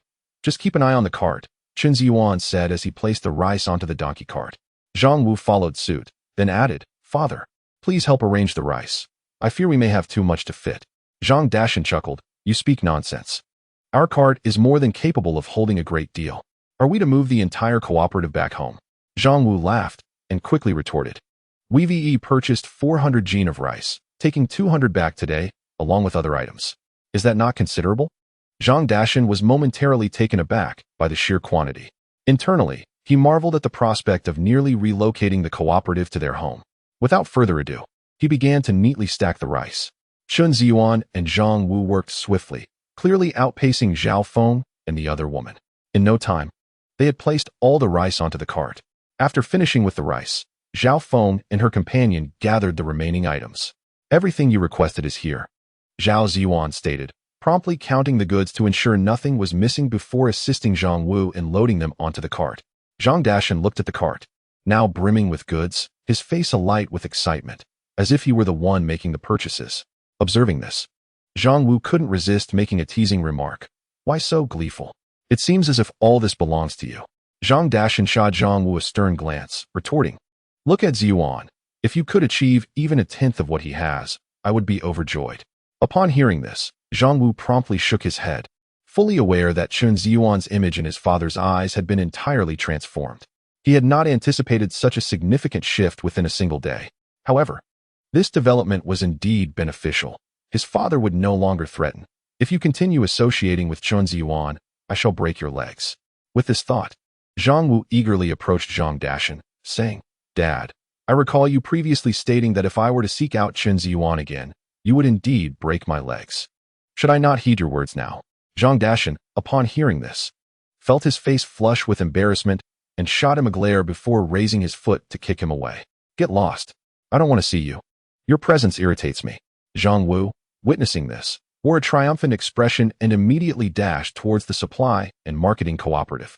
Having just finished moving items, he noticed Chen Zhiyuan returning. Could it be that he was genuinely interested in that sales clerk? Naturally, he would not miss such an opportunity to observe. As Zhang Wu entered, he saw Chen Zhiyuan retrieving a ticket from his pocket and handing it to another sales clerk. "Brother Yuan, what are you purchasing?"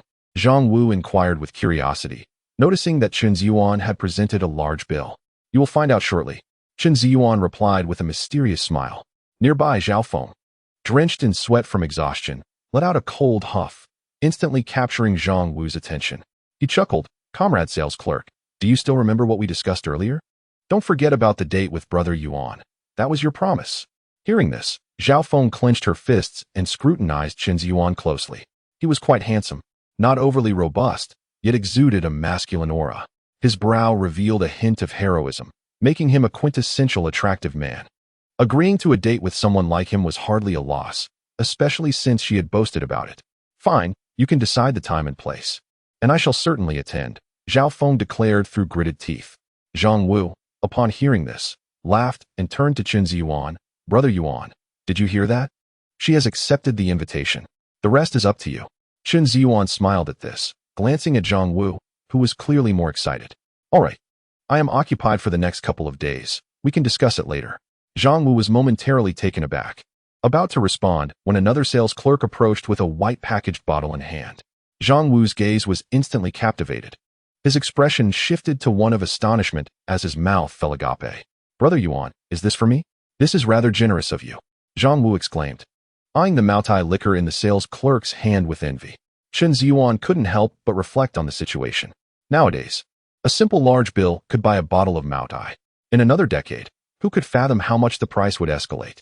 It seemed prudent to earn more in the future and store away a few bottles to sell later for a substantial profit. Chen Zhiyuan chuckled, shaking his head, acknowledging that such considerations were matters for another day. The most pressing matter at hand is that there are numerous financial demands upon oneself. Chen Zhiyuan carefully unwrapped the Maotai, casting a glance at its contents. One cannot help but remark that it was only after earning money in a previous life that he had the chance to savor Maotai. At such a young age in his past existence, purchasing such liquor was an unattainable luxury, merely an object of admiration from afar. Do you wish to drink it? Chen Zhiyuan observed the eager anticipation in Zhang Wu's eyes. Zhang Wu nodded fervently, yes. I want to drink it. I'll let you have some next time. Let us save it for now. Upon hearing this, the excited expression on Zhang Wu's face instantly dimmed. Chen Zhiyuan, curious about the difference between this Maotai and what he might encounter in the future, realized that he had only procured a ticket for the liquor. This bottle had its own purpose, and thus, it could not be consumed at this moment. Rest assured, I keep my promises. This time, it's just a ticket, he reassured Zhang Wu, who looked rather disheartened. Upon hearing these words, Zhang Wu's spirits lifted slightly. You said it. I shall remember. Chen Zhiyuan nodded and added, all right. Let us hasten our departure. It is already afternoon. We must return to the village soon. Zhang Wu immediately agreed with a nod. The two swiftly exited the supply and marketing cooperative. Xiaofeng, do you think that man is genuinely interested in you? His spending seems quite extravagant, remarked another clerk. Maotai is rarely purchased. It's worth a considerable sum, which pains me to think about, she continued. Xiaofeng scoffed. What good is wealth? He is merely a rustic bumpkin. Even if he fancied me, I might not reciprocate. What is so remarkable about having a bit of money? When he buys something, doesn't he still haggle with us? The other clerk chuckled. You do have a point. But if he were to ask you out, would you truly go? Xiaofeng, blushing at the thought, pondered. One must accept the stakes. The clerk erupted in laughter. Hearing this, Xiaofeng felt embarrassed and declared, what are you laughing at? I'll have you sorted out. She sprang towards the other clerk, and the two began to playfully tussle behind the counter. All right. I won't say anything more. I beg for mercy, this tickles. Xiaofeng only paused her antics when her opponent yielded repeatedly. The image of Chen Zhiyuan flashed in her mind, prompting her to shake her head resolutely. Meanwhile, after their outing, Chen Zhiyuan and Zhang Wu did not return directly to Zhangdashan, but instead headed towards the state-run restaurant. They had yet to retrieve the tiger bones and tiger skin promised earlier. To avoid unnecessary complications, it was imperative to secure them today, for both items held significant value for Chen Zhiyuan. Soon, the three arrived at the entrance of the state-run restaurant. Drawing from their previous experience, they faced no obstacles this time and smoothly reached the courtyard of the kitchen. Upon seeing Chen Zhiyuan return, the kind-hearted elder Zhou Guoqiang beamed with joy and immediately approached him. At last, you have returned. I have been waiting for you for quite some time. Chen Zhiyuan, taken aback by his enthusiasm, replied, Elder, there is no need for you to wait for me. Just place the items there. I feel somewhat embarrassed that you have been waiting. Zhou Guoqiang, waving his hands dismissively, said, that is not the issue. I have something else to discuss with you. With a puzzled expression, Chen Zhiyuan inquired, Elder, please feel free to express your concerns. I assure you I will handle it without any complaints. It is not that serious. This matter is rather simple for you. You see, today, the dish thorny bud has become immensely popular. The amount you brought today is simply insufficient for the demand. The head chef specifically instructed me to relay this to you. Please bring as much as you can tomorrow. The more, the better, Zhou Guoqiang explained eagerly. Zhang Wu's face lit up with excitement, astonished by the unexpected popularity of the dish. Zhangdashan, the most delighted among them, had just reminded Chen Zhiyuan to ensure he did not forget. This development meant that he too could earn money tomorrow, and with the added transportation fees, he envisioned making a considerable profit. Such circumstances immediately brightened Zhangdashan's spirits. Chen Zhiyuan was momentarily stunned, genuinely surprised by the serendipity of the situation. It was as if one wished to sleep only to have a pillow offered. Everything seemed to fall into place seamlessly. On the way back, he had already intended to inquire about increasing the quantity of thorny bud for tomorrow, but now it seemed unnecessary. He simply needed to recruit more people for harvesting. The entire endeavor had suddenly become much simpler. Noticing Chen Zhiyuan's silence, Zhou Guoqiang quickly asked, "Is there a problem? If it concerns the pricing, I can negotiate further on your behalf."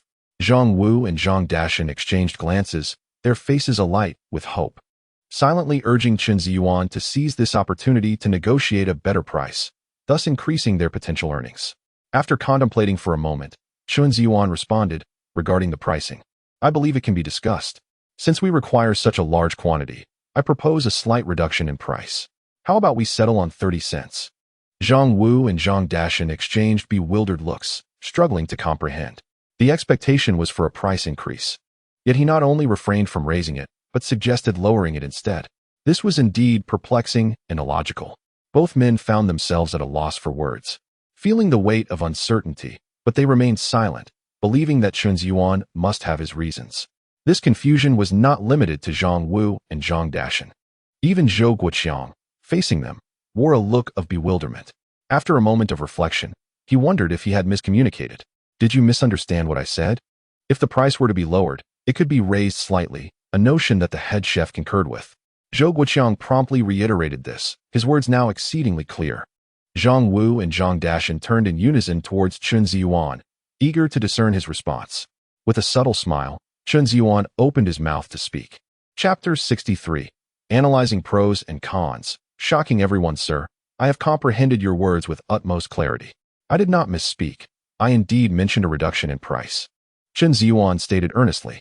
At this moment, not only Zhang Wu and Zhang Dashan wore expressions of confusion, but even Zhou Guoqiang, the assisting elder, appeared perplexed. He widened his eyes, scratched his head, and cautiously surveyed his surroundings. Once assured that no one was within earshot, he exclaimed, "Have you lost your mind? This is an opportunity for profit. How can you not cherish it? Let us disregard what was just said. Take a moment to reconsider and present me with a price." Chen Zhiyuan chuckled, "Sir, I recognize your good intentions. It is precisely because of your kindness that I cannot take advantage of you." Zhou Guoqiang, upon hearing this, grew even more bewildered. He gazed at Chen Zhiyuan, struggling to grasp the meaning behind his words. The lack of comprehension was palpable, as both Zhang Wu and Zhang Dashan were equally confounded. The three of them exchanged astonished glances, eager to understand Chen Zhiyuan's intent. Sensing their confusion, Chen Zhiyuan smiled and remarked, "Sir, consider this. Today, this dish featuring the tender thorns must have sold exceptionally well." Zhou Guoqiang nodded in agreement. "Indeed. Every table has ordered it. It has been ages since I have witnessed such a phenomenon. The head chef's culinary prowess, combined with the freshness of the tender thorns you gathered, has rendered this dish irresistible." Zhang Dashan nodded repeatedly, having experienced the dish's appeal firsthand. Chen Zhiyuan continued with a grin, "Precisely. But what do you mean by precisely?" Zhou Guoqiang remained in a state of bewilderment, his mind nearly ablaze from trying to decipher Chen Zhiyuan's statements, leaving him unable to grasp a single word. Chen Zhiyuan chuckled once more. "Sir, reflect on this matter. Today, this dish has suddenly gained immense popularity. Could it not be possible that other establishments will seek to replicate it tomorrow? Furthermore, with the substantial quantity your establishment is currently handling, might there not be others who come to supply ingredients? At that time, if their prices undercut mine, will the head chef choose my offerings or the more economical ones? After all, the tender thorns are plentiful in this season, readily available. They are not difficult to find, merely previously overlooked due to a lack of profit incentive which dissuaded others from investing their time. However, once someone recognizes this lucrative opportunity, do you not think it will attract further competition? Harvesting tender thorns entails only labor costs, which can be considered either high or low. If they aim for minimal profit, they will naturally sell at lower prices. Yet, if the quantity is insufficient, no one will be inclined to squander their time. Upon hearing Chen Zhiyuan's discourse, Zhou Guoqiang immediately displayed a look of astonishment. He had never contemplated the matter in such depth before. However, after listening to Chen Zhiyuan's analysis, it appeared that there was indeed merit to his assertions. "You seem to be overthinking this. I can take charge of the procurement.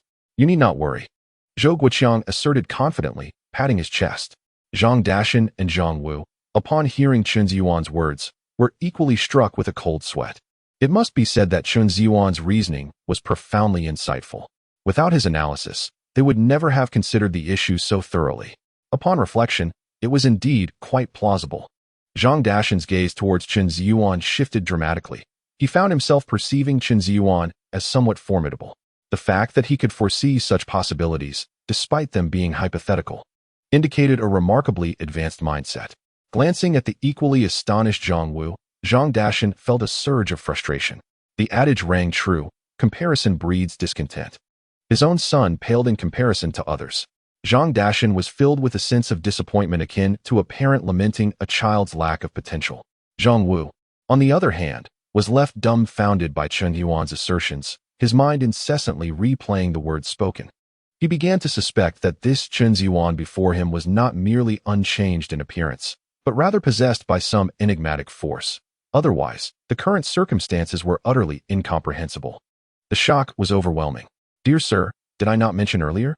My actions stem from your authority in this matter, hence my eagerness to reduce prices," Chen Zhiyuan continued earnestly. Zhou Guoqiang was perplexed. "Consider this. The procurement decisions are not entirely yours to dictate. Take the instance of selling tiger meat, for example. You still need to consult Chef Kai. If someone were to approach Chef Kai with a lower price, what would he think of you? Would he not suspect some underhanded dealings?" Zhou Guoqiang was momentarily taken aback, unprepared for Chen Zhiyuan's insight into the intricate dynamics at play. It was undeniable that his reasoning was astute. Observing Zhou Guoqiang's reaction, Chen Zhiyuan maintained a friendly demeanor, saying, "Given your generous consideration towards me, I could not possibly take advantage of you, could I? Furthermore, I believe that profit does not solely hinge on sporadic windfalls. Rather, it is the steady stream of sustained cooperation that yields greater returns. Don't you agree?" Zhou Guoqiang nodded vigorously, acknowledging, "You are absolutely right. I had not considered this aspect. Let us proceed as you suggest. Without your guidance, I would have surely erred." He smiled, contemplating the potential repercussions on his career if this matter were to adversely affect his position. It would indeed be a regrettable misstep. Had it not been for Chen Zhiyuan's reminder, he would have been blinded by the immediate benefits before him. Upon reflecting on this, his gaze towards Chen Zhiyuan was filled with heartfelt gratitude. One must admit, his advice this time was exceptionally astute. Observing this, Chen Zhiyuan smiled and said, "Sir, I have yet to finish my words. Regarding the pricing, my final bottom line is 20 cents. If anyone else offers a lower price than ours, you may continue to assist us in negotiating a further reduction." Zhang Dashan and Zhang Wu were taken aback by this statement, as it was something they had not anticipated at all. After all, the price at which Chen Zhiyuan was purchasing goods in the village was indeed 20 cents. Now, should the price drop to that level, he would earn nothing in between, essentially operating at a loss, which would be utterly senseless. However, after some contemplation, the two pondered that there might be factors they had not considered. The words that had just been on their lips were swallowed once more. Truly, Chen Zhiyuan's presence today was astonishing. Everything he did, every word he uttered, seemed imbued with purpose. Zhou Guoqiang, upon hearing this, inquired with a hint of surprise, "Isn't 20 cents a rather low price?" Chen Zhiyuan chuckled and shook his head, "Not at all. Moreover, I am not afraid to speak candidly. The price I am paying in the village is indeed 20 cents. Additionally, I must deliver the goods, which incurs further costs. Essentially, I will not make a profit on each trip and may even incur a loss. If you doubt this, feel free to ask my uncle Zhang." Upon hearing his name mentioned, Zhang Dashan immediately stood up. "What Zhiyuan said is absolutely true. I overheard the prices he quoted to others this morning. 20 cents. Zhou Guoqiang, still puzzled, remarked, "If that's the case, then you would have no reason to deliver the goods. It seems futile to deal in items that yield no profit." Chen Zhiyuan smiled and shook his head. "This matter is of little import. What matters is that you are aware of my bottom line.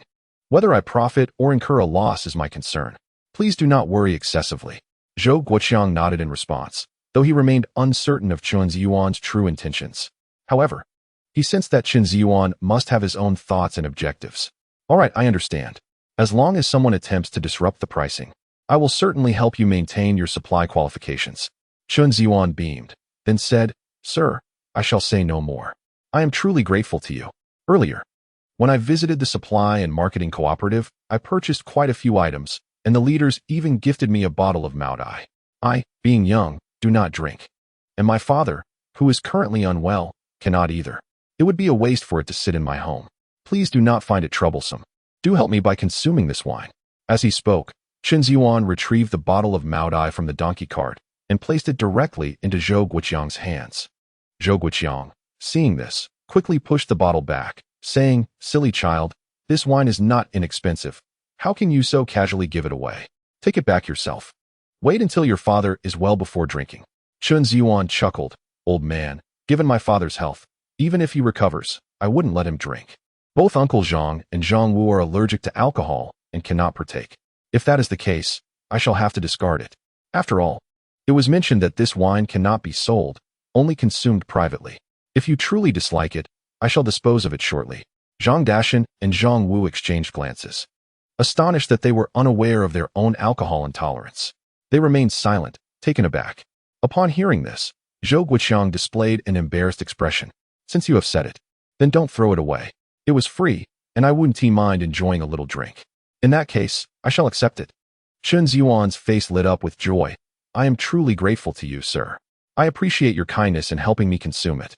If there is nothing else, we shall take our leave, for it would be too late to return to the village." Zhou Guoqiang nodded repeatedly. "All right, then you may head back. I noticed you bought quite a few items, so be cautious on your way. By the way, the tiger skin and bones you requested have yet to be collected. They are right over there. You can load them onto your vehicle." Chen Zhiyuan suddenly recalled this. Had Zhou Guoqiang not mentioned it, he might have forgotten. He and Zhang Wu promptly walked over to load the tiger skin and bones into the car. Zhou Guoqiang remarked, "I weighed the tiger skin and bones earlier. They total precisely 42 pounds. You haven't been shortchanged." Chen Zhiyuan smiled in response. "There is no question of being shortchanged. If all is well, we shall take our leave, and you can continue with your work." Zhou Guoqiang nodded, saying, "Good, but do try to arrive early for the thorny shoots tomorrow. I fear it will be particularly busy." Chen Zhiyuan assured him, "Rest assured, I shall not delay your matters." With that, Chen Zhiyuan followed Zhang Dashan and Zhang Wu out of the kitchen courtyard. Zhou Guoqiang watched their departing figures, a smile gracing his face. He weighed the Maotai in his hand, unwrapping the white cotton paper from the bottle to peer inside. His eyes widened in disbelief, and he rubbed them in astonishment. After a second glance, he turned to the direction Chen Zhiyuan and the others had taken, a slight smile tugging at his lips. In the next moment, he rewrapped the cotton paper and walked back to the kitchen. On the way back, Zhang Wu looked at Chen Zhiyuan, puzzled. Noticing this, Chen Zhiyuan chuckled. "You've glanced at me numerous times on this journey. Am I so handsome that I've captivated you?" "Huh." Zhang Wu retorted, "You're truly shameless. How could I possibly like you? Then why do you keep looking at me? I simply have a question that I find perplexing." Chen Zhiyuan smiled. "If you're confused, just ask directly." Zhang Wu's eyes lit up at this. "You said it, so I shall inquire. That bottle of Maotai was clearly purchased by you. Why do you say it was given to you for free by someone else? You did not mention the price, so how could he feel indebted to you?" Zhang Wu asked, somewhat perplexed. Upon hearing their conversation, Zhang Dashan also leaned in, intrigued, as he was curious about Chen Zhiyuan's reasoning. With a smile, Chen Zhiyuan responded, "Ah, now I see why you are curious. This is something you might not grasp. When gifting, one must do so quietly, subtly, and with grace." Zhang Wu shook his head slightly, failing to comprehend Chen Zhiyuan's meaning. "If I were to loudly declare that this wine cost 10 yuan and present it before both of you, do you think he would accept it? If it were you, would you accept it?" Chen Zhiyuan inquired, posing two rhetorical questions. Zhang Wu, still puzzled, wondered what could possibly be wrong with accepting it. Zhang Dashan, after careful consideration, concluded there was nothing inappropriate about it either. Observing their reactions, Chen Zhiyuan realized their lack of gifting experience and chuckled to himself. He continued, "If our gift holds value, then making it known could influence his work. In your absence, I could offer it without hesitation. However, since you are present, he will naturally refuse. Yet, this item holds no intrinsic value and would ultimately be discarded. Even if he were to accept it, he would feel no reservations. Don't you agree? This way, he has no fear of you discovering it, as you cannot voice any objections. I have already made my intentions clear in front of you. The key to ensuring a gift is accepted lies in providing the recipient with an undeniable reason to accept it. In this instance, he not only accepted my gift, but also rendered me a favor. Now, do you understand?" Upon hearing this, Zhang Wu and Zhang Dashan were taken aback, realizing there were so many intricacies involved that they had not anticipated. After a moment of contemplation, Zhang Wu remarked, "However, I noticed you seemed to be fiddling with that bottle of wine for quite some time. What were you doing?" Zhang Dashan also acknowledged this observation. With a smile, Chen Zhiyuan asked, "Are you curious to know?" Zhang Wu nodded eagerly, while Zhang Dashan displayed a glimmer of curiosity in his eyes. Chen Zhiyuan, with a mysterious smile, teased. Well, I shall. Chapter 65. Back to the village, Chen Zhiyuan deliberately elongated his words, withholding the information. This prompted Zhang Wu to urge, Yuan Gu. Please just tell me. I genuinely want to know. Moreover, you mentioned that my father and I are allergic to alcohol. We only drank earlier at noon. So how could we be allergic now? Chen Zhiyuan, smiling, replied, if I hadn't said that, he would surely suggest you both take it back. By preemptively eliminating all his potential excuses, I made it all the more logical. Zhang Wu was momentarily taken aback, even after listening to Chen Zhiyuan's words. He had not considered that layer. He couldn't help but give a thumbs up, nodding in appreciation. But wait, do not divert to other topics. I was just inquiring about the wine bottle you had been discussing. Zhang Wu suddenly recalled his earlier question. He had not anticipated being led astray by Chen Zhiyuan. Observing the situation, Chen Zhiyuan smiled and said, all right, I shall cease my teasing and speak plainly. Given the considerable assistance that old Master Zhou has provided me, and given my earnings today, it would be remiss of me not to express my gratitude. Zhang Dashan, driving the donkey cart, instinctively slowed his pace. Apprehensive of missing the nuances of their conversation, he understood the matter at hand, yet it seemed rather meager to merely present a bottle of wine. Frankly, such an act appeared somewhat paltry. Zhang Wu nodded in agreement. So, you intend to gift a bottle of wine, and that is all? What was the point of all this discussion if you were not going to show me? Isn't a single bottle rather insufficient? Zhang Wu queried. Chen Zhiyuan chuckled and shook his head, surprised that his intentions had not been more apparent to Zhang Wu. You truly are quite dense. The reasoning is the same as before. If I were to bestow benefits directly in front of you, do you believe he would accept them? Zhang Wu shook his head. Of course not. I am not foolish. Chen Zhiyuan nodded with a smile. Precisely, so what do you suggest I do? I need to convey my intentions without your witnessing it, while still ensuring he is aware. Zhang Wu pondered intently, and then suddenly widened his eyes. I understand. It dawns on me. He erupted in excitement, gesticulating with enthusiasm. Chen Zhiyuan chuckled at his enthusiasm, recognizing that he was not entirely dim-witted. However, their dialogue left Zhang Dashan perplexed. Furrowing his brow, he pondered for quite some time, yet remained unable to grasp their meaning. Hesitating, he finally spoke. What you are discussing? I fail to comprehend. Upon hearing this, Zhang Wu's expression transformed into one of triumph. You see, this is where your understanding falters. Allow me to elucidate. Zhang Dashan, witnessing Zhang Wu's smug demeanor, felt an urge to deliver a swift kick. Yet, his curiosity compelled him to nod in agreement. Consider this. Where could one conceal something within a Moutai wine bottle? Inside the bottle itself. Now think again. Zhang Wu covered his face. Disappointment etched across his features. Zhang Dashan furrowed his brow, still unable to grasp the concept, and shook his head. Realizing further guidance would yield no results, Zhang Wu exclaimed, You little rascal. Just tell me already. If you continue to prattle, I shall strike you. Zhang Dashan, raising his whip, prepared to lash out. Fearing for his safety, Zhang Wu quickly retorted. Chen Zhiyuan concealed the money within white cotton paper. Such a simple solution, yet you could not deduce it. It truly vexes me. Upon hearing this, Zhang Dashan paused slightly, replaying the entire scenario in his mind. Indeed, this method proved quite clever, not only preventing others from noticing, but also allowing the recipient to discover the money upon opening it. This was, without a doubt, an excellent approach. Zhang Dashan turned to Chen Zhiyuan and couldn't help but give a thumbs up. Zhang Wu continued to inquire, Brother Yuan, how much did you give to Grandpa Zhou just now? Could you share that with me? Chen Zhiyuan smiled gently and simply held up 5 fingers. Upon seeing this figure, both Zhang Wu and Zhang Dashan instantly displayed expressions of astonishment. My heavens, 5 large bills, isn't that a bit excessive? That's equivalent to someone's monthly salary. Zhang Wu exclaimed, a mix of surprise and sympathy evident in his tone. Chen Zhiyuan smiled slightly, replying, One must be willing to part with something in order to gain something in return. Moreover, since he has assisted me so generously, it is only right that I express my gratitude. We must learn to be grateful if we wish to achieve greater success in the future. Zhang Wu nodded slightly, beginning to comprehend Chen Zhiyuan's words. Zhang Dashan was also taken aback, realizing he had previously underestimated Chen Zhiyuan. His approach to life was far more seasoned than his own. Brother Yuan, how many thorny buds shall we gather tomorrow?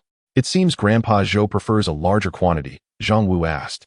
Chen Zhiyuan pondered for a moment before responding. Although Grandpa Zhou has suggested that, we still need to regulate the quantity. After all, a restaurant has a limited number of customers each day. If we gather too much, they won't be able to consume it all. I estimate that supplying around 200 jin tomorrow should suffice. Zhang Wu nodded, stating, in that case, just a few more people should be adequate. We don't need to recruit too many, do we? Chen Zhiyuan agreed. Today we collected 124 jin. With Uncle Zhang joining us tomorrow, we should reach about 150 jin. Based on this, an additional 2 or 3 people should be sufficient. However, to expedite the process, each person should aim to gather over 20 jin in 2 hours. Delivering it to the town in this manner seems most reasonable. If we calculate it this way, we will need a total of 10 individuals. I'll think it over when I return. After nearly 2 hours of travel, Zhang Dashan finally arrived at the village entrance with the donkey cart. Many onlookers were astonished to see him return with such a large haul. Old Zhang, have you struck it rich, buying all these goods? Indeed, old Zhang, you used to be so frugal. Who would have thought you'd be so lavish now? This rice looks like it weighs nearly 200 jin. That's quite a purchase. Zhang Dashan quickly waved his hands in response to the comments. This isn't my purchase. It was bought by Chen Zhiyuan. I merely assisted in bringing it back, he promptly clarified to the villagers. Upon hearing this, the crowd displayed expressions of disbelief. Initially, both Chen Zhiyuan and Zhang Wu had entered the village alongside Zhang Dashan, but it was Zhang Dashan who had captured everyone's attention, causing them to overlook the others. The villagers gazed at Chen Zhiyuan in shock. Old Zhang, you must be joking. How could this possibly be true? Everyone knows the current state of the Chen family. They are barely making ends meet. A villager shook his head, chuckling, utterly disbelieving Zhang Dashan's words. Indeed, just yesterday morning, Li Tsuehua had come to my home seeking a loan, claiming she needed it to purchase medicine for Chen Daong. How could one possibly amass such wealth in a single day? Such a notion is utterly preposterous. Another female villager also shook her head, finding the situation somewhat amusing. Zhang Dashan merely smiled and nodded, choosing not to elaborate further as he promptly hurried his donkey cart towards Chen Zhiyuan's residence. The onlookers, witnessing this exchange, displayed faint smirks of derision. Old Zhang is simply modest. He purchased it himself yet asserts that it was Chen Zhiyuan who made the acquisition. I suspect he is merely anxious about us coming over to share a meal, one villager laughed heartily. Your words carry no fault. Everyone knows how miserly he is. Another villager chimed in. Suddenly, a third villager exclaimed loudly, startling the crowd. What are you shouting about? Instantly, the villager replied. Do you not recall the news that circulated in the village this morning? What news? The crowd responded with puzzled expressions, as he seemed to speak only partially. Chapter 66. No one visits the Three Treasures Hall without reason. Upon noticing their confusion, the villager's face displayed impatience. Look at your poor memories. Do you not remember the group of boys, led by Zhang Xin, descending from the mountain? I even inquired about their purpose. Young Wu from the Wu family mentioned they were going to capture a tiger. Just as he was about to elaborate, Zhang Xin interrupted him. Upon hearing this, the crowd nodded in agreement. When I first heard it, I even mocked them, saying, with their demeanor, they might end up as the tiger's meal. The villager continued. If you say it that way, I seem to recall something. Later, I heard from old Wu that his son went up the mountain to assist Chen Zhiyuan in capturing the tiger. I thought it improbable. However, it now appears there may be some truth to it. A nearby villager nodded in affirmation. Indeed, wasn't it previously rumored that Chen Zhiyuan had slain a tiger? At the time, none believed his words, thinking him to be exaggerating. If viewed from this angle, it may not be entirely false. The crowd erupted into a cacophony of debate. Some insisted it was true, while others dismissed it as mere fabrication. At that moment, Wang Changbai hurried past the gathering. A troubled expression etched across his face. Noticing him, the villagers called out, Old Wang, where are you off to in such a hurry? Upon hearing his name, Wang Changbai paused, having been lost in his thoughts and not paying attention to them. Chen Zhiyuan has been away in town for quite some time now, yet he still has not delivered the tiger meat to me. Could it be that Chen Zhiyuan has not yet returned, or has he simply forgotten? Wang Changbai pondered. Feeling increasingly restless at home, he slipped on his shoes and stepped outside, intending to visit Chen Zhiyuan's home. If he had not returned, he would consider it a stroll. If he had, he would gently remind him. He must not allow himself to be forgotten. After all, that is tiger meat. The mere thought of it stirred a sense of excitement within him. Chen Zhiyuan had promised himself a reward that must not be diminished. After all, it was Chen Zhiyuan who had made the commitment. He had never coerced anyone.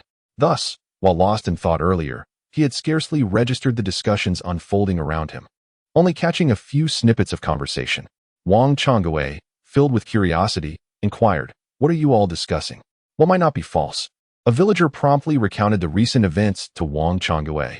Upon hearing this, Wang Changbai raised an eyebrow. "You mean Chen Zhiyuan has returned?" The villager nodded affirmatively. "Indeed. He came back with the Zhang father and son. They brought many items along, just passed by here." Wang Changbai's heart soared at this news. He had known all along that Chen Zhiyuan would not forget to bring him something. It seemed that Chen Zhiyuan had just returned. He pondered whether it might seem overly eager for him to go over at that moment. "Old Wang, weren't you once a hunter? Do you think it's easy to hunt a tiger in these mountains?" One villager interjected. Wang Changbai, abruptly pulled from his thoughts, considered this and replied, "Do not be misled by my brief hunting experience. Even in my 2 years, I have yet to catch a single tiger. Would you not agree that it is no simple task?" The crowd nodded in agreement, recognizing the truth in his words. The moment one first encounters a tiger, it could very well be their last. Hunting is a perilous endeavor, a life where one risks everything, not a pursuit for the faint-hearted. Enough of this speculation. It sounds as though you all are preparing to hunt tigers yourselves. I suggest you save your energies, Wang Changbai chuckled. The villagers nodded, acknowledging that while others might speak without conviction, Wang Changbai's background as a hunter lent weight to his advice. Moreover, his years away from the hunt had allowed him to grasp the inherent dangers involved. "Well, I shan't keep you any longer. I have matters to attend to," Wang Changbai announced, preparing to depart. "Old Wang, why the rush? Let's talk a bit longer," they urged. Wang Changbai waved them off, his heart racing with anticipation. His home stove was already prepared, awaiting the arrival of tiger meat to be cooked.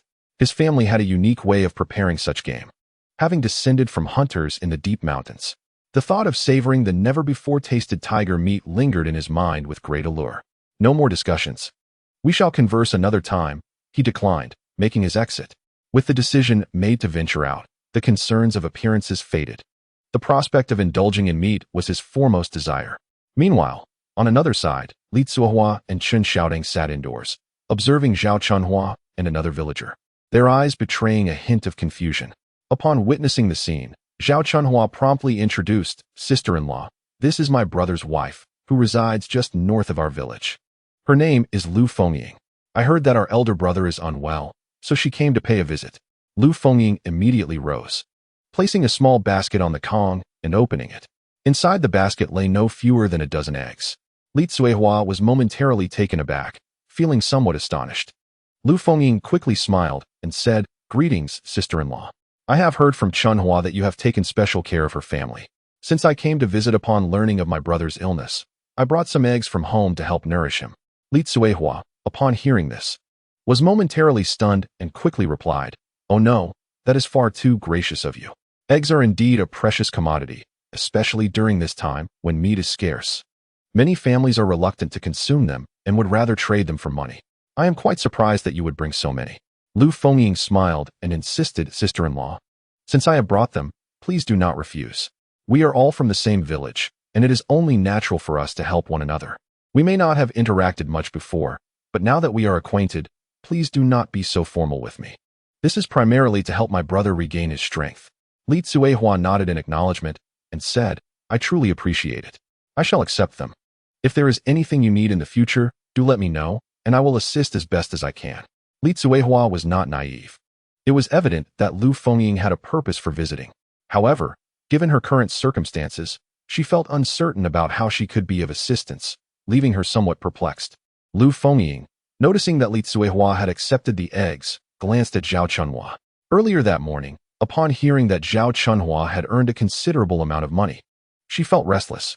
She contemplated asking Zhao Chunhua for help, but initially dismissed the idea. Nevertheless, after pondering for some time, she decided not to give up and sought out Zhao Chunhua to accompany her. This matter was one she wished to pursue. Lu Fengying then cheerfully stated, "Sister-in-law, since you have mentioned it, I do have a matter that I would like to entrust to you." Chapter 67. A bountiful return. Li Zuohua nodded and replied, "Very well. Please feel free to share what it is." She let out a sigh of relief, knowing that Lu Fengying would not come without a reason. If she could assist in this matter, it would be ideal. If not, she could simply return the items, leaving them with no debts to each other and no burdens on her conscience. Lu Fengying quickly responded, The task I have for you is quite simple. I heard from my sister-in-law that she went to the mountains this morning to gather tinder shoots, and our family, Chen Zhiyuan, specializes in collecting this. I was wondering if you might inquire whether he still needs help. I am a diligent worker and can assure you that I would gather a substantial and high-quality yield. Upon hearing this, Li Tsuehua finally understood the true purpose of Lu Fengying's visit. However, she truly could not make a decision regarding this matter. After all, he was also unaware of the circumstances. If he were to agree recklessly, it was uncertain whether it would cause trouble for Chen Zhiyuan. As for this issue, I cannot ascertain anything, but when Zhiyuan returns, I can inquire on your behalf. If there is a shortage of people, I can have Chunhua notify you. What do you think? Li Tsuehua pondered for a moment and said earnestly. Lu Fengying nodded in response. That would be truly wonderful. With you, sister-in-law, inquiring for me, there should be no issues. Li Tsuehua quickly interjected. I wouldn't be so certain. How about this? You should take the items back for now. If this matter does not materialize, I would feel embarrassed to accept them. Lu Fengying waved her hand. Sister-in-law, what are you saying? These items are merely to visit my elder brother and are completely unrelated to this matter.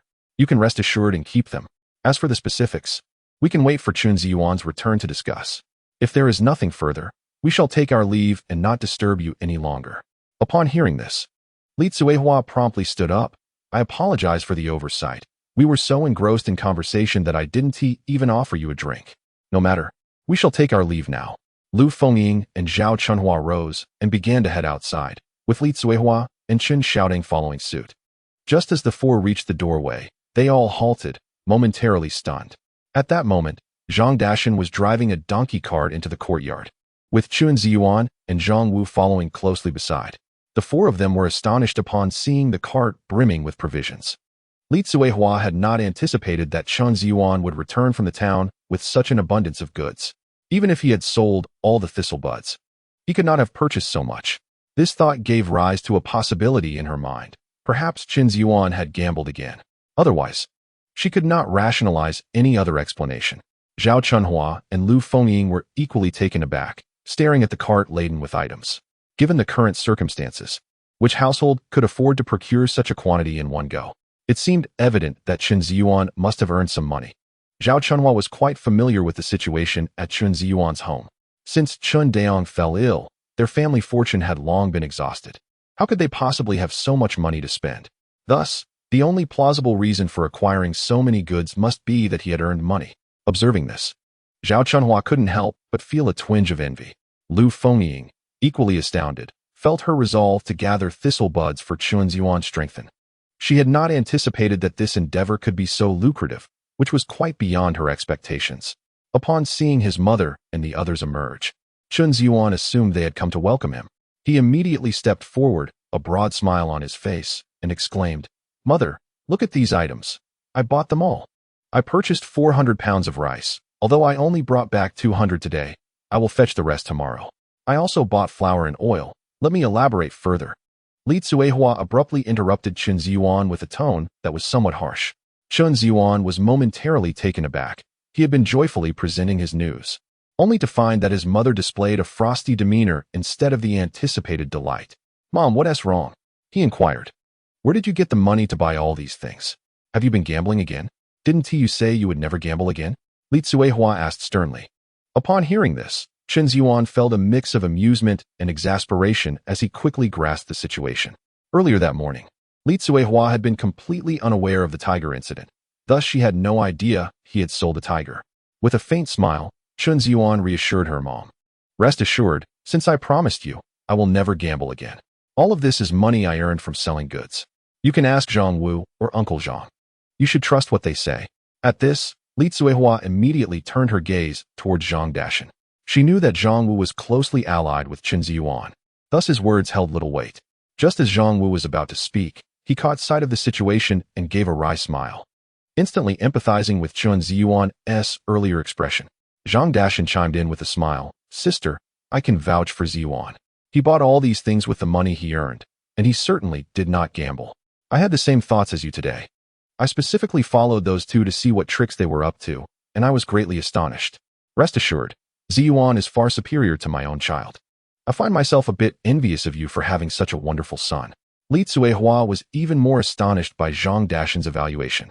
She recalled his previous attitude towards Chen Zhiyuan, having witnessed an occasion when he came to their home, brandishing a stick and accusing Chen Zhiyuan of leading Zhang Wu astray, which nearly escalated into violence had they not been stopped. She had not anticipated that within a single day, Zhang Dashan's attitude could change so dramatically, leaving her perplexed about what had transpired. Zhao Chunhua and Lu Fengying, who were listening nearby, displayed expressions of disbelief. Zhang Dashan was relatively well respected in the village. Aside from the village chief, his family owned a donkey, and whenever assistance was needed, it was natural for villagers to turn to him. His previous demeanor towards Chen Zhiyuan had been far from this, and the swift change in attitude was indeed unexpected. While Li Cuihua wished for Chen Zhiyuan's success, the rapidity of these events made it difficult for her to fully accept. Doubtingly, she asked Zhang Dashan once more, "Is everything you said true?" Zhang Dashan was momentarily taken aback by her disbelief. Then he burst into hearty laughter. "Sister, do you not trust what I say? Rest assured, the funds are entirely legitimate and pose no issues whatsoever. I can guarantee this with my integrity," Zhang Dashan declared confidently while thumping his chest. Zhang Wu immediately stepped forward, affirming, "I can vouch for Chen Zhiyuan as well. You truly have no idea how formidable my brother Yuan has become. He has almost transformed into a guiding light in my life, illuminating the path ahead."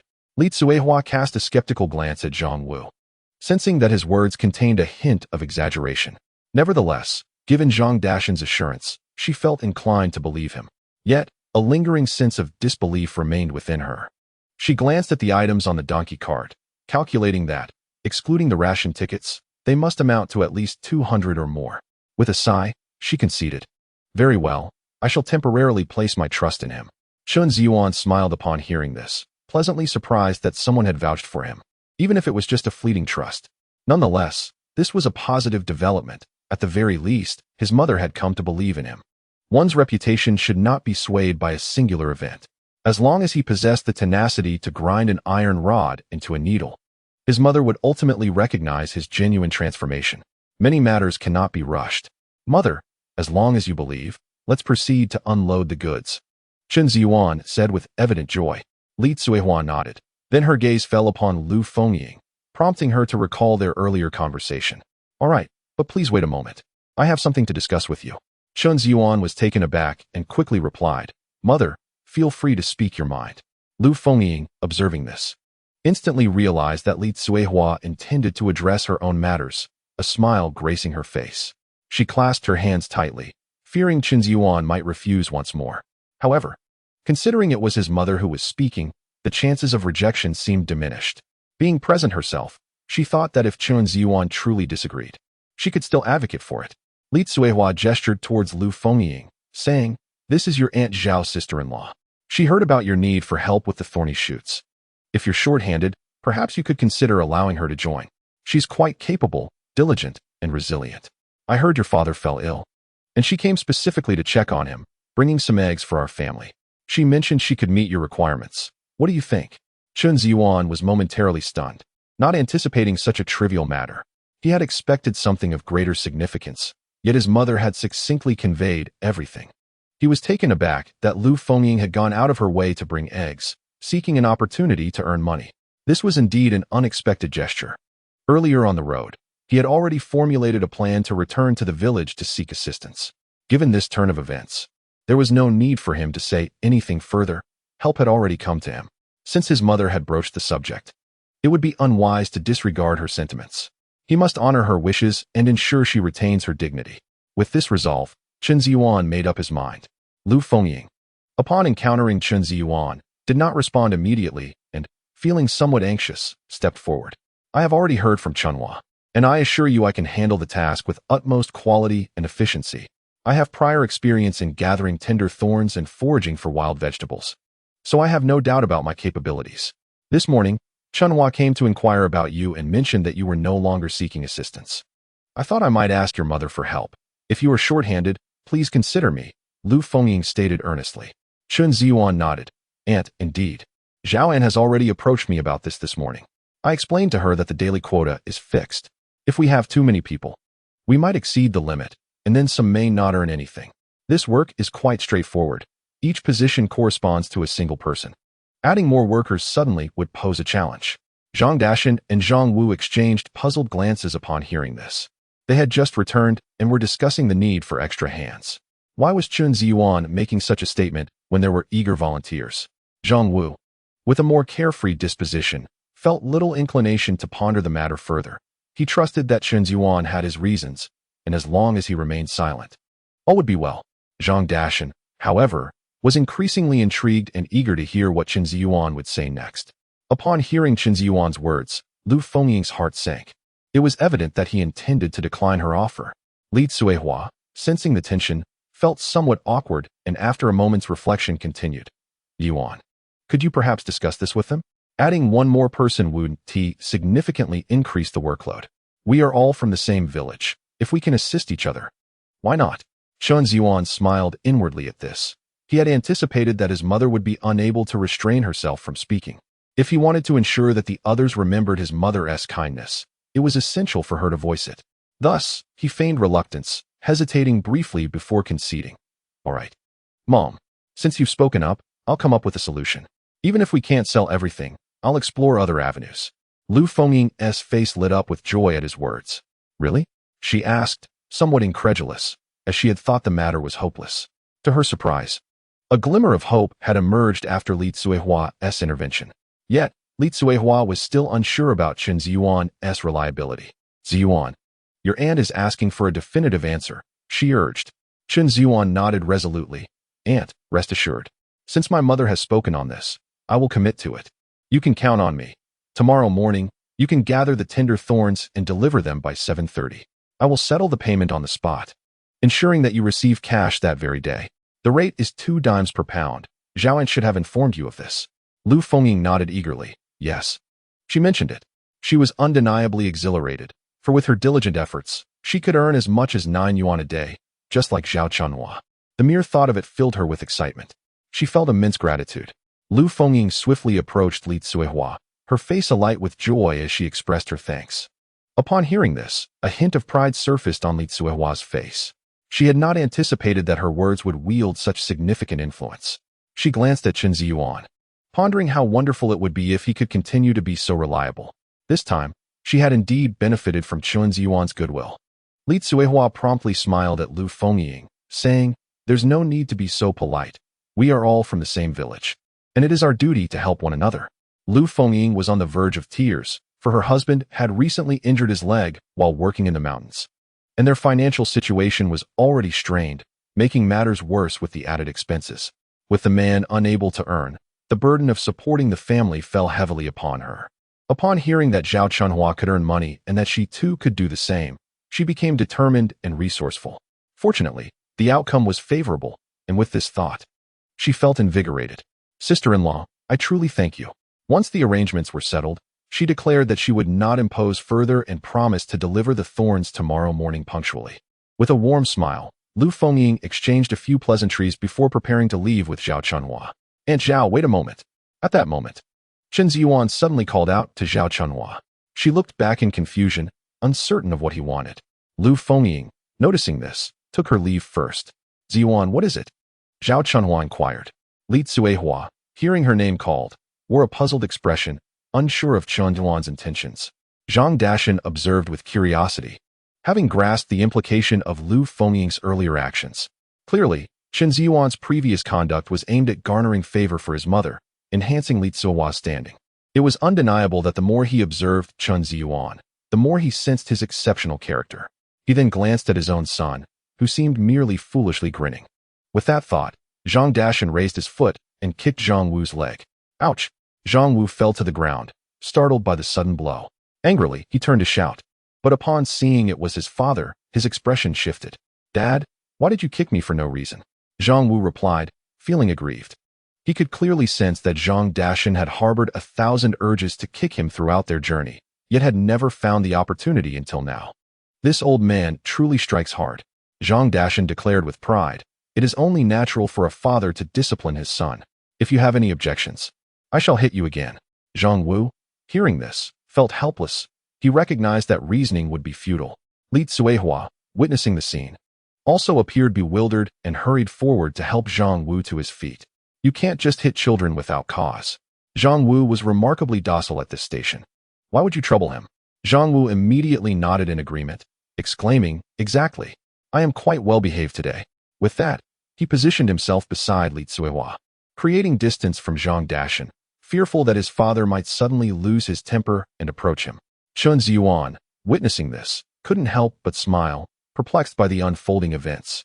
However, he had long grown accustomed to Zhang Dashan's altercations with Zhang Wu, remaining oblivious to the fact that Zhang Wu's predicament was directly linked to him. Zhao Chunhua, unexpectedly interrupted, chuckled lightly and turned to Chen Zhiyuan, asking, Zhiyuan, do you have something you wish to discuss with me? Chen Zhiyuan nodded in response. Aunt Zhao, I do have a matter to address. Please bear with me for a moment. Amidst the curious gazes of those around, Chen Zhiyuan swiftly approached the donkey cart, rummaging through its contents before emerging with a piece of tiger meat, securely bound with straw rope. Aunt Zhao, this is some tiger meat I managed to procure earlier. I thought I might bring a bit back for you to sample. I wonder how it tastes, he said with a broad smile. Upon hearing this, Zhao Chunhua glanced at the vibrant red chunk of meat, which must have weighed at least a pound. More importantly, it was tiger meat, undoubtedly a rare delicacy. She quickly waved her hands in refusal, saying, this is far too precious. I cannot accept it. Li Tsuehua, taken aback when Chen Zhiyuan revealed the meat, felt her heart leap at the mention of tiger meat. This confirmed the veracity of what Chen Zhiyuan had previously claimed. While she had considered the possibility when he spoke of it, she hadn't taken it to heart. Now, it was undeniable that he had risked his life to retrieve wild ginseng and had even slain a tiger. The ease with which he spoke belied the true peril he faced. The thought of Chen Zhiyuan wrestling with a tiger stirred a pang of emotion within her, and her eyes involuntarily glistened with tears.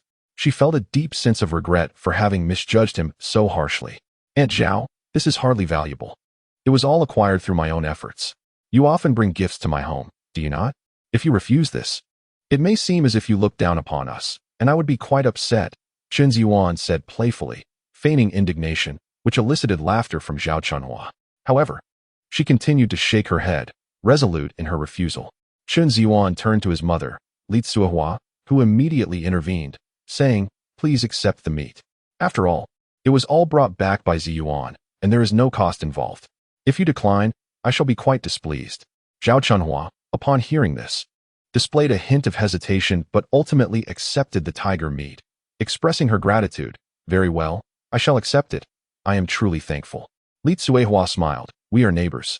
There is no need for formalities. If we are to speak of thanks, I owe you even more. Zhao Chunhua glanced at the items on the donkey cart and remarked, there is nothing pressing at home. Allow me to help you unload your things. Chen Zhiyuan quickly interjected, smiling. Aunt Zhao, you need not trouble yourself.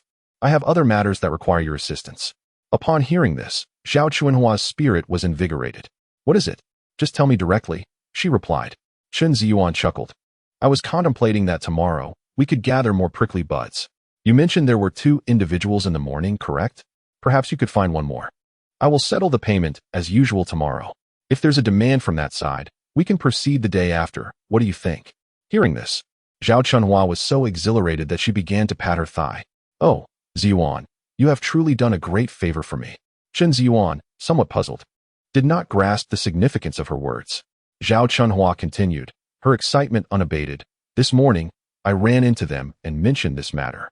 They immediately expressed their desire to come along with me to gather prickly buds. So, on my way back, I came to inquire about you, only to find out we didn't need anyone just yet. When I returned to inform them, they seemed a bit upset, as if they thought I was unwilling to assist them. Chen Zhiyuan nodded, suddenly understanding the situation. He was taken aback by the unexpected turn of events. In the afternoon, Lu Fengying sought him out again. Being relatives, she remained somewhat hopeful and insisted on coming to check things out. Little did he anticipate that this matter would indeed materialize. He pondered how he would explain this to Aunt Zhao if she were to find out. If you put it that way, you have truly aided me immensely, he remarked. Chen Zhiyuan nodded, surprised to discover the depth of the unfolding story. It was no wonder Zhao Chunhua appeared somewhat embarrassed when he inquired earlier if she had mentioned anything to others. It turned out she had been rather hasty in her words that morning. Reflecting on it now, he found it quite amusing. This is all thanks to you, Aunt Zhao. You are truly going above and beyond, he expressed. Zhao Chunhua laughed heartily. All right, I shall promptly notify her to bring some joy as well. With that, she left, beaming with happiness. Upon witnessing this, Li Zuihua's expression faltered slightly. Chen Zhiyuan, noticing, inquired, "Mother, why does your face seem troubled?" Li Zuihua replied, "Zhiyuan, if you bring back so many prickly buds and they don't sell, won't that leave you with a burden? That is a considerable amount of money. We cannot act solely on my word." Chen Zhiyuan chuckled at her concern for finances. However, he smiled reassuringly and said, "Mother, you need not worry about that. Since I am seeking help, I certainly have it under control. If you doubt me, you may ask Uncle Zhang and Zhang Wu." Upon hearing this, Li Zuihua glanced at Zhang Wu beside her. "Is that true?" she inquired, her skepticism evident. Zhang Wu nodded with a grin. "Auntie, it is indeed true. Today, when we delivered the vegetables, they mentioned wanting more tomorrow. My father also heard this. Feel free to ask him." Li Zuihua then turned to Zhang Dashan, who affirmed, "They said they would take as many as we can provide, as long as we can deliver." Upon hearing these words, Li Zuihua displayed a look of astonishment upon her face. She had not anticipated that events would unfold so smoothly. With a hint of confusion, she turned to Chen Zhiyuan and inquired, "If that is the case, why did you appear so troubled just moments ago?" Chen Zhiyuan chuckled in response. "When someone seeks your assistance, it is only courteous to afford them some respect. Your words are what underscore your significance, are they not?" Li Zuihua's eyes widened in surprise at this revelation. She had not expected Chen Zhiyuan to possess such depth of thought. However, reflecting on the earlier situation, she felt a swell of pride. It turned out that everything had been meticulously orchestrated by Chen Zhiyuan. He continued, "Moreover, while they may claim to want as much as possible, I cannot simply transport an entire mountain to them.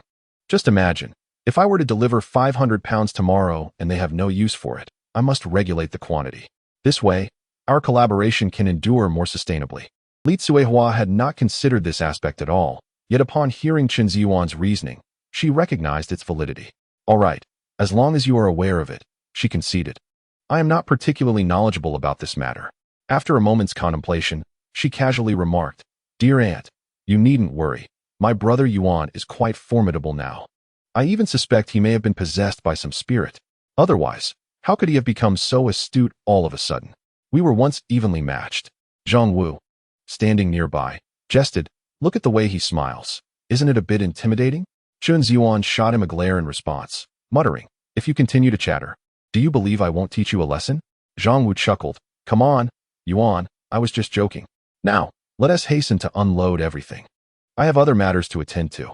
Chen Zhiyuan promptly directed Zhang Wu, who nodded without hesitation and moved forward to assist in unloading the items.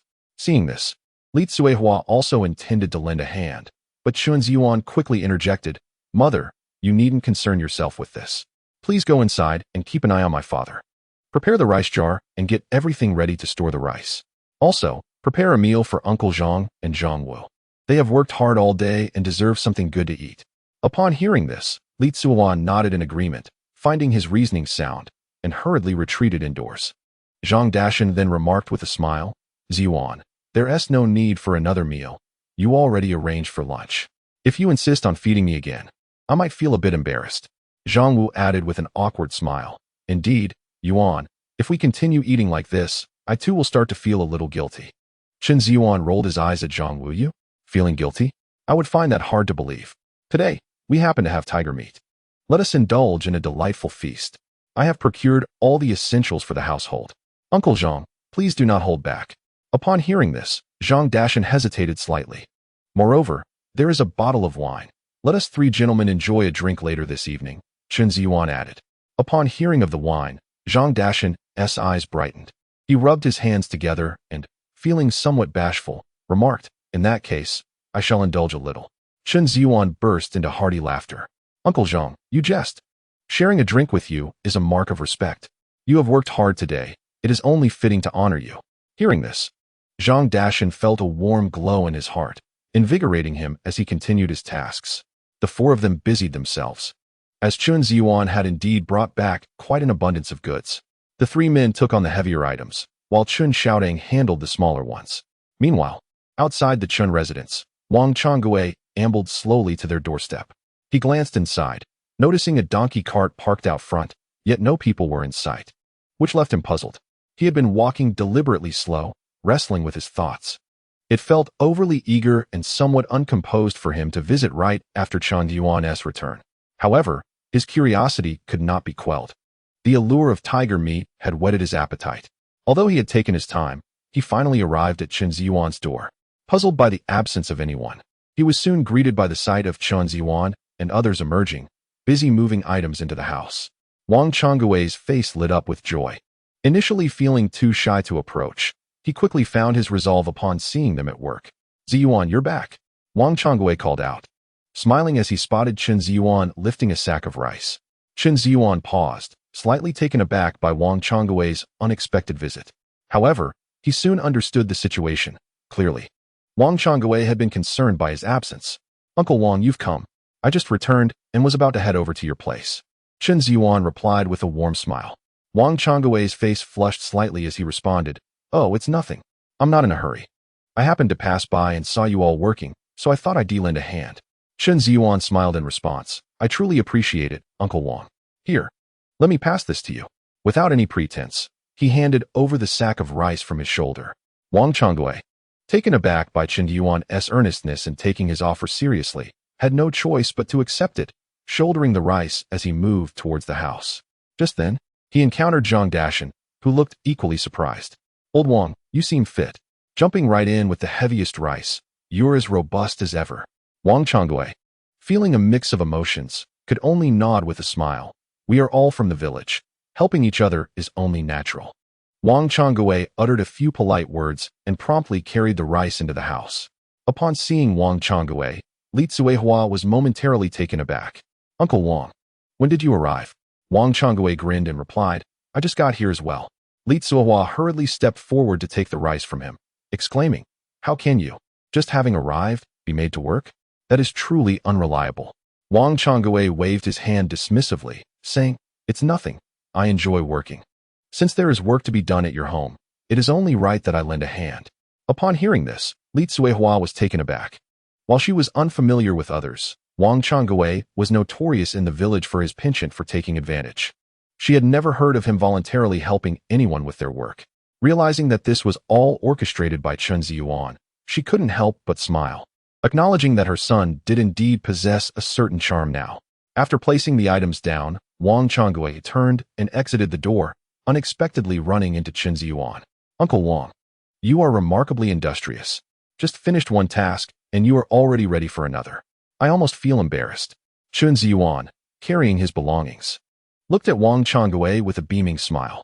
Chapter 71. Wang Changgui, twice deceived. Hearing this, a sheepish smile crept onto Wang Changgui's face. "Well, when helping out, one must be swift. I see there's still quite a bit left to carry." Chen Zhiyuan nodded appreciatively. "Thank you, Uncle Wang." With that, he sidestepped and continued to bring items inside. Wang Changgui let out a resigned sigh and walked over to the donkey cart to continue moving the belongings. With Wang Changgui's assistance, the overall pace of work quickened significantly. Before long, everything from the donkey cart had been transported into the house. Chen Zhiyuan looked around, noting how the once sparse interior was now filled with numerous items, and a proud smile spread across his face. The more prosperous his home became, the happier he felt. Spotting Zhang Dashan, Zhang Wu, and Wang Changgui all sweating from their efforts, he approached them with a grateful demeanor, saying, "I truly appreciate it. Especially you, Uncle Wang, for stopping by to lend a hand as you passed through. Your warmth is overwhelming. I'll have my mother prepare something delicious soon, and you must not refuse. Please stay and enjoy a meal." Wang Changgui quickly waved his hand. "There's no need for that. My fire is already lit at home. I'll return to eat shortly." Chen Zhiyuan was momentarily taken aback. He had not anticipated this. It was entirely contrary to Wang Changgui's character. Surely, he would not easily forego the opportunity for a benefit. "Uncle Wang, please do not be so polite. We are preparing a feast today that will surely satisfy you," Chen Zhiyuan added earnestly. Wang Changgui shook his head again. "Really, it's not necessary. My fire is already burning. If I do not return for my meal, I will surely hear about it." Earlier, while moving items, he had seen plenty of meat. Without needing to guess, he knew it must be the tiger meat brought back by Chen Zhiyuan. If he dined here, he could very well miss out on some for himself later. Engaging in such a losing venture was simply out of the question. Wang Changgui, upon reaching this thought, glanced with a twinkle in his eye. Realizing it was time to remind Chen Zhiyuan, he promptly cleared his throat and inquired with a smile, "How was your trip to the town?"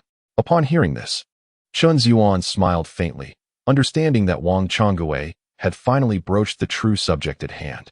After all, it was unlikely for Wang Changwei to visit without a purpose. With a slight smile, Chen Zhiyuan replied, "This time, the harvest was quite fruitful, and I brought back many delightful items. Uncle Wang, please wait a moment." Saying this, Chen Zhiyuan swiftly returned indoors and emerged with a bundle of tiger meat tied with grass rope. Wang Changwei's eyes brightened at the sight. Indeed, a reminder proved effective, filling him with joy. His primary motive for visiting was precisely this piece of tiger meat. "Here you go, Uncle Wang. This is the tiger meat I promised you." Upon seeing this, Wang Changwei's face broke into a radiant smile, and the fatigue from earlier labor vanished in an instant. He eagerly took the meat in his hands, his eyes gleaming with a hint of greed. This was a rare delicacy, something he had never tasted in his life, and excitement surged within him. Zhang Dashan and Zhang Wu exchanged knowing smiles, instantly recognizing Wang Changwei's purpose for the visit. They hadn't anticipated that Chen Zhiyuan would catch him off guard and turn him into a free laborer. The thought alone brought them amusement. "Uncle Wang, I see you truly do not wish to dine here, so I shall not insist. I had intended for my mother to prepare some tiger meat for you to take home this evening. If that is the case, I must thank you in advance. Whenever you have time to visit again, I shall make further arrangements for you." A hint of helplessness appeared on Chen Zhiyuan's face as he sighed. Upon hearing this, Wang Changwei perked up, immediately turning to Chen Zhiyuan. "I just thought, Zhiyuan, with such a heartfelt invitation, it seems rather impolite for me to decline. How about this? I'll return home to fetch the meat and then come back." Wang Changwei exclaimed with a grin. He hadn't anticipated the opportunity to both indulge and gain something from this encounter. Such a fortuitous event was not to be easily dismissed. It seemed his earlier perspective had been rather narrow. Chen Zhiyuan chuckled at this, responding warmly, "That sounds splendid, Uncle Wang. It just so happens that I will accompany you back." Wang Changwei was momentarily taken aback, puzzled. "You're coming with me?" Chen Zhiyuan nodded, smiling as he continued. "I noticed my little tiger at home seems a bit hungry. I thought I might drop by your place for a bite. You wouldn't mind, would you?" Oh, that is perfectly fine.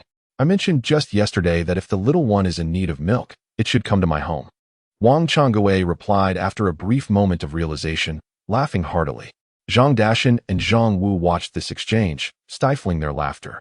It appeared that everything was indeed part of Chen Zhiyuan's clever scheme, completely outmaneuvering Wang Changwei. Every seemingly casual remark was intricately calculated. Once a cunning figure in the village, Wang Changwei found himself somewhat overshadowed in the presence of Chen Zhiyuan. After all, it had always been Wang Changwei who took advantage of others, and he had never witnessed anyone besting him. Upon agreeing to Chen Zhiyuan's proposal, he wasted no time and swiftly made his way to the storeroom, where he placed the little tiger into a cloth bag before emerging.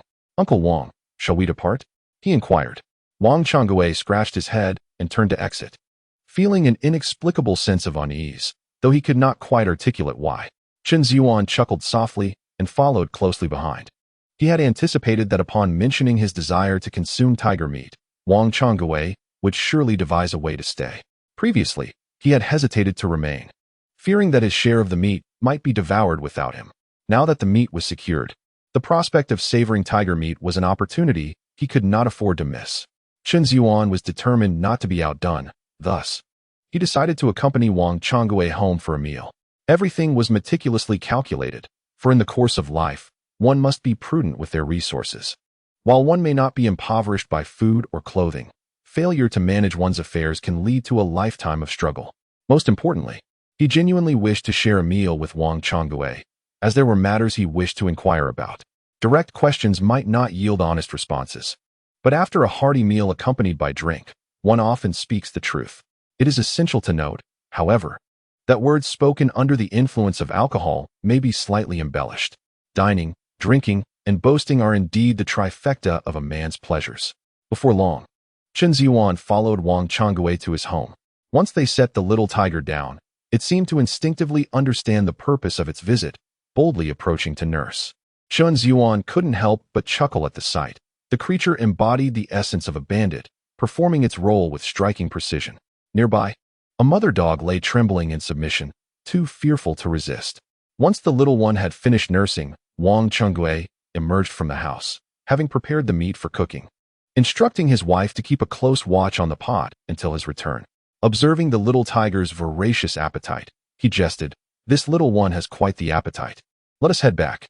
Chen Zhiyuan nodded, scooping up the little tiger and placing it back into the cloth bag. He noted that the creature seemed to have gained some weight, feeling heavier than before. "Uncle Wang, I have a question I would like to ask you," Chen Zhiyuan said suddenly as they stepped outside. Wang Changbai paused, then smiled and replied, "What question do you have? Just ask." Uncle Wang guarantees to speak candidly and thoroughly. Chen Zhiyuan's spirits lifted at this, and he promptly inquired, "Will you continue hunting in the future?" Upon hearing this, Wang Changbai fell into a contemplative silence. After a moment's reflection, he replied, "Given the current circumstances, I believe I shall not hunt again in this lifetime. After all, at my age, venturing into the hunt could easily render me a mere morsel for the beasts." Chen Zhiyuan nodded in agreement, recognizing the wisdom in this statement. Naturally, his inquiry had its motives. Should Wang Changbai indeed cease hunting, the shotgun in his possession would lose all significance. Earlier that morning, Chen had taken a careful look at it. The firearm was impeccably preserved. Although Wang had not hunted for many years, he evidently cherished the gun, tending to it with diligence during his idle moments. This was a practice Chen had also adopted during his military service in his previous life. A firearm is akin to one's second life. Losing it on the battlefield is tantamount to losing one's existence. If he ever desired to hunt in the mountains, a shotgun would be indispensable. Convincing Wang Changbai to part with it would undoubtedly be a fortuitous endeavor. However, it was apparent that Wang held a deep affection for the weapon and would not relinquish it easily. "Why do you suddenly ask this?" Wang Changbai inquired, a hint of confusion in his voice. Chen Zhiyuan, scratching his head and smiling, replied, "I just felt that you looked exceptionally handsome this morning, Uncle Wang. The moment you raised the gun, I experienced an unprecedented sense of security. If possible, may I touch your shotgun? I have never handled a firearm in my life." Upon hearing this, Wang Changbai immediately shook his head, resolutely stating, "No." Chen was taken aback by the abruptness of his response, finding it unexpected. After all, he merely wished to touch it, not to seize it. Evidently, this man held his firearm dear, even denying others the slightest interaction with it. Reflecting on it, this behavior was indeed understandable. In his past life, even comrades in arms were not permitted to handle his weapon casually. It is often said that a gun is akin to one's wife. Would one allow just anyone to touch their spouse? This simple inquiry revealed the profound significance the shotgun held in Wang Changbai's heart. Noticing the change in Chen Zhiyuan's expression, Wang offered an awkward smile and quickly added, "It's not that I'm unwilling to let you touch it. You must understand, this is no ordinary item. Firearms can be quite dangerous. You may not comprehend this. And should anything go awry, it would be unfortunate. Uncle Wang is merely considering your safety. If you wish to observe it, I can hold it for you to examine properly." Chen Zhiyuan nodded with a smile. "All right, thank you, Uncle Wang." After uttering those words, he chuckled inwardly. Fortunately, he had handled firearms in his previous life.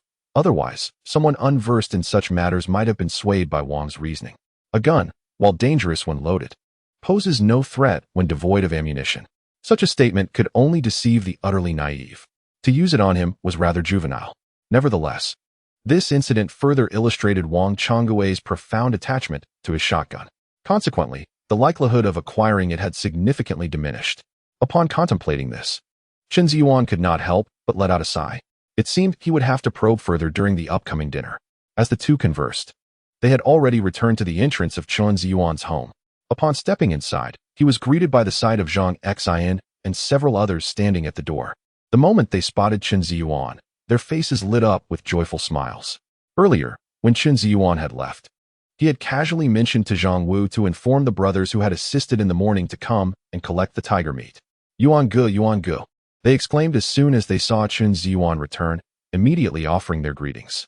Chen Zhiyuan was momentarily taken aback, as he had not anticipated such warmth from them. Given that his prior interactions with them had been limited, it was Zhang Wu who was more familiar with them, which explained why he had sought their help. He had never heard them refer to him as Yuan Gu before, and this sudden change left Chen Zhiyuan feeling a bit flattered. Without needing to ponder, he noticed that they were all holding tiger meat, and the knowledge that they were aware he had indeed killed a tiger had altered their perception of him in a significant way. Chen Zhiyuan smiled and nodded in acknowledgement to everyone. "Yuan Gu, you're back. You're truly too kind." We had already said not to bring anything, yet you insisted on giving us this. I feel a bit embarrassed, Zhang Xian said as he stepped forward to greet Chen Zhiyuan, observing the tiger meat they carried. Chen Zhiyuan smiled slightly. If they truly felt embarrassed, they wouldn't have come to his door. He chose not to reveal their hidden sentiments. This was all agreed upon beforehand. I certainly cannot let you assist me without due recompense, Chen Zhiyuan replied with a smile.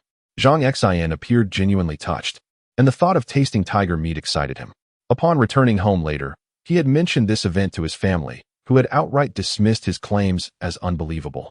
Now, with this substantial piece of tiger meat in hand, he was eager to see what they would say in response. The others shared similar sentiments. Had they not witnessed the tiger themselves or participated in its transportation, they would have found such news difficult to believe. After sharing the tale with their families, many had been accused of deceit. However, having experienced it firsthand, how could they be labeled as liars? Each of them felt a burning desire to return and prove the truth of their claims. With the tiger meat in their possession, they were determined to silence any doubters. Consuming this tiger meat would provide them with bragging rights for the future.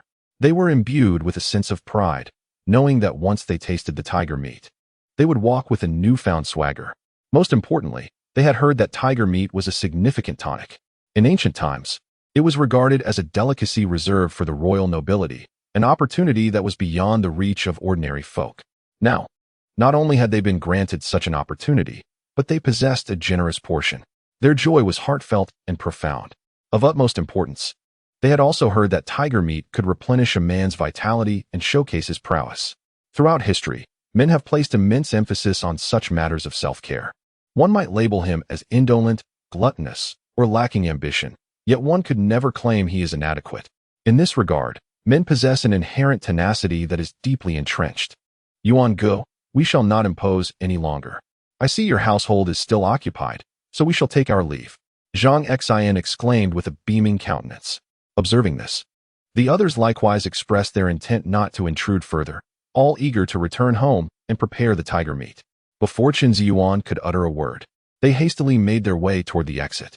Noticing the commotion, Chen Zhiyuan swiftly halted them. Please wait a moment. Have you forgotten something? Zhang Xian and the others exchanged puzzled glances, uncertain of what Chen Zhiyuan meant. Yuan Ge, it seems we have forgotten nothing, Zhang Xian replied, perplexed. Chen Zhiyuan chuckled and continued. Are you quite certain you have not overlooked anything? Chapter 73. A heartfelt respect for Chen Zhiyuan. Upon hearing this, the others remained bewildered, utterly failing to grasp the meaning behind Chen Zhiyuan's words. With a smile, he realized they had been so intoxicated by the prospect of tiger meat that they had forgotten the most vital matter. No worries, while you may have forgotten. I have not. Do you recall I mentioned that I would reward you for your assistance this time? The group was momentarily taken aback, exchanging glances of confusion. Truth be told, had Chen Zhiyuan not mentioned it, they would have entirely forgotten. Their minds were now filled with excitement over the impending tiger meat. Yuan Ge, there is no need for a reward. We merely lend a hand on the mountain. The mere prospect of tiger meat is already a boon. Accepting a reward would seem somewhat inappropriate, wouldn't you agree? Zhang Xian promptly responded. The others, after some contemplation, nodded in agreement. Indeed, tiger meat is already quite a luxury. If you were to offer us a reward, it might appear as though we are being excessively greedy, one person remarked.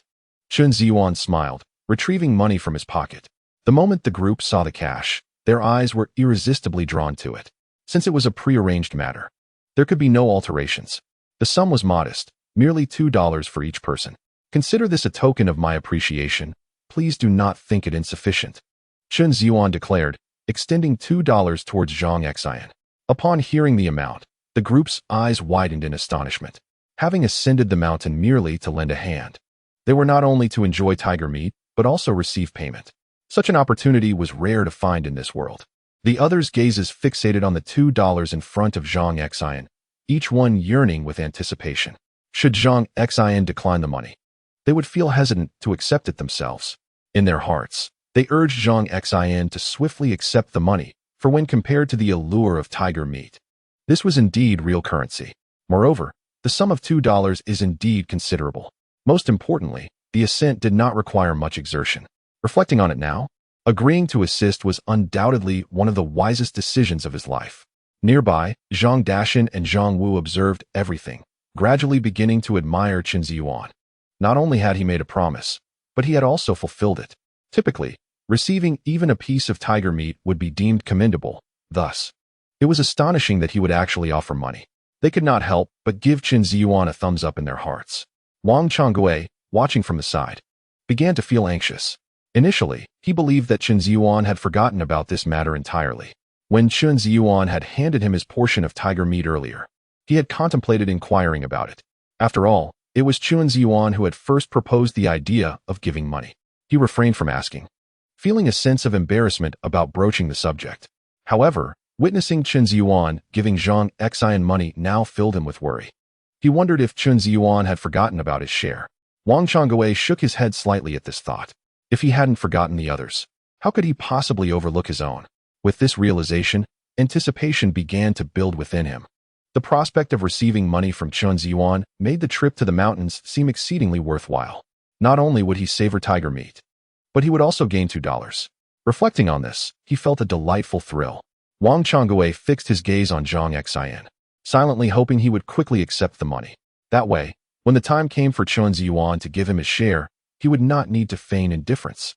He was gradually becoming more expectant, excitedly rubbing his hands together. Brother Yuan, Zhang Xian hesitated, his face flushed with embarrassment as he looked up. Suddenly, a figure appeared, interrupting what Zhang Xian was about to say. You children are simply shy. Zhiyuan has stated that this is a token of gratitude. What is there to feel embarrassed about? If you are too bashful, how will Zhiyuan ever seek your assistance again in the future? This is a genuine gesture of goodwill. You must not refuse it. Wang Changbai, quick as a flash, darted forward, snatching the money from Chen Zhiyuan's hand and promptly placing it into Zhang Xian's grasp. Observing this, Chen Zhiyuan could not suppress a slight smile, amused by Wang Changbai's antics, though he endeavored to conceal his mirth from others. Zhang Dashan also chimed in. Indeed, since Zhiyuan is willing to give it to you, you should accept it. This is his heartfelt intention. You ought to embrace it. Upon hearing these words, Zhang Xian hesitated momentarily. It would indeed seem rather inappropriate not to accept it now. He nodded, accepting the money. Brother Yuan, there is something I must express. I once thought little of you, but now I genuinely understand your worth. You are someone worth befriending. In the future, should you ever require assistance from your brothers, just let me know. Zhang Xian spoke earnestly, fully acknowledging Chen Zhiyuan's merit. Chen Zhiyuan smiled at this acknowledgement, having endured a moment of mild ridicule. Yet, fortunately, the outcome was ultimately favorable. He had not anticipated that this time would lead to such a significant shift in their perception of him. This was entirely beyond his expectations. Upon hearing Zhang Xian's words, the others expressed their unwavering commitment to assist him in the future without hesitation. Chen Zhiyuan, upon hearing this, was visibly delighted. Well, we are all brothers here. If we indulge in excessive formalities, it would feel distant. Come, take your money. I will undoubtedly trouble you all again in the future. If you refuse, I would feel rather guilty. As Chen Zhiyuan spoke, the others smiled and readily accepted the money. At that moment, their smiles grew even brighter, for they had not anticipated such a bountiful reward on this day.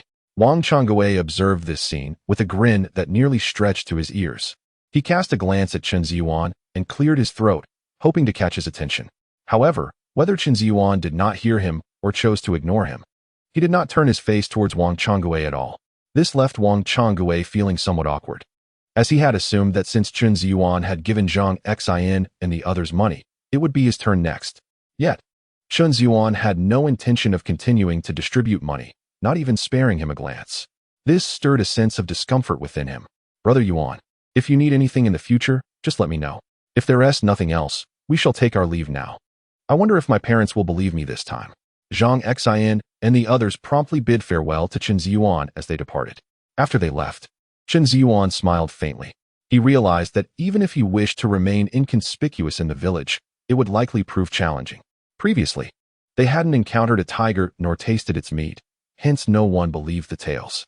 However, with the tiger meat they were bringing back, it would undoubtedly cause quite a stir. Nevertheless, since it had already transpired, he was indifferent to it. What mattered most was living well.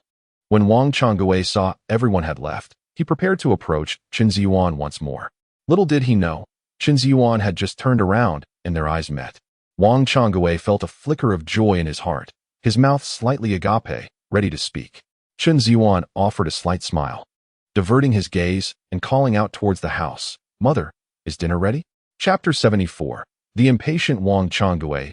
Seeing this turn of events, Wang Changgui's mouth, which had been slightly ajar, closed once again. He was uncertain whether Chen Zhiyuan's action was unintentional or deliberate. Why was it that when it came to him, there was no mention of anything? This left him feeling anxious and restless. As these thoughts swirled in his mind, an ominous premonition began to take root. Had Chen Zhiyuan genuinely forgotten? Or did he simply not wish to give him anything? These two thoughts clashed within Wang Changgui's mind, leaving him in a state of turmoil. When Chen Zhiyuan called out, he received no response from his mother, Li Tsuhua. He found himself walking towards the house, glancing back at Wang Changgui as he entered. Chen Zhiyuan could not help but reveal a hint of a joyful smile at the corners of his mouth. He was well aware that Wang Changgui was as greedy as they come, always eager to seize a small advantage. Having previously promised him some money, he knew that the moment Wang saw him handing cash to Zhang Xin and the others, he would be unable to resist the temptation. Just moments ago, Chen had deliberately coughed and attempted to speak, actions that did not escape Chen Zhiyuan's notice. He chose to ignore them, as he had already formulated a subtle plan to ensure that Wang would willingly sell the shotgun to him. However, he understood that this matter required a slow and careful approach. Haste could lead to unintended consequences. Upon entering the outer room, Chen Zhiyuan spotted Li Tsuehua busily preparing a meal at the stove. Mother, how is the dish coming along? He inquired. Li Tsuehua smiled and replied, the tiger meat has been simmered in the pot as you instructed. It should be ready shortly. I will stir-fry a couple of side dishes. And that will be about it. You should hurry and gather everyone inside. Upon hearing this, Chen Zhiyuan nodded and promptly called everyone into the room. As Zhang Dashan and Wang Changgui entered, their eyes fell upon Chen Daong, who lay comfortably on the kong, appearing to be asleep. How is your father doing now? Zhang Dashan asked, unable to contain his curiosity after having been preoccupied with work earlier. He has been stabilized and is no longer in any immediate danger, Chen Zhiyuan replied. However, his recovery will take some time. I cannot say when he will fully regain his strength. I will invite Dr. Song to come and check on him tomorrow. I cannot remain at ease with things as they are. Zhang Dashan nodded in understanding. If your father knows he has such a good son, he will surely feel comforted. He was in good health before. He will recover. Chen Zhiyuan agreed, sharing the same sentiment. The most perilous moments had passed, and the remaining path to recovery would surely be less arduous. He firmly believed that his father would regain his health. At that moment, Li Tsuehua entered the room carrying a platter of cooked tiger meat, its savory aroma wafting through the air. The others inhaled deeply, drawn in by the delightful scent. Chen Zhiyuan quickly unfolded a large table and set it on the floor. Li Tsuehua placed the platter on the table, her face beaming with happiness as she declared, I am truly grateful to all of you today. Without your assistance, Zhiyuan would not have achieved such success. Since Li Tsuehua learned that Chen Zhiyuan had genuinely sold the tiger, she had come to trust that his earnings were indeed hard-earned, providing her with peace of mind. As long as the money did not stem from gambling, she felt reassured. This alleviated much of her anxiety, as she feared that Chen Zhiyuan might revert to his former ways shortly after his recent improvements. If that were to happen, no amount of money in the household would suffice to mitigate the disaster. Fortunately, her concerns had not materialized, and this realization brought her great joy. Little did she anticipate that Chen Zhiyuan would bring so many surprises today. She glanced at him, her face reflecting a smile of pride. Upon hearing her words, Wang Changgui waved his hand dismissively, saying, such trivial matters need not be emphasized. In the present moment, it seems rather unreasonable not to extend our assistance to Daong. Zhang Dashan promptly nodded in agreement, saying, indeed, in the future, should you encounter any matters and Zhiyuan is unavailable, you may directly instruct Zhang Wu. This young man, who is idle every day, ought to be put to work. Li Tsuehua smiled at this remark, feeling deeply touched. Please, take a seat. I shall serve the dishes now. Today, there isn't an abundance of exquisite offerings, so you'll have to make do. With that, Li Tsuehua brought forth several dishes she had just prepared. Thanks to Chen Zhiyuan's purchases today, there was not only tiger meat, but also a fish. He happened upon a fisherman on his way back and decided to buy a fish as well. Additionally, she had prepared a stir-fried dish of tender shoots, a cold salad, peanuts, stir-fried cabbage with meat, and a plate of pickled vegetables, culminating in a bowl of egg soup. Altogether, there were precisely 8 dishes. If anyone from another household were to witness this spread and claim it to be modest, they would be hard-pressed to assert that their own home was lacking in comparison. After all, how many families can afford such a feast of 8 dishes nowadays? Zhang Dashan and Zhang Wu exchanged glances and couldn't help but swallow hard. To be honest, the dishes were quite substantial, suitable for both rice and wine. Wang Changgui's eyes widened in astonishment as he scrutinized the meal. It seemed that even during festive occasions, one might not encounter such a spread. As he gazed at the bountiful dinner laid before them, his stomach let out a resounding growl, prompting laughter from the group. Everyone, let's not stand on ceremony. Please, gather around the table, Chen Zhiyuan urged. Zhang Dashan and Wang Changui, realizing the invitation, took their seats without hesitation. Following suit, Zhang Wu also sat down. Chen Xiaodang looked longingly at the table laden with food, swallowing hard but hesitating to approach. After all, in such circumstances, a child like her seldom had the opportunity to dine at the table. Li Tsuehua refrained from moving closer as well. Observing this, Chen Zhiyuan smiled gently and said, "Mother, what are you and my sister doing? Come, take your seats. If you don't join us at the table, how will our guests dine?" Upon hearing this, Chen Xiaodong's eyes lit up with joy. She had thought she would only be able to take a bowl and eat on the side, and it was unexpected yet delightful to be called to the table. However, she didn't immediately rise. Instead, she glanced at her mother. Li Tsuehua, catching the look from Chen Xiaodang, instantly understood her unspoken desire. She noted that the table was spacious enough to accommodate 2 more without feeling cramped. With a smile, she said, "All right, I'll tidy up a bit and be right there." Shouting, "You go ahead first." Hearing this, Chen Xiaotong's face brightened with excitement as she quickly put on her shoes and took her place at the table. Li Tsuehua swiftly organized herself and joined her. Chen Zhiyuan brought forth the wine he had purchased earlier, uncorked it, and poured for everyone. The next moment, he stood up, looking earnestly at everyone. The crowd could not help but turn their gaze towards Chen Zhiyuan, eager to discern what he would articulate next. Observing their anticipation, Chen Zhiyuan smiled faintly and lifted his glass.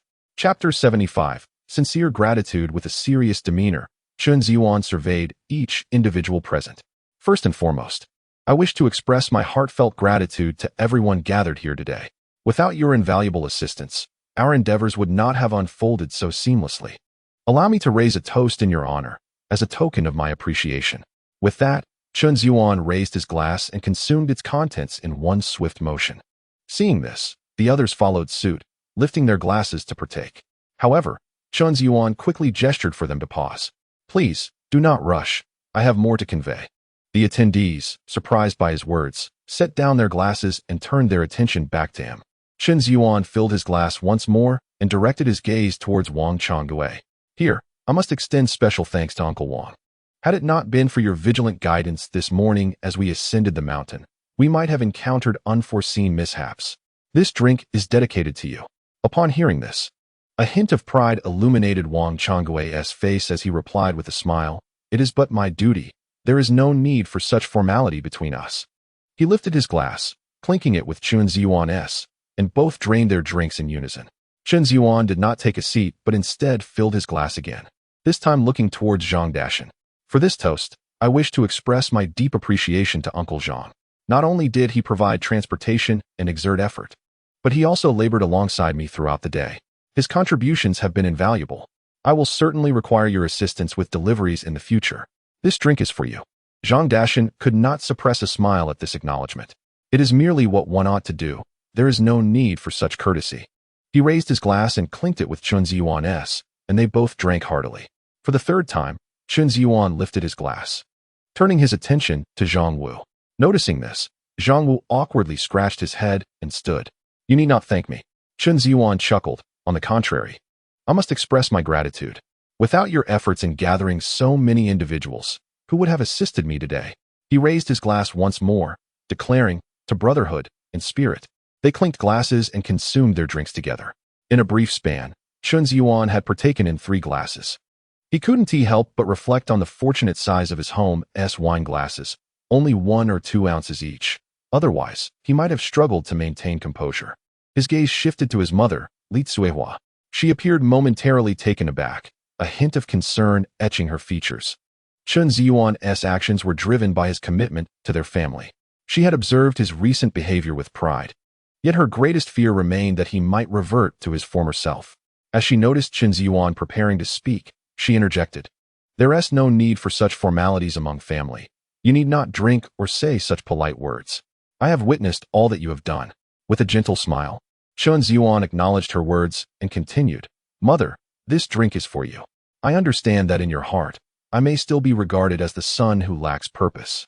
However, I wish to convey to you that I am indeed improving. Whether you believe it or not, I shall persist in my endeavors. There will undoubtedly come a day when you will recognize my transformation. I shall substantiate this with tangible proof, and I shall never disappoint you again, rest assured." At this juncture, Chen Zhiyuan tilted his head back and drained his glass. Upon hearing these words, Li Tsuehua felt her eyes welling with emotion. How many times in her life had she dreamt of Chen Zhiyuan's redemption? Yet, when that day unexpectedly arrived, she found it hard to fully embrace the reality. She feared it might all be a fleeting dream, destined to shatter upon awakening. Nevertheless, upon hearing her son speak so earnestly, she instinctively understood that Chen Zhiyuan had reached a profound epiphany, resolved to transform his life. Hearing him articulate such sentiments was a source of great solace. Li Tsuehua, filled with emotion, lifted her glass. Chen Zhiyuan quickly intervened, saying, "Mother, you shouldn't drink. Your tolerance is poor." Li Tsuehua brushed aside his hand, her face alight with fervor, declaring, "I shall drink this toast. I hope you can fulfill your promises." She raised her glass to her lips, forcing down the fiery sensation that surged within her. Observing this, Chen Zhiyuan smiled faintly, fully aware of his mother's intentions.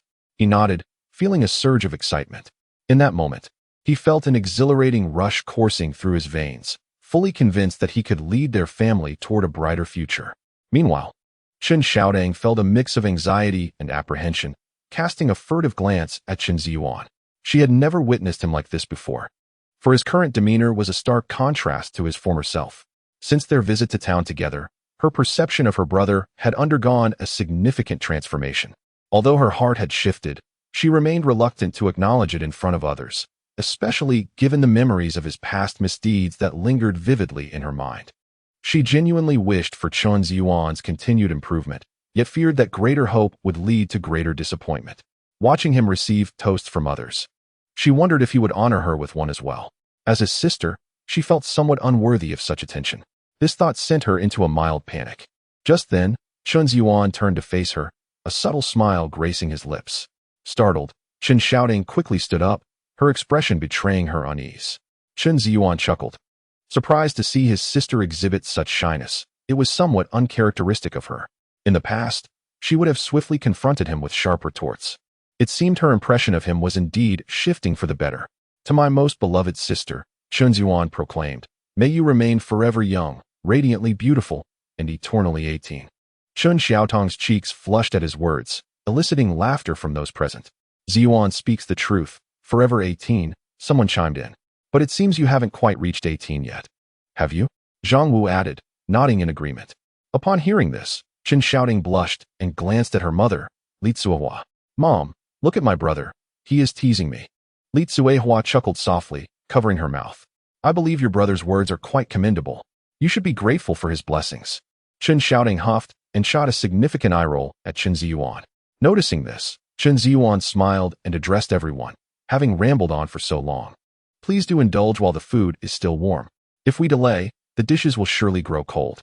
He promptly urged everyone to partake in the meal. Seeing this, the guests no longer hesitated and eagerly picked up their chopsticks to savor the offerings. Zhang Wu directly grabbed a piece of tiger meat and placed it in his mouth. Chewing thoughtfully, this tiger meat feels somewhat tough, reminiscent of beef. There doesn't seem to be anything particularly special about it. However, the flavor is indeed delightful. "Auntie, your culinary skills are truly remarkable," Zhang Wu praised while enjoying the dish. Wang Changbai, having just taken a bite of the tiger meat, chewed a couple of times and gave a thumbs up. "This meat is exceptionally well prepared.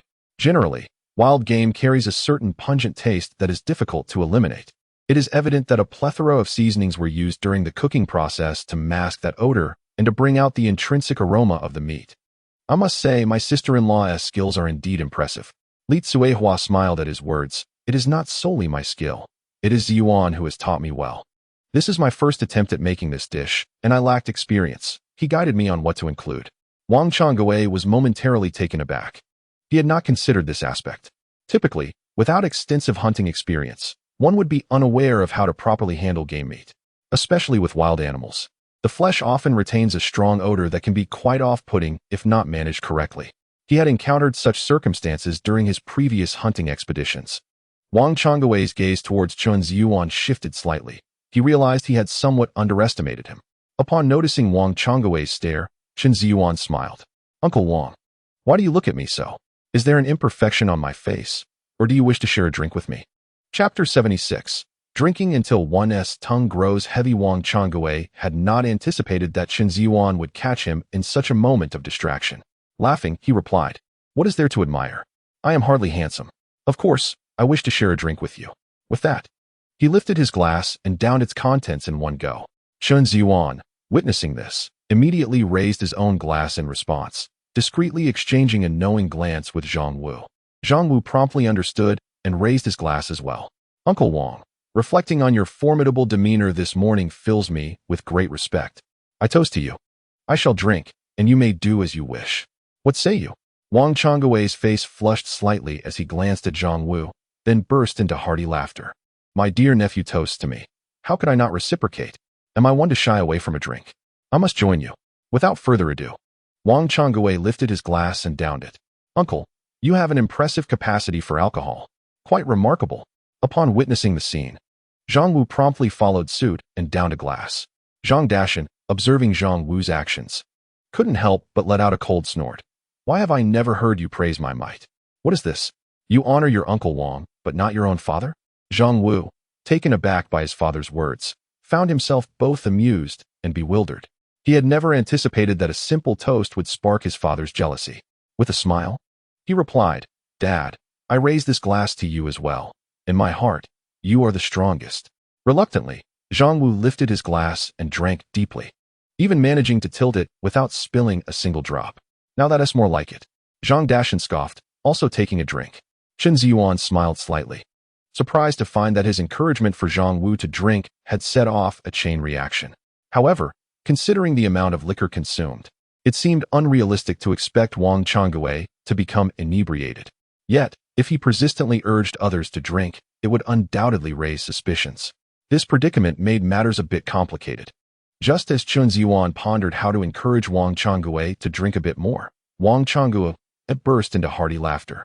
Pointing at Zhang Dashan with a mocking expression, "Old Zhang, your personality remains unchanged, always with that unyielding spirit. Your son toasts me out of respect. Why take issue with him? It seems you are a tad disgruntled. How about I toast you in return?" Chen Zhiyuan was momentarily taken aback. The drinks had loosened Wang Changwei's tongue. He no longer needed to devise a plan, as Wang Changwei had begun to drink on his own. This development made the execution of his plan considerably easier. Zhang Dashan chuckled. "Very well, I shall accept your toast. However, good fortune comes in pairs. I too shall raise a glass to you.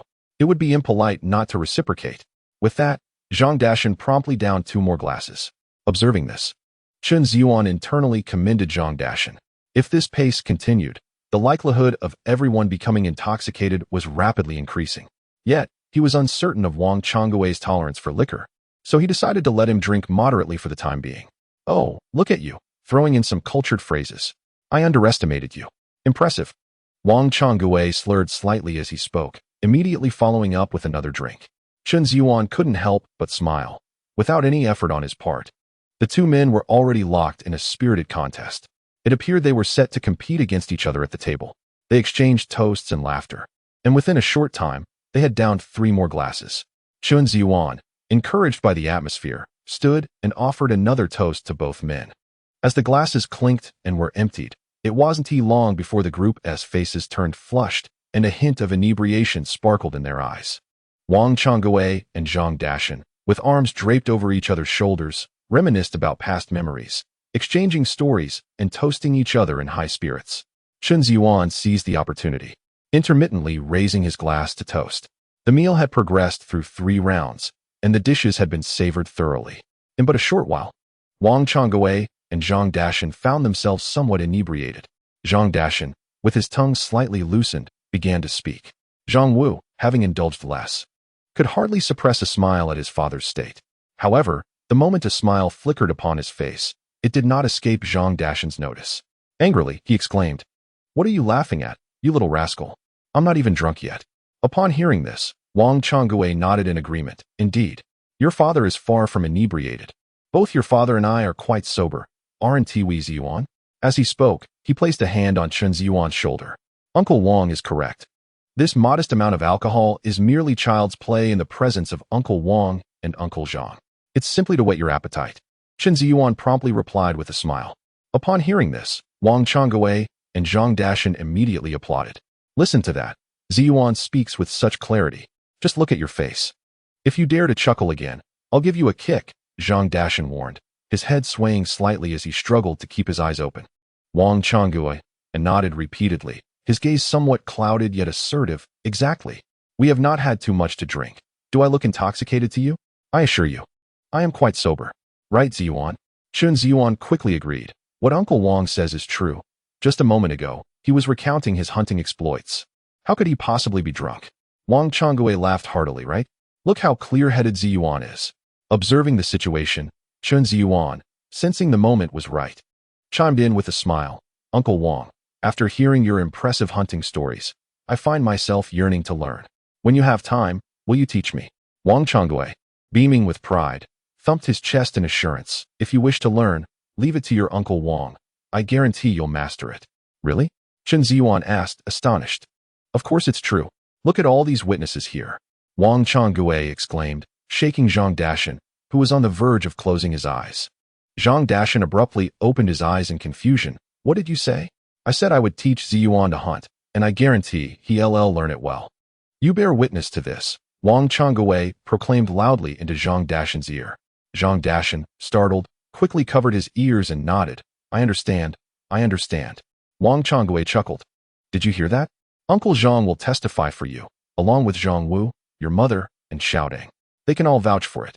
Others in the room nodded in agreement, indicating their willingness to serve as witnesses. Chen Zhiyuan smiled at this. "Thank you, Uncle Zhang. However, if I am to learn hunting, I lack a hunting rifle." At this point, Chen Zhiyuan sighed. "I suppose it's best to forget it. Without a rifle, I wouldn't be able to learn." Wang Changgui immediately straightened his posture, eyes wide. "You don't have one, but I do." Upon hearing this, Chen Zhiyuan's lips curled into a slight smile. This was precisely the affirmation he sought. To his surprise, the fish had taken the bait without much coaxing. "However, Uncle Wang, you possess only one hunting rifle. Which is your prized possession? If I were to use it, wouldn't that be inappropriate?" Chen Zhiyuan spoke with a strategic retreat. Chapter 77. Chen Zhiyuan's Idea. Upon hearing this, Wang Changgui immediately turned to Chen Zhiyuan, his eyes wide and his hands gripping Chen Zhiyuan's shoulders. With a serious expression, he said, "What could possibly be wrong? Uncle Wang has given you permission, so you should use it without hesitation. It's merely a hunting rifle. Do you think your Uncle Wang is that stingy?" Chen Zhiyuan glanced at Wang Changgui, recalling how he had deceived him that morning. When he had expressed a desire to take a look, he had quickly dodged away, claiming the rifle was dangerous, fearing he might accidentally touch it. Now, to hear such resolute words from him was clearly a sign of intoxication. Chen Zhiyuan couldn't help but smile and responded, "Uncle Wang is certainly not the stingy type. I often hear others say that he is. I believe they are merely envious. A person as magnanimous as you is a rare find indeed." With a loud clap on the table, Wang Changgui looked at Chen Zhiyuan with palpable excitement. "Zhiyuan, you have hit the nail on the head. Your words resonate deeply with me. You are the only person in all these years who has articulated my sentiments. I feel as if we were fated to meet." Seeing this, Chen Zhiyuan quickly interrupted, "Uncle, please don't get too excited. Allow me to speak." At this, Wang Changgui nodded earnestly, eager to hear what Chen Zhiyuan had to say. Chen Zhiyuan took a deep breath. Wang Changgui's earlier words were far too familiar. Had he not interrupted, it seemed Wang Changgui would have insisted on brotherhood, which sent a chill down Chen Zhiyuan's spine, as it would complicate his familial hierarchy with his father. Amused by the situation, Chen Zhiyuan thought, this man, under the influence of alcohol, could easily act in unexpected ways. "Uncle Wang, I believe that such matters are ultimately observed by the heavens.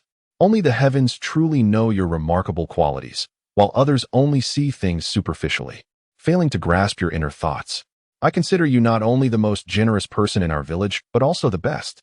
You mustn't heed their nonsensical talk.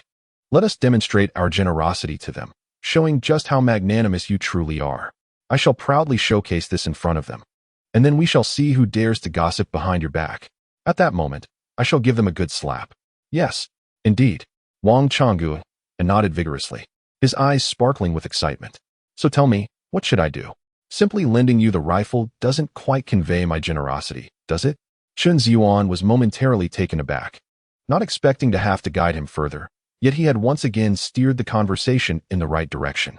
I believe that allowing me to borrow it is already a significant display of generosity, he asserted sincerely. Zhang Dashan, overhearing their conversation, opened his bleary eyes and scoffed, pointing at Wang Changguo's nose. If you were truly generous, you would gift the rifle to Zhiyuan. After all, you haven't used it in years. Keeping it with you will only lead to rust.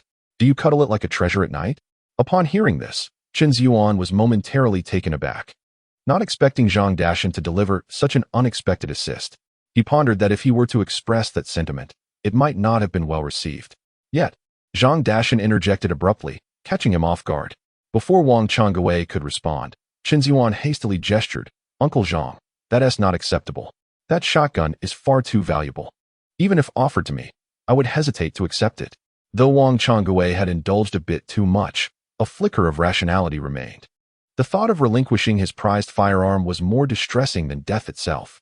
However, in light of the current circumstances, it seemed there was no better alternative. Over the years, the villagers had labeled him as stingy and miserly, accusing him of being overly calculating. In reality, he was merely prudent and adept at managing his resources. They simply failed to comprehend his nature. Initially, he found it disconcerting to hear such remarks, but gradually he grew accustomed to the whispers behind his back, dismissing them as inconsequential. Yet, this indifference was merely a facade, akin to a thorn embedded in his heart. Whenever the terms stingy and miserly were mentioned, it felt as though a knife had pierced through him. He longed to shed this stigma, to make it known that he was neither stingy nor greedy. Chen Zhiyuan's earlier words resonated deeply within him. However, when it came to the prospect of parting with the shotgun, he found himself reluctant. This firearm had been his companion for many years. Despite not using it recently, he still took the time to maintain it diligently. The shotgun had become akin to a dear friend, an inseparable part of his life. Observing Wang Changguo's silence, Chen Zhiyuan couldn't help but smile inwardly. It must be said that when one is intoxicated, barring moments of complete oblivion, a sliver of rationality often remains. The notion that alcohol emboldens one's spirit was merely a pretext for acting upon suppressed desires. While Wang Changguo was indeed inebriated, his long-standing habits resurfaced at this moment. The idea of gifting the shotgun was utterly implausible. Thus, he needed to present a rationale that would be acceptable. With a slight smirk, Chen Zhiyuan earnestly proposed, "Uncle Wang, to be candid, if you were to give me the shotgun, I genuinely could not accept it. After all, as the saying goes, a gentleman does not take what others cherish. What if we consider this instead? You sell me the shotgun, and in doing so, I would possess it with a clear conscience. Furthermore, I would never disclose that it was purchased. I would tell others that you gifted it to me. What do you think?" Upon hearing this, Wang Changguo blinked in surprise, turning to Chen Zhiyuan, eager to hear more. As he listened, his bleary eyes narrowed, and he rubbed his face in an attempt to gain clarity. Chen Zhiyuan's reasoning held a certain validity, he had to admit. However, it seems that there is still a lingering discomfort. Should others discover this, I would undoubtedly become the subject of gossip. Uncle Wang, I am aware that your intentions are to gift this to me freely, yet I truly cannot accept it. There is an old saying that resonates well. One should not receive a reward without merit, and I cannot lightly take your possessions. Those present today are all genuine relatives. None would dare speak of this matter. Zhang Wu, do you not agree? Zhang Wu, with his head lowered, was listening to their conversation when Chen Zhiyuan called his name. He immediately raised his head, affirming, Yes, absolutely. Such good fortune, I would certainly not disclose." Upon hearing this, Wang Changguo instinctively turned to Zhang Dashan. Zhang Dashan, noticing the glance, appeared irritated. "What are you looking at me for? As if I would let this slip. We are good friends. Would I speak ill of you? After all these years, have you ever heard me say anything against you?" Chen Zhiyuan, witnessing this exchange, smiled. It seemed that Wang Changguo's resolve was wavering.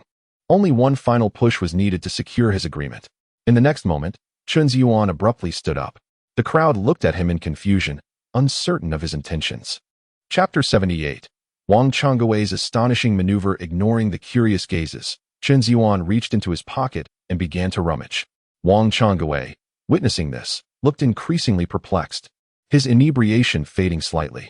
The others exchanged glances, none knowing what he was about to do.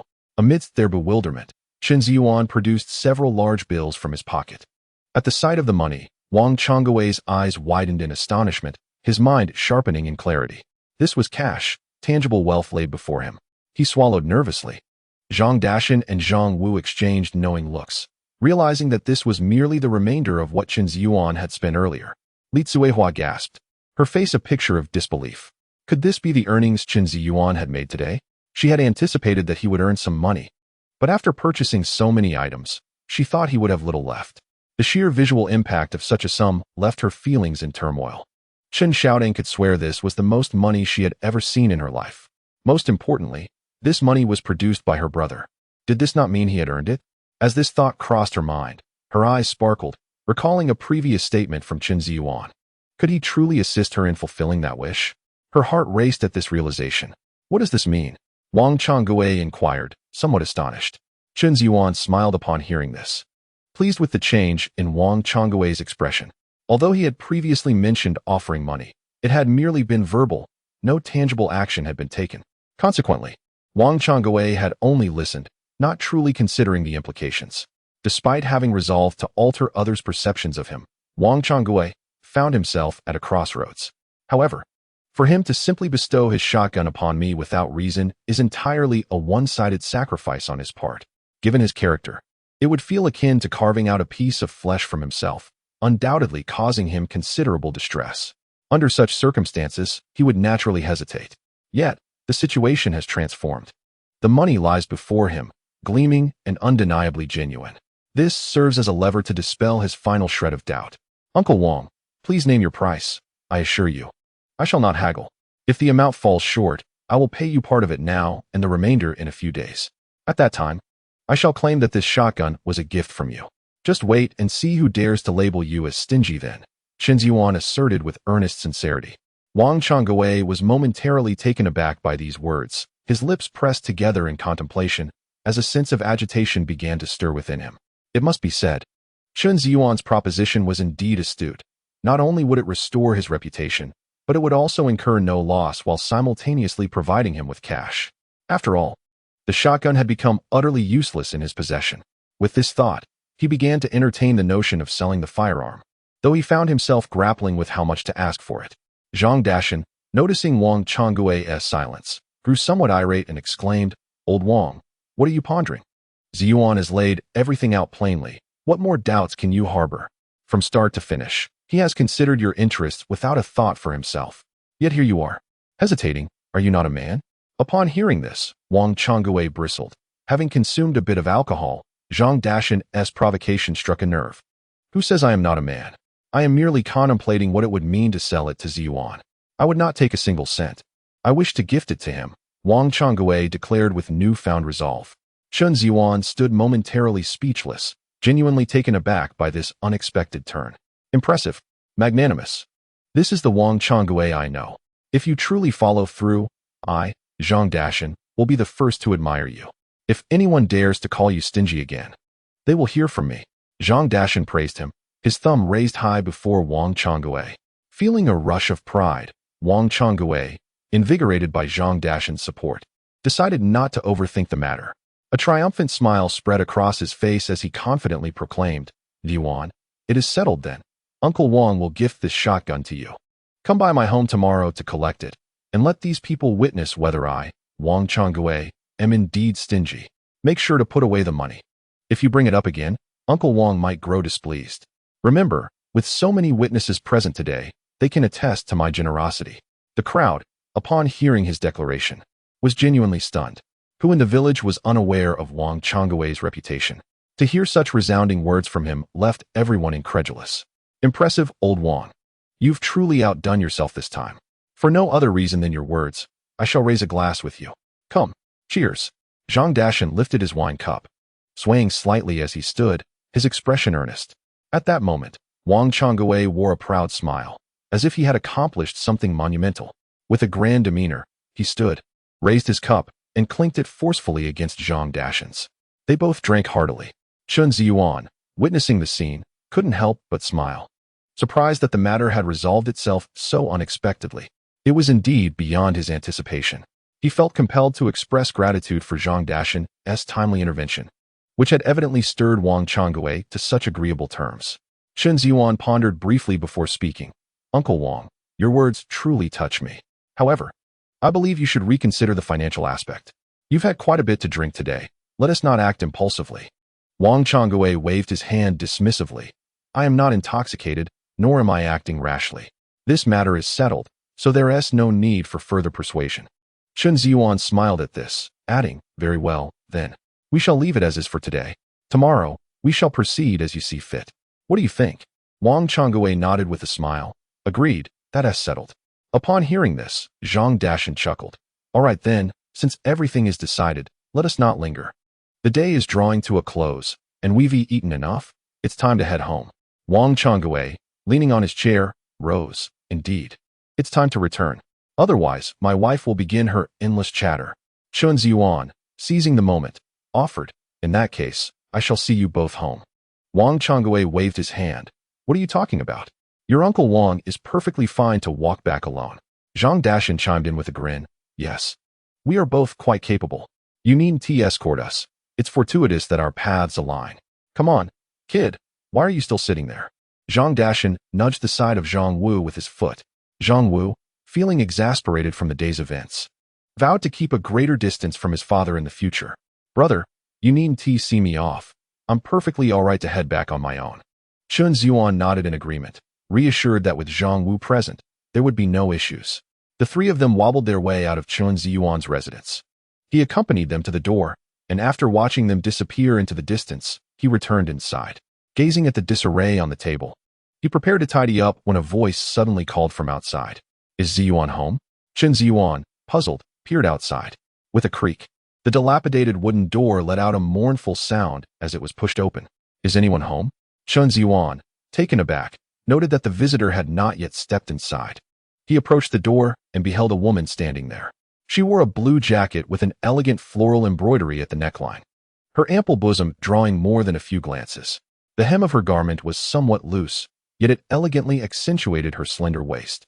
She wore a pair of black straight-legged trousers, the cuffs rolled up a few times, revealing her fair ankles, adorned with clean black fabric shoes.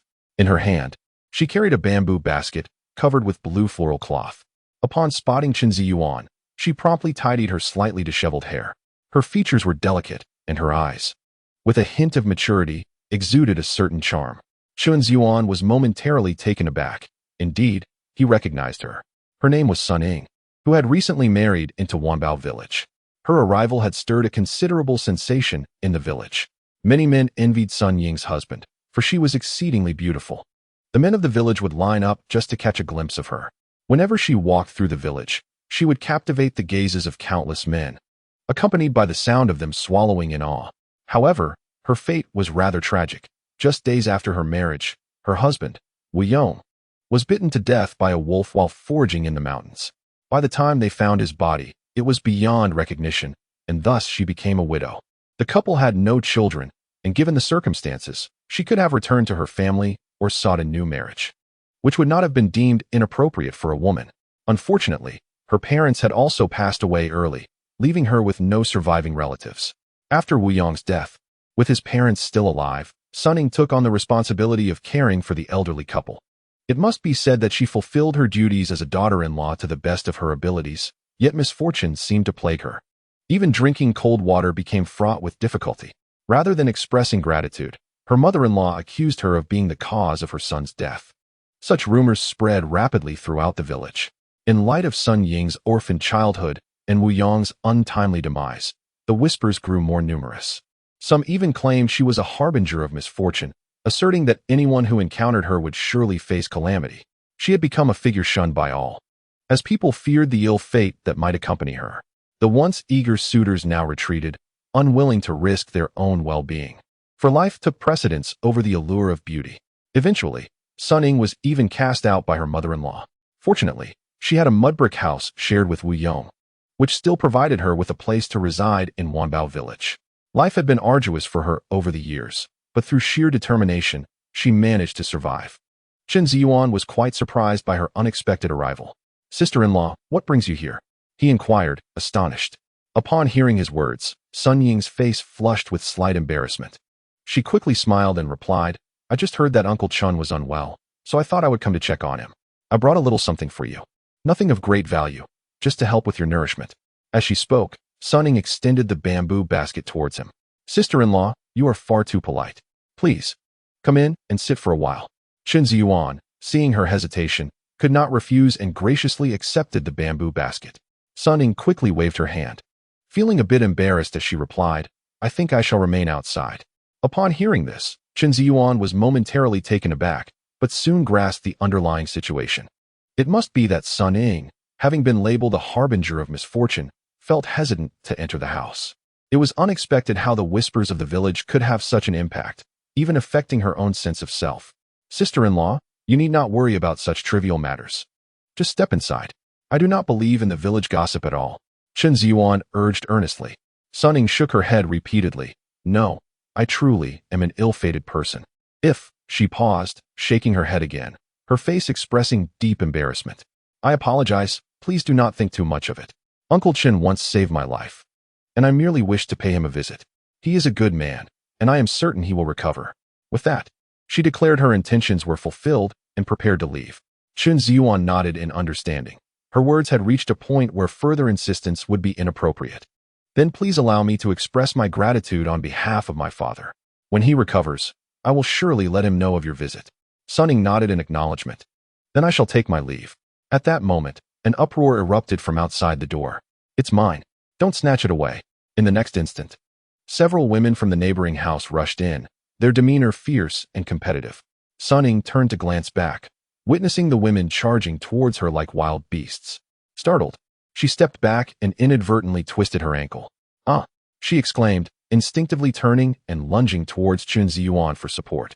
Chen Zhiyuan was quick on his feet, promptly stepping forward to catch her. Sun Ying, pale with fright, breathed a sigh of relief, but then sensed something amiss in the proximity. She glanced down, realizing that in his haste to support her, Chen Zhiyuan's hand had inadvertently rested upon her front. He quickly withdrew his hand, a look of embarrassment crossing his face as he asked, "Sister-in-law, are you all right?" Sun Ying felt her cheeks flush crimson, akin to a ripe apple, nearly bursting with color. Hearing his words, she shook her head fervently. "I am fine." At that moment, Chen Zhiyuan recalled the throng of women charging into the courtyard. Realizing they were nearly upon them, he was uncertain of their intentions, and for a moment, he thought they were targeting Sun Ying. He instinctively positioned himself in front of her, declaring, "Sister-in-law, do not fear. I am here." Sun Ying, still perplexed by the unfolding events, felt a swell of emotion. Despite her previous unpopularity among the village women, their fervor seemed disproportionate to her actions. She had not provoked any animosity, and yet, their frantic approach left her bewildered. As Chen Zhiyuan shielded her, she felt a sense of security she had never experienced before. In that moment, his figure appeared larger than life in her eyes.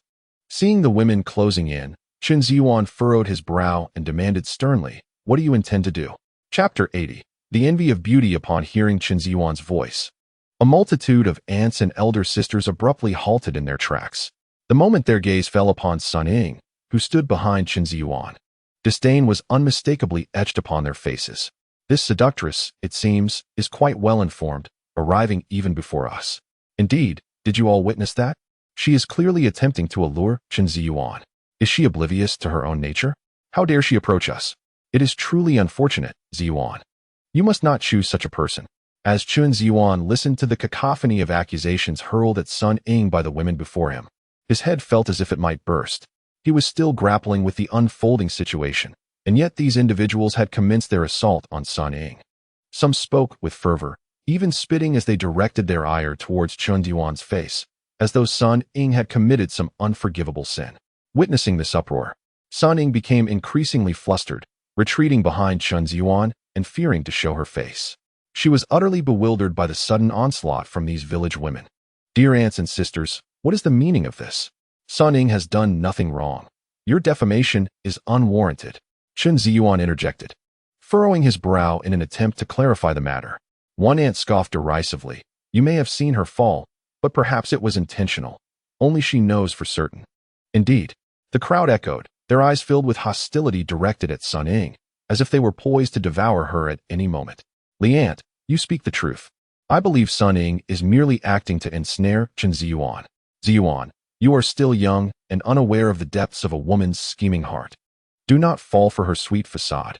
If you seek a wife, allow us to introduce you to someone else.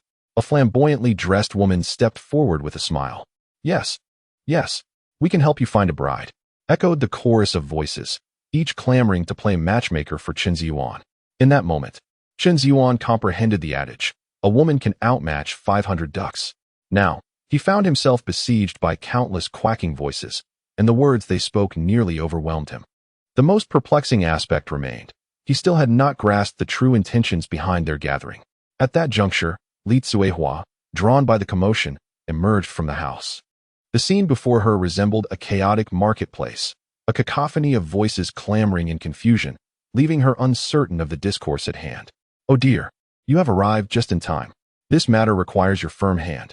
This ill-fated harbinger of misfortune dares to entice Yuan before our very eyes. Be wary.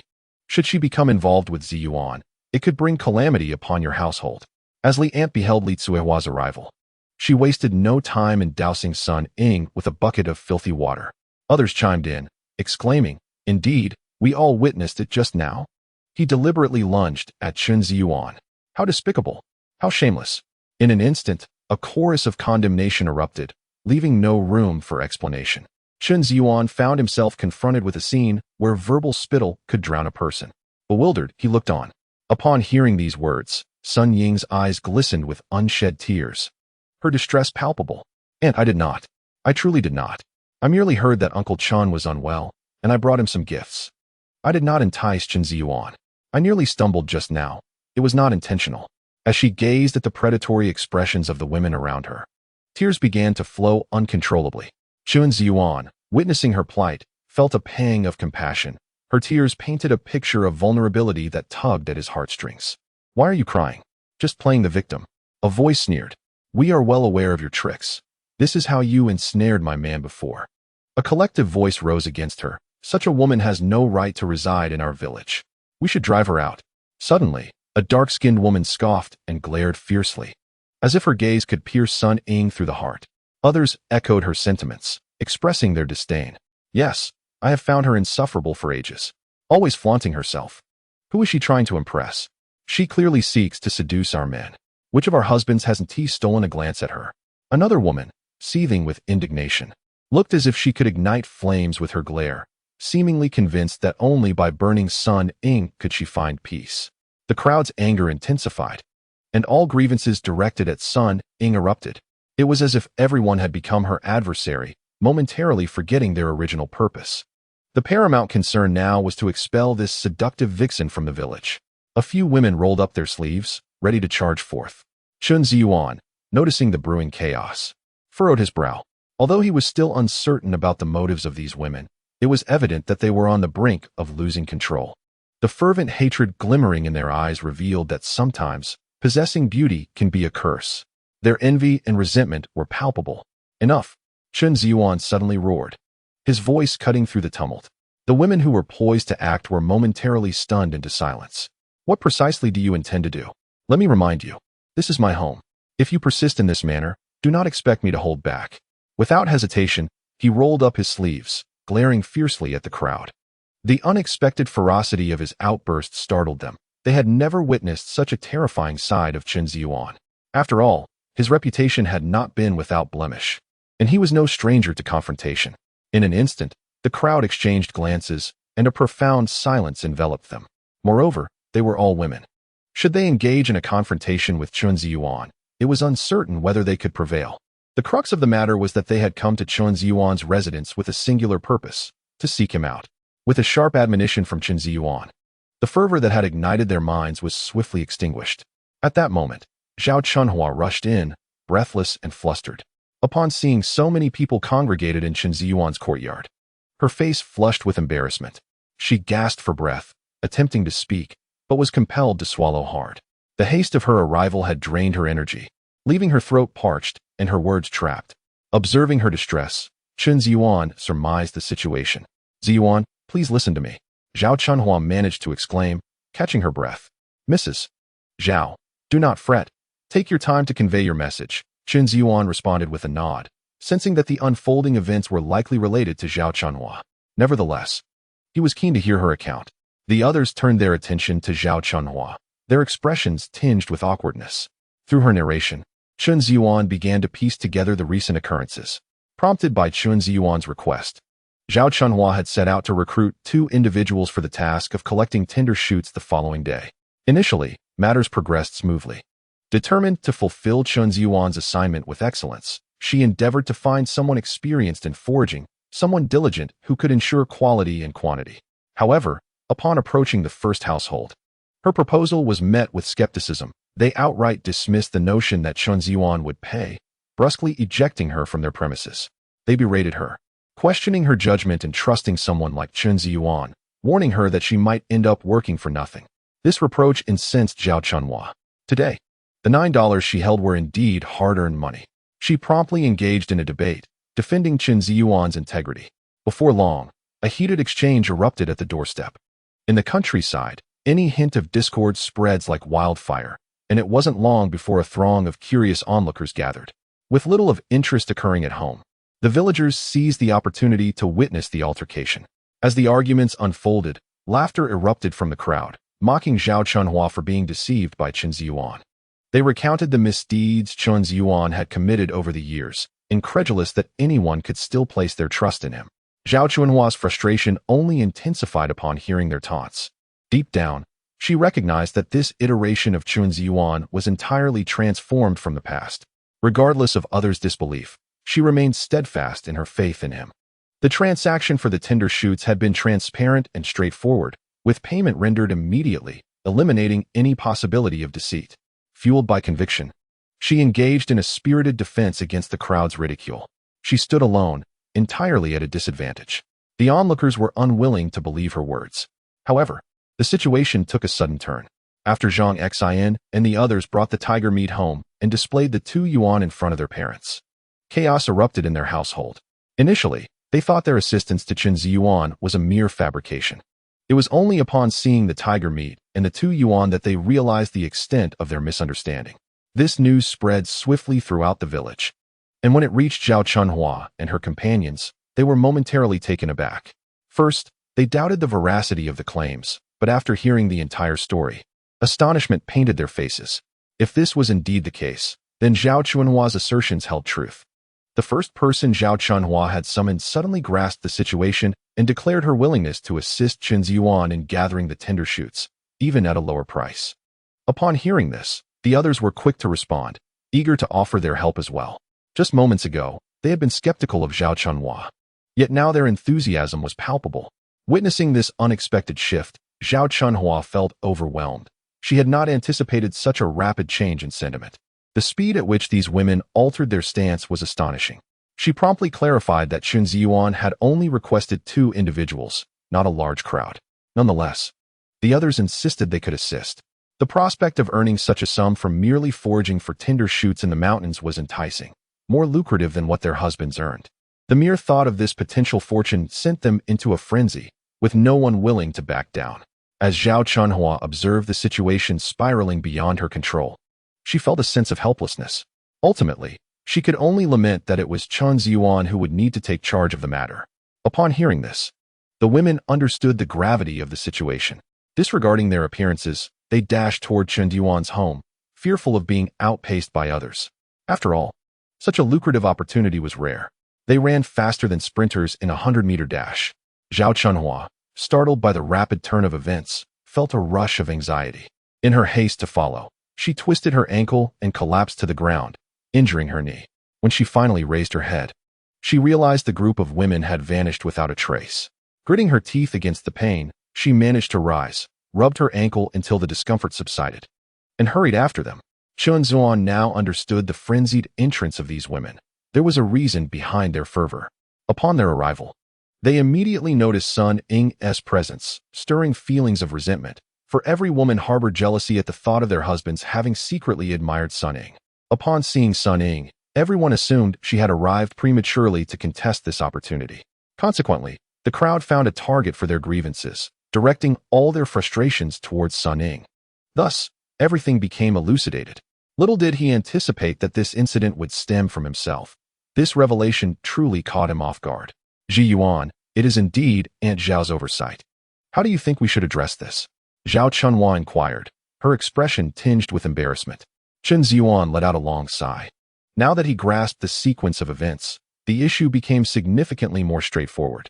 Zhiyuan, I am exceptionally skilled at this. Furthermore, I can endure hardship. Zhiyuan, I am quite remarkable. I rise early. Zhiyuan, choose me. I can offer a lower acquisition price. I can be more economical. Pick me, pick me. With one voice breaking the silence, others quickly joined in, unwilling to be outdone. Each individual hoped Chen Zhiyuan would select her. Witnessing such a scene, Chen Zhiyuan couldn't help but smile inwardly, surprised that he had garnered such attention. The atmosphere resembled that of a celebrity's entrance. Everyone, may I ask for your attention for just a few moments? Chen Zhiyuan raised his hands, signaling for quiet. The crowd gradually hushed, eager to hear what Chen Zhiyuan would articulate. He smiled slightly, recognizing that sometimes wealth indeed wields unexpected influence. Clearing his throat, he surveyed the assembly. Chapter 82.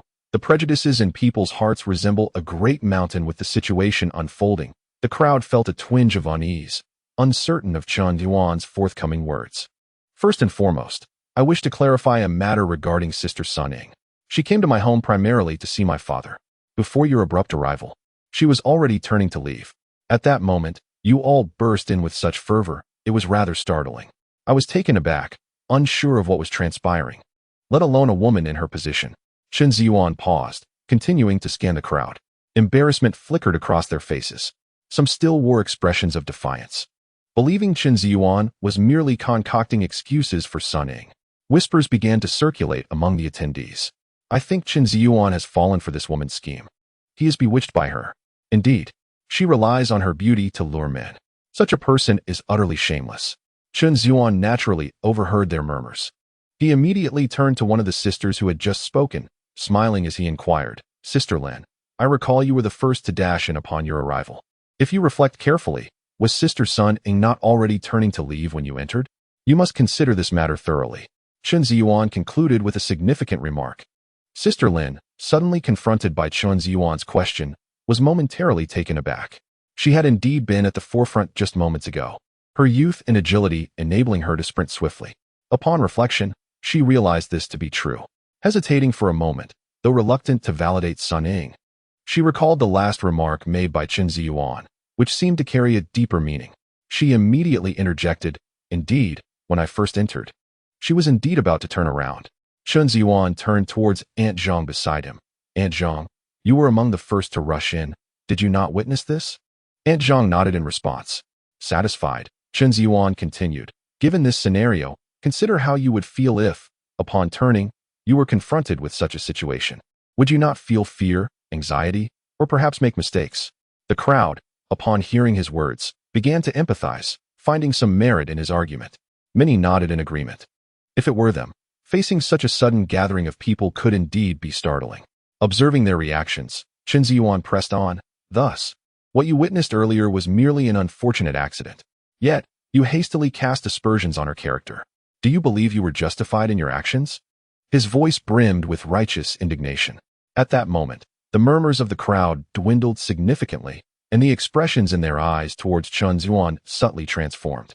They had not anticipated that his demeanor today would starkly contrast with his previous self. This time, he not only presented logical arguments, but also exuded a profound sense of conviction, rendering his perspective far more palatable than their previous unfounded accusations against Sun Ying. They had initially lashed out in a fit of anger, targeting her without cause. Sun Ying, who had been silently absorbing Chen Zhiyuan's words, gazed at him with a glimmer of admiration. She was taken aback by his eloquence. Had it been her, she would have struggled to articulate such thoughts, and her heart swelled with gratitude. Chen Zhiyuan scanned the crowd once more, his expression earnest as he declared, Should you not extend an apology to Sister Sun Ying? As a man, I remain unfazed by gossip. As long as I conduct myself with integrity, I fear no judgment. Yet, how can you justify subjecting a woman to such slander? Have you considered how you would feel if, one day, someone spoke of you in such a manner? Sun Ying stood frozen in place upon hearing this. She had long grown accustomed to such situations, brushing off the whispers that often reached her ears with a smile, refusing to dwell on them. However, who truly wishes to be the subject of disparaging remarks day after day? Though she tried to ignore it, she could not silence their words, merely allowing her inner strength to fortify against their impact. Ultimately, she found herself powerless, a woman forced to endure in silence. Yet, the wounds ran deep. No matter how resilient her exterior appeared, it could not shield her from the bitterness within. The sorrow she bore was a burden known only to herself. She had never anticipated that someone would stand up for her. Chen Zhiyuan even demanded an apology from others. This statement struck her like a bolt from the blue, leaving her profoundly moved. Sun Ying gazed at Chen Zhiyuan with a surge of emotion. Regardless of whether these individuals would indeed apologize, yet, he articulated the words she had been too afraid to voice throughout the years. In that moment, all her grievances transformed into tears, flooding her heart. The tears cascaded down her cheeks like a string of broken pearls. Sun Ying hurriedly wiped her tears. But the more she tried, the faster they fell. Witnessing this, Li Tsuhua approached gently, placing a comforting hand on her shoulder. Overwhelmed, Sun Ying buried her face in Li Tsuhua's embrace, unleashing her sorrow in unrestrained weeping. The onlookers, observing this scene, felt a wave of awkwardness wash over them. They, too, recognized their own shortcomings in that instant. In facing such a situation, a sense of empathy blossomed within them. As women, why should they impose hardships upon one another? I'm sorry. Suddenly, a woman's voice resonated through the crowd. Though softly spoken, it landed like a heavy bomb in the still waters of their gathering, sending ripples throughout. As Sun Ying cried on Li Tsuhua's shoulder, she turned in surprise upon hearing the voice, her eyes brimming with tears. I'm sorry. I'm so sorry. The apologies came in rapid succession, even though she could not discern who was speaking. Yet at that moment, hearing such contrition made Sun Ying feel it was all worthwhile. Quickly, she wiped her tears, and, facing the crowd with a firm bite of her lip, she spoke earnestly. I know that some of you hold prejudices against me. To claim that I am indifferent would be a falsehood. However, I have never committed any wrongdoing, which is why I feel so aggrieved. Hearing your apologies today brings me immense joy. I have always been grateful to everyone in the village. Without you, I could not have survived here. I wish to express my gratitude. As she bowed sincerely at a 90-degree angle, the crowd reflected on their previous behavior, wishing for a fissure in the ground to swallow them whole. Each face flushed with shame, feeling a stark contrast compared to Sun Ying. The crowd exchanged glances, uncertain of how to proceed. Chen Zhiyuan, witnessing this, reflected on the biases held in people's hearts, akin to a towering mountain. No matter one's innocence, misunderstandings still abound. It must be acknowledged that Sun Ying's words were indeed profound. She responded to grievances with virtue, hoping that the villagers would genuinely recognize their mistakes. Just as the atmosphere grew increasingly tense, a voice broke the silence, asking softly, So, who will go to gather the thorn buds tomorrow? Upon hearing this, the crowd turned their gazes toward Chen Zhiyuan. This was the very purpose of their gathering. Others also expressed their sentiments, affirming, Indeed, we have apologized as needed. We await your final decision. Upon hearing this, Chen Zhiyuan was momentarily taken aback, not expecting that the matter had not yet been forgotten by everyone. However, it was clear that regardless of whom he chose, he would inevitably offend someone. If this situation were not handled delicately, he might find himself the subject of gossip by tomorrow. He understood these village women all too well, while they may lack other skills. Their talent for spreading rumors was unparalleled. Had this been in the days of war, they would surely have excelled as messengers of information. At that moment, Chen Zhiyuan found himself in a dilemma. Zhao Chunhua, witnessing the situation, wore a look of embarrassment. She had not anticipated that such a simple matter would escalate to this point. Feeling somewhat ashamed, she realized that the task at hand required only 2 individuals. With so many people waiting, it would be impossible to satisfy everyone. Reflecting on this, she felt a strong urge to chastise herself, recognizing that she was creating unnecessary complications. Seeing the crowd awaiting his response, Chen Zhiyuan understood that without a definitive answer, they would not easily relent. He then spoke up, Dear ladies, it is truly surprising to see your eagerness in coming here today. I did not anticipate such urgency, as when I initially reached out, the demand was not as significant. My initial thought was that a modest supply from my household would suffice. Given our circumstances, I had asked Aunt Zhao for assistance when she delivered goods to my home yesterday. Regardless of whether I profit or incur a loss, I will ensure that she is compensated. The outcome, be it gain or loss, is my responsibility. If you have doubts, feel free to inquire with Aunt Zhao.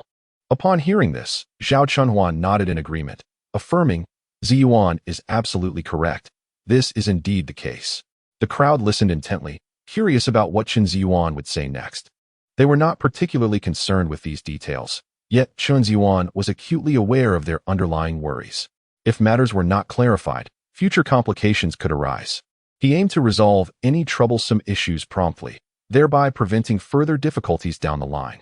Moreover, as they were all from the same village, it was wise not to offend anyone, as their paths may cross again. Today, when I visited the city, I delivered the thorny shoots and was pleasantly surprised by their popularity, which led to a request for a larger supply. Upon my return, I discussed this with Aunt Zhao, asking her to help me find 2 individuals. Aunt Zhao has a sister-in-law, Lu Fengying, whom you all likely know. She happened to be available and expressed her willingness to assist, to which I agreed. As for the second person, I had intended to ask Aunt Zhao to help me locate someone, though I did not expect the news to spread so widely. If you doubt my words, you may verify with Aunt Lu Fengying. Aunt Zhao, would you please confirm if I am speaking the truth? Upon hearing this, Aunt Zhao nodded immediately, acknowledging the truth in the words spoken. Initially, my intention was to enlist the help of someone, and I approached Zhang Guilin due to her swift and efficient foraging skills.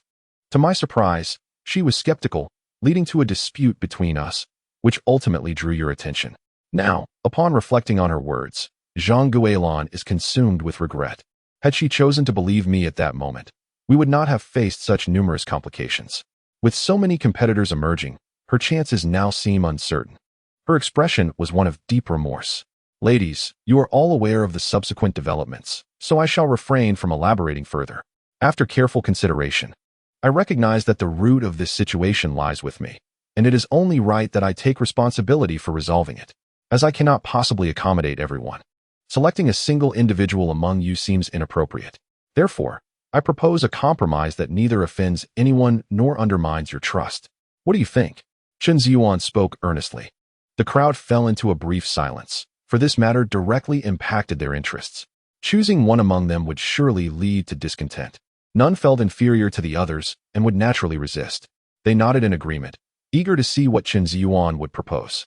Zhao Chunhua, momentarily taken aback, had to admit that Chen Zhiyuan was resourceful. If he could devise a viable solution, she would feel less guilty. Li Tsuehua glanced at her son, experiencing an inexplicable sensation. The young man before her had indeed transformed. Not only had he changed as a person, but his intellect appeared sharper as well. Sun Ying observed from the side. Though the matter did not directly concern her, curiosity piqued within her about Chen Zhiyuan's forthcoming words. Seeing many nodding in agreement and some silent aunts and sisters, I shall assume your tacit consent. Now, I will outline my proposal. This predicament arose due to my actions, causing unforeseen complications. I believe that, both morally and logically, I owe an apology. Therefore, I suggest that the task of gathering the tender shoots tomorrow be entrusted to Sister Sun Ying. What do you think? As Chen Zhiyuan concluded, he immediately sought the audience's reaction. To his dismay, many displayed expressions of dissent, deeming the suggestion somewhat unreasonable. Sun Ying was particularly taken aback, as she had never anticipated that a matter unrelated to her would unexpectedly fall upon her shoulders. Noticing the discontent among the crowd, Chen Zhiyuan raised his hand, signaling for calm. Consider this. If I were to select any one of you, it would invariably lead to objections as long as the choice was not your own. You have all recognized the issue at hand. Now that an apology has been issued, should we not consider making a more substantial concession? Otherwise, the apologies offered would merely be words devoid of sincerity.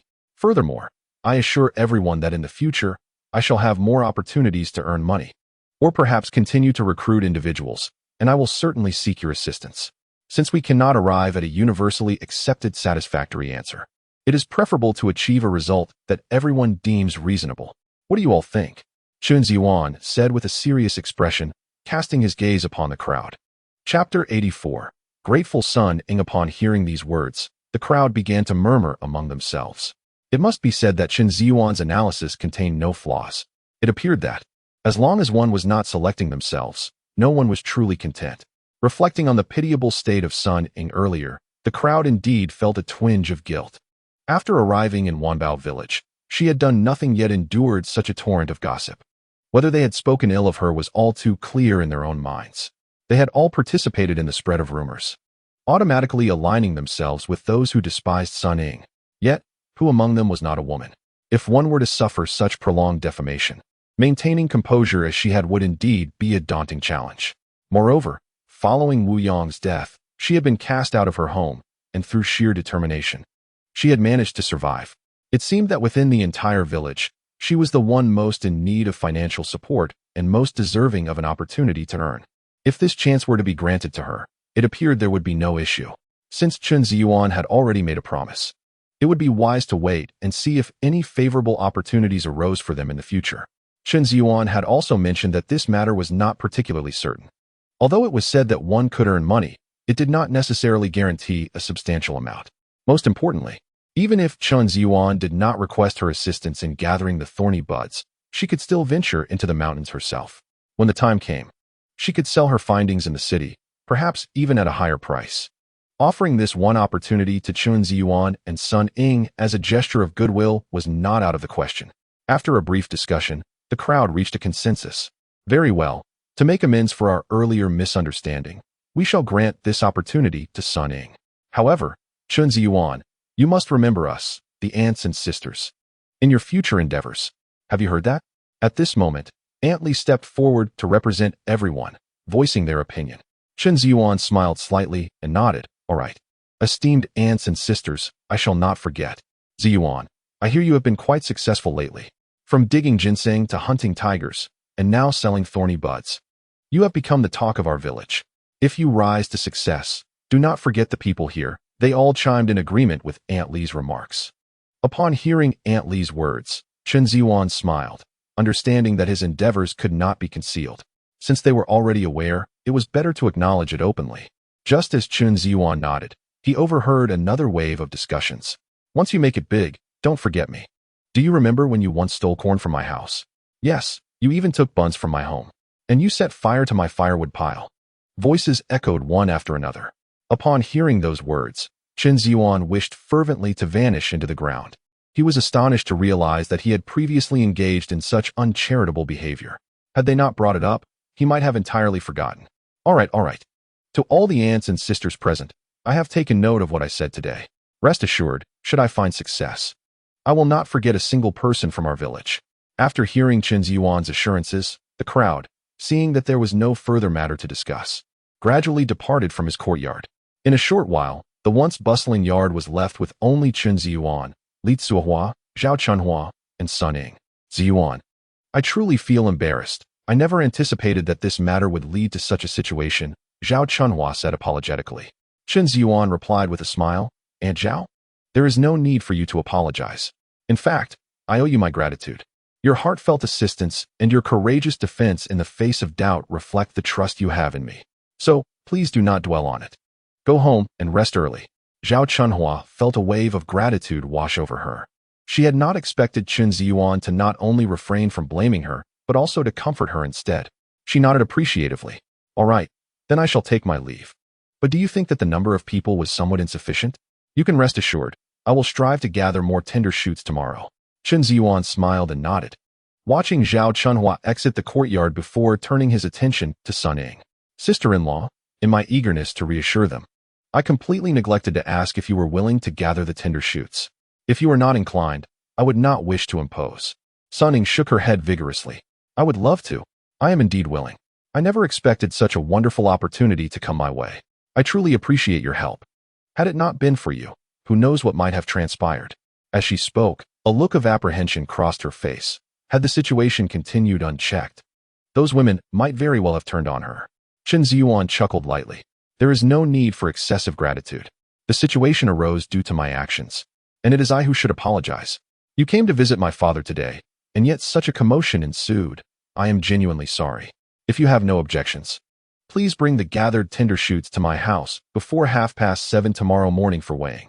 I shall settle with you at the rate of 2 yuan per jean. Upon hearing this, Sun Ying's eyes lit up. She instantly understood why the older women had rushed over.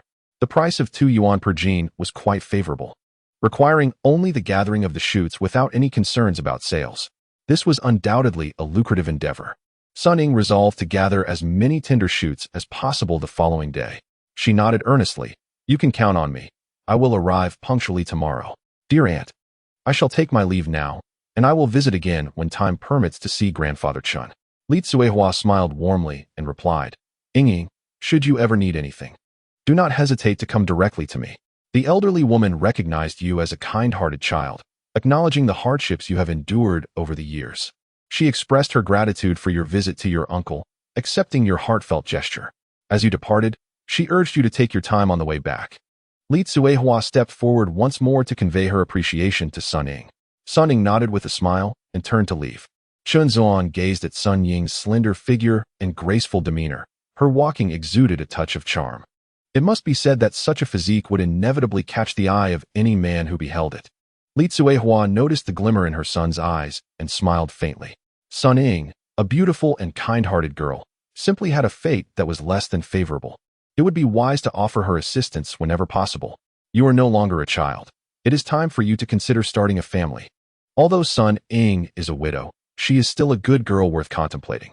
I have heard that since her marriage to Wu Yong, they have yet to consummate their union, and our family does not mind such matters. As for the girl from the Chiu family in the neighboring village, you should dismiss that thought." Upon mentioning this, Li Zuihua sighed, her face revealing a hint of helplessness. Chen Zhiyuan, upon hearing these words, raised an eyebrow, a flicker of anger crossing his face. Chapter 85. The engagement is broken. Chen Zhiyuan narrowed his eyes. Had it not been for his mother's sudden mention of the Chiu family, he might have nearly forgotten them. It was a year prior to his father's illness that he had developed feelings for Chiu Zhonghui, the daughter of the Chiu family from the neighboring village. At first, he pursued her relentlessly, but she did not reciprocate his affections. In a desperate bid to win her over, Chen Zhiyuan threatened to take drastic measures, urging his father and mother to propose on his behalf. Although they were aware of their son's shortcomings, Chen Zhiyuan and Li Zuihua, as his parents, felt compelled to act. They hoped that marriage might bring him to his senses and lead him to a better path. After some deliberation, they sought a matchmaker to propose to the Chiu family. However, their demands were exorbitant, asking for a bride price of 500 yuan along with 3 sets of dowry gifts. The Chen family, if they could meet these conditions, would secure the marriage. Upon hearing this news, Chen Zhiyuan was elated, unable to contain his excitement at the prospect of being with Chiu Zhonghui. Yet, for the Chen family, such demands were astronomical. Undeterred, Chen Zhiyuan insisted that his family gather the necessary funds, threatening dire consequences otherwise. Fortunately, his father had made a modest profit the previous year. Money originally intended as a gesture of filial piety towards his grandparents in the city. However, upon witnessing Chen Zhiyuan's desperation, Chen Zhiyuan clenched his teeth and negotiated with the Chiu family to pay the bride price up front, promising to fulfill the dowry obligations the following year. The Chiu family agreed to these terms, setting the expectation that the dowry would be completed by the end of the following year. This timeline implied that if all proceeded smoothly, provided that his father remained healthy, Chen Zhiyuan could indeed become engaged to Chiu Zhonghui by the end of this year. Unexpectedly, Chen Daong fell ill, and issues arose all at once. In his previous life, following the incident involving Chen Daong, his mother sought to reclaim the betrothal gifts. Not only did she fail to retrieve them, but she also suffered humiliation. This ultimately compelled her to seek ways to earn money on the mountain, which tragically led to her falling off a cliff. In those days, he too was one of the culprits, and the Chiu family naturally bore an undeniable share of the blame. What was most infuriating was that, since they refused to return the betrothal gifts, it implied their acceptance of the marriage. Yet, when he approached them, he was once again met with scorn from the Chiu family, who mocked him as a toad aspiring to eat swan meat. Not only did they refuse to return the gifts, but they also sent someone to beat him and force him out. Chen Zhiyuan vividly recalled feeling like a lost dog, with his father and mother deceased, his sister missing, and himself the sole survivor, looked down upon even by his fiancée's family. The memory of lying on the ground, gazing at their disdainful faces, still nauseated him.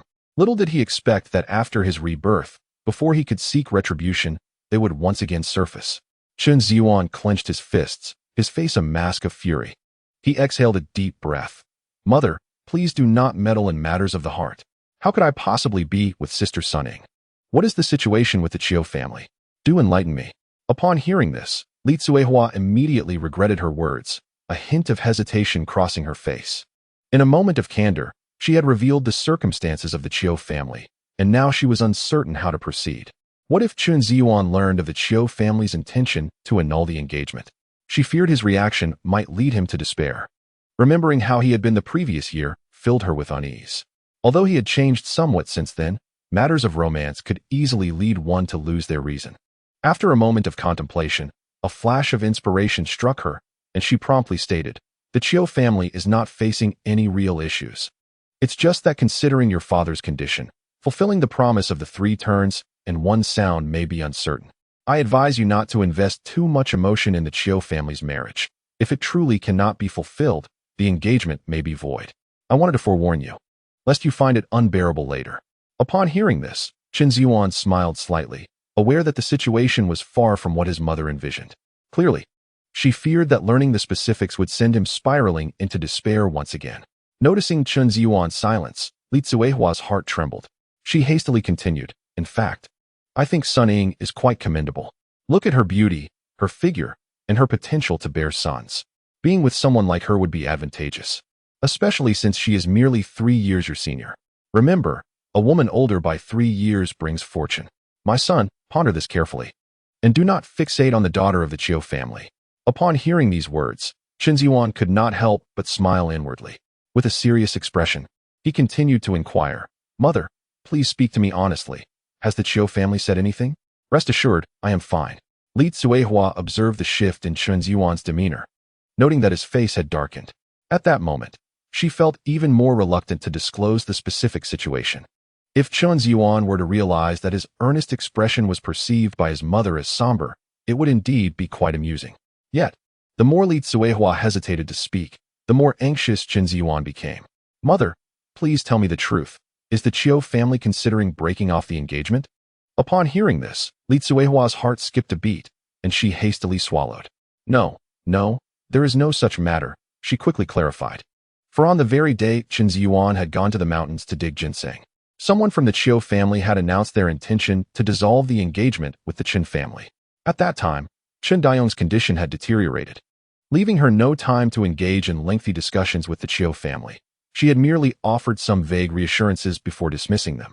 It was only in the past couple of days, as Chen Dayong's condition stabilized, that she recalled this incident. Seeing Chen Zhiyuan's serious inquiry, Li Tsuehua felt an overwhelming sense of panic. She reminded herself that this matter must remain concealed from Chen Zhiyuan, otherwise it could lead to disastrous consequences. He had only just begun to improve, and she could not allow him to revert to his previous state. "Is there truly nothing?" Chen Zhiyuan pressed on. Li Tsuehua nodded repeatedly. "Really, there is nothing. You need not worry.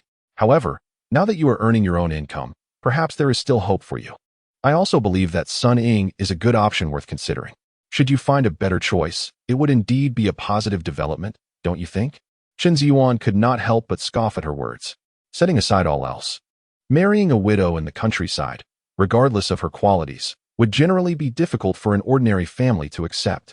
In an era where reputation often surpassed many matters, gaining approval was indeed challenging. After all, this was his first marriage, and his mother could still utter such remarks. She must be concealing certain truths. Noticing that his mother was not being forthright, Chen Zhiyuan smiled and devised a plan. "Very well. I shall visit the neighboring village tomorrow and pay a visit to the Chiu family." "That is out of the question," Li Tsuehua exclaimed in a panic. Chen Zhiyuan, puzzled, asked why not. "Did you not say there was nothing amiss?" Li Tsuehua's anxiety deepened. "Indeed, there is nothing wrong, but you are planning to go to town tomorrow, are you not? I fear you may not have the time, so perhaps it would be best if you did not go." Chen Zhiyuan smiled helplessly, realizing that even at this juncture, his mother still refrained from speaking the truth. With a serious countenance, he declared, "Upon my return from town tomorrow, I intend to seek out Dr. Song to examine my father. It would also provide an opportunity to visit the Chiu family, as I have not seen Xiu Zhonghui in quite some time. I recall her mentioning her fondness for sweets, so I shall bring her some." Upon hearing this, Li Tsuehua became increasingly anxious. If Chen Zhiyuan's words were to be believed, he would undoubtedly learn the truth by tomorrow. Given his previous temperament, One could only speculate what actions he might take. Rather than allowing him to discover it tomorrow, it would be prudent for him to understand the situation today. After a moment of contemplation, Li Tsuehua hesitantly spoke. Zhiyuan, there is something I wish to discuss with you, but I hope you can remain calm. Chen Zhiyuan nodded, recognizing that his mother would only speak the truth if prompted. Mother, rest assured, you may convey anything to me directly. I shall not behave as I once did. Hearing this eased Li Tsuehua's worries somewhat, and she promptly recounted the incident of the Chiu family's withdrawal from the engagement. Upon hearing this, Chen Zhiyuan let out a cold laugh, finding it precisely as he had anticipated. He was taken aback by the Chiu family's unscrupulousness. Rather than offering support during his time of need, they had chosen to exacerbate his distress. This time, he had awakened to the reality of the situation. As for Chiu Zhonghui, he had long since lost any recollection of her, save for the contemptuous expression she bore and the humiliation she inflicted upon him.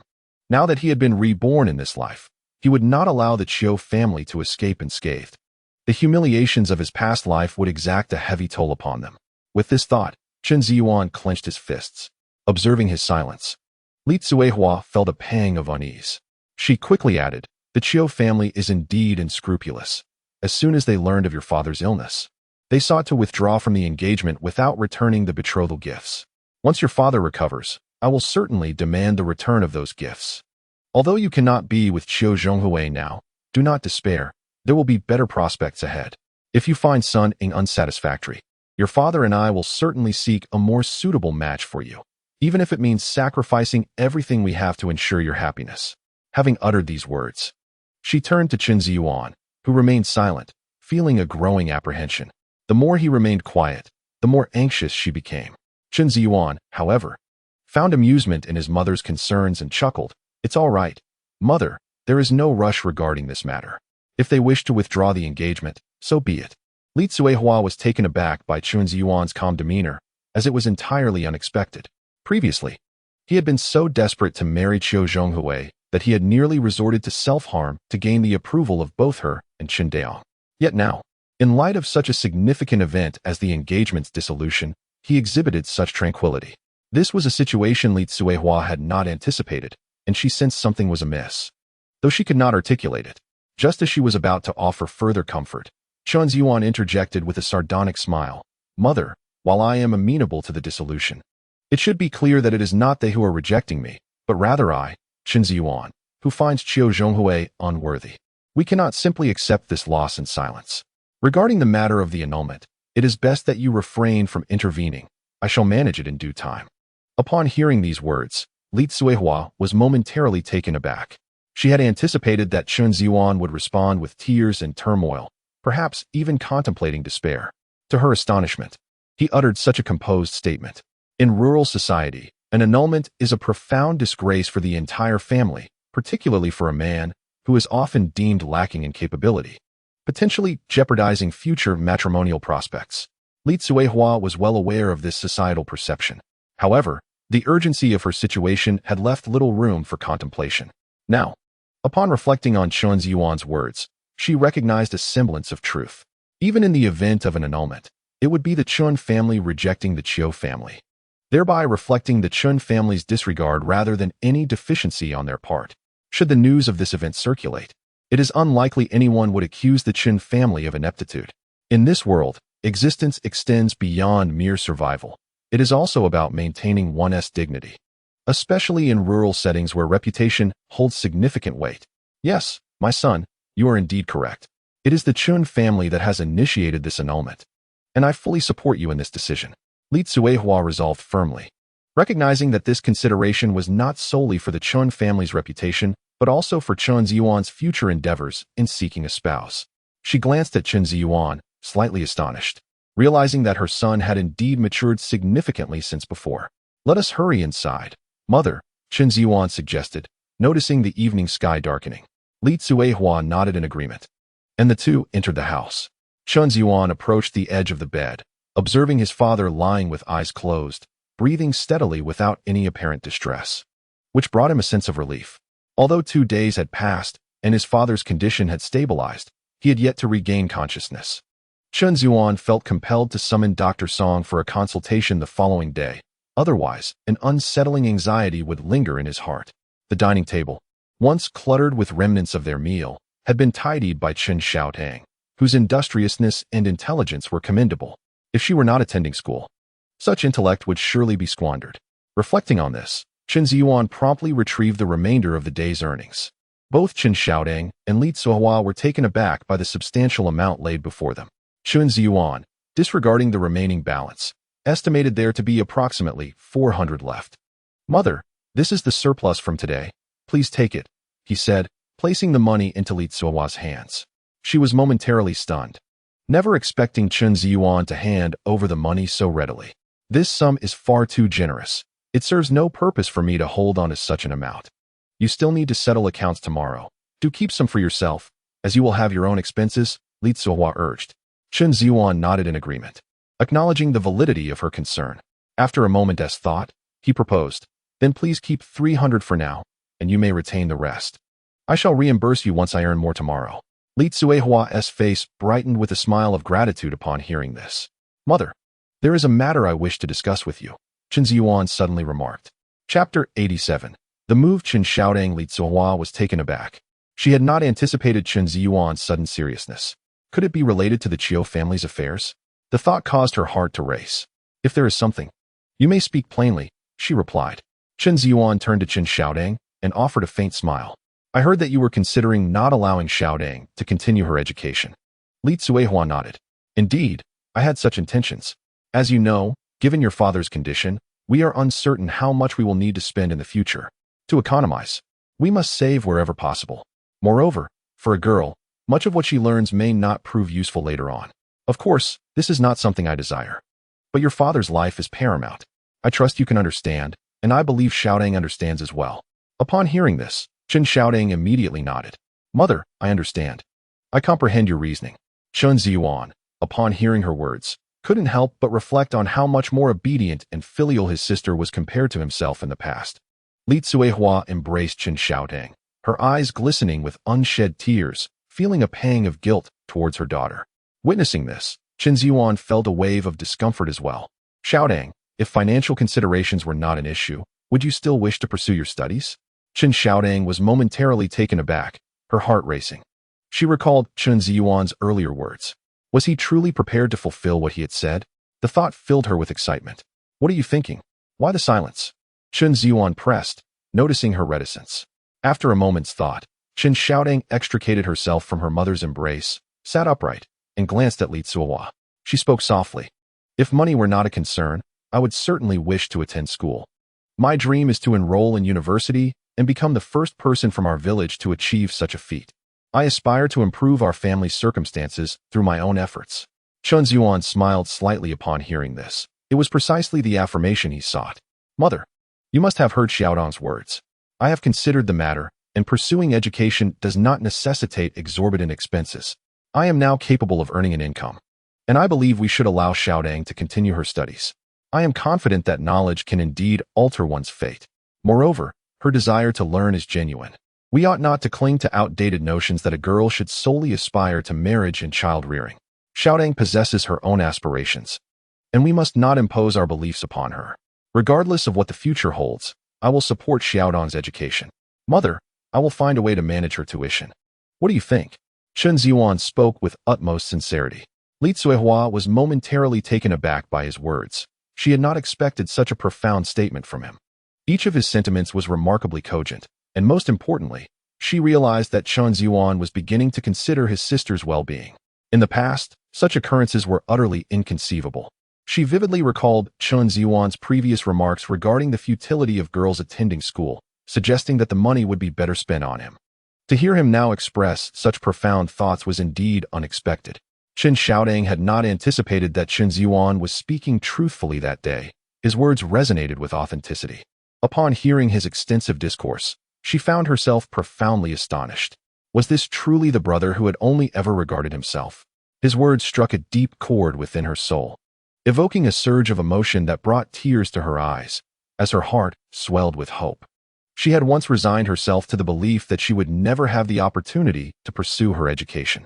Yet, upon glimpsing hope once more, she could no longer contain her emotions and wept openly. Given the chance, she would undoubtedly choose to continue her studies. The constraints of her family's circumstances had forced her to abandon her educational aspirations. However, with her brother's reassuring words, the burden of her academic concerns had been lifted. This realization prompted a smile to blossom on Chen Xiaodong's face, which did not go unnoticed by Chen Zhiyuan. With a playful grin, he teased, "Are you performing a dramatic act of tears and laughter for others?" Flustered by his remark, she hurriedly wiped her tears and shot him an exaggerated eye roll. "Mind your own business. I'm off to feed the rabbits." After uttering this, she bashfully exited the room. Chen Zhiyuan was taken aback, realizing that his sister could be shy as well. "Were you serious about what you just said?" Li Tsuehua inquired, seeking clarification once more. Chen Zhiyuan nodded earnestly. "Mother, I am indeed serious. Do not worry. I will endeavor to earn Xiaodong's tuition in the coming days, so she can attend school as soon as possible. She is intelligent and eager to learn. She is bound to succeed in university. Once she graduates, you and father can enjoy a life of ease." Li Tsuehua, upon hearing this, found it difficult to fathom and felt a sense of yearning at the prospect of the future Chen Zhiyuan envisioned. In no time, Chen Xiaodong returned from feeding the rabbits. She shyly glanced at Chen Zhiyuan and suddenly said, "Brother, thank you." Though her voice was barely a whisper, Chen Zhiyuan heard her clearly. He understood precisely what Chen Xiaodong was expressing gratitude for, yet he was surprised that she had voiced it in his presence. What did you say?" Chen Zhiyuan feigned ignorance. Chen Xiaodong rolled her eyes at him in exasperation and retorted, "I said nothing." Chen Zhiyuan nodded with a smile. Recognizing his sister's bashfulness, her ability to utter such sentiments was already a significant step for her.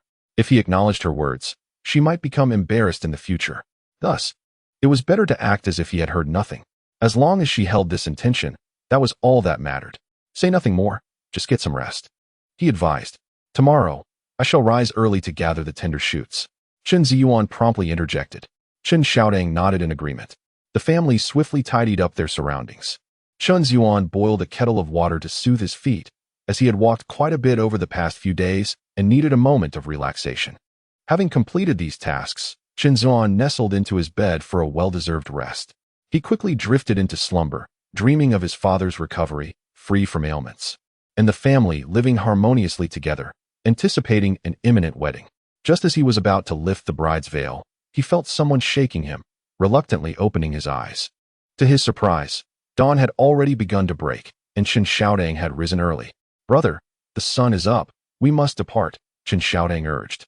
Chen Zhiyuan, feeling a twinge of helplessness, lamented the interruption of his beautiful dream, just when he was about to discover the identity of his bride. With slight annoyance, he wasted no time and climbed out of bed. After dressing, he accompanied Chen Xiaodong out of the house. Chen Xiaodong was poised to head towards the yard when he called out to her, "Wait, what is it?" Chen Xiaodong queried, puzzled by his sudden halt. Chapter 88. The mischievous little tiger. Chen Zhiyuan made his way to the storage room. Upon pushing the door open, he found the little tiger shaking its head excitedly. "Having spent enough time here, I shall take you out for a stroll, shall we?" The little tiger seemed to comprehend Chen Zhiyuan's words, leaping joyfully around him. Chen Zhiyuan smiled, realizing the tales of tigers being perceptive were indeed true. However, for safety's sake, it was prudent to secure this little creature. Having previously owned a dog, he retrieved a leash and fastened it onto the little tiger, holding the other end firmly. "Let us go," he exclaimed. The little tiger dashed towards the entrance, and had Chen Zhiyuan not held onto the leash, it would have been long gone. Seeing the little tiger's adorable antics, Chen Xiaodong immediately approached to play with it, teasing the creature affectionately. To an onlooker, it would appear as if she were amusing a cat. "Brother, may I hold it for a moment?" Chen Xiaodong asked eagerly. Just the thought of walking down the street with the tiger felt incredibly thrilling. Chen Zhiyuan chuckled and handed her the leash. "Be careful. This little one has quite a bit of strength." Chen Xiaodong nodded and inquired, "What shall we name this little creature?" At this question, Chen Zhiyuan paused, realizing he had not considered a name. Nevertheless, it was indeed time to bestow one. After contemplating briefly, he declared, "From now on, it shall be called Qiuqiu." Chen Xiaodong was taken aback by the casualness of the name chosen by her brother. Chen Zhiyuan bent down to gaze at the little tiger and inquired, "From now on, shall I call you Qiuqiu? Is that agreeable?" The little tiger seemed to comprehend, rolling joyfully on the ground like a playful ball. Chen Zhiyuan erupted into laughter at the sight. It appears he quite fancies that name. Chen Xiaodong, with a look of resignation, reflected that it was surprising how one person dared to name it, and the little tiger was audacious enough to respond. Since the little tiger had seemingly consented, Chen Zhiyuan felt she could not object. "Qiu, let us be off," she exclaimed, promptly tugging the little tiger along as they headed outside. The little tiger obediently followed, holding its head high and striding with a regal air, growing ever more endearing and somewhat amusing to behold. Chen Zhiyuan chuckled at this charming creature, not anticipating that it would possess such a delightful personality. As they exited, he spotted Sun Ying approaching and greeted her. "Good morning. You two are up quite early." Chen Zhiyuan nodded in acknowledgement. "Sister-in-law, it seems you are also an early riser. Having promised to work, one must naturally carry out the task well. I thought I might go early to gather more," he added with a smile, his gaze inadvertently drawn to her strikingly beautiful face, prompting him to muse on the fortune that Wu Yong, her husband, lacked, and whom it might benefit in the future. The recollection of his mother's words from the previous day caused his heart to race. His eyes instinctively darted towards Sun Ying, and he couldn't help but think, goodness, if she were to have children, they would surely never know hunger. Unbeknownst to Sun Ying, she was oblivious to Chen Zhiyuan's intense gaze, as she was instead captivated by the little tiger that Chen Zhiyuan had on a leash. "How adorable. Why is your cat so large?" Sun Ying crouched down, reaching out to stroke the little tiger. The little tiger, seemingly understanding her intent, immediately displayed an irritated demeanor. Its eyes fixated on Sun Ying's hand as it subtly opened its mouth, ready to bite. "Sister-in-law, it is not a kitten," Chen Zhiyuan interjected. Sun Ying paused, perplexed. "If it's not a kitten, then what is it?" "It is a little tiger." Upon hearing this, Sun Ying was taken aback, retracting her hand swiftly. "A little tiger?" she repeated in disbelief. Chen Zhiyuan nodded affirmatively. "Yes, my brother brought it home. It's quite well behaved, so you need not worry, it won't bite." Sun Ying stood up quickly. Although this little creature was indeed charming, she ultimately lacked the courage to touch it, feeling an instinctive fear that it might bite. Even if it appeared docile, it was still a tiger cub. Wu Yong had a valid reason to dread such wild beasts, as they could be lethal. The little tiger seemed to sense Sun Ying's apprehension, opening its mouth and charging toward her. This startled Sun Ying, prompting her to spin around and flee. Unfortunately, in her haste, she collided directly with Chen Zhiyuan. He nearly lost his balance, swiftly retracting his legs to regain his stance. With both arms instinctively wrapping around Sun Ying, he steadied them both. Sun Ying stumbled into Chen Zhiyuan's embrace, her mind momentarily dazed as she felt the breadth of his chest and the strength of his arms, causing her cheeks to flush with embarrassment. Chen Zhiyuan, too, was taken aback by the softness before him, swallowing hard as his heart raced. "I'm so sorry. I didn't mean to," Sun Ying exclaimed, her face tinged with crimson as she spoke. Upon hearing her words, Chen Zhiyuan quickly realized the awkwardness of their position and hastily released her. "Are you all right?" he inquired after stepping back. Sun Ying shook her head, unable to muster the courage to meet his gaze. Chen Zhiyuan, witnessing the scene, couldn't help but smile, amused by the little tiger's antics, who seemed to be having a grand time. Observing this, Chen Zhiyuan shook his head, surprised by the little creature's knack for reading people. "Don't worry, sister-in-law. This little rascal isn't that formidable. You needn't fear it at all." Yet, upon hearing this, Sun Ying glanced at the small tiger, still feeling a twinge of trepidation, and immediately distanced herself from it. "All right, I understand. It's getting late. We should hurry," she whispered, retreating behind Chen Zhiyuan.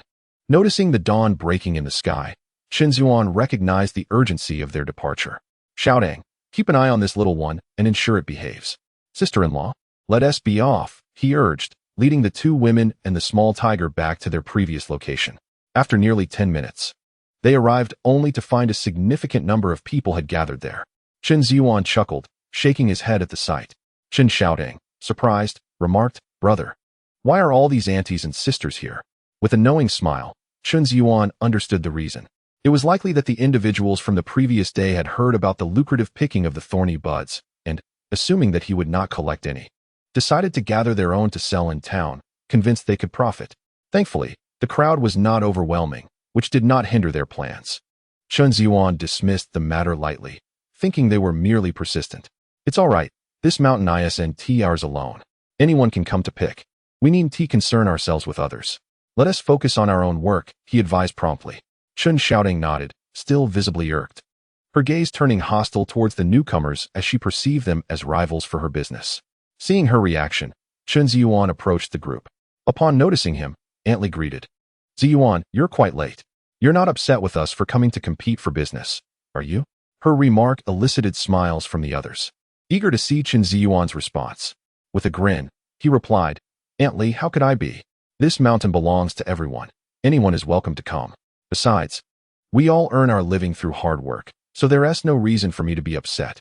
You all came early, planning to pick and sell in town, I presume. Upon hearing this, Antly immediately nodded with pride, saying, Indeed, if we believe you can sell, we should be able to as well. In their eyes, Chen Zhiyuan, a man who spent his days idly, had managed to sell, suggesting that the goods must be quite marketable. When they ventured into town to sell, they were certain they would fetch a good price. There was no need to plead with Chen Zhiyuan as they had done the previous day. That would be utterly redundant. Noticing their demeanor, Chen Zhiyuan smiled faintly, fully aware of their thoughts. He promptly replied, Antly, you are indeed correct. However, I recommend you check with the purchasing station. You might receive a favorable price. Antly nodded enthusiastically, her face beaming with joy. All right, I understand. Thank you for the advice. Chen Zhiyuan chuckled in response. You're welcome. I shall be on my way to gather vegetables now. After saying this, he turned to leave. Yet, as soon as he departed, Antly's cheerful expression morphed into one of disdain. That little rascal thinks he can fool me. Who doesn't know the purchasing station offers low prices? I suspect he fears I might sell at a good price and undermine his business. Others gathered around, inquiring about the situation. Upon hearing Antly's words, they all nodded in agreement. Indeed, he is merely afraid we might earn some money. We needn't concern ourselves with him. Once we sell, he will regret it. Let's put in more effort, gather more, and head to town ahead of him. When we sell, we shall see how he fares.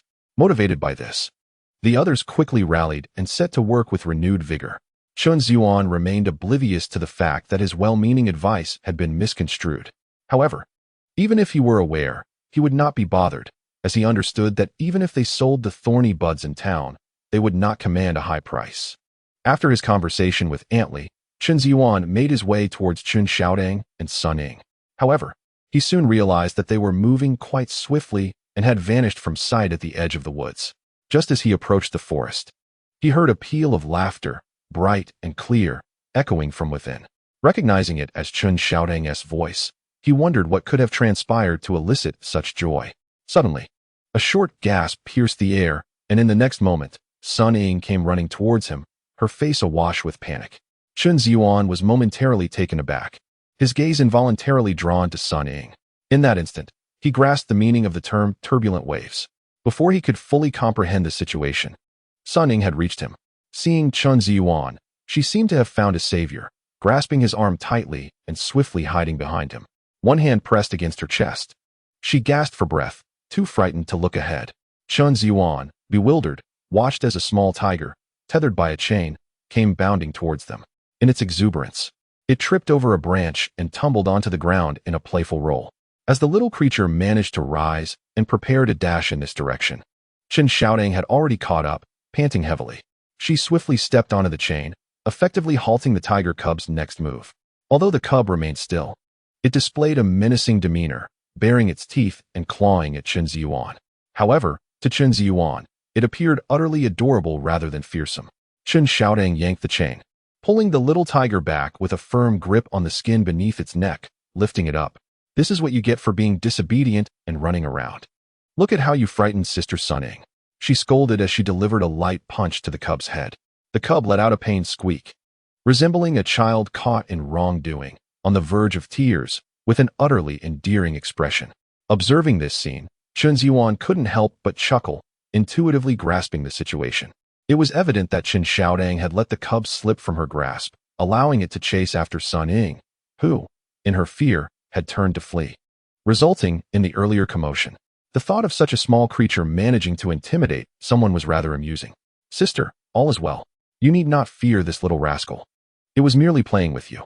Look, Xiaodang has already given it a lesson, Chen Zhiyuan reassured Sun Ying. Gripping his arm tightly, she cautiously peered from behind him. Upon witnessing the cub's chastisement, she finally exhaled a sigh of relief. You scared me to death, she exclaimed, loosening her grip and smoothing her chest to calm her racing heart. Chen Zhiyuan's gaze inadvertently drifted downwards, noticing that in her hasty retreat, Sun Ying's shirt had come undone, exposing her fair skin, which was quite distracting. He couldn't help but glance down again as the sunlight broke through, casting a dazzling beam upon her. "Sister, your button is undone," he said, somewhat embarrassed, promptly averting his eyes. It was only then that Sun Ying realized her state, her cheeks flushing as she hurriedly fastened her shirt. Chen Zhiyuan turned his attention back to the little tiger, seizing it firmly. "You need to apologize to Sister Sun Ying right now," he commanded, pointing an accusatory finger at the cub. The tiger cub, sensing its misdeed, hung its head low, unable to meet Sun Ying's gaze, displaying a pitiful expression. Upon seeing this, Sun Ying couldn't help but chuckle at its adorable demeanor. "This little creature is simply too cute. Who would have thought it knew it was in the wrong?" Chen Zhiyuan smiled at her reaction. "Rest assured, sister, this little one just wishes to play with you." Sun Ying nodded, albeit still harboring a hint of trepidation. Chen Zhiyuan gently placed the little tiger on the ground and took hold of its leash. This time, the little tiger behaved much more docilely and did not rush towards Sun Ying again. Observing this, Sun Ying felt a sense of relief. "Let us commence our task quickly. I notice that Aunt Li and the others are progressing quite rapidly," she reminded, suddenly recalling the purpose of their visit. Upon hearing this, Chen Zhiyuan nodded in agreement. "Indeed. Let us hasten our efforts," he replied. With that, the three of them dispersed, each beginning to harvest the thorny shoots. After about half an hour of diligent picking, Aunt Li approached them. Chen Zhiyuan was momentarily taken aback, unsure of the situation. Observing Aunt Li's empty hands, he noted that she did not seem to be there for harvesting. "Zhiyuan, we have gathered quite enough. We shall be leaving now," Aunt Li stated before Chen Zhiyuan could inquire further. A smile spread across Chen Zhiyuan's face, surprised that she had merely come to bid him farewell, something he had not anticipated. "All right, Aunt Li, please take care on your way," he responded politely. Aunt Li nodded and then asked, "Zhiyuan, how much longer will you be picking?" Chen Zhiyuan glanced at the remaining thorny shoots. "I estimate about another hour." "Is something the matter, Aunt Li?" he inquired. A hint of amusement appeared on Aunt Li's face. "Oh, it's nothing. I was just curious. I noticed you seem to have ample time today. You might want to harvest less. We have collected quite a bit, and by the time we reach town and sell it, you may find it difficult to sell yours." She offered this friendly caution, urging him not to waste time. Realizing her implication, Chen Zhiyuan responded with understanding.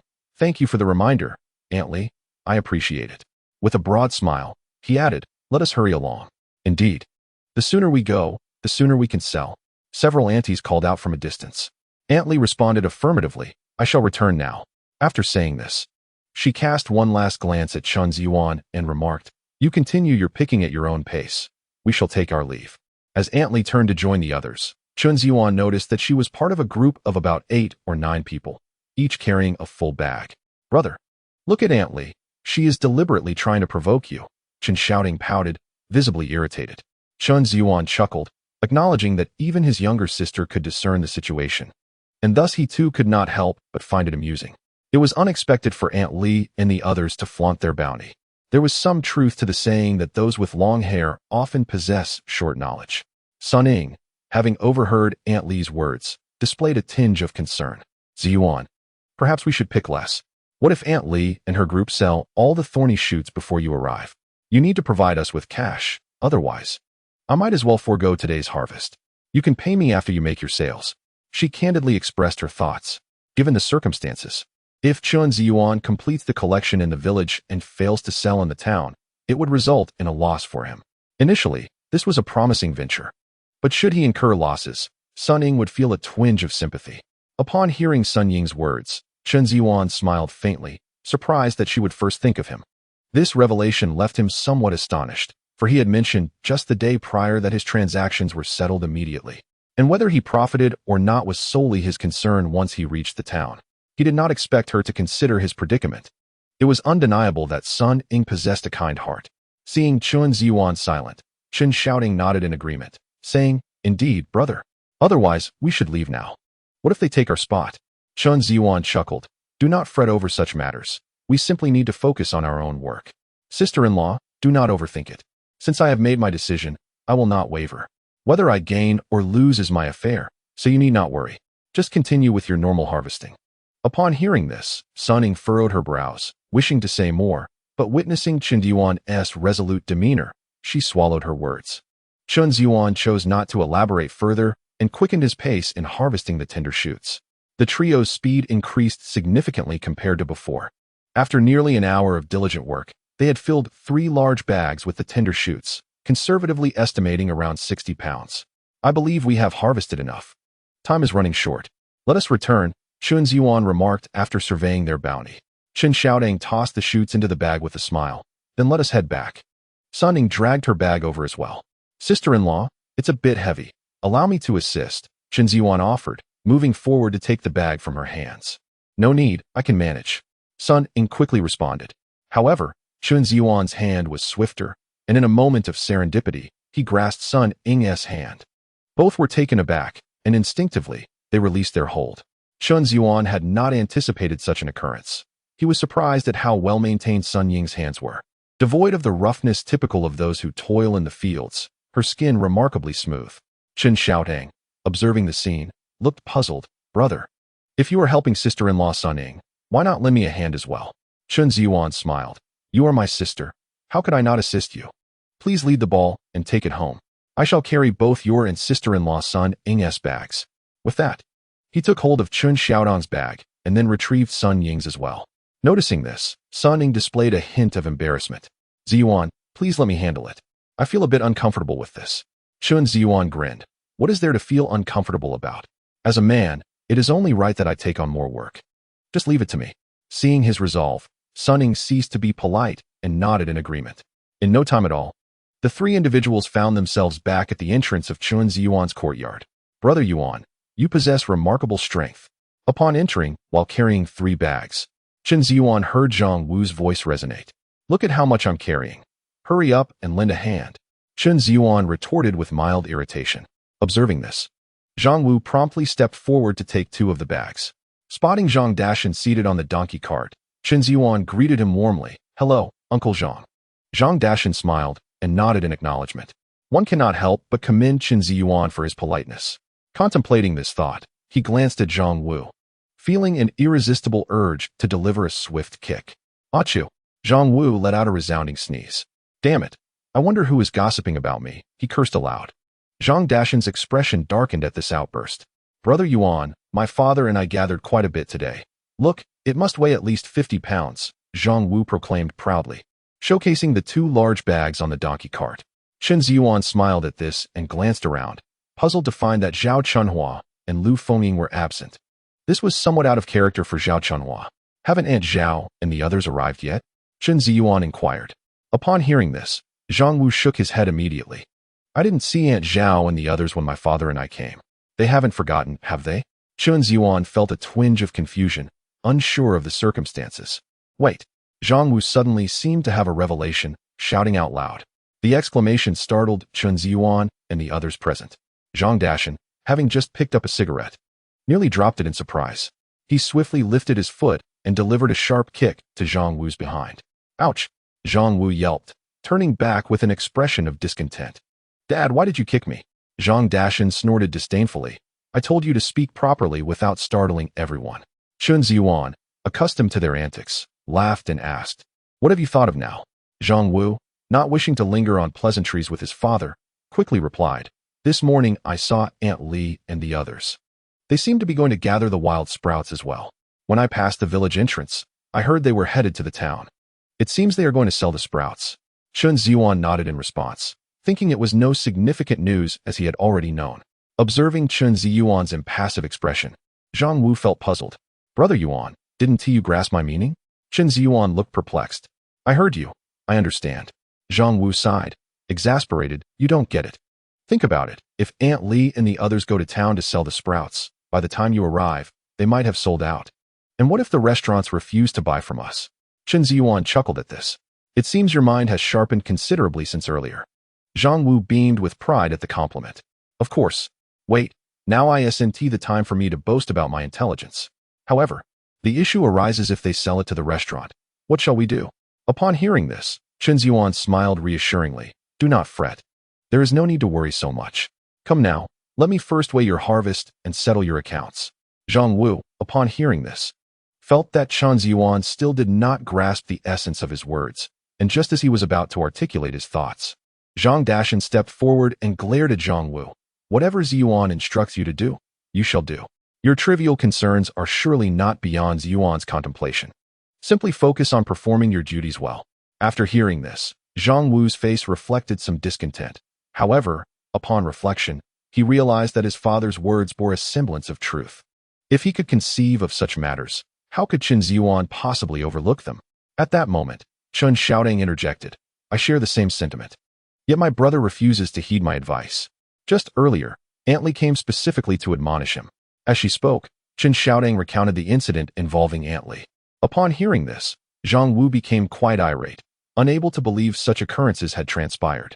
This was indeed somewhat inconsistent with Chen Zhiyuan's temperament. Chen Zhiyuan chuckled. Do not concern yourselves with this matter. You shall see when we arrive at the town. The group, hearing his words, wore expressions of puzzlement. And since Chen Zhiyuan had said so, no one dared to voice further objections. Chen Zhiyuan promptly weighed the thorny buds collected by Zhang Wu and Zhang Dashan, totaling 54 pounds, which amounted to 10 yuan and 80 cents. He produced the exact sum and handed it to Zhang Dashan. Zhang Wu, who had been eagerly rubbing his hands in anticipation, now found his expression darkening. This scene did not escape Zhang Dashan's notice. What are you sulking about, you little rascal? If the money is not for me, is it for you? If I give it to you, you'll squander it recklessly. I shall keep it safe for you, to help you when it's time to marry. Zhang Dashan scolded Zhang Wu sharply before tucking the money into his own pocket. Zhang Wu watched helplessly as the money slipped from his grasp, feeling a sense of despair. He cast a resentful glance at Chen Zhiyuan, his face reflecting the countenance of a wronged spouse. Chen Zhiyuan chuckled quietly to himself. He then proceeded to weigh the thorny buds collected by Sun Ying. Sister-in-law, you have gathered a total of 24 pounds today, which is 4 yuan and 80 cents. As he spoke, he extended the money toward her. Upon seeing the cash being offered, Sun Ying's eyes momentarily displayed a hint of panic. She had been astonished when Chen Zhiyuan handed money to Zhang Dashan, never expecting him to follow through without a trace of hesitation. Now, as he approached her with the same intention, a frown creased her brow as she recalled Aunt Li and the others heading to the town. Zhiyuan, perhaps you should hold on to this money for now. It would be better to settle accounts after you have successfully sold it. Understanding her apprehension regarding the sale, Chen Zhiyuan smiled. Sister-in-law, take the money, I insist. With that, he pressed the cash into Sun Ying's hand. She, feeling somewhat bashful, hesitated. Chen Zhiyuan glanced at the current harvest of tender thorns. Including what he and his sister had gathered, the total amounted to merely 125 pounds. Astonishingly, they were still 75 pounds short of the 200 pounds he had set as a target. When reflecting on this, it seemed somewhat inadequate. However, he had yet to see Zhao Chunhua and Lu Fengying, leaving him puzzled about their whereabouts. Yuan Gu, Aunt Zhao still hasn't arrived. Should I go check on her? Zhang Wu suggested at that moment. Chen Zhiyuan nodded. I'll accompany you. With that, the two of them set out towards the door.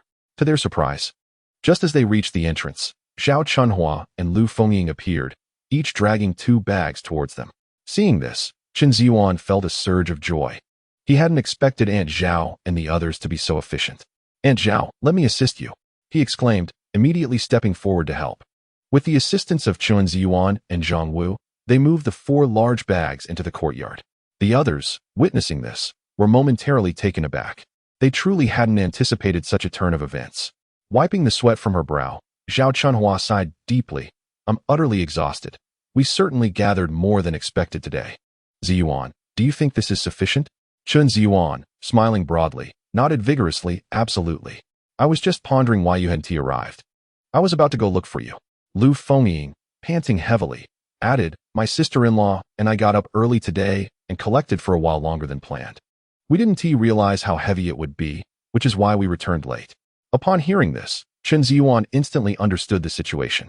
He couldn't help but acknowledge that without Aunt Zhao and the others, he wouldn't have managed to gather this much. I'll weigh it now to see the total, he declared. At this, Zhao Chunhua and Lu Fengying immediately stood up, eager not to miss such a significant moment. It wasn't that they doubted Chen Zhiyuan. The thought of their morning's labor transforming into money stirred an exhilarating anticipation within them. Chapter 92. The Shameless Villagers. Without further ado, Chen Zhiyuan began weighing the tender thorns picked by Zhao Chunhua. Aunt Zhao, You harvested a total of 45 pounds. Just like yesterday. Here is $9 for you. Please take it. As Zhao Chunhua held the money in her hands, the fatigue of the morning seemed to dissipate, becoming almost insignificant in that moment. With a bright smile, she carefully folded the money and placed it into her pocket. Lu Fengying watched this scene with envy as she observed Chen Zhiyuan preparing to weigh her own bag. A wave of nervousness washed over her. She estimated her haul might be slightly less, though not by much compared to Zhao Chunhua. Aunt Lu, you gathered 43 pounds. That amounts to $8.60. Chen Zhiyuan said, handing her the money. As Lu Fengying received it, a wave of emotion surged within her, and tears welled up in her eyes. Thank you. I truly appreciate it. Chen Zhiyuan was taken aback by her reaction and hurriedly replied, Aunt Lu, there is no need for gratitude. This is rightfully yours. This is the fruit of your own labor. Zhao Chunhua stepped forward to offer comfort. Zhiyuan is right. Do not be overly agitated. Lu Fengying nodded, tightly clenching the money in her hand, her voice trembling with excitement. I never imagined I could truly earn money. Zhiyuan, I am profoundly grateful to you. Without your support, I would have lost all motivation to carry on. Aunt Lu sincerely thanks you. Observing this, Zhao Chunhua embraced Lu Fengying tightly, reflecting on the recent turmoil in her life. Let us not dwell too much on it. Indeed, there have been numerous upheavals at home. If not for this opportunity to earn, I fear we would have struggled to get by. Chen Zhiyuan nodded in acknowledgement, surprised that his indirect efforts had managed to assist another, an outcome he had not anticipated. Aunt Lu, please do not be too overwhelmed. The days ahead are long, and life will surely improve. You not only can earn today, but you will continue to earn tomorrow as well. I must head to the town now, so I shall take my leave. Lu Fengying nodded, quickly wiping away her tears, and gratefully clasped Chen Zhiyuan's hand. He smiled in return, realizing that sometimes creating value indeed renders life more meaningful. Chen Zhiyuan called out to Zhang Wu, and together they loaded the thorny buds onto the donkey cart. With the addition of the buds gathered by Aunt Zhao and her group, they had precisely 213 pounds, remarkably close to his previous estimate. This time, Chen Zhiyuan joined Zhang Wu on the cart, as today's load was lighter, allowing for greater capacity, thus sparing them the need to walk. After Zhang Dashan cracked the whip, the trio set off toward the town. Although the journey was somewhat bumpy, the lack of physical exertion made it considerably more comfortable. Zhang Wu, seated on the cart, muttered in annoyance. Every time I think of Aunt Li, I feel a surge of anger. They are just envious. The moment they see you earning money, they believe they can too. They even deliberately try to provoke you. Some people are truly incomprehensible. Leaning against the bags with his eyes closed, Chen Zhiyuan relished the rare moment of leisure. Hearing Zhang Wu's words, he chuckled. Do not concern yourself with them. They have hands and feet of their own. Let them do as they please. There is no need to be angry. It is not worth it. You cannot stop others from doing anything. All you can do is manage yourself. Beyond that, there is little else you can control. Zhang Wu nodded, acknowledging the truth in Chen Zhiyuan's words, yet the thought of Aunt Li's mercenary demeanor still irked him. I curse them. May they be unable to sell their goods, leaving them to rot in their hands, he grumbled. Chen Zhiyuan laughed at this, surprised to discover this darker side of Zhang Wu. As they continued their journey, Chen Zhiyuan dozed off in the cart. When he awoke, he realized they had arrived in the town. Have we reached so soon? He exclaimed, taken aback. Zhang Wu, upon hearing this, chuckled. How could it not be swift? You slept the entire way, and whenever we encountered an uphill stretch, it was I who disembarked to push the cart. Chen Zhiyuan, upon hearing this, burst into hearty laughter, utterly surprised at how soundly he had slept. Indeed, these past few days had been rather exhausting. He had been constantly occupied without affording himself a proper respite. Brother Yuan, do you see who that is? Zhang Wu exclaimed, his face alight with excitement as he pointed into the distance. Chen Zhiyuan immediately turned to look and spotted several individuals shouldering bags, making their way past them. They were none other than Aunt Li and her companions from the village. It seems they are headed towards the agricultural market, Chen Zhiyuan remarked, nodding in agreement. I didn't expect them to have set off an hour earlier, arriving around the same time as us.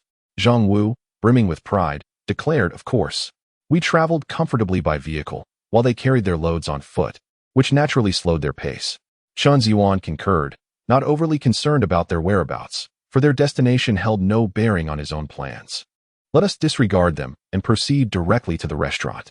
Drawing from the experience of the previous day, Zhang Dashan skillfully navigated to the state-run restaurant. This time the guard, upon seeing them, did not obstruct their passage.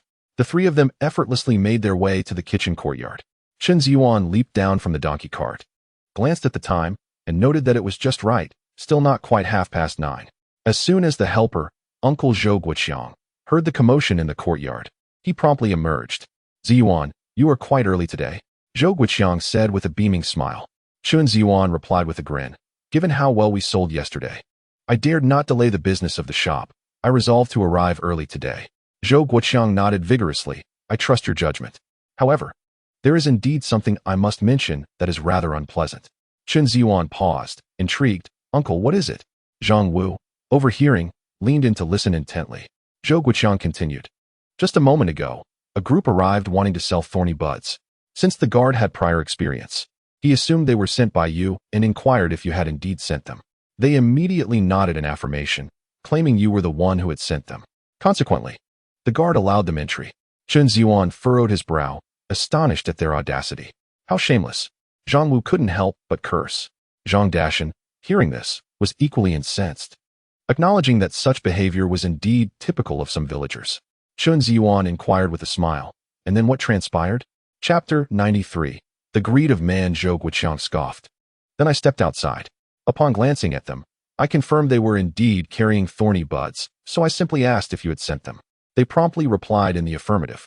Observing their attire, they did not seem to be deceivers. I had them weighed. But little did I expect that when I opened the bag, the tender shoots they harvested diverged somewhat from my previous specifications, entirely unlike what you provided yesterday.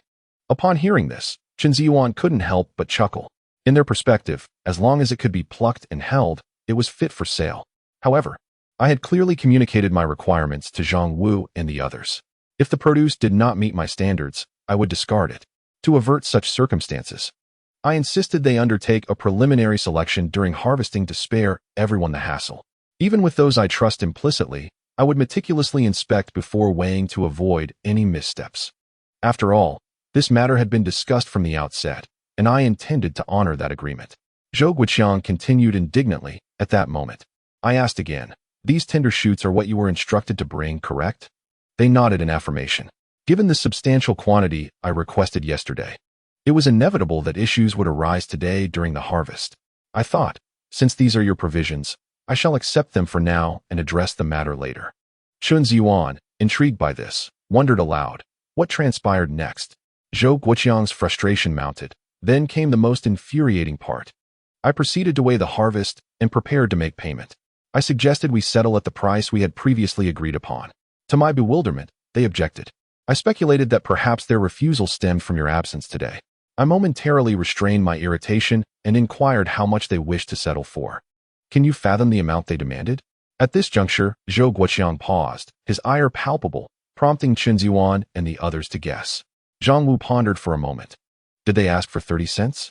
Zhang Dashan snickered. If it were 30 cents, it would have been resolved. I wager it's 40 cents. Zhou Guoqiang merely scoffed, remaining silent. Observing this, Chen Zhiyuan's expression shifted to one of astonishment as he apprehensively queried. They wouldn't be asking for 50 cents, would they? With a sharp clap, Zhou Guoqiang affirmed. Indeed, they audaciously demanded 50 cents. In that instant, I sensed something was amiss.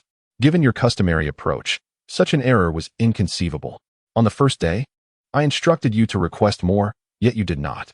It was implausible that they would ask for such a sum now. I contemplated briefly and asked, why were you absent today? Their responses were hesitant, devoid of a valid explanation. Consequently, I declared, you may leave. I cannot accept the goods today. Should you wish to proceed, you must come here. Without seeing you today, I cannot accept the merchandise. Zhang Wu, who had been attentively listening, erupted into laughter at this point. Had they merely asked for a lesser amount, the matter might have concluded successfully. Truly, human greed knows no bounds. They sought to indulge excessively. Yet their insatiable appetite led to their downfall. Zhang Dashan listened nearby, his expression one of utter disbelief. He could hardly fathom how these individuals could be so shameless. Not only impersonating Chen Zhiyuan, but also daring to demand such exorbitant prices. Fortunately, Zhou Guoqiang only trusted Chen Zhiyuan. Otherwise, their deceitful scheme might have succeeded. Upon hearing their words, Chen Zhiyuan couldn't help but smile, reflecting on how the villagers were far more cunning than he had anticipated. The audacity to demand 50 cents was astonishing. He wondered where they derived such confidence. However, based on his understanding of their mentality, they likely believed that by charging him 20 cents, they would pocket a significant profit, hence their inflated asking price. He felt a sense of helplessness, astonished at how dark his reputation had become in the eyes of the villagers. Zhou Guoqiang, puzzled, queried, "It seems those people genuinely recognize you. They must think that if I refuse, they can offer a lower price." Hearing this only reinforces my belief that they are deliberately acting this way. I instructed my people to drive them away. Zhang Wu immediately gave a thumbs up, exclaiming, "Sir, you did absolutely right. These people are utterly shameless, scheming behind Brother Yuan's back and daring to demand high prices. It was wise of you to deny them any opportunity." Zhou Guoqiang nodded. "Do you know them?"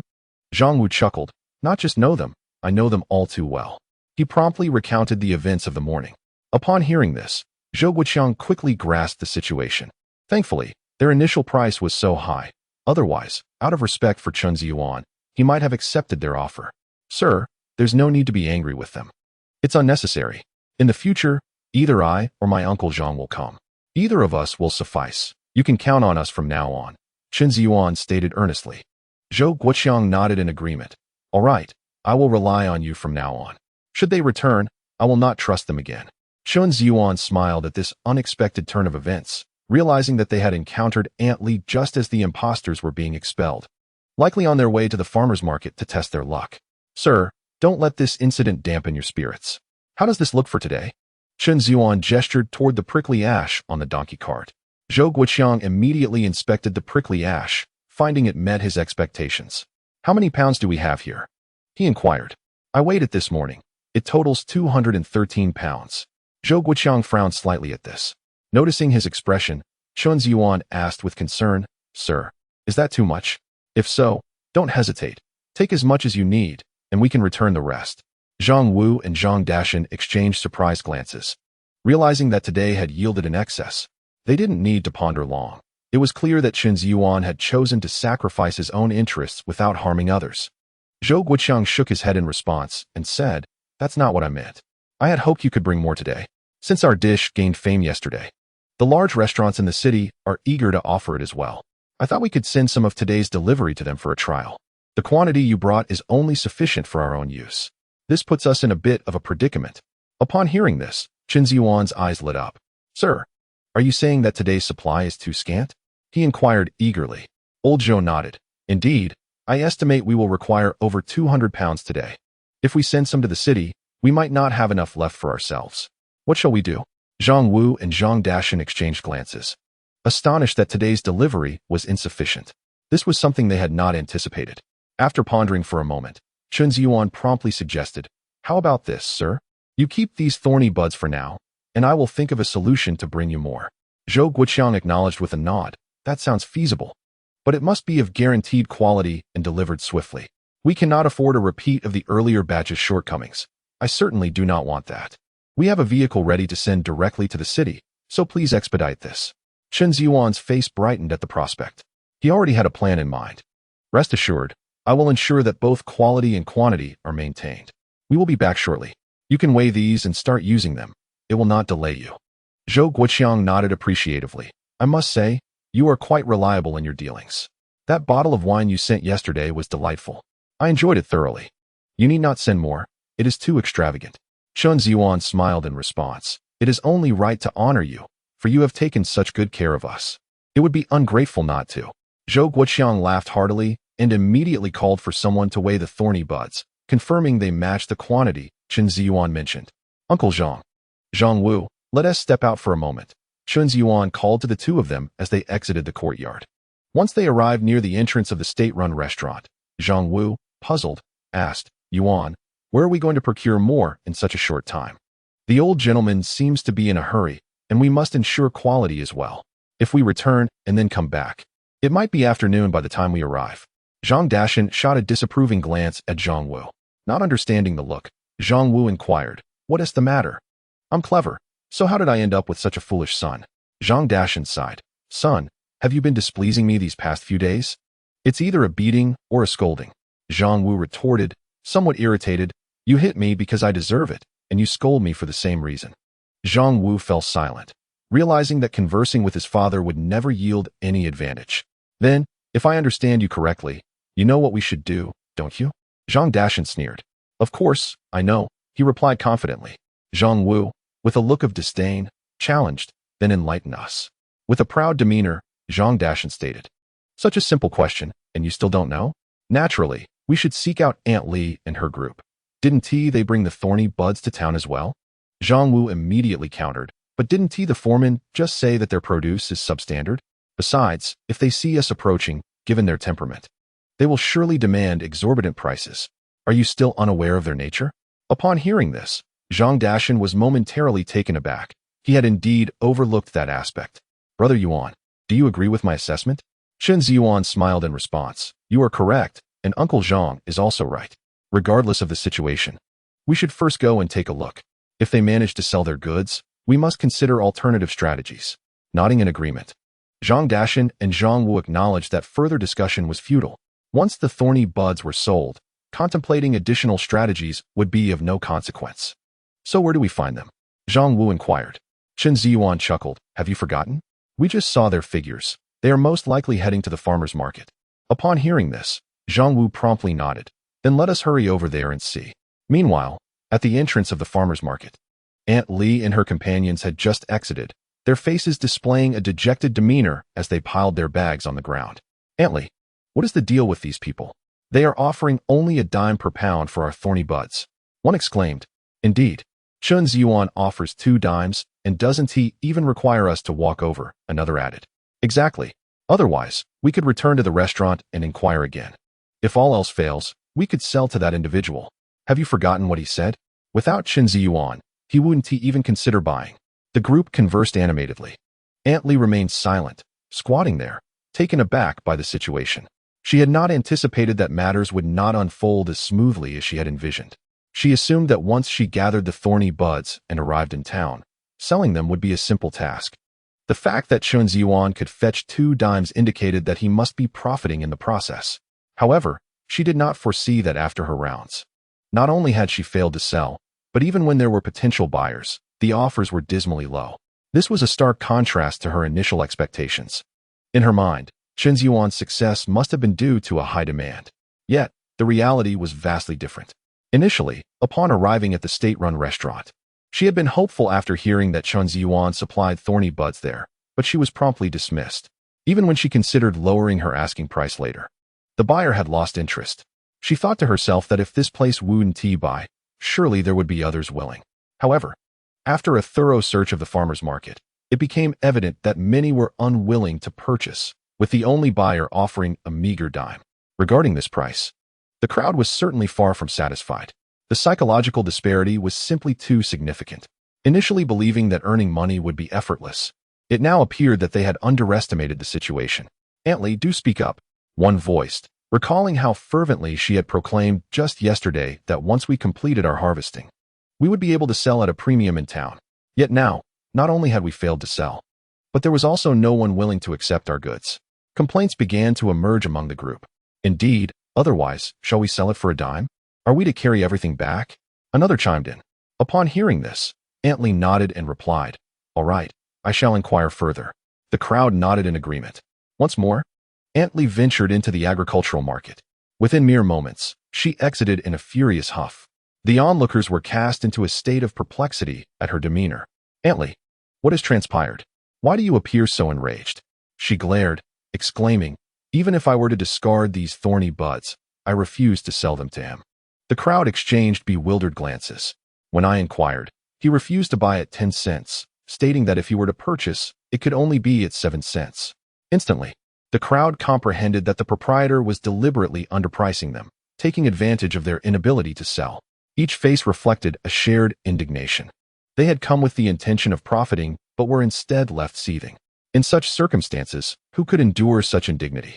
Indeed, we shall resolutely refuse to sell to him. Even if it rots or stinks, we shall not part with it. Others proclaimed in solidarity. However, one person posed a pressing question. What then shall we do? Are we truly to discard it? Just then, not far off, Chen Zhiyuan and his companions approached. Brother Yuan, look quickly.